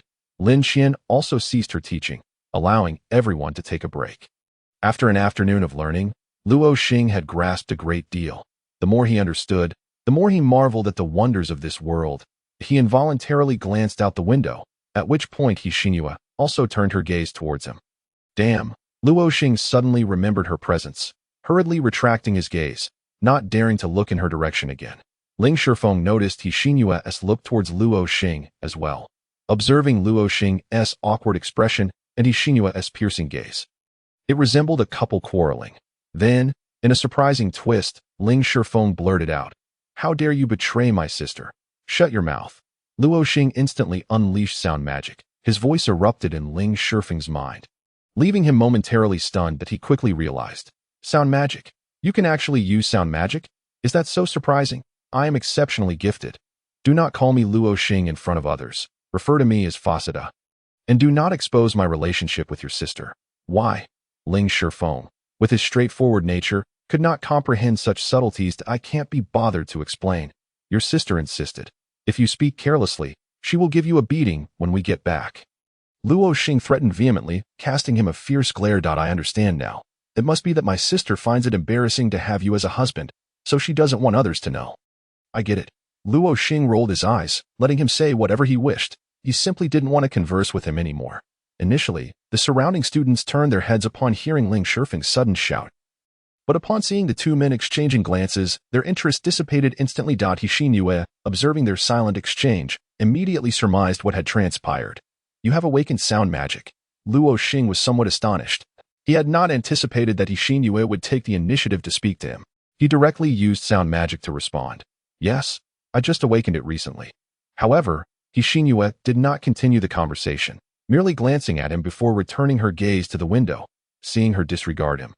Luo Xing felt a sense of relief. Soon, he was captivated by the beautiful scenery outside the window. It was akin to sitting on a plain at dusk, with clouds aglow in fiery red hues. Mesmerizingly enchanting. Just as Luo Xing was admiring the evening glow, Xinyu suddenly spoke up. Could you not face this way? Huh? Xinyu coldly uttered a few words. Your face is simply unpleasant to look at. This was the expression on Luo Xing's face at that moment. Ha ha! Ling Shifeng caught wind of her words. My dear girl, we truly share a mutual understanding. I find him equally unbearable. Xinyu shot Ling Shifeng a glance, coolly retorting, I find you equally unpleasant. Another puzzled expression. Thus, the two puzzled faces regarded each other in silence. Luo Xing sighed inwardly. Goodness, it seems I have encountered a pair of iron lilies. After enduring several hours of torment, Luo Xing finally reached the late hour of the night. With the two deities beside him fast asleep, he had thought he could finally relax and take a breather. Yet, Ling Shifeng, in his sleep, seemed to be dreaming, most likely still embroiled in a fight. And so, bang! He delivered a sharp elbow to Luo Xing. What the hell? Luo Xing glared and turned around, discovering that this pig was sleeping more soundly than a human. Infuriated, he unleashed sound magic. Get up! The voice erupted suddenly in Ling Shifeng's dream, startling him into a shudder, and he shot upright. Looking around, he soon realized it was Luo Xing with a face full of rage. He was about to question him. Luo Xing spoke first. Could you sleep quietly? You elbowed me while sleeping. Ling Shifeng was at a loss for words. He was a reasonable person. He recognized that it was indeed his fault. So he apologized to Luo Xing before sitting back down to continue his dream. This time, Luo Xing could tell he was trying to restrain himself. While asleep, Ling Shifeng's arm would twitch occasionally, but he refrained from fully extending it. Luo Xing could only roll his eyes, thinking to himself, whoever ends up marrying him will surely suffer. Helpless, Luo Xing noticed that Xinyu had already fallen asleep. So he shifted closer to her. Although Ling Shifeng had not elbowed him again, his arm continued to twitch, causing Luo Xing considerable discomfort. Quietly moving, he began to observe Xinyu. To be honest, this girl was quite beautiful. Clearly a stunning beauty in the making. Even at her young age, she possessed a perfectly shaped face, alluring peach blossom eyes, a high nose, and delicate rosy lips, with a pair of dainty, elfin ears that hinted at her charm. She was destined to be a notable figure on the goddess list in the future. It was a pity, however, that she was a steadfast iron lily. What are you doing? She suddenly awoke. Luo Xing jumped in surprise. Quickly, he used sound magic to respond. I'm admiring the scenery. Xinyu glanced out the window, which was shrouded in darkness. Then, she turned her gaze back to Luo Xing, her expression far from friendly. You might not believe me, but I have excellent eyesight. Ever since I was little, I could catch mosquitoes at night without a light. Luo Xing awkwardly explained. Xinyu then remarked, I truly don't understand how she could take a liking to someone like you. Oh, Luo Xing was somewhat surprised. He hadn't expected her to bring up the matter herself. It seemed she was indeed an iron lily who was unafraid of gossip, now that the topic was on the table. Luo Xing felt no fear. His previous reluctance to broach the subject stemmed from concern for her delicate self-esteem at such a young age, especially since she was Yan's sister. It appeared, however, that Luo Xing had underestimated her. Whether Ling Ran likes me or not is her business. It has nothing to do with you, Luo Xing stated bluntly, having been in this world for some time now. One thing that had troubled him was that almost everyone believed he was unworthy of Ling Ran. This perception was largely due to the previous useless Luo Xing, but now, things were different. He possessed the strongest physique. One day, he would declare to the world that Ling Ran was his wife. If anyone dared to challenge him, they would soon discover what it meant to be a person from Earth. Upon hearing these words, Xinyu exhibited no immediate reaction. She merely closed her eyes, her brows furrowed in concentration. After a short while, the tension in her brow relaxed, and her steady breath signified that she had succumbed to slumber. Luo Xing pursed his lips, contemplating. She certainly looks more endearing when asleep. As the night deepened, drowsiness enveloped him, and he too drifted off into a profound sleep. So much so that he remained oblivious to Xinyue's head resting upon his shoulder. Meanwhile, Xinyu slept soundly, for in her dreams, she found solace leaning against Ling Ran's shoulder. The following dawn was destined to be filled with the usual cacophony. Everyone, wake up. We have arrived. Lin Xian's voice jolted everyone from their dreams. At that moment, Xinyu opened her enchanting eyes, her lashes fluttering slightly. How strange, is this a dream? She mused, recalling how in her dream she would lean against Ling Ran's shoulder, yet upon waking, she found herself resting against another's shoulder. They had indeed reached their destination. Noticing that she had awakened but remained seated, Luo Xing awkwardly prompted her to rise. Xinyu instantly realized that she was leaning against Luo Xing's shoulder. In an instant, she straightened up and shot him a fierce glare, choosing silence. Her face betrayed no blush. Her heart remained unperturbed. Luo Xing scoffed, shifted his shoulders, and thought, after allowing you to rest on my shoulder all night, my shoulder aches, and you don't even say thank you. You glare at me instead? Ling Shifeng witnessed this exchange, yet this time, he refrained from his usual boisterous outburst. Instead, he regarded Luo Xing with a sly expression. Why are you looking at me like that? Luo Xing sensed mischief in the air. Once my sister returns, I will inform her that you allowed another girl to sleep on your shoulder. This rascal, I must teach him a lesson, Luo Xing vowed silently. Come on, everyone, let's disembark. It's time for breakfast. Lin Xian clapped her hands and was the first to step off the vehicle. Breakfast, the students, upon hearing this, scrambled to exit. Luo Xing and his companions were among the last to alight. What on earth? Before Luo Xing could step down, he was met with the lamentations of those outside. Once he disembarked, he too was taken aback. Before him lay a swirling mist, and a few steps further revealed a bottomless abyss. Even with the sun rising, its rays could not penetrate the depths of that chasm. A testament to its unfathomable depth, the wind howled at the edge of the cliff, instinctively prompting everyone to step back from the precipice, fearful of being swept away by the fierce gusts. Lin Xian approached the group gathered at the cliff's edge. All right, everyone, jump down. What? I must have misheard. The students stared at her in disbelief. You heard me correctly. Jump down. Breakfast awaits below. Then I shall forego breakfast. The students began to retreat. That one tea do. Since we are here, you must jump, Lin Xian insisted. Breakfast is limited to the first 20 who reach the bottom. At that moment, some individuals began to advance. Predominantly those from Lin Xian's 4th-tier class. Meanwhile, the 3rd-tier mages hesitated, lingering in uncertainty. Roar. Suddenly, the roar of a magical beast echoed forth. At this moment, Xing Yue had already mounted a magical creature. This beast resembled a lizard. Possessing massive suction cups on its feet, clearly a master of climbing. It was a common sight in the desert cliffs, known as the peak rock lizard, a 2nd-tier, 2-star beast, although not large, measuring only 3 meters in length. It was more than capable of bearing Xing Yue's weight. She rode the small lizard, leisurely inching toward the cliff's edge, and as she did, her pace quickened. Soon, she vanished into the mist and darkness. Ling Shifeng, however, exhibited greater audacity, directly scaling the cliff. Luo Xing frowned upon witnessing this, thinking, is this child a tiger? What if he slips and meets his demise? As those around him began to descend the cliff one by one, Luo Xing remained stationary, still pondering how best to proceed. Some utilized earth magic to create step-like formations, descending gradually. Others with robust mental faculties and adept magical control simply floated down atop levitating stones. A few harnessed wind magic to lower themselves gently.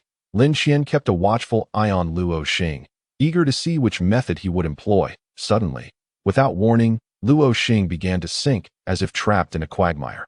Descending gradually that moment, a protective barrier enveloped him. Lin Xian, witnessing this, was rendered speechless. This was the elemental decomposition principle she had explained just the day prior. Any entity composed of elements could be decomposed. In other words, if one possessed a high enough efficiency in elemental decomposition magic, they could negate any magical effect. However, elemental decomposition was an ability achievable only by 6th-tier mages. If one's magical energy purity did not meet a certain threshold, it was unattainable. This was also one of the effective methods employed by 6th-tier elemental mages during battles to diminish their opponent's skill damage. Yet, Luo Xing was merely a 4th-tier mage. To execute elemental decomposition magic required profound comprehension of the elements. However, for Luo Xing, once he grasped the principle, executing elemental decomposition was as simple as disassembling 2 interlocking Lego pieces. After all, he was from Earth. His elemental perception ability was at its zenith. Lin Xian marveled in astonishment. Luo Xing had already vanished from sight, leaving behind only a black void where he once stood. Luo Xing continued to control the earth beneath him, decomposing it as he sank deeper. His descent was rapid, akin to riding an elevator. However, the earth element possesses a unique characteristic. Unlike ordinary elements that completely dissolve into the magical essence of the world upon decomposition, the earth element requires a 2-step process. The first step is to break down the earth element into its constituent elements.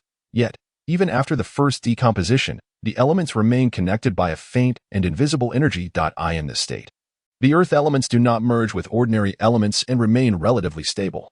Unless acted upon by external forces, they essentially remain where they were decomposed. If one does not sever this connection with magical energy, the earth elements will reassemble over time into substances resembling sand. However, this reformation takes considerable time, typically around a month. Thus, the hole Luo Xing was digging would fill back in after a month. Currently, Luo Xing was descending at an impressive pace, becoming increasingly adept at decomposing the earth elements. Simultaneously, he released his mental energy to probe the layers of earth within the cliff, prepared to halt once he discovered the bottom, lest he dig too deep and breach the planet's core. It was precisely because this planet's structure differed from Earth's, being primarily composed of elements, that Luo Xing could so effortlessly drill downward like a burrowing machine. Nevertheless, he encountered several substances that resisted decomposition, forcing him to circumvent them. Approximately 20 minutes later, as he continued to dig, Luo Xing finally detected the bottom that he immediately ceased decomposition and began to break down the earth at the center of the abyss. At that moment, Xing Yue was nearing the bottom while riding her peak rock lizard. Lin Xian stood at the cliff's base, her method of descent a mystery to all. Beside her stood a short child, appearing like a young elementary student.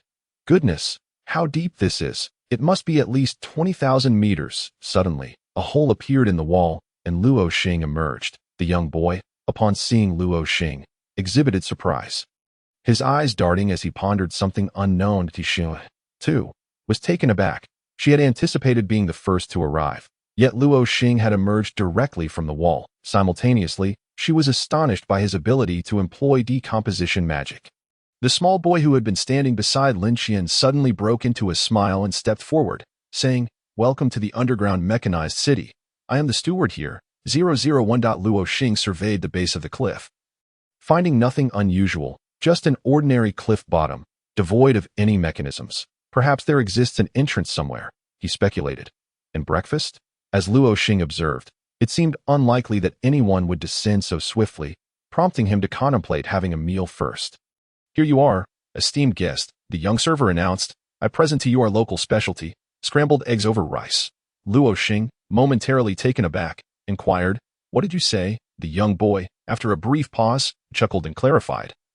"My apologies for the thick accent.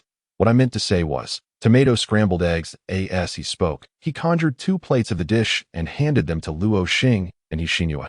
He then produced another plate for Lin Qian, who graciously accepted it, exclaiming, "Thank you. I haven't had this in years. I absolutely adore your local delicacies." In response, the boy beamed with pride, stating, "Of course, this is an exclusive recipe unique to our region. Crafted from ingredients grown only in Mechanism City. You won't find another serving like it throughout the entire Jiuzhou magical continent." Holding the dish in his hands, Luo Xing felt a profound astonishment. He wholeheartedly believed the boy's words. This Jiuzhou magical continent could not possibly produce a second serving of such authenticity. This was, without a doubt, the most genuine tomato scrambled eggs he had ever encountered on Earth. Reflecting on the meals he had consumed since arriving in this world, which had consisted primarily of rat meat and piranha, all centered around magical beast cuisine, he realized that despite their decent taste, they could never compare to the flavors of traditional Chinese cuisine. To his surprise, he had stumbled upon tomato scrambled eggs here. Luo Xing glanced at the young server, who was also looking back at him, his smile unwavering as he winked. Luo Xing squinted, speculating, could this child also be from Earth? "This is delicious," Xinhua remarked after tasting the dish, a wonderful flavor unfurling on her palate, prompting even her typically aloof demeanor to offer praise. "Hee, this young lady possesses exquisite taste," Luo Xing observed, momentarily setting aside his thoughts. He was not one to dwell on inconsequential matters. What mattered now was enjoying the meal. "Goodness, this is the flavor," Luo Xing marveled after taking a bite. The happiness of savoring a hometown dish while in a foreign land surged within him. Suddenly, a figure appeared above him. Bang! The person landed heavily on the ground, kicking up a considerable amount of dust and startling everyone. "Ling Shifeng," Luo Xing exclaimed in surprise. "Did you climb down that quickly?" Ling Shifeng, however, scoffed. "I didn't climb. That was merely my morning exercise." Nodding in acknowledgement, Luo Xing thought, "It seems this kid isn't entirely foolish. Wow, this tomato scrambled eggs is incredibly fragrant." Ling Shifeng commented as he ate, accidentally spewing a grain of rice in excitement and immediately feeling regret for wasting food. While the group indulged in their meal, a slide made of ice descended from above. The slide did not simply drop but extended rapidly, lengthening until it connected with the ground before halting, all without stirring up any dust. Simultaneously, several figures appeared on the slide, with a swift motion. They slid down to the ground, evidently having utilized an ice magic spell to descend safely, as sliding down from the cliff's edge would have been perilous. This created a convenient route for those who followed. Before long, numerous people began to slide down the icy slope. The 20 servings of tomato scrambled eggs were quickly consumed, leaving the newcomers to salivate at the tantalizing aroma. Those who arrived early had already settled in, while the slower individuals continued to lag behind. Finally, after 2 to 3 hours, everyone reached the bottom of the cliff. 001 introduced himself once more. He repeated this greeting each time a new group arrived. Lin Qian clapped her hands and declared, "All right, let's proceed to the underground mechanism city. Onward, 001. "Very well, beautiful lady," he replied, walking up to a wall and placing his hand against its uneven surface. He murmured, "Open sesame." Luo Xing, bewildered, thought, what on earth? His suspicions about the boy's identity deepened. With a rumble, the previously seamless wall began to open, expanding inward slowly. Suddenly, a beam of light shot forth, illuminating the dimly lit cliff bottom, which had relied solely on a few light magic arrays for illumination. The crowd shielded their eyes from the blinding light or closed them altogether as the door opened, releasing a gentle breeze. How is this possible? How can there be wind in an underground space? Many exclaimed in disbelief. Come, keep up, 001 urged as he stepped through the door. Upon entering, the wind intensified, causing the group's cloaks to billow dramatically. They found themselves standing outside a cavern, beneath a clear blue sky adorned with white clouds. Luo Xing incredulously glanced back. The cave was pitch black, and the door was nowhere to be seen. He questioned whether he had just traversed through a portal. Otherwise, how could an underground space possess blue skies? After all, they were over 20,000 meters below ground. How is this possible? The young mages echoed.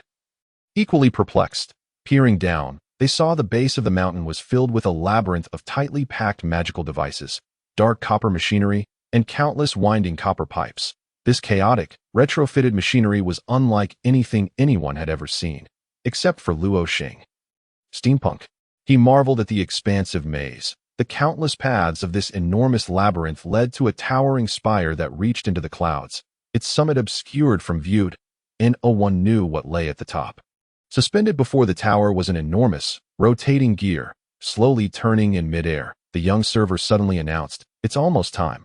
Everyone, pay attention to this gear. There's a red mark on top.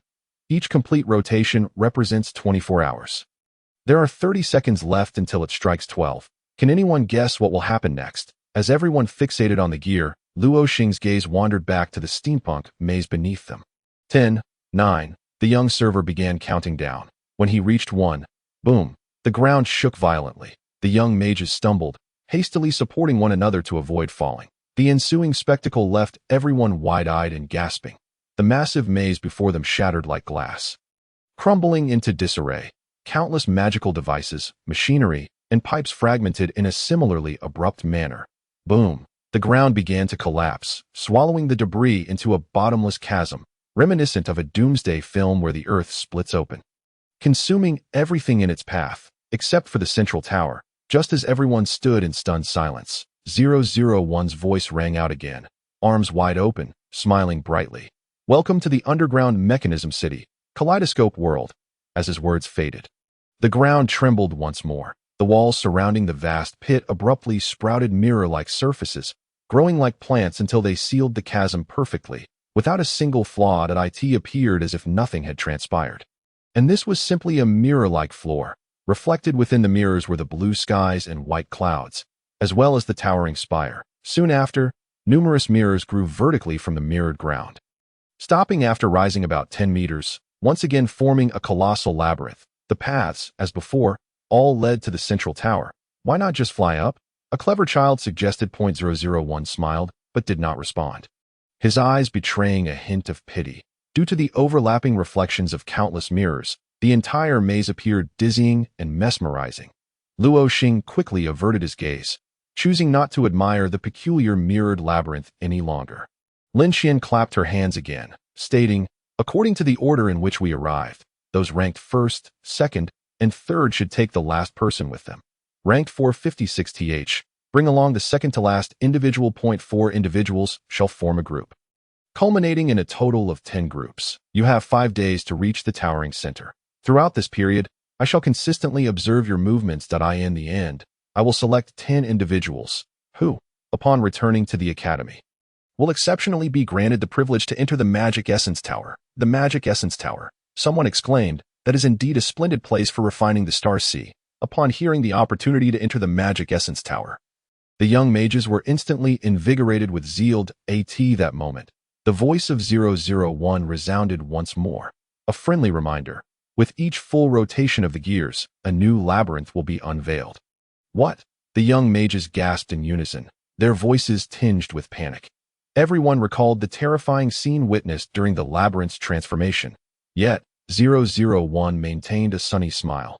"However, this maze contains 11 safe points. In other words, if you stand within these 11 safe points during the labyrinth's transformation, you shall remain unharmed. Should you require assistance, please call out 001 loudly. No matter where you are, I can appear instantly to offer whatever help I can provide. Of course, each group is limited to 1 call. After that, you must rely on your teacher, Lin Shi. Now, the mountain beneath our feet encircles the entire maze. and you may descend from any point on the mountain to enter through any entrance of the maze. Once you enter, the entrance will seal shut. Once everyone has entered the maze, the mechanisms will activate. Please be mindful of the mechanisms beneath your feet and the ever-present magical beasts. Furthermore, do not entertain any foolish thoughts, such as attempting to fly. Dire consequences may ensue. With that, 001 made a face at the earlier clever individual, solemnly delivering the warning, causing the individual to retract their neck in silence. All right, that concludes the introduction. Subsequent precautions will be conveyed via broadcast, so please pay attention. With that, 001 took Linqi's hand, and together they ascended step by step towards the sky. They walked upon the air, leisurely making their way toward the towering center. Without looking back, the young mages present were left utterly astonished. Each time they traversed this phenomenon, it felt utterly terrifying, truly wondrous. Nevertheless, Linqi's expression was filled with curiosity, although there appeared to be nothing beneath her feet. She felt as though she was genuinely walking on solid ground. However, despite asking 001 countless times about the principle behind it, he steadfastly refused to divulge the information. 001 smiled and said, "So, dear lady, you must hold on to my hand tightly. Stop pretending to be young. You've made me feel old," Linqi retorted, playfully swatting the back of 001's head. 001 chuckled, but suddenly his smile vanished. "This time, you have brought along an interesting person." Linqi instantly understood he was referring to Luo Xing. She then inquired, "How does she compare to that girl named Lingran?" Upon hearing Lingran's name, a fleeting look of distraction crossed 001's face, but he quickly returned to his usual calm demeanor. "More interesting than her." And then there was silence. "Lingran, when will the promise between you and me be fulfilled?" Linqi observed 001's elderly demeanor and felt quite displeased that he may appear youthful. But why act so profoundly? She bent down and pinched his cheeks with both hands. "Why aren't you laughing? Look at how happily they are smiling. Why you seem so serious? Do you have something against me? Ouch, ouch, ouch. Please spare me. Dear lady, don't call me sister." Meanwhile, as they frolicked, Luo Xing was busy organizing the groups. A girl in a short skirt, carrying a small bag, approached Luo Xing, Xingyue, and Ling Shifeng. Her expression was one of timidity, her entire demeanor exuding a sense of restraint. She was none other than the last individual to descend this time. Yu Shanshan. Simultaneously, she was the girl who had almost been overwhelmed by Luo Xing during the mage artillery incident. "Hello, my name is Yu Shanshan." The girl looked at the three with trepidation, feeling quite despondent about her teammates. One was a burly man with a fierce countenance, another was strong but notoriously troublesome, and the last was someone who rarely spoke in class yet could frighten away lightning wolves in the beast arena. Each of these individuals seemed far from easy to approach. "Hello, I'm Ling Shifeng." Ling Shifeng was quite polite.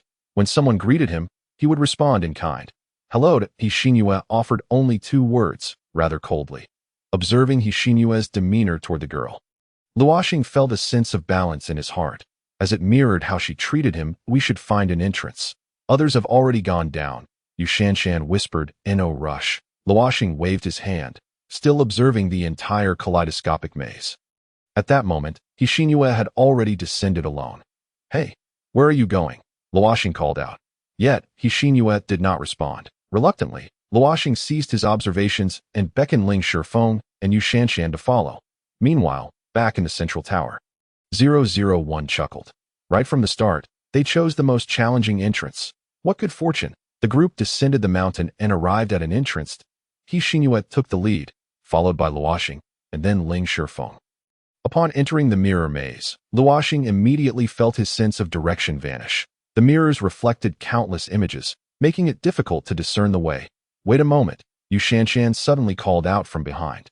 Luo Xing and the others turned to see her at the entrance of the mirror maze, unwilling to step inside. "What's wrong?" "Come in," Ling Shifeng urged. "Don't be afraid. We're here with you." However, Yu Shanshan blushed and shook her head. Luo Xing quickly understood. She was wearing a short skirt. Walking on this mirrored surface would surely expose her. "Then change your clothes. We'll turn around and not look," he suggested, raising his hand to cast earth elemental magic, creating 2 eye masks to cover his and Ling Shifeng's eyes. Goodness. 001 widened his eyes at the sight of Yu Shanshan changing clothes within the light replicating magic. "Don't look." Linqi firmly pressed his head down, preventing him from peeking. After a rustling of fabric, Yu Shanshan shyly announced, All done. Luo Xing and Ling Shifeng removed their eye masks and saw that she had changed into long pants. Just then, 001's voice echoed. Attention. All maze entrances are about to close. Once the entrances close, the mechanisms will activate, and magical beasts will be unleashed. Please proceed with caution. Suddenly, the entire kaleidoscopic maze began to tremble slightly, the mirrors emitting a delicate ringing sound that resonated throughout the maze. Bang! The entrance to the maze closed with a snap, catching Luo Xing off guard. Once the maze door sealed, Luo Xing and the others immediately lost all sense of direction. Initially, there had at least been an entrance to guide them. But now, they could not discern anything. Thus, they could only advance slowly by feeling their way along the walls of the mirrors. Bang! Ah! Bang! Ah! Ling Shifeng, being a rather simple-minded and physically strong individual, walked at the front, colliding with walls left and right. Cracked. Oh no. Ling Shifeng gazed in astonishment at the shattered mirror before him. I think I just broke it. They won't make me pay for it. Will they? Buzz! Suddenly, a humming filled the space. The shattered mirror fragments burst forth like a blossoming flower. Run! Luo Xing shouted, swiftly pulling Ling Shifeng back and instantly conjuring an ice elemental barrier. Clang, clang, clang! Countless shards of glass shot from the center of the shattering mirror, striking the ice barrier with a sharp sound. That was close. Ling Shifeng pressed against a mirror in fright. Behind him, the mirror began to transform once more. Clang! The mirror behind him emitted a crisp sound again. You son of a... Luo Xing found himself at a loss for words. Are you here specifically to torment me? With a resounding crash, the mirrors behind Luo Xing and his companions suddenly toppled one after another, crashing heavily onto the ground. With each mirror that shattered, countless shards erupted from its surface. Run! Luo Xing immediately dismantled the ice wall conjured from ice elemental magic, and the group hastily turned into a nearby corner. Just as they entered, a sharp chime echoed. Turning back, they were dismayed to find the path behind them sealed. Before them lay a dead end. Suddenly, a few blood-red characters appeared in the mirror. Thank you for visiting. These ominous words sent chills down their spines. The characters lingered in the mirror for about 10 seconds before vanishing, followed by the abrupt collapse of the surrounding mirrors. Having learned from their previous encounter, Luo Xing and the others instinctively prepared their defenses as the mirrors fell. However, nothing occurred this time. The mirrors continued to topple, and the narrow dead end gradually expanded. After several rows had fallen, the mirrors finally ceased their descent, transforming what was once a cramped alley into an enclosed space of over 200 square meters. With a cacophonous sound, several holes appeared in the ceiling, and torrents of water began to flood the space. Bang! Ling Shifeng collided heavily with one of the mirrors, but this time, it did not shatter as easily as before. It remained steadfast, showing no signs of yielding. Thud, thud. Luo Xing unleashed 2 ice pillars, striking the mirror forcefully. To their astonishment, a magical sigil briefly illuminated the mirror before fading into darkness. That it was reinforced glass, enhanced by magic, impervious to their strength. Of course, save for the ice fire spiral ball. But Luo Xing had no time to prepare such a spell, and even if he did, it would be futile for survival. The water level had already risen to their knees. Clearly, these mirrors could not be shattered, and with their current predicament, the group could only await their demise by drowning. Luo Xing scanned the area for any weaknesses within this space, and suddenly noticed a large hole appearing at the center of the mirror above them. Instinctively, he conjured an ice shield, encasing everyone inside. Contrary to expectations, no mechanism was triggered. Instead, a repugnant tentacle slowly emerged from the black void. Bang! A massive octopus-like beast lashed its tentacle against the ice barrier, causing the group inside to stagger. Several tentacles clung tightly to the ice shield, and Luo Xing could vaguely see ice shards falling away. The octopus creature was intent on crushing the shield. What kind of beast was this? Luo Xing, confused, inquired. He needed to understand the creature's strength and characteristics in order to devise a strategy to defeat it. At that moment, Yu Shanshan remarked, "This is classified as a deep-sea aberration. It does not fall within the realm of magical beasts." A deep-sea aberration? Luo Xing expressed surprise that Tio put it simply. It was merely a gigantic, ordinary octopus. Upon hearing this, Luo Xing cast a sharp glance at the colossal octopus and coldly retorted, "You dare to boast about being an ordinary giant octopus?" Buzz squeaked just as Luo Xing finished speaking. The so-called ordinary giant octopus extended a tentacle, pressing against the ice barrier and then rapidly rotating like a drill. Ice shards flew in all directions. Luo Xing was left dumbfounded, turning to Yu Shanshan. Is this what you call an ordinary giant octopus? Are you certain that this drill-like tentacle is considered normal? Yu Shanshan appeared puzzled in return. Aren't all octopuses like this? Luo Xing rubbed his temples in exasperation. Perhaps our understanding of octopuses differs significantly at that moment. The octopus opened its mouth beneath its eyes, revealing rows of sharp fangs, glistening with remnants of a meal long past, dripping with crimson flesh. Luo Xing was too exhausted to comment further. Meanwhile, the drill-like tentacle had already penetrated the ice barrier. Probing within, Yu Shanshan screamed in terror. Xingyue remained unfazed, showing no inclination to intervene. With her elemental magic prowess, she could offer no assistance here. However, if she were to release her summoned beast, it would instantly rupture the ice barrier. With water surrounding them, they would all become the octopus's next meal. Thus, she patiently waited, knowing that someone had yet to unleash their full potential. I'll make you drill. Luo Xing conjured an ice scissor, aiming for the intruding tentacle and snipping. Snip. Crack. The ice scissor was instantaneously severed by the rapidly spinning tentacle, nearly striking Ling Shifeng in the process. Startled, Ling Shifeng quickly pushed Luo Xing aside. Get out of my way. Just then, to Luo Xing's astonishment, Ling Shifeng seized the swiftly rotating tentacle with both hands. The sound of Ling Shifeng's palm grinding against the tentacle made Luo Xing furrow his brow. However, upon probing with his spiritual energy, he discovered that Ling Shifeng had enveloped his hand with a layer of earth elemental magic. Luo Xing felt a sense of relief. It seemed that while Ling Shifeng might appear daft most of the time, his battle IQ was quite commendable. Ling Shifeng persistently channeled earth elemental magic through his grasp, his veins bulging as he utilized enhancement magic to firmly grip the rotating tentacle. The tentacle's rotation gradually slowed, and the ice barrier space filled with dust from the earth elemental magic Ling Shifeng released, making it difficult to breathe at last. He had a firm hold on the tentacle. Bang! The colossal octopus, in a fit of rage, lashed out with its other tentacles against the ice barrier. Hurry, cut it! Ling Shifeng shouted, coming right up. Luo Xing gestured, and 2 layers of sharp ice blades appeared above and below the octopus's tentacle simultaneously. Then, with a swift motion, he brought the 2 layers of ice blades together like a guillotine. Crack. Thud. Thud. Thud. The massive tentacle fell within the ice barrier, bouncing a few times. Roar. The anguished cry of the giant octopus forced the 4 to cover their ears. Sizzle. From the severed edge of the tentacle, a fountain of viscous liquid erupted, splattering all over Ling Shifeng, accompanied by a foul stench. Bang!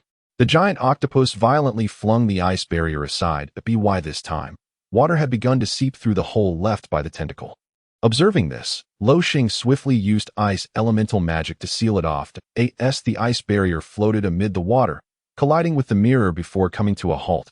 Luo Xing fixed his gaze on the giant octopus. It truly was just an ordinary little monster. That moment, Ling Shifeng, coated in the repugnant slime, approached the edge of the ice barrier and declared fiercely, "Let me out. I want to obliterate it." Luo Xing, seeing his fervor, initially thought he was overzealous and advised, "You shouldn't go. Allow me to handle this." He had already devised a plan to deal with the giant octopus. However, Ling Shifeng did not look back and insisted, "No. Trust me." Very well. With that, Luo Xing opened a hole, allowing water to rush in. Simultaneously, he controlled the water elemental magic to expel the foul slime from within the ice barrier space. That was simply too disgusting. Taking a deep breath, Ling Shifeng dove through the opening to prevent the ice barrier space from obstructing Ling Shifeng. Luo Xing simultaneously lowered the barrier. Ling Shifeng floated in the water, staring down the giant octopus. At that moment, he extended an arm, conjuring a magical sigil, and then clenched his fist in the water, swinging it forcefully. The previously tranquil water in the space surged violently, as if he had seized it, rushing towards the giant octopus. Instantly, Luo Xing recognized the move. Wasn't this the water flow over-the-shoulder throw from One Piece, performed by Jinbei? With a resounding bang, the torrent of water crashed heavily against the octopus's body, creating a deep indentation. The massive creature, struck by the force, opened its mouth and expelled a copious amount of repulsive slime. In that moment, Ling Shifeng propelled himself forward with a powerful kick, allowing the current to sweep him swiftly toward the great octopus. At this juncture, all of the octopus's tentacles began to whirl rapidly. Assuming a menacing stance, as Ling Shifeng approached, several tentacles lunged at him, poised to penetrate his skull and drill through him entirely. Yet, with his hands clasped behind his back and his gaze unwavering, Ling Shifeng displayed no sign of fear. Numerous magical formations appeared simultaneously around him, his hands tightening into fists. Meanwhile, the octopus's tentacles lashed out toward him. Aiming directly at his face, in response, Ling Shifeng swung his clenched fists with tremendous force. With a whoosh, the water in the entire space began to swirl violently, causing Luo Xing's ice barrier to rotate as well. Streams of water surged from all directions, simultaneously assaulting the ordinary octopus. The creature, lacking any sense of imminent danger due to its primitive instincts, did not evade the attack. It only recognized that the figure before it was its intended meal. With all its might, it hurled its tentacles towards Ling Shifeng. The deafening sound echoed underwater, and bubbles erupted around Ling Shifeng, engulfing him momentarily. Throughout this, Luo Xing had been using his mental energy to probe the situation. Both wary of this unfolding scenario and keenly observing Ling Shifeng's manipulation of the water element. Just moments ago, Ling Shifeng had unleashed 5 punches in an instant, each one colliding with the spinning tentacles of the octopus. Surprisingly, it was the octopus's tentacles that faltered in this confrontation. Luo Xing was astounded. Logically, Ling Shifeng, being only at the 4th tier, should not have been able to achieve such a speed in the water. Even with the enhancement of magic, he also noted that Ling Shifeng's punches were not merely physical strikes. They were infused with the reaction of magical elements. That moment, Yu Shanshan clarified his confusion. This was the powerful magic burst combat technique. The magic burst combat technique. Indeed, some individuals possess a physical strength far beyond the norm from a young age. Among these individuals, some can even withstand the energy generated by the reaction of magical essence within their bodies. Channeling this energy into magical combat techniques. This was no simple enhancement spell. This martial art, relying on the explosive energy of magical essence, was known as the magic burst combat technique, commonly found among the robust orc race. Luo Xing was taken aback by this revelation. Bang, bang, bang, several streams of water struck the octopus simultaneously. Ling Shifeng once again employed the magic burst combat technique, delivering a flurry of punches that shattered the grotesque visage of the octopus. In this instance, Luo Xing gained a clear understanding of the flow of magical essence within Ling Shifeng's body. He marveled inwardly, realizing that with his current physique, he could not possibly withstand such explosive energy. As the octopus was pierced by Ling Shifeng's strikes, a foul liquid erupted in all directions. Quickly, Ling Shifeng retreated, wary of the repugnant substance. Concurrently, the once sealed mirror space began to fracture inch by inch. With a sharp crack, the surrounding mirror walls shattered. Water surged into the labyrinth through multiple passages, and Luo Xing and his companions emerged from the ice barrier. He couldn't help but clap his hands in admiration. Exclaiming, "Impressive, brother!" Ling Shifeng gazed proudly at the enormous corpse of the octopus, while Yu Shanshan looked at him with admiration, saying, "You are truly remarkable." Ling Shifeng, feeling a bit bashful, scratched his head sheepishly. At that moment. In the monitoring room, Lin Qian slammed her fist on the table, exclaiming angrily, "This Ling Shifeng is just showing off. It should have been left to Luo Xing." 001 chuckled softly. "You wish to see Luo Xing?" "Yes, he possesses a rather unique constitution that I need to study. Now look what has happened. What a miscalculation. I should have assigned him 3 weaker teammates that don't fret. Miss, I'll assist you." With that, 001 tapped a few controls on the array-filled console ahead. Clapping his hands, he declared, "Okay." Then, addressing Luo Xing in the holographic replication spell, he beckoned, "Go ahead. Commence your performance. How do you control this? Teach me." Lin Qian, while understanding the magic formations on the control panel, was oblivious to the specific maze pathways and their difficulty settings. 001 grinned mischievously. "I won't tell you. I simply won't." With a swift motion, Lin Qian delivered a light slap to the back of his head. "Ouch, that hurt." 001 rubbed the back of his head, feigning protest. "You had it coming." Luo Xing approached the octopus's carcass, stroking his chin as he asked Ling Shifeng, "Can this thing be eaten?" Ling Shifeng, momentarily speechless, replied, "You eat it." "I certainly won't." "Eat it or don't," Luo Xing retorted. With that, he used an ice blade to slice the octopus open, cleansing the water element, and then sealed it with ice, placing it into his storage ring. That it was a matter of utilizing resources. He couldn't let food go to waste. Luo Xing only cut the tentacles, deliberately ignoring the hideous face, as the mere thought of it made his stomach churn. Even so, this action drew disdainful glances from the others. Once they had tidied up, the group pressed onward, unaware that the kaleidoscopic maze had quietly shifted several times. The path they were now traversing was a trial specifically crafted by 001 for them. Meanwhile, there remained 20 hours until the maze would rotate again, and they still had no leads on the clues regarding safe zones. In the meantime, others within the maze faced varying degrees of peril. The labyrinth echoed with booming sounds, screams, and explosions, creating a cacophony of chaos. Of course, these crises were all under 001's control. He was constantly adjusting the maze's pathways based on the strength of each group. Countless passageways and combinations could yield innumerable outcomes, and he was fully aware of it all. After residing in this maze for 500 years, everything about it was as familiar to him as his own limbs.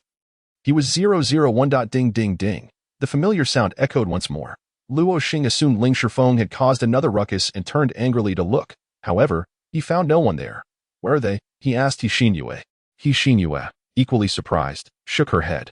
Even she had not noticed how the two had vanished. Thud, thud, thud. "Hey, wait a moment." Ling Shifeng pounded on the suddenly appeared mirror in front of him. Were they in such a hurry to reincarnate? After fruitlessly striking the mirror, he cursed under his breath. Yu Shanshan looked frightened, asking, "What should we do?" Seeing her fear, Ling Shifeng feigned calmness, assuring her, "It's fine. Even without them, I will protect you." Yet, deep inside, Yu Shanshan thought, "I just hope you don't trigger any traps." As Luo Xing and Xingyue hesitated, searching for Ling Shifeng, the familiar ding ding ding rang out again. Suddenly, a nearby mirror toppled over, with a crash. It shattered into countless pieces. In that moment, Ling Shifeng and Yu Shanshan reappeared. "How did you get here so quickly?" Ling Shifeng asked, visibly displeased. Yu Shanshan remained silent, trailing beside him. Luo Xing raised an eyebrow. "Where did you go?" "Just now. A mirror popped up and sealed us in," Ling Shifeng explained. "Though," Luo Xing responded lightly. As Ling Shifeng and Yu Shanshan approached, bang! Luo Xing instantly conjured an ice pillar, sending Ling Shifeng crashing against the mirror with a resounding impact. "What are you doing?" Yu Shanshan exclaimed, clearly startled. Even Xingyue wore an expression of astonishment. Luo Xing advanced step by step toward Ling Shifeng, coldly stating, "Who exactly are you? Are you unwell?" "I am Ling Shifeng." Ling Shifeng grimaced in pain. Luo Xing observed his distressing countenance, yet remained expressionless. "All right, now I am certain you are not him." Multiple spells were unleashed simultaneously, swiftly ensnaring him in an instant. The visage of the counterfeit Ling Shifeng contorted violently before transforming into a raccoon. Lying lifeless on the ground, it was unmistakably deceased. "Illusionary flower raccoon," Yu Shanshan gasped in astonishment. Though possessing merely second-tier strength, the illusionary flower raccoon was renowned for its mastery of transformation, capable of mimicking even magical energy and presence with almost no flaws. This made it exceedingly difficult to discern the genuine from the false, causing considerable vexation among numerous magicians. However, Luo Xing was far too familiar with Ling Shifeng. "Where's Ling Shifeng?" Luo Xing inquired coldly. He could not afford any misfortune to befall Ling Shifeng. After all, he was his brother-in-law. Observing Luo Xing's tone, Yu Shanshan quickly replied, "Just a moment ago, we were walking when a mirror separated us. I merely circled around and found him. I had no idea it was an illusionary flower raccoon." With a sharp gaze, Luo Xing scrutinized Yu Shanshan's reaction, sensing sincerity, and began to contemplate. "From now on, let us stay closer together. Do not stand too far apart to avoid being separated again." Yu Shanshan nodded eagerly. Understood. She could not have wished for more.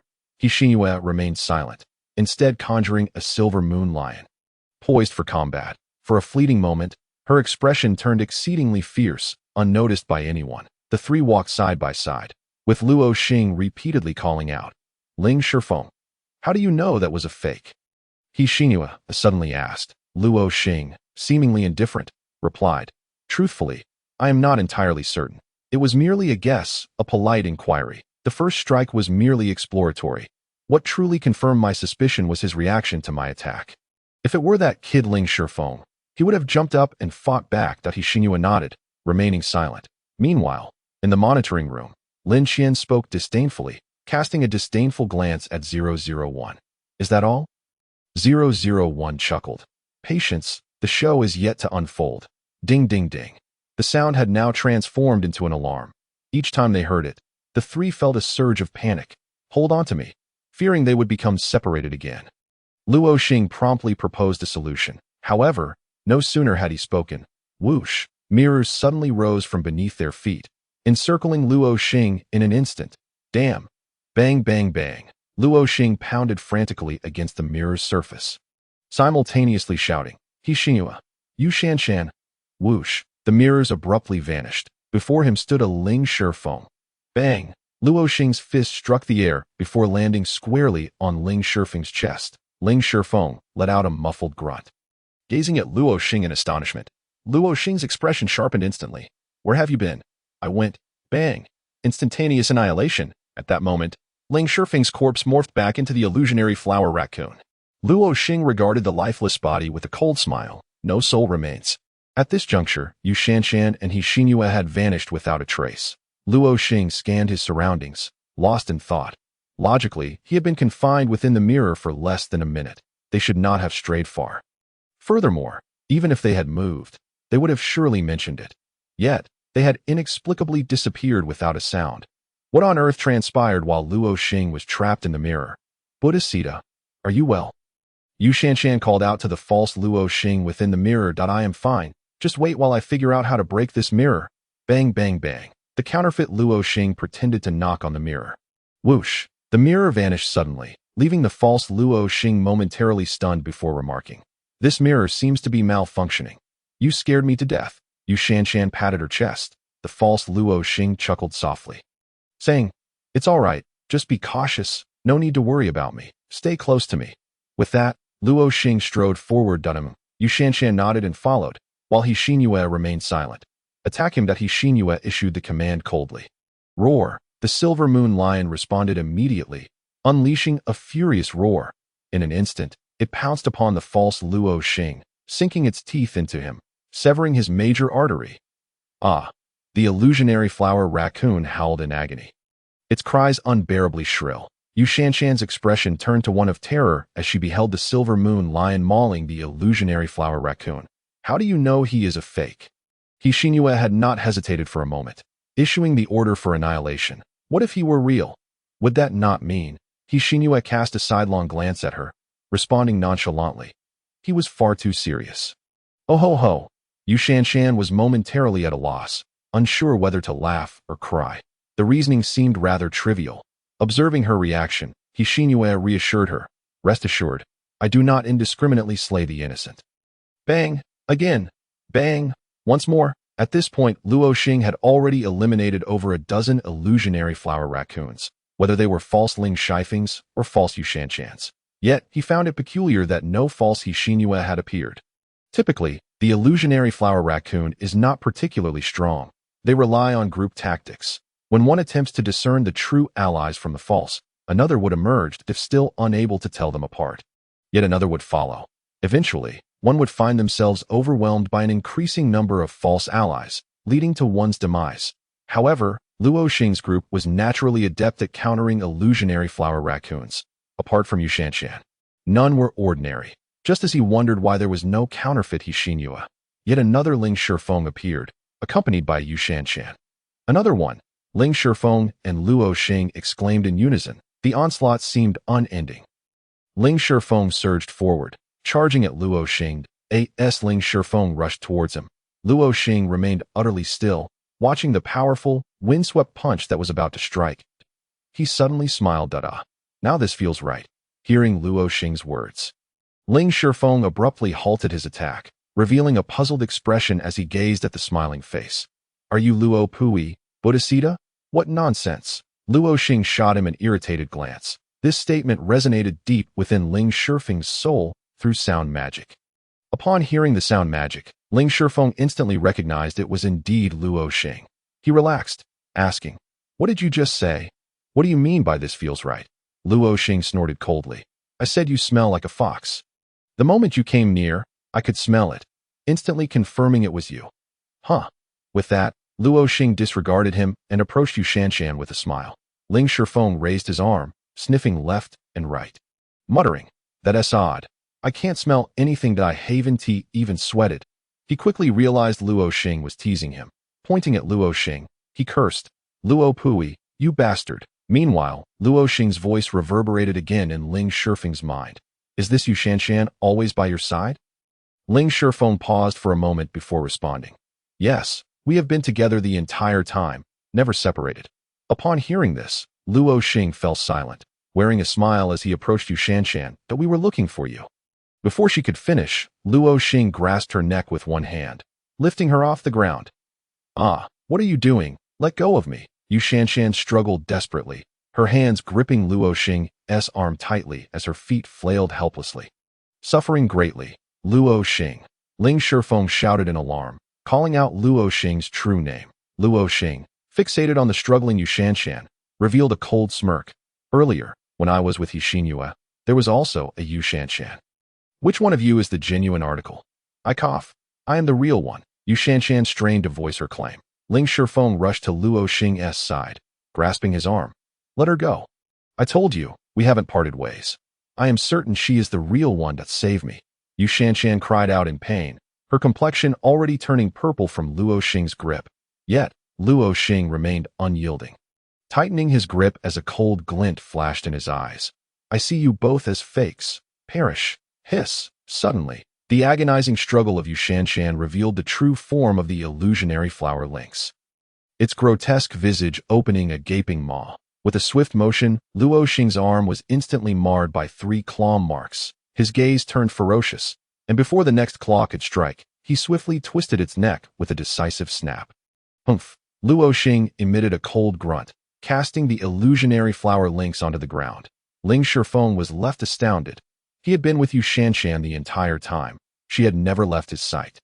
Yet she had transformed into the illusionary flower lynx. The moment Ling Shifeng rushed toward Luo Xing had already discerned his identity, then turned his gaze toward Yu Shanshan, in that fleeting instant.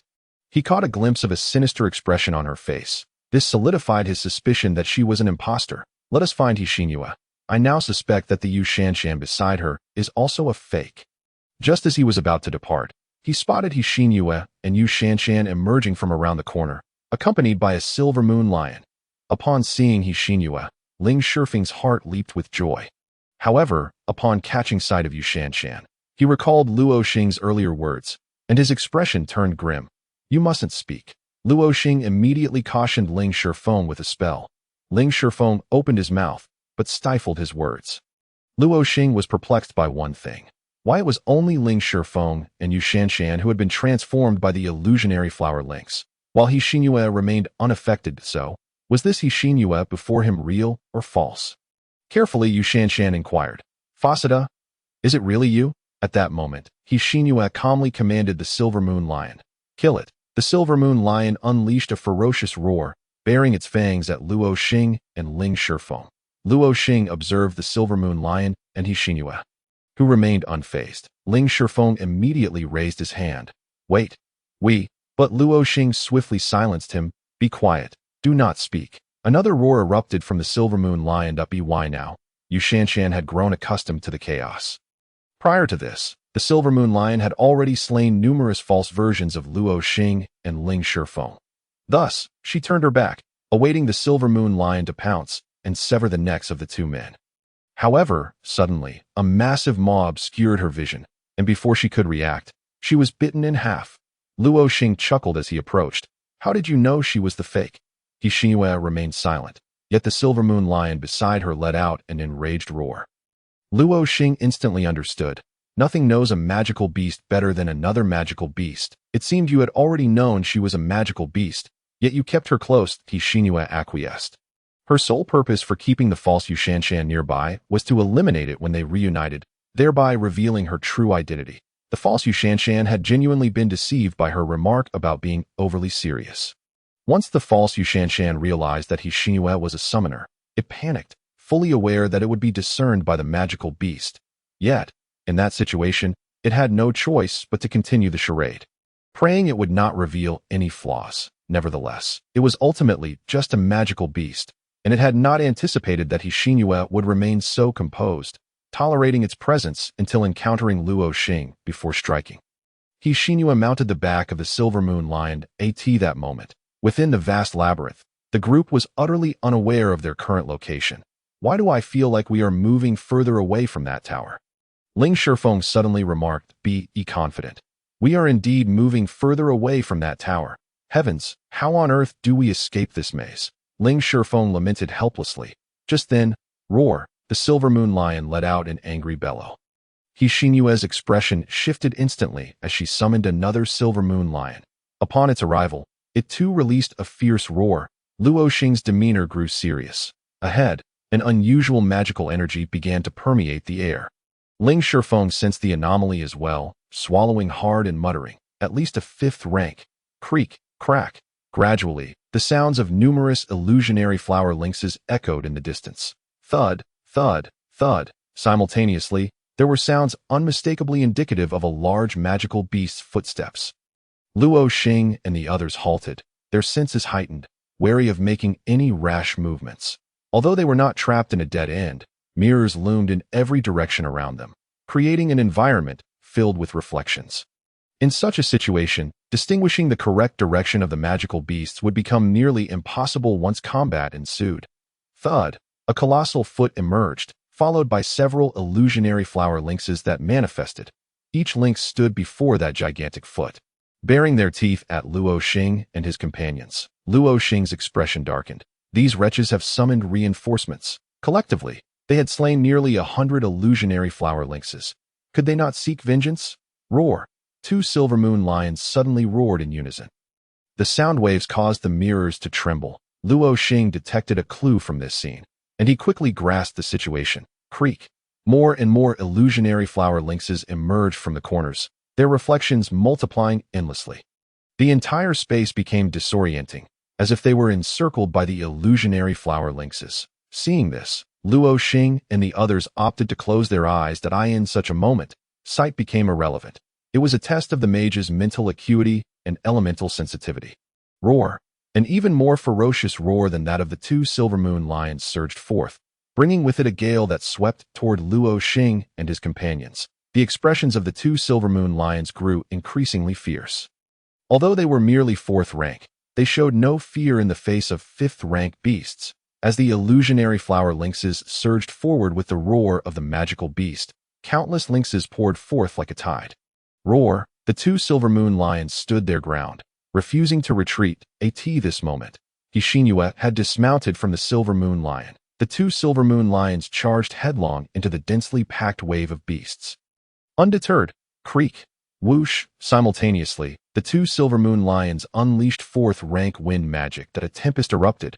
A hurricane formed from high pressure that seemed almost visible to the naked eye. At this juncture, Luo Xing, with his eyes closed, could distinctly perceive the edges of that high-pressure hurricane, sharper than a blade. It resembled a series of massive shuriken, rotating as they advanced, leaving nothing in their path unscathed from the terrifying wind blades. He dubbed it the high-pressure hurricane shuriken.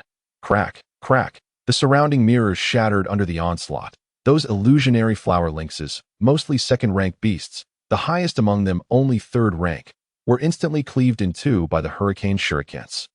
Blood flowed profusely, and through the mirrors, the entire space turned a horrific crimson, a river of blood. Bang!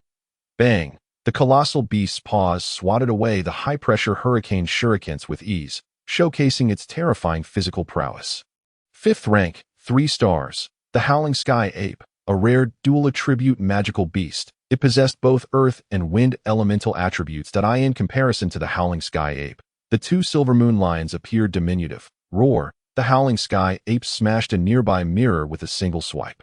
Crash! Shards of glass scattered everywhere, some of which flew towards the trio. Thud, thud, thud. The Howling Sky Ape angrily pounded its chest, emitting a muffled sound. Indeed, all gorillas share this trait. Before attacking, they must scratch their own itch. Thud, thud, thud. Suddenly, it dashed toward Luo Xing and the others on all fours. Yet, the two Silver Moon Lions showed no sign of retreating in the face of this terrifying fifth-rank beast. Instead, they charged forward. Come back! Xinyu could not bear to watch the two Silver Moon Lions march to their doom. The disparity between the Silver Moon Lions and the Howling Sky Ape was not merely one rank. It was a rank plus 2 stars. There was also a significant bloodline difference. Even if both Silver Moon Lions attacked together, it would merely serve as a death sentence. The two Silver Moon Lions, upon receiving the command, swiftly turned back toward Luo Xing and his companions. Mount them. Xinyu has made the decisive choice to flee. In an instant, she deftly mounted the Silver Moon Lion, while Luo Xing and Ling Shifeng climbed atop another. At this moment, Luo Xing had already uncovered some secrets of the labyrinth. A resonant hum emanated from his lips. Ling Shifeng cast a surprised glance in his direction, uncertain of his intentions. The buzzing grew increasingly louder, the pitch rising higher. The frequency of elemental vibrations quickened. Ling Shifeng could no longer bear it, his head buzzing, and he shouted while covering his ears. What are you planning to do? Luo Xing remained silent, merely amplifying the volume. Finally, as the sound reached a certain frequency, crash, the mirrors surrounding them shattered simultaneously without triggering any mechanisms. Ling Shifeng, shocked, stared at the spectacle, and Xinyu was evidently taken aback as well. She quickly grasped Luo Xing's intention. Meanwhile, in the monitoring room, 001 chuckled. So soon you have discovered it. How dull. As the cacophony from the Silver Moon Lion vibrated the mirrors, Luo Xing realized that the mirrors here were distinct. When the Howling Sky Spirit Ape shattered a section of the mirrors with a swipe, it further confirmed his suspicion. Previously, when Luo Xing and his companions were trapped in the mechanism, those mirrors were impervious. They were imbued with resistance magic. However, the mirrors in this area trembled even with ordinary sounds. This indicated that the mirrors in different regions were not the same. Thus, this labyrinth could roughly be divided into 2 sections, a mechanism zone, where the mirrors were remarkably sturdy, and a non-mechanism zone, where the mirrors were exceedingly fragile. Luo Xing found himself in the non-mechanism zone. Moreover, creatures of the Howling Sky Spirit Ape's caliber would certainly not wander aimlessly. They must possess a defined activity area, appearing only upon triggering a specific mechanism. Its presence here was merely a summons from the illusionary flower mongoose for assistance. Nevertheless, there was no clear boundary between the mechanism and non-mechanism zones. Mirrors were scattered everywhere, making it nearly impossible to discern. One might inadvertently trigger a mechanism by touching any mirror. Thus, no one would dare to experiment with each mirror, instead opting to navigate cautiously. Only 001 and the Howling Sky Spirit Ape possessed comprehensive knowledge of each region. The guardian beast stationed here. It was evidently tasked with this duty. Otherwise, it would have gone berserk long ago. Luo Xing speculated that it could not stray too far from its mechanism zone. If they could escape a certain distance, the Howling Sky Spirit Ape would cease its pursuit. Moreover, Luo Xing was certain of one thing. The energy of sound would not activate the mechanisms. What he was currently endeavoring to do was to utilize sound magic to shatter all ordinary mirrors in the non-mechanism zone. The remaining unshattered mirrors would belong to the mechanism zone. As anticipated, with Luo Xing continually shattering the mirrors around him, a section of mirrors became apparent. Those mirrors remained completely unaffected. That indicated the mechanism zone. Avoid that section of mirrors, Luo Xing urgently called out. And Xinyu had already surmised his intent. Upon spotting that section of mirrors, she promptly relayed instructions to the Silver Moon Lion beneath her. As long as Luo Xing was present, they could circumvent all mechanisms. Just as Luo Xing had predicted, as they continued running, the beast behind them ceased its thunderous footsteps.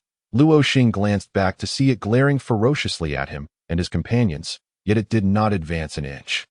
Nonetheless, Luo Xing dared not halt. He was certain that this labyrinth was ever-changing. In the monitoring room, Lin Qian, reveling in the chaos, exclaimed, "Why isn't it attacking? Command it to strike." 001 chuckled helplessly. Rest assured, the real show is only just beginning. With that, he tapped a few buttons on the control panel, a sinister smile creeping across his face. "Young man, allow me to present you with a grand gift." Subsequently, through sound magic, a message echoed throughout the labyrinth. A friendly reminder. Only 13 hours remain until the labyrinth collapses. The characteristic of this labyrinth is that in the coming hours, every hour will witness the collapse of a section. The entire labyrinth is divided into 24 sections, collapsing randomly in the ensuing time. Each time you navigate through a mechanism array, you will receive a prompt indicating whether the current area is safe. Additionally, if two teams are present within the same area, the random collapse is cancelled, designating that area for collapse. Therefore, I advise everyone not to huddle together for warmth. With that said, may you all fend for yourselves. Upon hearing this, Luo Xing felt an acute headache. Their team still had Yu Shanshan unaccounted for. He had initially hoped that if she could find her classmates, she would have some support. However, since 001 had just declared the prohibition against forming groups, no one could accommodate her. Just as they had discovered a way to avoid the mechanisms, they were now compelled to confront them head-on. Luo Xing's immediate priorities were twofold. First, to locate Yu Shanshan. Second, to ascertain whether the current area was safe. Completing both tasks within an hour was an even greater challenge, setting aside the uncertainty of whether they could navigate a mechanism within an hour, since no one knew the difficulty of the next mechanism. Merely locating the missing Yu Shanshan within this vast labyrinth was an arduous task. After much contemplation, Luo Xing decided to split their forces. He would use sound magic to search for Yu Shanshan, while Xingyue and Ling Shifeng remained to tackle the mechanisms. After shattering countless mirrors, Luo Xing searched for 30 minutes, yet still found no trace of her. With only half an hour left until the random collapse, Yu Shanshan remained elusive. Just as he was about to give up, a group of people emerged in the distance. Fasada? Yu Shanshan's voice rang out. Luo Xing focused his gaze and saw her approaching with her classmates that it seemed she had not been abandoned by her peers. He immediately rushed forward. You truly have a knack for losing even your teammates, remarked one of the young women as she playfully tugged at Yu Shanshan's arm. The two appeared to share a close bond. Luo Xing, unfazed by her teasing, responded politely. Thank you for your assistance. I won't trouble you again next time. Have you confirmed the safety of your area? Inquired a young man. Not yet, we split up. The others are likely navigating some challenges over there, while I came to find Yu Shanshan. You all need to hurry. If you finish navigating the mechanisms and discover it's a dangerous area, it might be too late to change course. Thank you for the reminder. With that, he swiftly led Yu Shanshan back to the area from which he had departed. Where have you been? Luo Xing casually asked. After separating from you, Ling Shifeng and I stuck together. But as we were walking, he suddenly vanished without a trace that I had no idea what happened. Thankfully, I ran into my classmates. Luo Xing nodded, pondering. This labyrinth is truly bizarre. By the way, Fasada, Yu Shanshan suddenly inquired. How is your relationship with Xingyue? Luo Xing was perplexed by her question and replied casually. Not particularly well, Dodo. Does she have a boyfriend? Luo Xing shot her a sidelong glance, wondering why she was suddenly so inquisitive. Surely, she wasn't also into girls. I don't know. Don't ask me, He had no interest in such gossip. Whether Yu Shanshan had a preference for girls was of no concern to him. Sensing Luo Xing's impatience, Yu Shanshan fell silent, merely trailing quietly behind him until they reached their original area, where Ling Shifeng and Xingyue had emerged from the mechanism array. Ling Shifeng was covered in soot, while Xingyue appeared unscathed. Luo Xing frowned. What were you doing? Mining coal. Ling Shifeng rolled his eyes dramatically. Mining your sister. Luo Xing raised an eyebrow. My sister? That's Chi-Chi. Are you interested? Do you fancy a ghost? He made a playful face. Enraged, Ling Shifeng turned his head away in silence. Without needing to say more, Luo Xing understood the situation. It was evident that Ling Shifeng, in his reckless enthusiasm, had charged forward without caution, resulting in his disheveled state. This area is safe? Luo Xing turned to Xingyue. She nodded. Yes. Then let us take a moment to rest. After the collapse, we shall proceed. The three of them reached a unanimous agreement. A few individuals settled on the ground, quietly awaiting the moment of collapse. That instant, the voice of 001 resounded once more. Friendly reminder. There are 30 seconds remaining until collapse. Suddenly, a group of people, treading upon the mirrored surface, emerged within Luo Xing's line of sight. Oh no! Luo Xing sprang to his feet in alarm, immediately shouting at them. What are you doing here?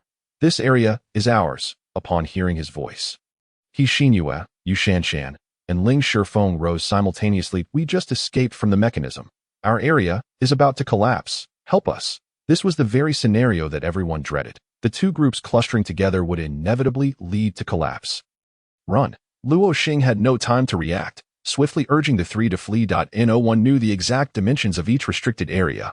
All they could do was run as far as possible before the impending collapse. If fortune favored them, they might reach the edge of the area and step into another just as it crumbled, granting them a sliver of hope. Roar. 8 low-tier magical beasts appeared in an instant. Although Xinyu could only control 2 fourth-tier silver moon lions, she could manage many second and third-tier beasts. 4 of the magical creatures charged towards the newcomers, while the remaining 4 aligned with Luo Xing's group.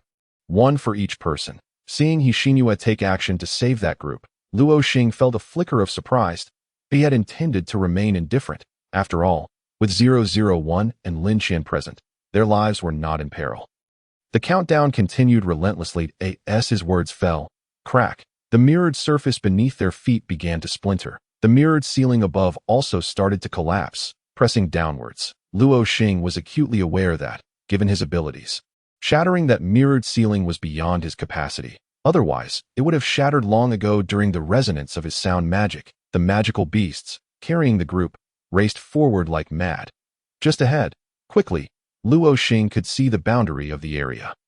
It was not far. As long as they did not stop, they would surely make it in time. Everyone could be saved. Ding! Amidst the thunderous sound of the collapse, Luo Xing seemingly heard the metallic clatter of something falling onto the mirrored floor. Xinyu also heard it, her attention drawn to the sound. Upon seeing the metallic object, her pupils dilated in shock. Suddenly, she commanded the beasts beneath her, "Stop."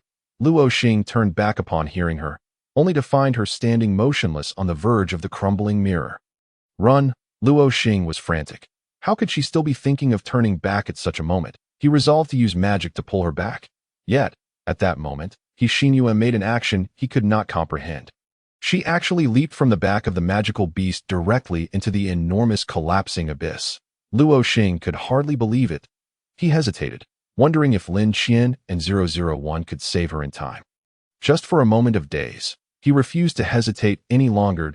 He did not want to leave such uncertainty in the hands of others.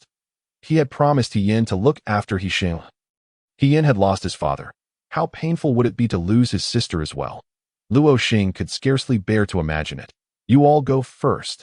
In an instant, Luo Xing unleashed his magic, conjuring a colossal wave of water that swept everyone into another region. What are you doing? Ling Shifeng shouted at Luo Xing. However, Luo Xing did not look back, leaping straight into the gaping abyss. The few who successfully reached the shore stared blankly at the scene before them. They had clearly been able to escape in time. How could this happen? Ling Shifeng ignored the person, his gaze fixed on the vast, bottomless black hole ahead. The entire area had vanished, leaving only this massive chasm. From within the abyss, a rumbling sound echoed intermittently. Ling Shifeng furrowed his brow, cursing under his breath. What sort of structure was this mechanism city? Just as he was worried, he thought, they wouldn't be so foolish as to perish together, would they? Yu Shanshan suddenly interjected. Upon hearing this, Ling Shifeng whipped his head around, his brows knitted tightly. Only Ling Shifeng would bother to overlook her. Anyone else would have already lashed out if Luo Xing were present. He would undoubtedly be astonished at Ling Shifeng's unusual expression. Seeing Ling Shifeng, usually so foolishly laid back, suddenly so fierce, Yu Shanshan hurriedly explained. I was just joking. Don't worry, with the mentors and 001 present, they will be fine. After hearing this, Ling Shifeng turned his gaze away from her, his eyes glued to the gigantic black hole, filled with concern. Although he often quarreled with Luo Xing, the bond of friendship among men was truly peculiar. Ling Shifeng still believed Luo Xing unworthy of being his brother-in-law. However, he had grown accustomed to the presence of this troublesome fellow, considering him a friend. Thus, he decided to seek help from 001, just as he was about to call out. 001 spoke first. Do not worry, my friend. They will be just fine. Ling Shifeng nodded, reassured by 001's words. He shouted towards the black hole. Wangbada, we're in the nearby area. Hurry up. This message, transmitted through the omnipresent superposition sound magic array, reached the monitoring room. 001 let out a cold laugh. Once they have jumped in, what reason is there to come back up? He then sighed. History tends to repeat itself in astonishing ways. Back then, she also jumped in to save someone. Lin Qian chuckled and added, after all, she and Ling Ran are married.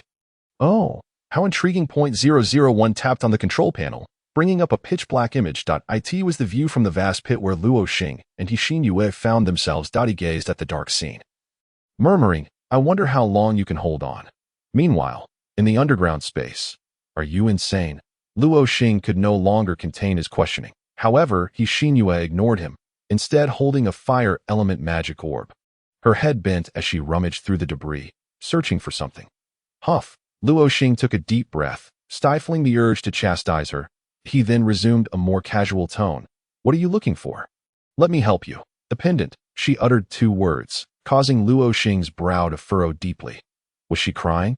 Even with just those 2 words, the tremor in her voice betrayed her distress. Luo Xing could hardly believe it. Swiftly casting a fire element spell to illuminate her face, crystal tears streamed down her cheeks. At that moment, she bit her upper lip tightly, striving to suppress her sobs. Her enchanting peach blossom eyes, now glistening with tears, appeared even more captivating. Suddenly, a flash of crimson caught his eye, as Xin knelt on the ground, sifting through the debris of scrap metal and shattered mirrors. She was cut by the sharp edges. Her knees were also lacerated. Yet, she seemed oblivious to the pain, persistently searching. Blood flowed increasingly, but she continued undeterred, not even letting out a whimper of discomfort. Stop! Let me help you. Luo Xing could no longer bear to watch. Yet, Xin Yue remained silent, her head bowed in tears, her bloodied hands continuing to sift through the wreckage. Enough! Luo Xing grasped her wrist firmly. Xin Yue said nothing, exerting all her strength to break free from his grip. But the more she struggled, the tighter Luo Xing held on. Let go! Xin Yue bit her lip, glaring at Luo Xing, tears streaming unabated. Her stubborn expression, marred by tears, tugged at Luo Xing's heartstrings. Realizing she could not escape his hold, she lowered her head once more, using her other hand to search. Suddenly, she jerked her hand back, as if pricked by something sharp. After a brief pause, she reached out again towards the jagged mirror shard. Sigh, Luo Xing sighed inwardly, thinking, what a stubborn girl. He seized her other wrist. Luo Xing accidentally grasped the wound on her wrist, eliciting her first cry of pain. Let go! Xin Yue screamed, her voice filled with anguish. Observing her expression, now completely unraveling, Luo Xing couldn't fathom that this tearful figure was the same Xin Yue, who had once been so cold and indifferent. Could a mere pendant mean that much to her? It was clear that this was something of great significance. Luo Xing met her tear-filled gaze, his expression earnest as he said, I can help you find it.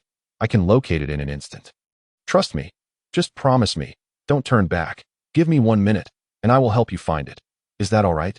Luo Xing fixed her gaze on Xin Yue, whose tears continued to fall in a steady stream. After a moment of contemplation, biting her lip, Xin Yue nodded slightly. Luo Xing nodded in return and tentatively released her hand. This time, she did not frantically claw at the shards on the ground. All right. Trust me, just 1 minute, Luo Xing declared, rising to her feet and casting a glance at her Taiti that moment. Xin Yue was still in tears. From her eyes, Luo Xing perceived a sense of helplessness and anguish. What material is your pendant made of? Gold. Set with a piece of crystal. Her voice still carried a heavy sob. Oh, that makes things easier. It won't take a minute. With that, she turned away, no longer looking at her, but rather towards the pitch-black space. Then she closed her eyes and opened her mouth, casting a sound spell. Buzz. A tremendous sound reverberated throughout the dark expanse. Sound waves traveled through different objects. The varying amplitudes created distinct tones. The entire underground space was filled with scrap metal and mirror shards. Locating a gold pendant was relatively simple. Luo Xing merely needed to unleash a sufficiently loud sound spell, allowing the sound to penetrate beneath the layers of scrap metal. Any unusual echoes would immediately return elemental feedback through their peculiar vibrations. Precise and swift, this method was far more efficient than directly dispersing her mental energy to search. Mental energy could not discern the type of material. It could only locate shapes. Yet, amidst the heaps of scrap, many bore resemblance to that pendant's form. Ding! Soon, Luo Xing found it. With a flick of her finger, a stone hand, clenched into a fist, suddenly emerged from a nearby pile of glass shards. The stone hand stretched out like Luffy S. Reaching towards Luo Xing, she placed her hand beneath that stone hand, simultaneously employing decomposition magic to break it down. Instantly, the stone hand vanished, Clap.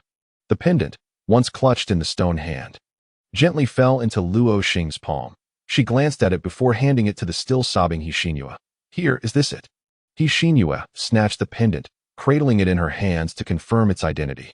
Then, tightly gripping it against her chest, she began to wail uncontrollably. Seeing her like this, Luo Xing furrowed her brow, thinking, I've helped you retrieve it, so why are you still crying? Her sobs only grew louder. Consequently, Luo Xing took out a roll of paper from her storage ring and handed it to Hishinua.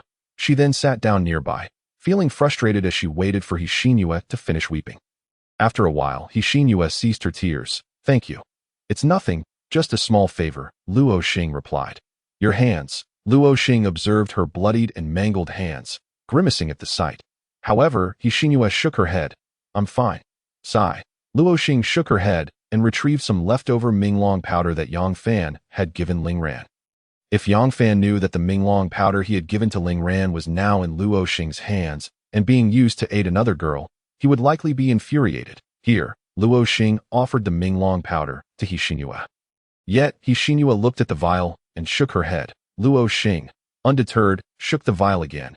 It's not poison. It's called Minglong powder. I forgot the name, but it should be quite effective. Minglong powder? Yes, that's right. Never mind. I don't need it. Thank you. Although she declined, her tone was considerably more polite than before. Luo Xing glanced at her hands, sighed, and sat beside her. Suddenly, she said, Bear with it. Huh? Before Hishinua could react, a stream of water rushed over her bloodied hands. Hiss. Hishinua gasped in pain. Once her hands were cleaned, Luo Xing could no longer bear to look at them. The description of her hands being torn and bloodied was quite fitting. With so many wounds, she wondered if they would suffice. Luo Xing muttered to herself, then opened the vial and poured the contents onto her hands. Ah, Hishinua cried out in pain. Observing her reaction, Luo Xing remarked blandly, I thought you wouldn't feel pain. The powder immediately adhered to her wounds. Once it was sufficiently applied, Luo Xing took out a clean piece of clothing from her storage ring. She tore it into strips.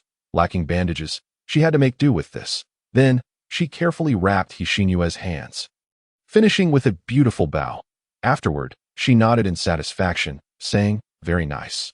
It looks terrible, Hishinua protested, lifting her hands to at that moment. Her hands were wrapped like a mummy, appearing quite comical. Luo Xing couldn't help but chuckle at her hands, which resembled large pancakes. What are you laughing at? Hishinua asked, her expression darkening. Nothing. It's nothing. The two fell into silence, the atmosphere growing awkward. Have you ever played rock, paper, scissors? Luo Xing suddenly inquired. Hishinua pondered for a moment before shaking her head. What is that? You've never played. Let me teach you. Watch closely. This is rock. This is scissors. And this is paper. I will count to 3, and we will both show one of them at the same time. Paper wraps rock, scissors cut paper. And rock crushes scissors. Do you understand? Luo Xing spoke rapidly, and Hishinua nodded in confusion. All right, here we go. 3, 2, 1. As she said this, Luo Xing raised her hand high, and Hishinua followed suit. When they reached 1, Luo Xing brought her hand down, revealing scissors without giving Hishinua any time to react. Hishinua glanced at her pancake-like hands, then at Luo Xing's smug expression, and instantly understood. Slowly, she spat out a few words. You get out of here. Time passed second by second, and Luo Xing attempted countless times to escape the pit of ruins. All efforts were in vain. As an invisible ceiling firmly barred his way, he exhausted every method, yet could not break free. However, oddly enough, every hour, as the collapsed ground fell, it passed through that invisible barrier without obstruction. Luo Xing had also tried to slip out the moment the ground collapsed, but once again, he was mercilessly blocked by the barrier.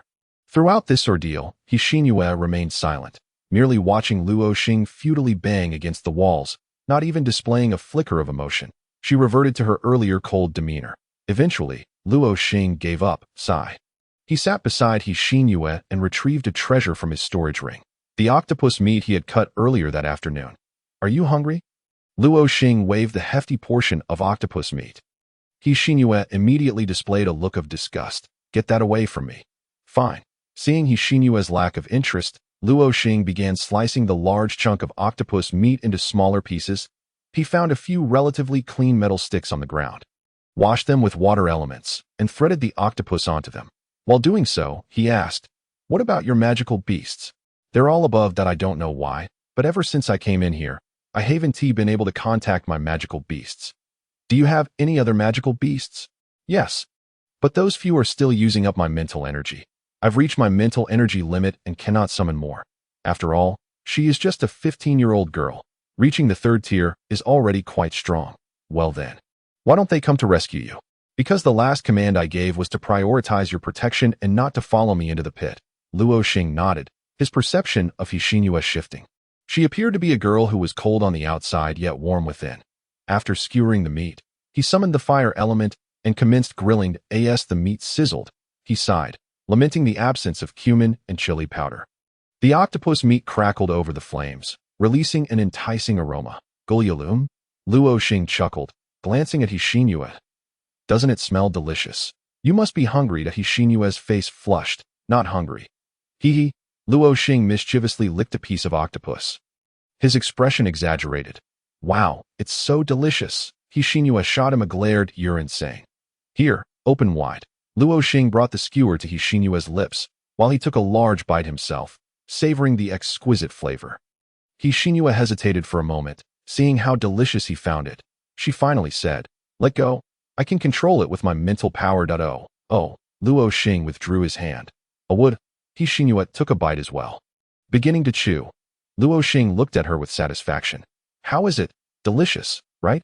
If not for me, you wouldn't have this chance to eat. That fool from Ling Shifeng wouldn't have such a treat." Suddenly, Hishinua's eyes widened. "Hey, even if it's delicious, there's no need for such an exaggerated expression." Luo Xing, noticing her reaction, remained blissfully unaware of the impending danger behind them and chuckled. Hishinua hadn't swallowed yet, still having tentacles in her mouth. Wait. Luo Xing suddenly felt a chill run down his spine that he turned around and was instantly shocked by the massive creature looming behind him. He then glanced incredulously at the skewer in his hand. No way. The creature, resembling the enormous octopus they had encountered before, opened its fearsome maw, revealing fangs that appeared far more terrifying than the last. Roar. Boom. In an instant, Luo Xing hurled an explosive fireball into its mouth. Roar. The octopus, seemingly unfazed, swung several tentacles down heavily. Luo Xing immediately grabbed Hishinua and ran. However, Hishinua, with no magical beast nearby and a knee injury, was moving at a painfully slow pace. Luo Xing decided to carry her. Sprinting furiously, thud, thud, thud, the octopus monster relentlessly pursued them. What in the world is happening? How is there another one? I know. Could it be a relative of the one we just ate? Following the scent. Although Luo Xing was sprinting quickly thanks to his possession amplification magic, the octopus monster was still hot on their heels. There was no shaking it off. If he couldn't escape, then he would confront it. After a few steps, he halted, turning to face the octopus monster while still holding Hishinua. "I don't care if you're its father or mother. I'm not just going to eat it. I will." Suddenly, the octopus monster unleashed a water element spell. The water formed a swirling torrent, rapidly spinning like the tentacles of the previous octopus, transforming into a water drill that shot directly at Luo Xing. Alarmed, Luo Xing, still holding Hishinua, leapt into the air. Boom. The torrent of water sent debris flying, and Luo Xing hovered in the air, shaken, as he observed the large hole the water had created. It seemed he was dealing with an extraordinary giant octopus. Hishinua coldly remarked, "So, could you please put me down now?" Upon landing, Luo Xing promptly set her aside. This lady was not easy to please. The octopus monster was likely at the 3rd tier of strength. Last time in the Great Forest, Luo Xing had to maneuver for quite a while to bring down the Golden Stone Lion. But this time was different. His time at the Magic Academy had not been wasted. Buzz. Boom. The sound magic detonated, its epicenter right on the grotesque face of the giant octopus. The creature's mental power faltered in an instant. The next moment, it was as if snow were falling in the underground space, with fluffy snowflakes drifting down. Whoosh, a gust of wind swept through, freezing the air along its path, instantly encasing the giant octopus in ice as it passed. 1,000 miles of snowflakes. However, the giant octopus did not lose consciousness. It was merely temporarily immobilized and would soon break free. Luo Xing certainly would not grant it that luxury. Leaping onto a stone pillar, He conjured a massive flame blade formed from fire elements. He then shouted, "Inferno slash!" With a powerful swing, boom, the immense wave of heat, accompanied by a resounding blast, descended from the skies. With a single strike, he cleaved the giant octopus in two. This technique was Luo Xing's adaptation of the 9 slashes of Inferno, merging them into one colossal strike accompanied by an explosion, not for any other reason, but simply because he thought it would look more impressive. The power was only slightly stronger than the 9 slashes. Through his recent studies and observing others cast magic, Luo Xing had gained a preliminary understanding of magic. He had learned how to efficiently utilize magical essence, which was a significant improvement from his previous crude and reckless use of innate talent. What a spectacular duel! Luo Xing flicked his hair, feeling rather self-satisfied. Spectacular might be overstating it. It was indeed a one-sided crushing victory. Xinyu maintained an expressionless demeanor throughout. Perhaps this was what one would call a free buffet. As Luo Xing continued to speak, he busied himself with the remains of the extraordinary giant octopus, humming a little tune, utterly at ease and pleased with himself. Meanwhile, a far greater danger was gradually closing in on them. Just as Luo Xing finished tidying up the massive octopus's body, Xinyu suddenly shouted, "Luo Xing, get down!" Huh? Luo Xing had yet to react when a sudden gust of wind swept through, bringing a refreshing chill that dawned on him. Wind element magic, but it was already too late. A gigantic fist appeared before him, infused with frantic wind magic. Bang! The punch sent him flying, disappearing into the pitch-black underground space. Fortunately, his reflexes were quick, and his innate talent allowed him to release magic swiftly. Just before the fist reached him, he cast multiple layers of elemental barriers to absorb most of the impact. Otherwise, that punch could have easily taken his life. However, the sudden and powerful blow still rendered him unconscious. The unconscious Luo Xing flew far away. Bang! A heavy crash echoed from a distance, accompanied by the metallic clatter of broken debris. His back scraped against the remnants of copper and shattered glass. Sliding a considerable distance, the excruciating pain jolted him awake, almost sending him back into unconsciousness. Xinyu looked on in terror at the howling sky-howler monkey before her, a 5-tier star beast, the very same one from before.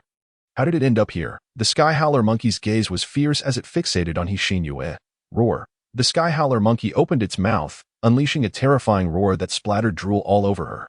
But at that moment, Xinyu was utterly powerless to resist or flee, like a lamb waiting for slaughter. 001. Xinyu suddenly recalled 001's warning. Call for him in times of danger. He had promised to appear instantly. However, after she shouted, all that responded was the echo that lingered in the dark abyss. Nothing more. Just as Luo Xing managed to rise, the sky-howler monkey's attack was already upon Xinyu. Roar! Its razor-sharp claws slashed through the air, sending wind blades hurtling toward her. Luo Xing couldn't return in time, and she was about to be torn to shreds by those claws and wind blades. In her final moments, Xinyu looked despairingly into the depths of the darkness. Still no sign of Luo Xing. There was no time left. She felt an overwhelming sense of despair. Her life was about to end. Xinyu. Luo Xing's voice suddenly echoed from the darkness. But what difference did that make? No matter what means Luo Xing employed, it was already too late. Xinyu, watching the approaching claws, shut her eyes. Father, I have come to find you. Brother, I am sorry. Thank you, Luo Xing, for helping me recover my most cherished pendant. If there is a next life, perhaps we could become friends. You are quite an interesting friend. The fleeting 15 years of the young girl's life flashed before her mind like a series of vivid images. 2 streams of warm tears cascaded down her cheeks. She had thought that after her father's death, she would no longer shed tears, yet she found herself weeping once more. Twice she cried this night. Her heart was filled with reluctance, sorrow, and still, a glimmer of hope. Everything remained unresolved, yet it was to end so abruptly that in the distant Qingbei Academy. Hien suddenly paused his work, gazing towards the direction of the mechanism city. For a fleeting moment, it felt as though his heart missed a beat. Yang and Qing noticed Hien's rare moment of distraction and inquired, "What's wrong, director?" Hien averted his gaze, shaking his head. "It's nothing. Continue." Meanwhile, Luo Xing had already burst forth from the darkness. Upon emerging, he beheld the claws that had already struck Xinyu. In a fit of despair, he shouted, "Xinyu, 001. Bang! illuminated by the remnants of the flame from the previous Yinma slash. A flash of blood erupted, splattering everywhere. In the monitoring room. Lin Xian, what are you staring at in that shadow? 001. You can't see it, can you? Hee, I can see it. What can you see? Well, actually, I can't see anything either. Then what are you doing here? 001 scratched his head. I was trying to activate the light magic array in that deep pit, but it seems to be broken. Also, the sound magic array is malfunctioning. The teleportation array appears to have failed as well. So, even if they shout for you, you won't hear them, right? Lin Xian suddenly felt an ominous premonition. Don't worry, those magical beasts won't kill anyone. Unless what? Lin Xian's heart instantly tightened. Unless there is something on your students that could drive the magical beasts into a frenzy. Quick, take me to that deep pit. Lin Xian sprang to her feet. What's wrong? 001 began to worry that Xinyu possesses the fragment of the Wanjia crystal left by her father. 001 was utterly astonished. The Wanjia crystal that could drive any high-tier magical beast into madness. Roar! The summoned beasts released by Xinyu suddenly howled in unison, their eyes filled with ferocity. They frantically charged towards the dark pit, instilling fear in everyone present, rendering them immobile. Ling Shifeng was the first to react. Something had happened to Xinyu and Luo Xing. As he rushed towards the dark pit, Lin Xian and 001 suddenly appeared from above, spotting Ling Shifeng. Ling Shifeng, return, Lin Xian commanded. Teacher, I. Ling Shifeng continued forward. Return. Lin Xian's expression darkened, her tone leaving no room for refusal. As for the summoned beasts, Lin Xian had no time to concern herself with them. The immediate priority was to locate Luo Xing and Xinyu. If anything happened to them, the director would undoubtedly be furious. Ling Shifeng could only stand there, watching Lin Xian and 001 fly towards the dark pit. Luo Xing, in the subterranean space, the moment Xinyu was struck, a golden light flashed from the pendant on her chest. All of Xinyu's mental energy was instantly drained, including that which had been occupied by the summoned beasts. The summoned creatures, sensing their master's sudden loss of mental energy, erupted in a unified roar. Roar! The Xiaotian Ling Yuan was directly toppled by the sudden surge of power. Its severed arms spouted blood like a fountain. Luo Xing was momentarily stunned, then began to gasp for breath, his heart racing uncontrollably. Roar! The Xiaotian Ling Yuan, now frenzied, rose again. Thud thud. It charged towards Xinyu. Once more. If Luo Xing did not intervene this time, there would truly be no hope left. Luo Xing was acutely aware of this. Bang! With every ounce of strength, he propelled himself from the ground, augmented by the body amplification magic and the acceleration of the Wind Walker. Luo Xing shot towards the Xiaotian giant ape at a speed invisible to the naked eye. The Xiaotian giant ape, also a wind attribute magical beast, quickly sensed the unusual wind elements. Luo Xing will not allow you to ambush her. Bang! This punch, infused with the explosive fire elements and the body amplification magic, combined with all the kinetic energy generated by Luo Xing's rapid movement, struck the Xiaotian giant ape squarely in the face. The nearly 10-meter-tall Xiaotian giant ape was sent flying just as Luo Xing had been a moment ago. Cracked at the moment of impact, Luo Xing's small arm shattered from the immense force. Luo Xing's right arm hung limply, racked with pain. This moment, his back was also drenched in blood, after being struck away by the Xiaotian Ling Yuan. He had slid a considerable distance across the ground littered with jagged metal and shards of glass, resulting in his back being horrifically lacerated. However, Luo Xing paid it no mind, with the medical standards of this world. Even a fractured bone could heal in a week, let alone such superficial injuries. Xinyu, Luo Xing hurried to her side to assess her condition. Fortunately, she was still breathing, and on the surface, there appeared to be no visible wounds. The sudden burst of golden light had saved her life. Luo Xing surmised it must have been due to the pendant on her chest. Thankfully, he had retrieved it for her earlier. Otherwise, Xinyu would have perished by now. At that moment, Lin Xian and 001 also witnessed this scene. The heavy stone weighing on their hearts fell away in an instant. Thank goodness nothing serious had occurred. Otherwise, I would have some questions for you. Lin Xian scoffed. Hee. Although 001 wore a smile, he felt an immense sense of relief within. It seemed the magic array left by her father on the Wanjia crystal had saved her. 001 nodded. Let us go back. Is your light and sound magic array fixed? It's repaired, no major issues. With that, The two departed from the dark space. They certainly held Luo Xing in high regard, allowing that 5th tier 3-star Shoutian giant ape to engage him in a one-on-one battle. Luo Xing lifted Xinhua, placing her inside a space crafted from earth elements, even constructing a bed for her before laying her down.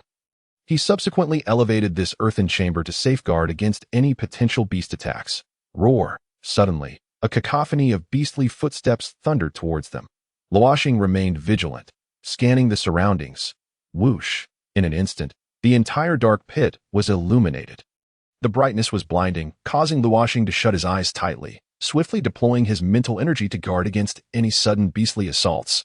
Thud, thud, thud. A total of 8 magical beasts raced towards Luo Xing at breakneck speed. This is, Luo Xing quickly recognized, Xinua's summoned beasts. Roar! Though the 8 summoned beasts were not of high rank, the strongest being only a 3-star 2-tier, they were fiercely protective of their master. They could scent their master's presence, and were howling incessantly from within the floating earthen sphere. Be quiet.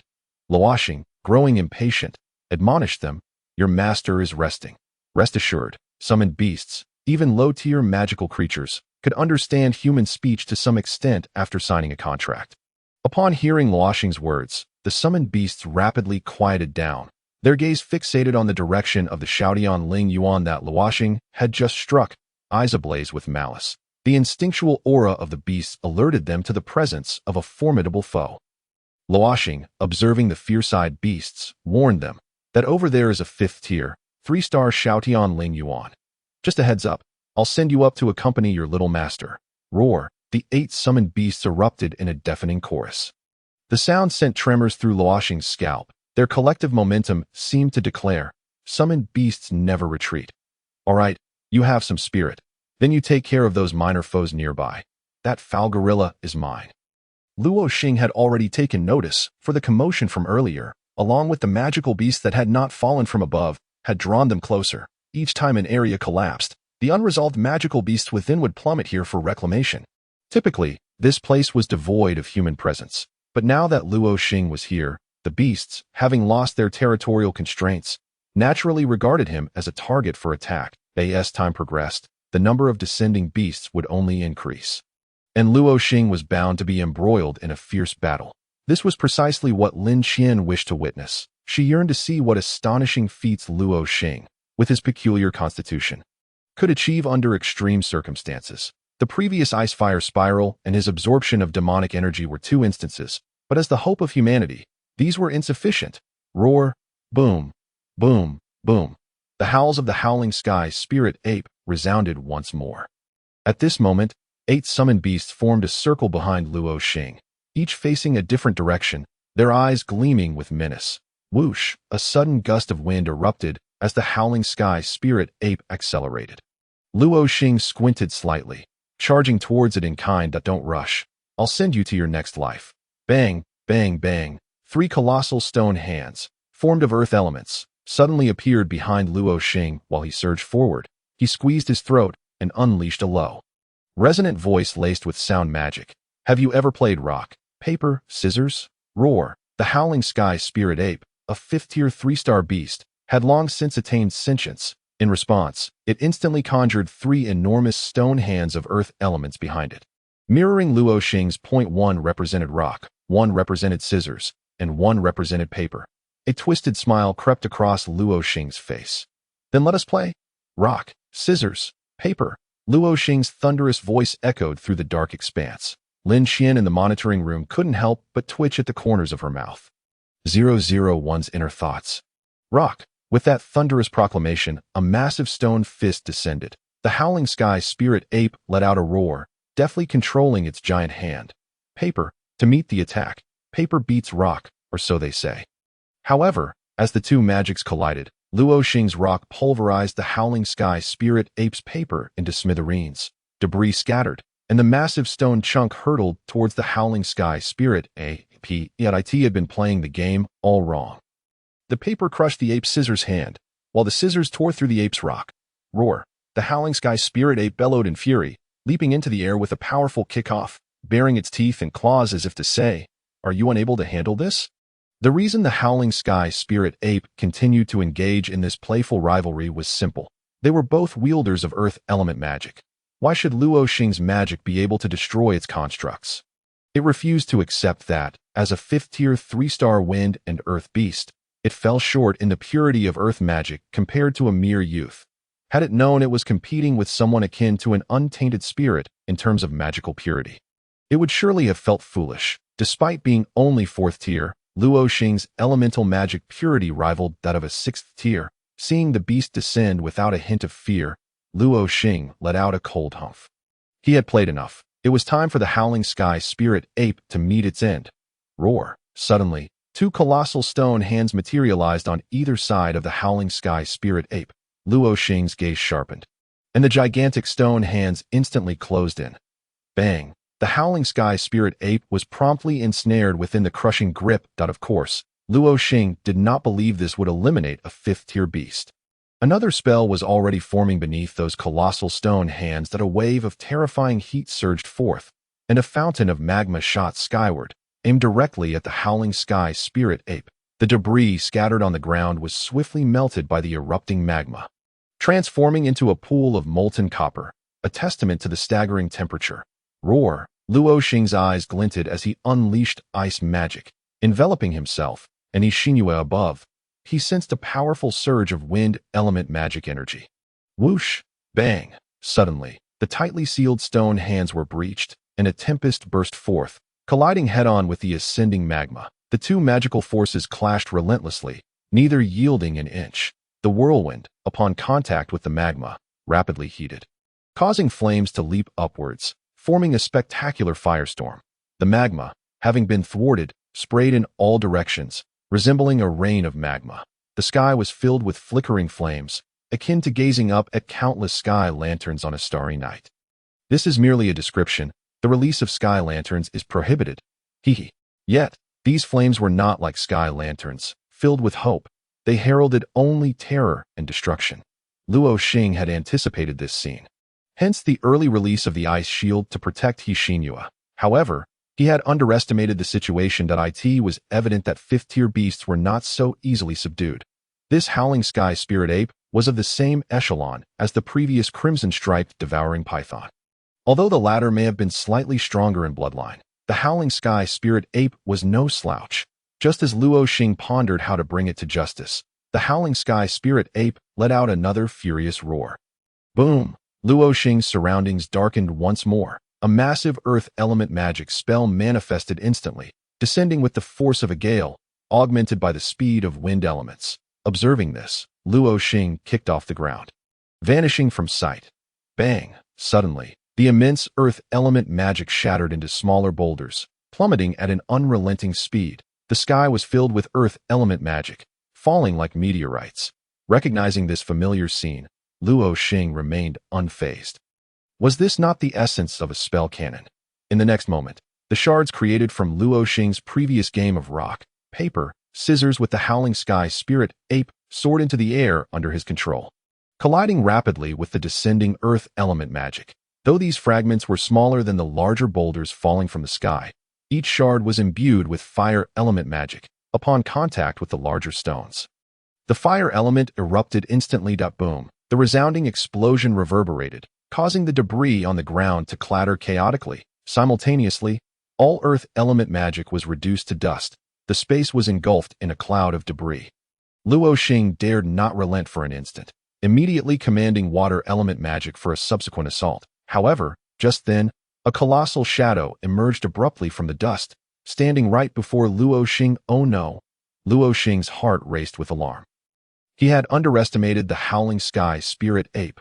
Whoosh! A super hurricane materialized above him, bringing with it a terrifying wind pressure that bore down instantly.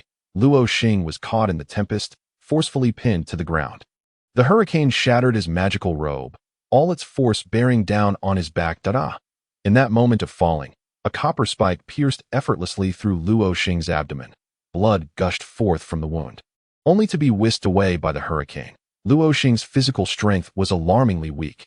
After all, he was merely an ordinary human from Earth. But that was not the end. The Howling Sky Spirit Ape struck again. Raising its fists high, the muscles in its arms bulged instantaneously. Despite the thick fur, The horrifying muscle definition was unmistakable. With those two fists, it could take Luo Xing's life. The colossal fists descended without warning. Roar! Suddenly, a series of monstrous roars echoed through the air, and the anticipated colossal fist did not descend.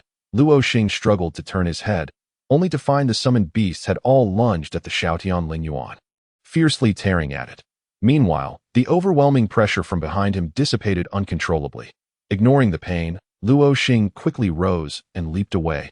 Upon witnessing Luo Xing's escape, the Xiaotian Lingyuan erupted in furious rage. Its body convulsed violently as it unleashed a barrage of lightning whips. Casting off the 8 summoned beasts with tremendous force, the creatures were flung to the ground but soon regained their footing, albeit unsteadily. Throughout Luo Xing's battle with the Xiaotian Lingyuan, they had been engaged in an unrelenting struggle against the continuous tide of beasts.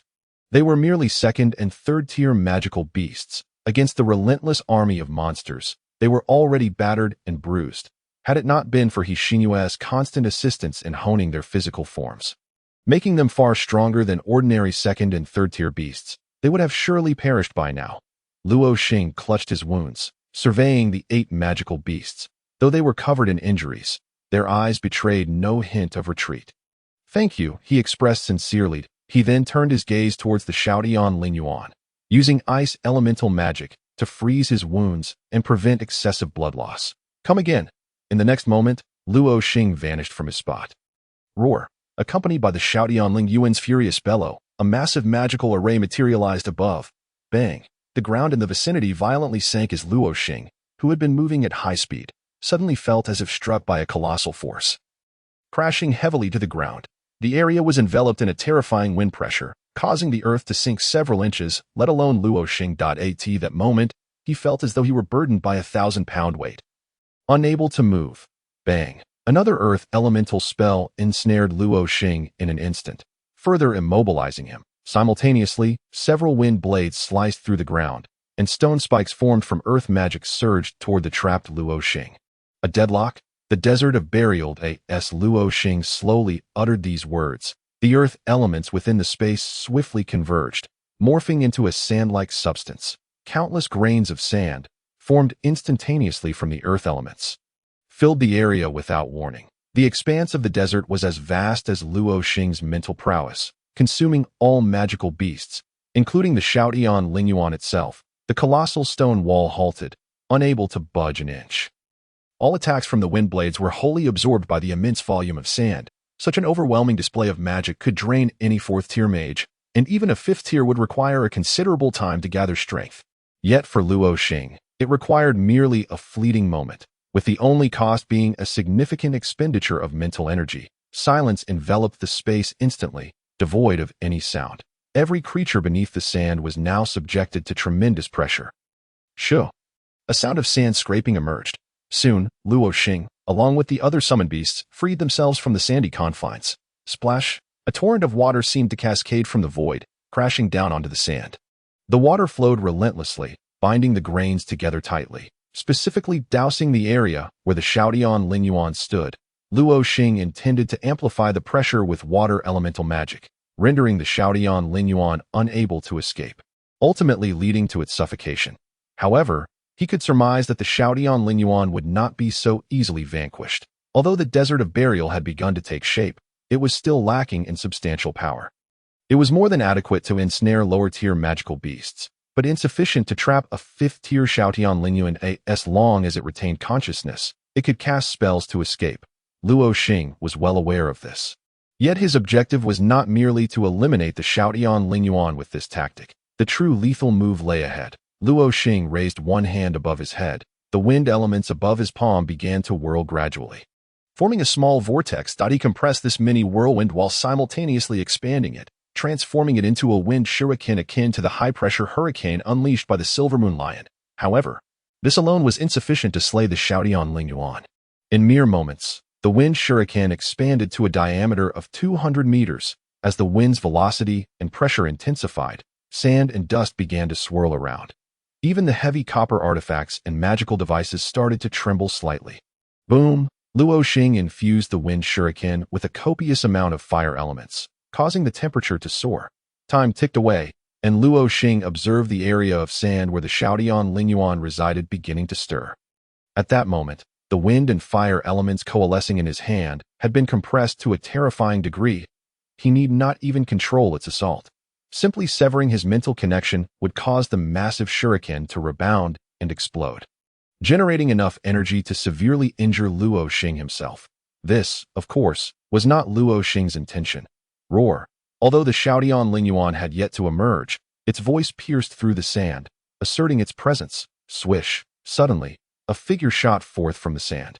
Moving too swiftly to be discerned at that moment, Luo Xing made his move that he swung the highly compressed wind shuriken downward in a decisive strike. Later, when questioned about the name of this technique, it was humorously dubbed the Blazing Gale Slash. Luo Xing exerted all his mental energy to control the Blazing Gale Slash, which descended with tremendous force. The overwhelming wind pressure forced the Xiaotian Lingyuan, which had leaped into the air, back down. Roar. The Xiaotian Lingyuan gazed at the colossal wind elemental spell plummeting from above, sensing its impending doom, and let out a desperate howl. Boom. Instantly, multiple layers of earthen defenses sprang up before it, attempting a final struggle. Yet, that seemingly indomitable wall of defense was effortlessly cleaved apart by the Blazing Gale Slash, as if slicing through tofu. A cacophony erupted as the Blazing Gale Slash cleaved through the defensive formation, striking the Xiaotian Lingyuan directly. Roar. Its anguished roar was ultimately drowned out by the explosive sound of the Blazing Gale Slash. Boom. After cleaving the Xiaotian Lingyuan in two, the momentum of the attack continued downward, slicing through the sand, the debris of copper and iron, and creating a massive fissure over 200 meters long, several meters wide, and tens of meters deep. Only then did the energy gradually dissipate. As the dust settled, the full extent of the gash became visible, prompting one to question whether an earthquake had just transpired. In the monitoring room. 001. That strike was akin to 6th-tier energy. Lin Qian nodded. Indeed, had the Xiaotian Lingyuan not been injured by Xinhua's magical array from the 10,000 contract crystal, it would not have been so easily defeated. 001. A 4th-tier mage unleashing 6th-tier magic is quite impressive. Lin Qian shook her head. This is something I was already aware of. I merely wish to see what else he possesses that I do not know. In the space below, Luo Xing sat on the sand, gasping heavily.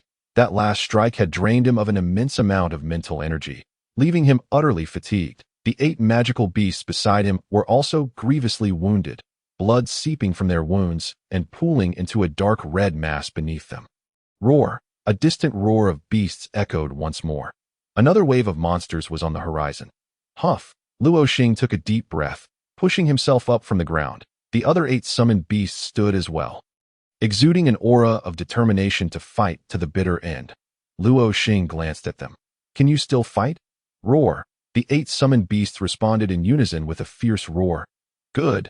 They had spirit.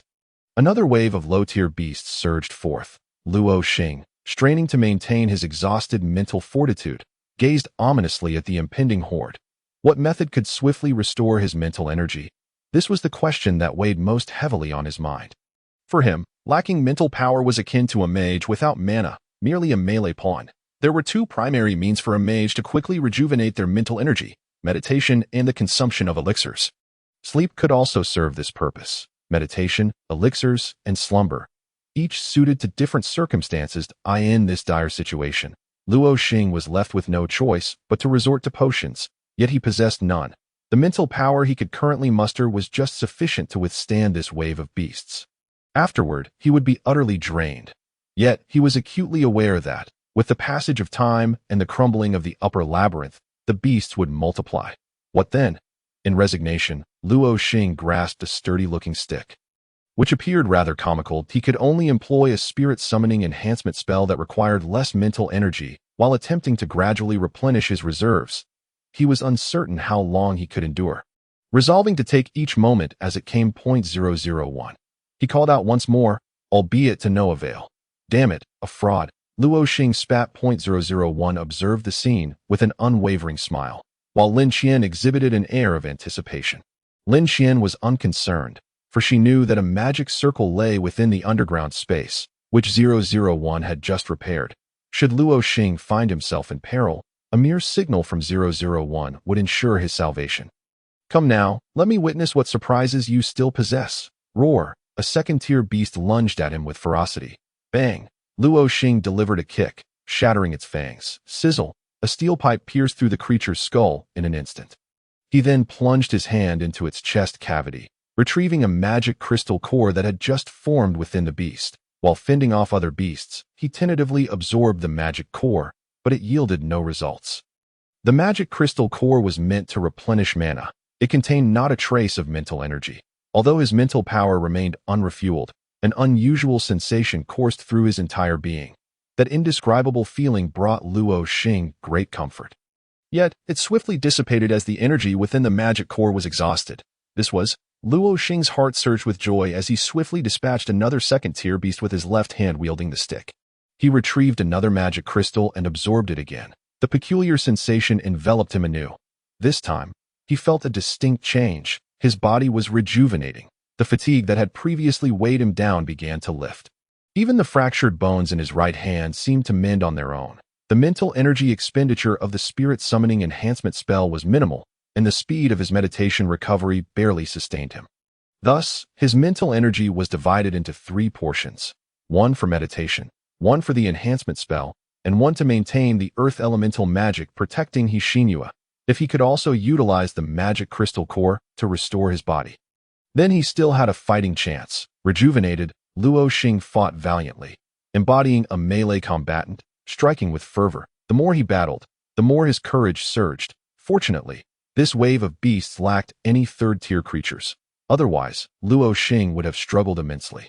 Observing him, bloodied and engaged in brutal combat with the beasts, Lin Xian furrowed her brow. How was he growing bolder in the face of danger? The magic crystal core could only restore mana for others. What use was it to him? 001 chuckled. To others, magic crystal cores may merely replenish mana. But for him, they restore stamina and enhance physical prowess. Can he even absorb the energy of the beasts? Could it be that he has transformed into a higher-tier beast in human form? Lin Xian raised an eyebrow, jesting. Then he must be some sort of royal turtle spirit that this. 001 laughed heartily, his gaze turning playful. After exchanging countless steel pipes and extracting numerous magic crystal cores, Luo Xing's right arm was finally fully healed. He swiftly switched the steel pipe to his right hand. Feeling an instant surge of dexterity, confidence swelled within him as he bellowed. Come. Roar. A third-tier beast burst forth with ferocity. Damn. The physical strength of a third-tier beast was beyond Luo Xing's current capacity to confront directly. In desperation, he unleashed a spell to eliminate it instantly. The meager mental energy he had painstakingly restored was swiftly expended, forcing him to begin anew. However, the magic crystal core from the third-tier beast contained far more energy than that of a second-tier beast.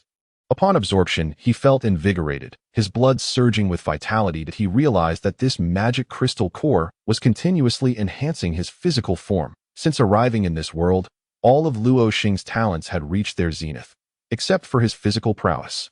After all, he was merely an ordinary human from Earth, weak in body, akin to a fragile mage. If this situation did not improve, a single blow in a high-tier battle could spell his demise. Yet, he had never had the opportunity to augment his physicality until now. This chance lay before him, diminishing his fatigue and amplifying his exhilaration. Once he dispatched the wave of beasts, Luo Xing collapsed onto the ground, wholeheartedly entering into meditation, striving to restore as much mental energy as possible before the next wave of beasts arrived. Just then, 001's voice echoed. Countdown to the transition of the mirror world. 1 minute. Next, the dark forest labyrinth awaited. Good luck to all. Luo Xing's heart tightened at this announcement. The mirror world was on the brink of collapse, and a deluge of beasts would soon descend. This underground space was the most perilous location within the entire mechanism city. The endless tide of beasts was a nightmare for all low-tier mages, not to mention the presence of high-tier beasts. Luo Xing was uncertain if there were beasts of the level of the Howling Sky Spirit Ape within the mirror world.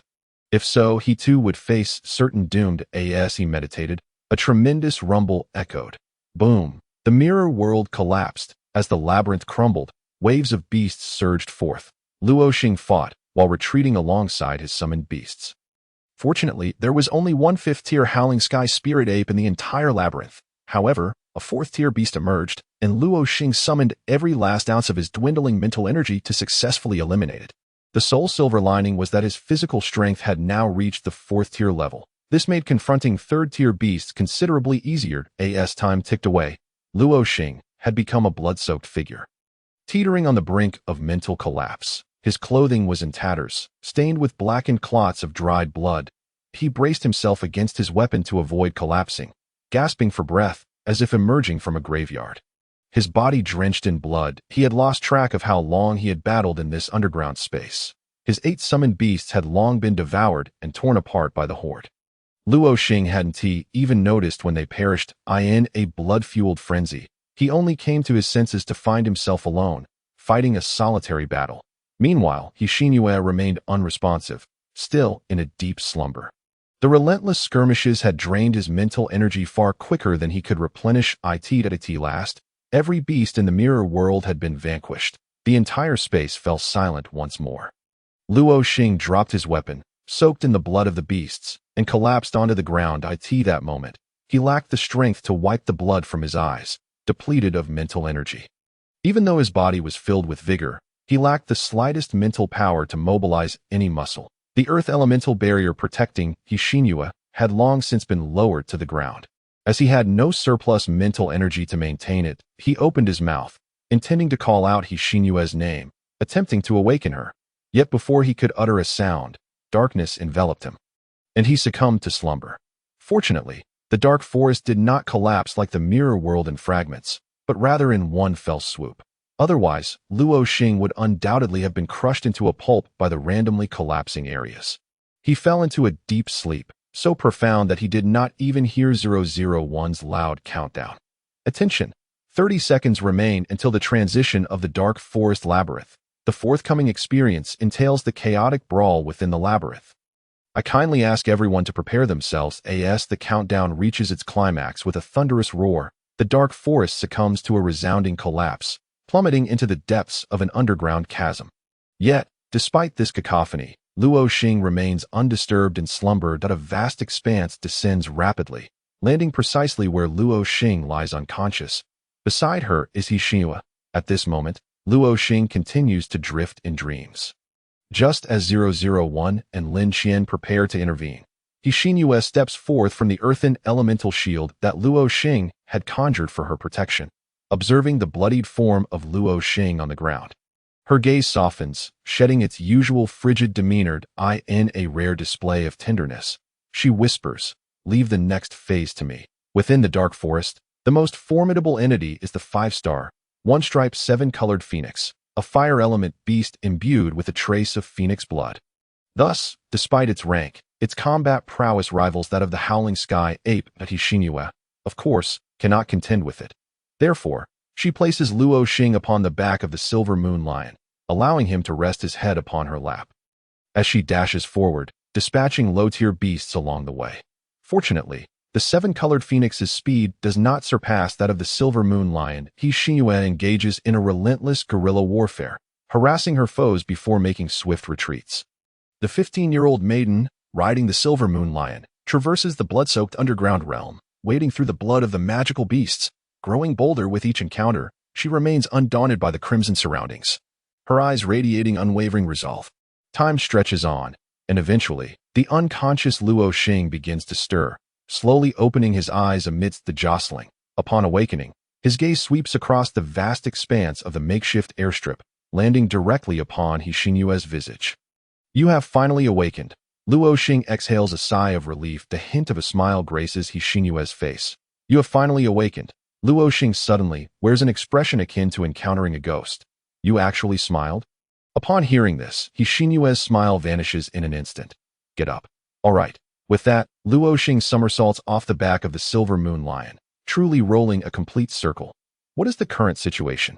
he inquires, scanning his surroundings. Though covered in blood, his mental fortitude has largely returned, and he is now revitalized. "While you were unconscious, the labyrinth shifted, and another wave of magical beasts has descended upon us.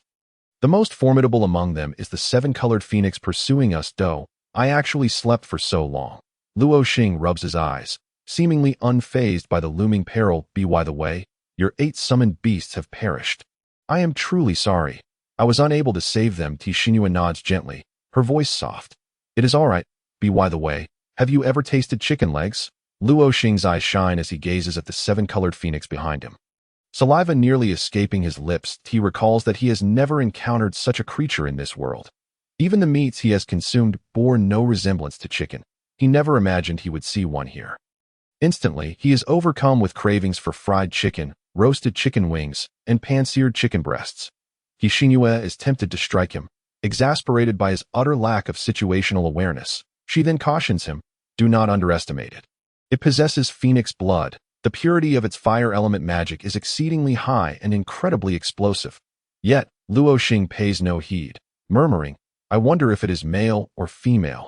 If it is female, bringing it home for eggs would be splendid. We could have fresh eggs in the future. He begins to stroke his chin, fixating on the 7-colored phoenix, attempting to discern its gender.